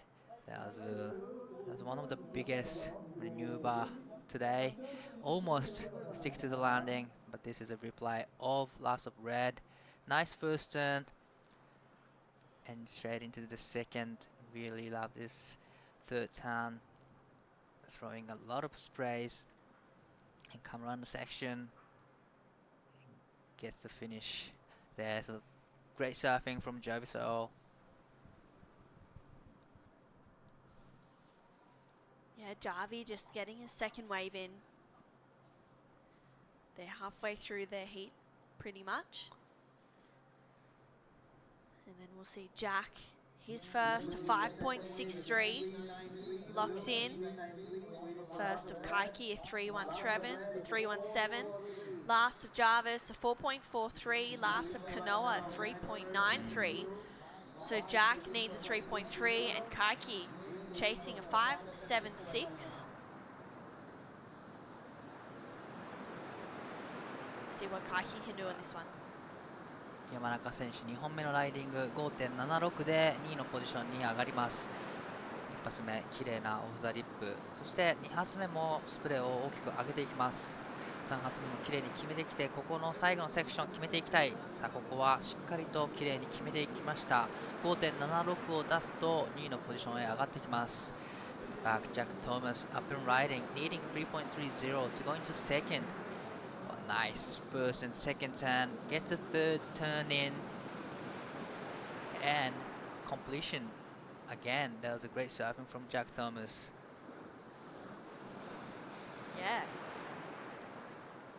Jack getting a couple of good combos. That's a Taichi. He's just getting ready for the next heat. But this is a replay of last of Kaiki. Nice first turn. Smooth transitioning in between turns. No time to waste. Gets the third turn in, and he gets completion right here. Wow. That was beautiful surfing from Kaiki. That was huge. Mm. And then Jack, he's on that fourth wave. Nice opening first turn, just kicking the tail a little bit. Adds a bit of extra spice to that one. Goes up and into it, kind of catches a little bit here, but recovers well. It was like it didn't even phase him. And Jack gets a really strong finish also, so good waves there for Kaiki and Jack Thomas. Kaiki Yamanaka, he was looking for a score. He's taking a look at what he did on that last wave. Right. What are your thoughts on that? Could you watch yourself surfing after a wave in a heat? Yeah, definitely. I would love to watch the last ride. Yeah. Did you not want to? I don't know if I particularly like watching myself surf. Really? Sometimes I'm like, oh, is that actually how I surf? But then other times I'm like, oh, that wasn't half bad. No, kidding. It's actually good to watch. Like, I feel like it's such an amazing opportunity for the surfers to just analyze what they did and what they could do better. But I don't know if I would happily do that for a free surf. Well, if I miss a takeoff position, then I wouldn't want to. Yeah. I don't want to see me replay. going. You know what? I'd love to see me going over the falls. Right. That's about it. Well, Jarvisel, this is his third ride. Big first turn. He's looking spicy already. That board super responsive. Good connection there, Jarvis. Absolutely belts it there. I thought he might have gone to the air. It kind of felt like it was happening, but pulled back at the last moment for Jarvis. This is Kanoa up and riding. Important wave. Nice first turn. Tail release. And it gets a big curve. And gets the third turn in. And gets a rotation. Wow. That was great surfing from Kanoa, the local surfer. Wow, he's happy with that one. Wow, I would be happy with that ride. That was a great surfing from Kanoa. The replay of the last of Jarvis. Nice opening carb. I really love how he engaged the rail really well. And gets the third turn in with a lot of spray. Well, like you said, I thought he was going to the air with that last turn, but that was great surfing, great finish from Jarvis. It was definitely giving that vibe. Mm. Bring it on though. Right. We've just seen Kanoa do it. Let's take another look at it. This first turn, ditches the fins out the back. Wow, just driving through another one. I mean, he's got such great connections. Looks like his board is doing exactly what he needs it to do. Gets the rotation and the completion, and yeah, he's liking the feeling of it. That energy, the passion. That's great surfing from Kanoa. We're still waiting for the last of red and blue. This is gonna be a great number. Yeah. Last of Jarvis came through at a 7. Wow. It's this last wave of blue. That's going to be a pretty important score. I haven't seen anything like that this day. Well, yeah, in the event so far, especially today. Let's see what he can do. Looks like he goes up into second. 7.43 for Kanoa. So Jack needs a 6.81 on this wave. Kaiki needs an 8.26. Jarvis holding down that lead. Kanoa in second. Jack chasing a 6.81 dive. Important wave for Jack Thomas. Need a pretty good score. The first turn was solid. Second turn and third turn with a lot of spread, and gets the big lever finish. That's a great surfing, great combination from Jack Thomas. needing 6.81。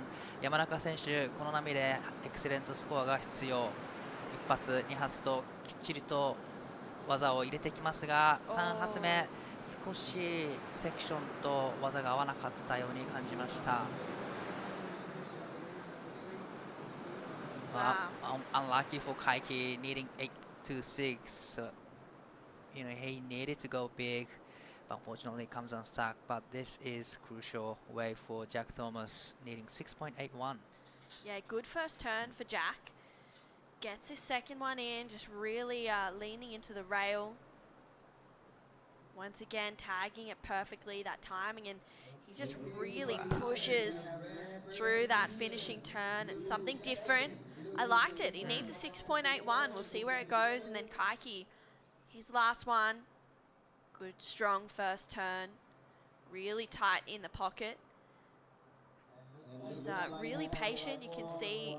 But that one just, I don't know, maybe a little bit of mistiming there for Kaiki Yamanaka. That was really unfortunate. Really unlucky for Kaiki Yamanaka, but Jack Thomas's last wave, it's going to be really close to the requirement. 6.84, pretty much he needs 7. Yeah, he actually, I think he just locked in a 5.8. Wow, so it's not enough. Still needing 6. Oh, it's 6.64. Wow. This is going to be a really, really tight end to this heat. Kanoa, he needs to better a 5. I think he can do that.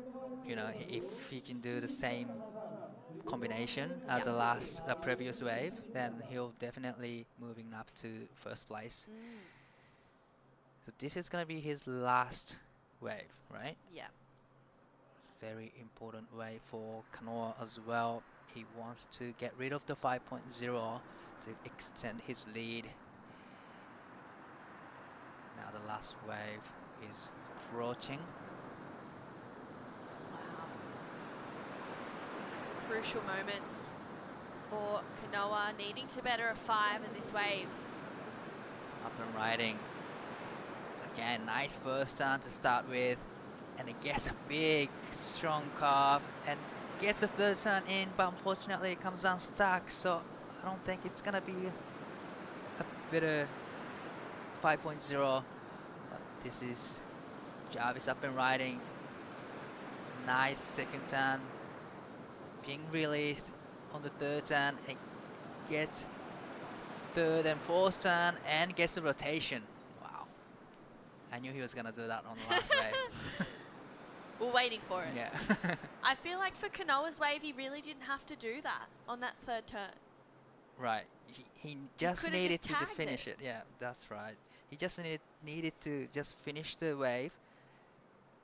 He was just on the way to the good score. Yeah, that was a really good first, the second turn transition. This third turn, didn't have to do it. He could have just tagged it, pulled back just a little bit, and gone big on his last turn if he really wanted to do that. He only needed to better a 5. Right. This last one of Jarvis, though, just showing the poise and the, I guess, a little bit of extra power or competitive power and headspace. That was huge, just getting all 3 fins out the back of the wave, and Jarvis just really unleashing. Gets a reverse there for Jarvis Earl, just making it look easy as usual. That's great surfing from Jarvis.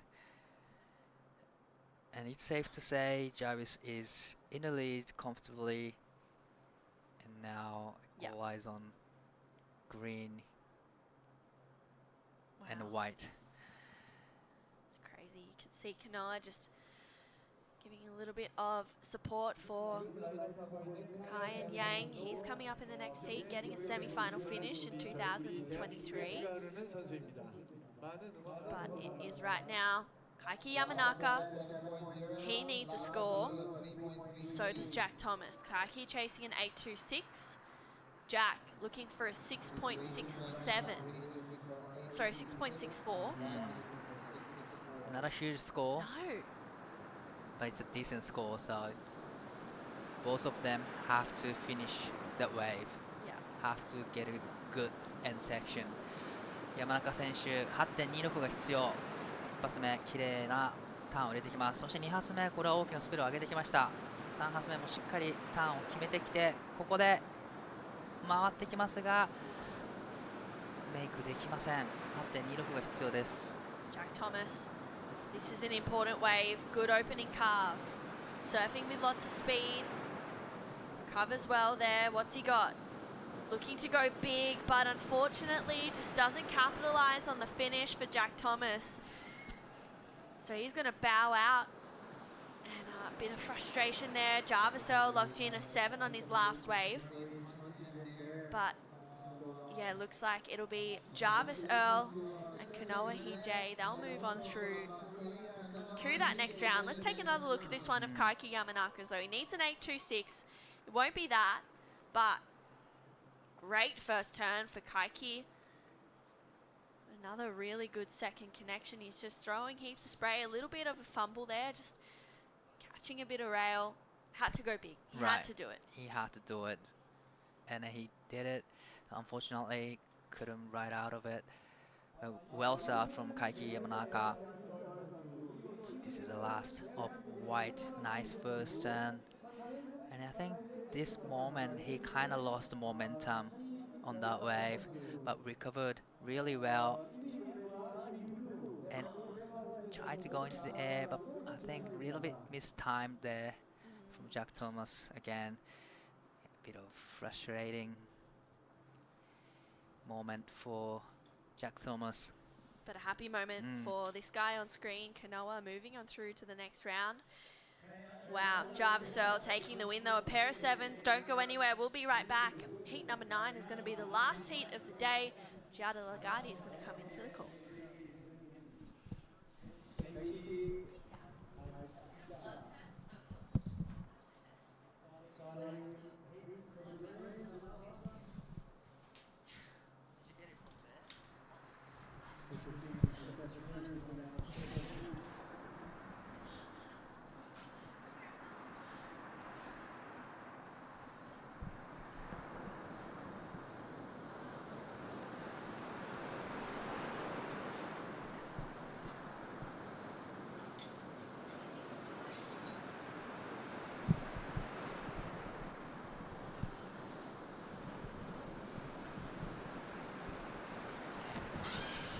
Welcome back, everyone. This is Siheung Korea Open Cruise 6000. We are now into men's round of 64, heat number 9. On screen is Kai Yen from USA. Big surfing and gets a big finish there. So in this heat we have Xavier Huxtable, Kai Yen, and Thomas Cavallo, and Taichi Hagita. I'm Dai Wako here in the booth with Giada. Welcome back, Giada. Thank you. I'm so excited. Last heat of the day. It's been a long day. I mean, I'm excited for the heat, I meant, but it's been a long day. Right. And a good one. Beautiful surfing there from Xavier Huxtable. Strong surfing as always. Gets a big finish there. Yeah, really well done there from Xavier. And right behind him, this is Kian Yang. Good looking wave as well. Backhand, regular footer. Loving the spray on his board as well. I love how here in the pool we get super close to the surfers. And he gets a big finish. So it was a great exchange from red and blue. Now we are still waiting for the last of 2 scores.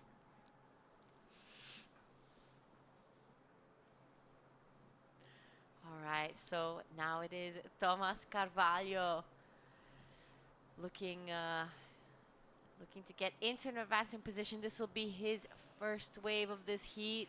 So exciting times ahead. Lots of work to be done still.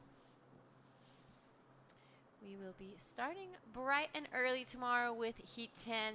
Tomorrow we'll be seeing John Mark Takong from the Philippines, Kyoshiro Suda from Japan, Toby Espejon from Philippines as well, and Yuji Mori from Japan. So this contest is 3 days. Wow. Finishing on the 20th. And here, looking like we getting that set coming. So they catch the second wave of the set.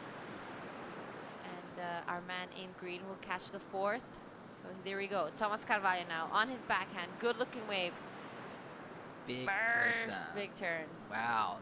Another big second turn and third turn as well. And it gets forced, but unfortunately comes unstuck. He was on the way to the good score at the back. 萩田選手1本目のライディング。さあ綺麗な1発目。そして2発目、セットアップしたターンから縦のアクション。これは綺麗に前に出てきました。そしてフィニッシュも決めてくるか。ここは残れず、この演技を終えます。Wow, that was really unlucky for both Thomas and Taichi. Unfortunately, it comes unstuck on the fourth turn. Thomas was on the way to the good score. Yeah, he was looking like he was going to get a solid score. Loving that second turn. So much power there. Such an incredible surfer, Thomas Carvalho. Unfortunately, just hitting his board on the way down. Our man in green now. This is Taichi Hagita. Solid surfer as well. Yeah, right here. Isn't really able to ride out of it, and the judges have really shown how important it is. So just the first wave. It was a bit of a warm-up. They still have 3 more chances to kind of get back into this heat, and we've seen a couple of people have different approaches to it. Sometimes you see people start off strong, and then kind of the second waves are not that great, and then others kind of warming up into it and getting better as they catch waves. Right, so Xavier Huxtable's first waves comes in at a 717. That's a nice, great way to start heat. Kian Yang's first wave comes in at 550. 383 for Thomas's first wave. 317 for the first of Taichi. There we have Ani Dos Santos fanning away. There is a medical station here where you can do your health checkups. I did mine. It wasn't great. It wasn't great. It's I gotta do it maybe tomorrow. You gotta try it out. It's entertaining. Right. You put your finger, and after 2 minutes, they can Print check. out. Yeah, with your pulse, just with your pulse. Wow. Kind of crazy. Well, looks like Kian up and riding.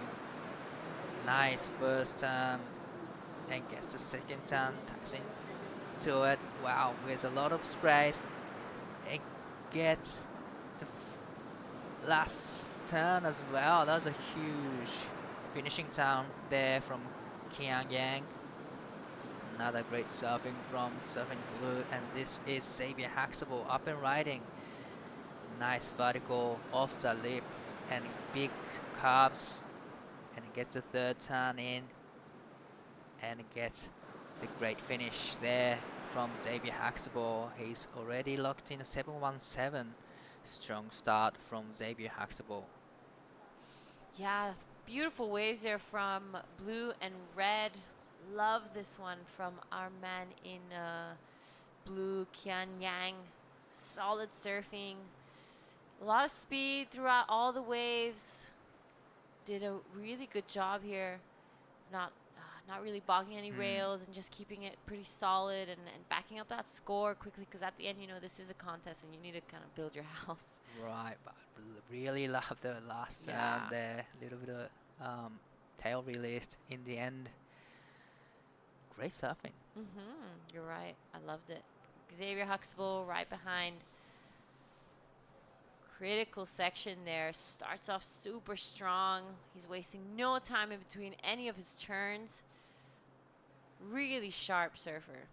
And gets the great finish. So that was wave 2 for red and blue. Now we're going to see Thomas Carvalho and our man Taichi Hagita on the next set.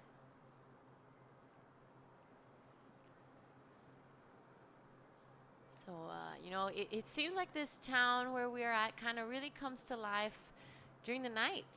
I heard there's a lot of Korean barbecues that open up, and if you walk around, there's a lot of different choices to just walk around and kind of figure out what's happening. We're around 40 minutes from Seoul, if I'm not wrong, maybe an hour. Just less than an hour from here, so it's easy to access to the main city of Korea, which is nice. And here is on the screen 萩田選手2本目のライディング。さあここでしっかりとスコアをメイクしていきたいところ、スプレーを上げながら演技を続けます。さあしっかりと縦へのアクションが入った3つ目のターン、そしてフォースターンと続けていきます。これは2ペアのアクションでこの演技を終えますが、素晴らしい4ターンを見せてくれたのが萩田太一選手。Good ride there from our man in green. He's looking pretty comfortable. His last wave of 317, yeah, unfortunately wasn't able to ride out of that one. Now Thomas Carvalho wanting to get himself back into this heat. Good couple waves there. Solid surfing from our man in white from Snap Rocks. Great surfing again. Gets completion, so getting those last section is very crucial for today's judging criteria to me. So that's a great surfing from both Taichi and Thomas. This is a replay of last of Taichi. Nice first turn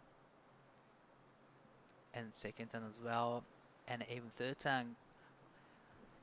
Vertical off the top, straight into the fourth turn. Unfortunately, he didn't get a big finish, but still great combination from Taichi.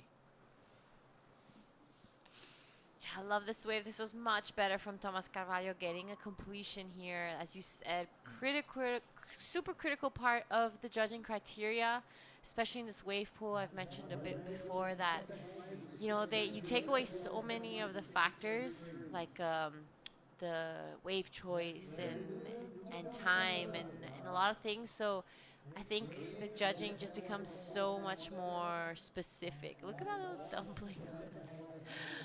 Oh, so cute. I'm pretty sure that's a Kyosho's baby. Oh, really? Yeah, I'm pretty sure. That's so cute.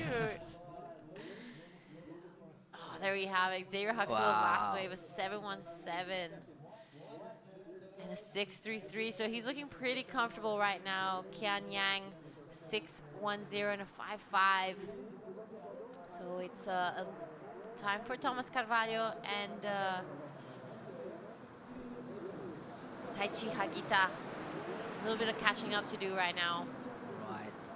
So this is wave number 3. Xavier Huxtable up and riding. Already locked in good 2 scores.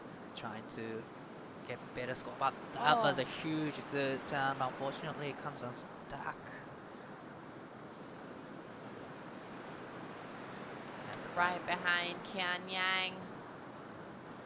Good surfing, really, really strong backhand from our young man here from the USA. Oh, critical section there, manages to shut that one down. He's looking pretty unstoppable. Unfortunate for Xavier, that was looking like it was going to be a solid score again, but look at that score, like 13.50. He's looking pretty comfortable right now. So we're going to see those replays come through. This is a current heat leader. No, nice. I love off the top. Yeah, I love how he doesn't waste any time from the takeoff to the first turn. It's just like boom, boom. And on third turn, that was a big lot of sprays, but unfortunately comes unstuck. But Kian up and riding. This is the last of Kian's. Love the first turn, little bit of tail release. Nicely done on the third turn as well, and here he is. He gets a completion here. So this is going to be another good number for Kian.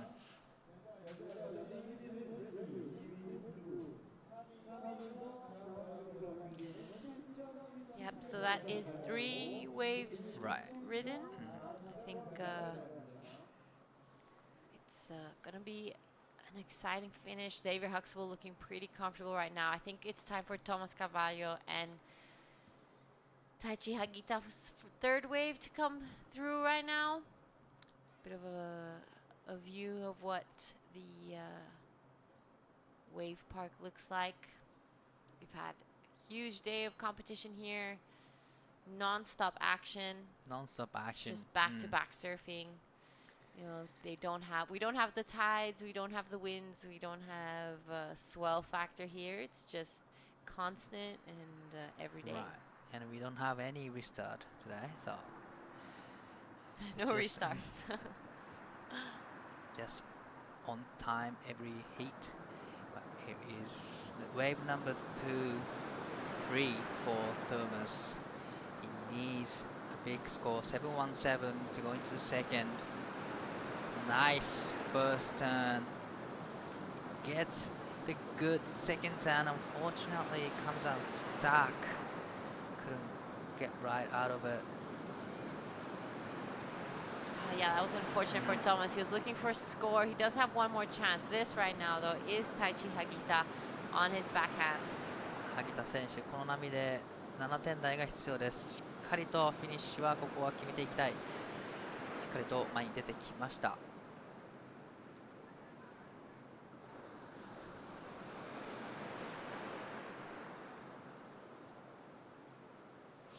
Unfortunately there for Thomas Carvalho, wasn't really able to string this one together. He's gonna get one more chance now. All the surfers get one more ride. It is Xavier Huxtable though, looking really comfortable out in the lead right now. So showing a little bit of frustration there. Right. And this is the last of Taichi. Gets a completion. It's a nice first turn. Straight into the second snap. Gets the third turn in, that's a bigger turn, and here is gets a completion there. It's nicely done from Taichi Hagita. Needing a big score, 712.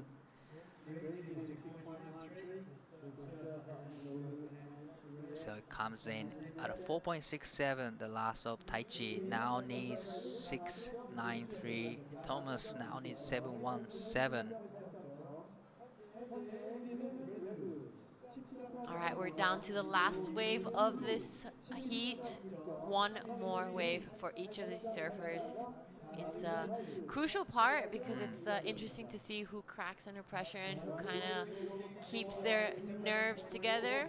So it's a crucial moment here for Taichi Hagita and Thomas Carvalho. They're looking for pretty decent scores. Right, 693 and 717. Those are the scores Taichi and Thomas need. Kian Yen. This is a wave number 4, the last wave for Kian. Look, try to get rid of the 5.50. All right, here we go. Kian Yang now. Oh, solid first opening turn. Sets it up again for that second one. And a third. This is a great wave for our man in blue. He's looking for first, and that is exactly how you go about it. And at the back, Xavier Huxtable up and riding. Nice first turn, wasting no time. Second turn and third turn in already. And gets the full stand and it gets a completion again. It's a great surfing from both red and blue. Yeah, so red and blue are currently first and second, and they're looking pretty comfortable right now. This is a beautiful wave from Kian Yang. Love the power that he has on his backhand. He's looking really comfortable in this wave pool. Looking like he's got this on point. Be interesting to know if he's spent a lot of time here before leading up to this event. Wow, that's a great combination from Kian Yen. He came equal third in the last event here. And this is a reply of the Xavier Huxtable. Nice third turn. Gets a fourth turn and another turn in here. Beautifully done. Xavier Huxtable currently in the lead, but we're still waiting for the last of both red and blue to come through. It's going to be one last chance for green and white right now to get themselves back into this heat and back into an advancing position. They're looking for some pretty big scores right now. So pressure's on. Pressure's on Taichi and Thomas. So last of Kian come. Well, we're still waiting for the last of blue and red. Now Taichi needs 693. Thomas needs 717. And this is going to be a last wave for both green and white.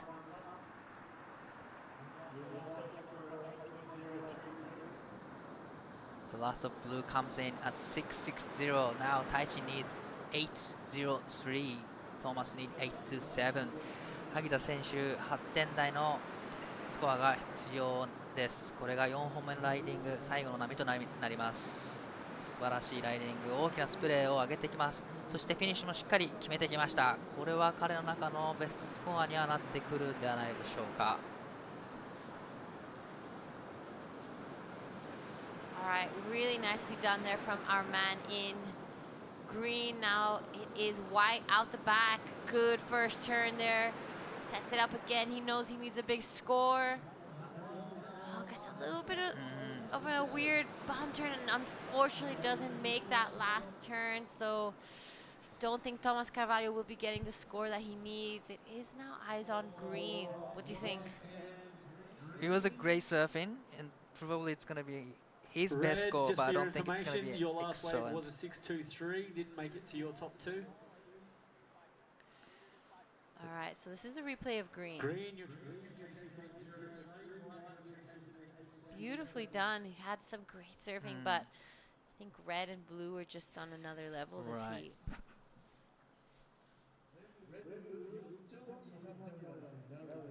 This is Taichi Hagita.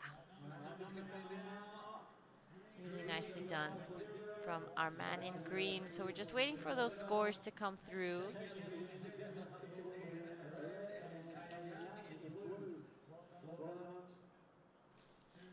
This is the replay of the man in white. Unfortunately, just falls off on this last one. He knew he had to do something big, so he just really went for it. Unfortunately, not really landing it.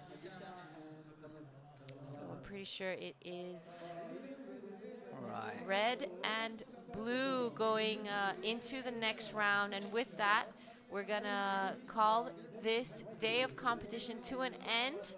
We'll see you guys bright and early tomorrow. And yeah, that was a QS 6000. Day 1. See you guys in the morning.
That's a weird looking smoothie, Vorno. Tell him, son, this ain't no smoothie.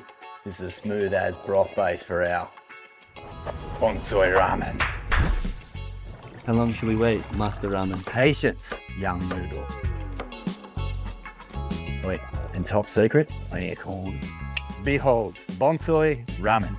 Morn-san, this is Absolutely cooking.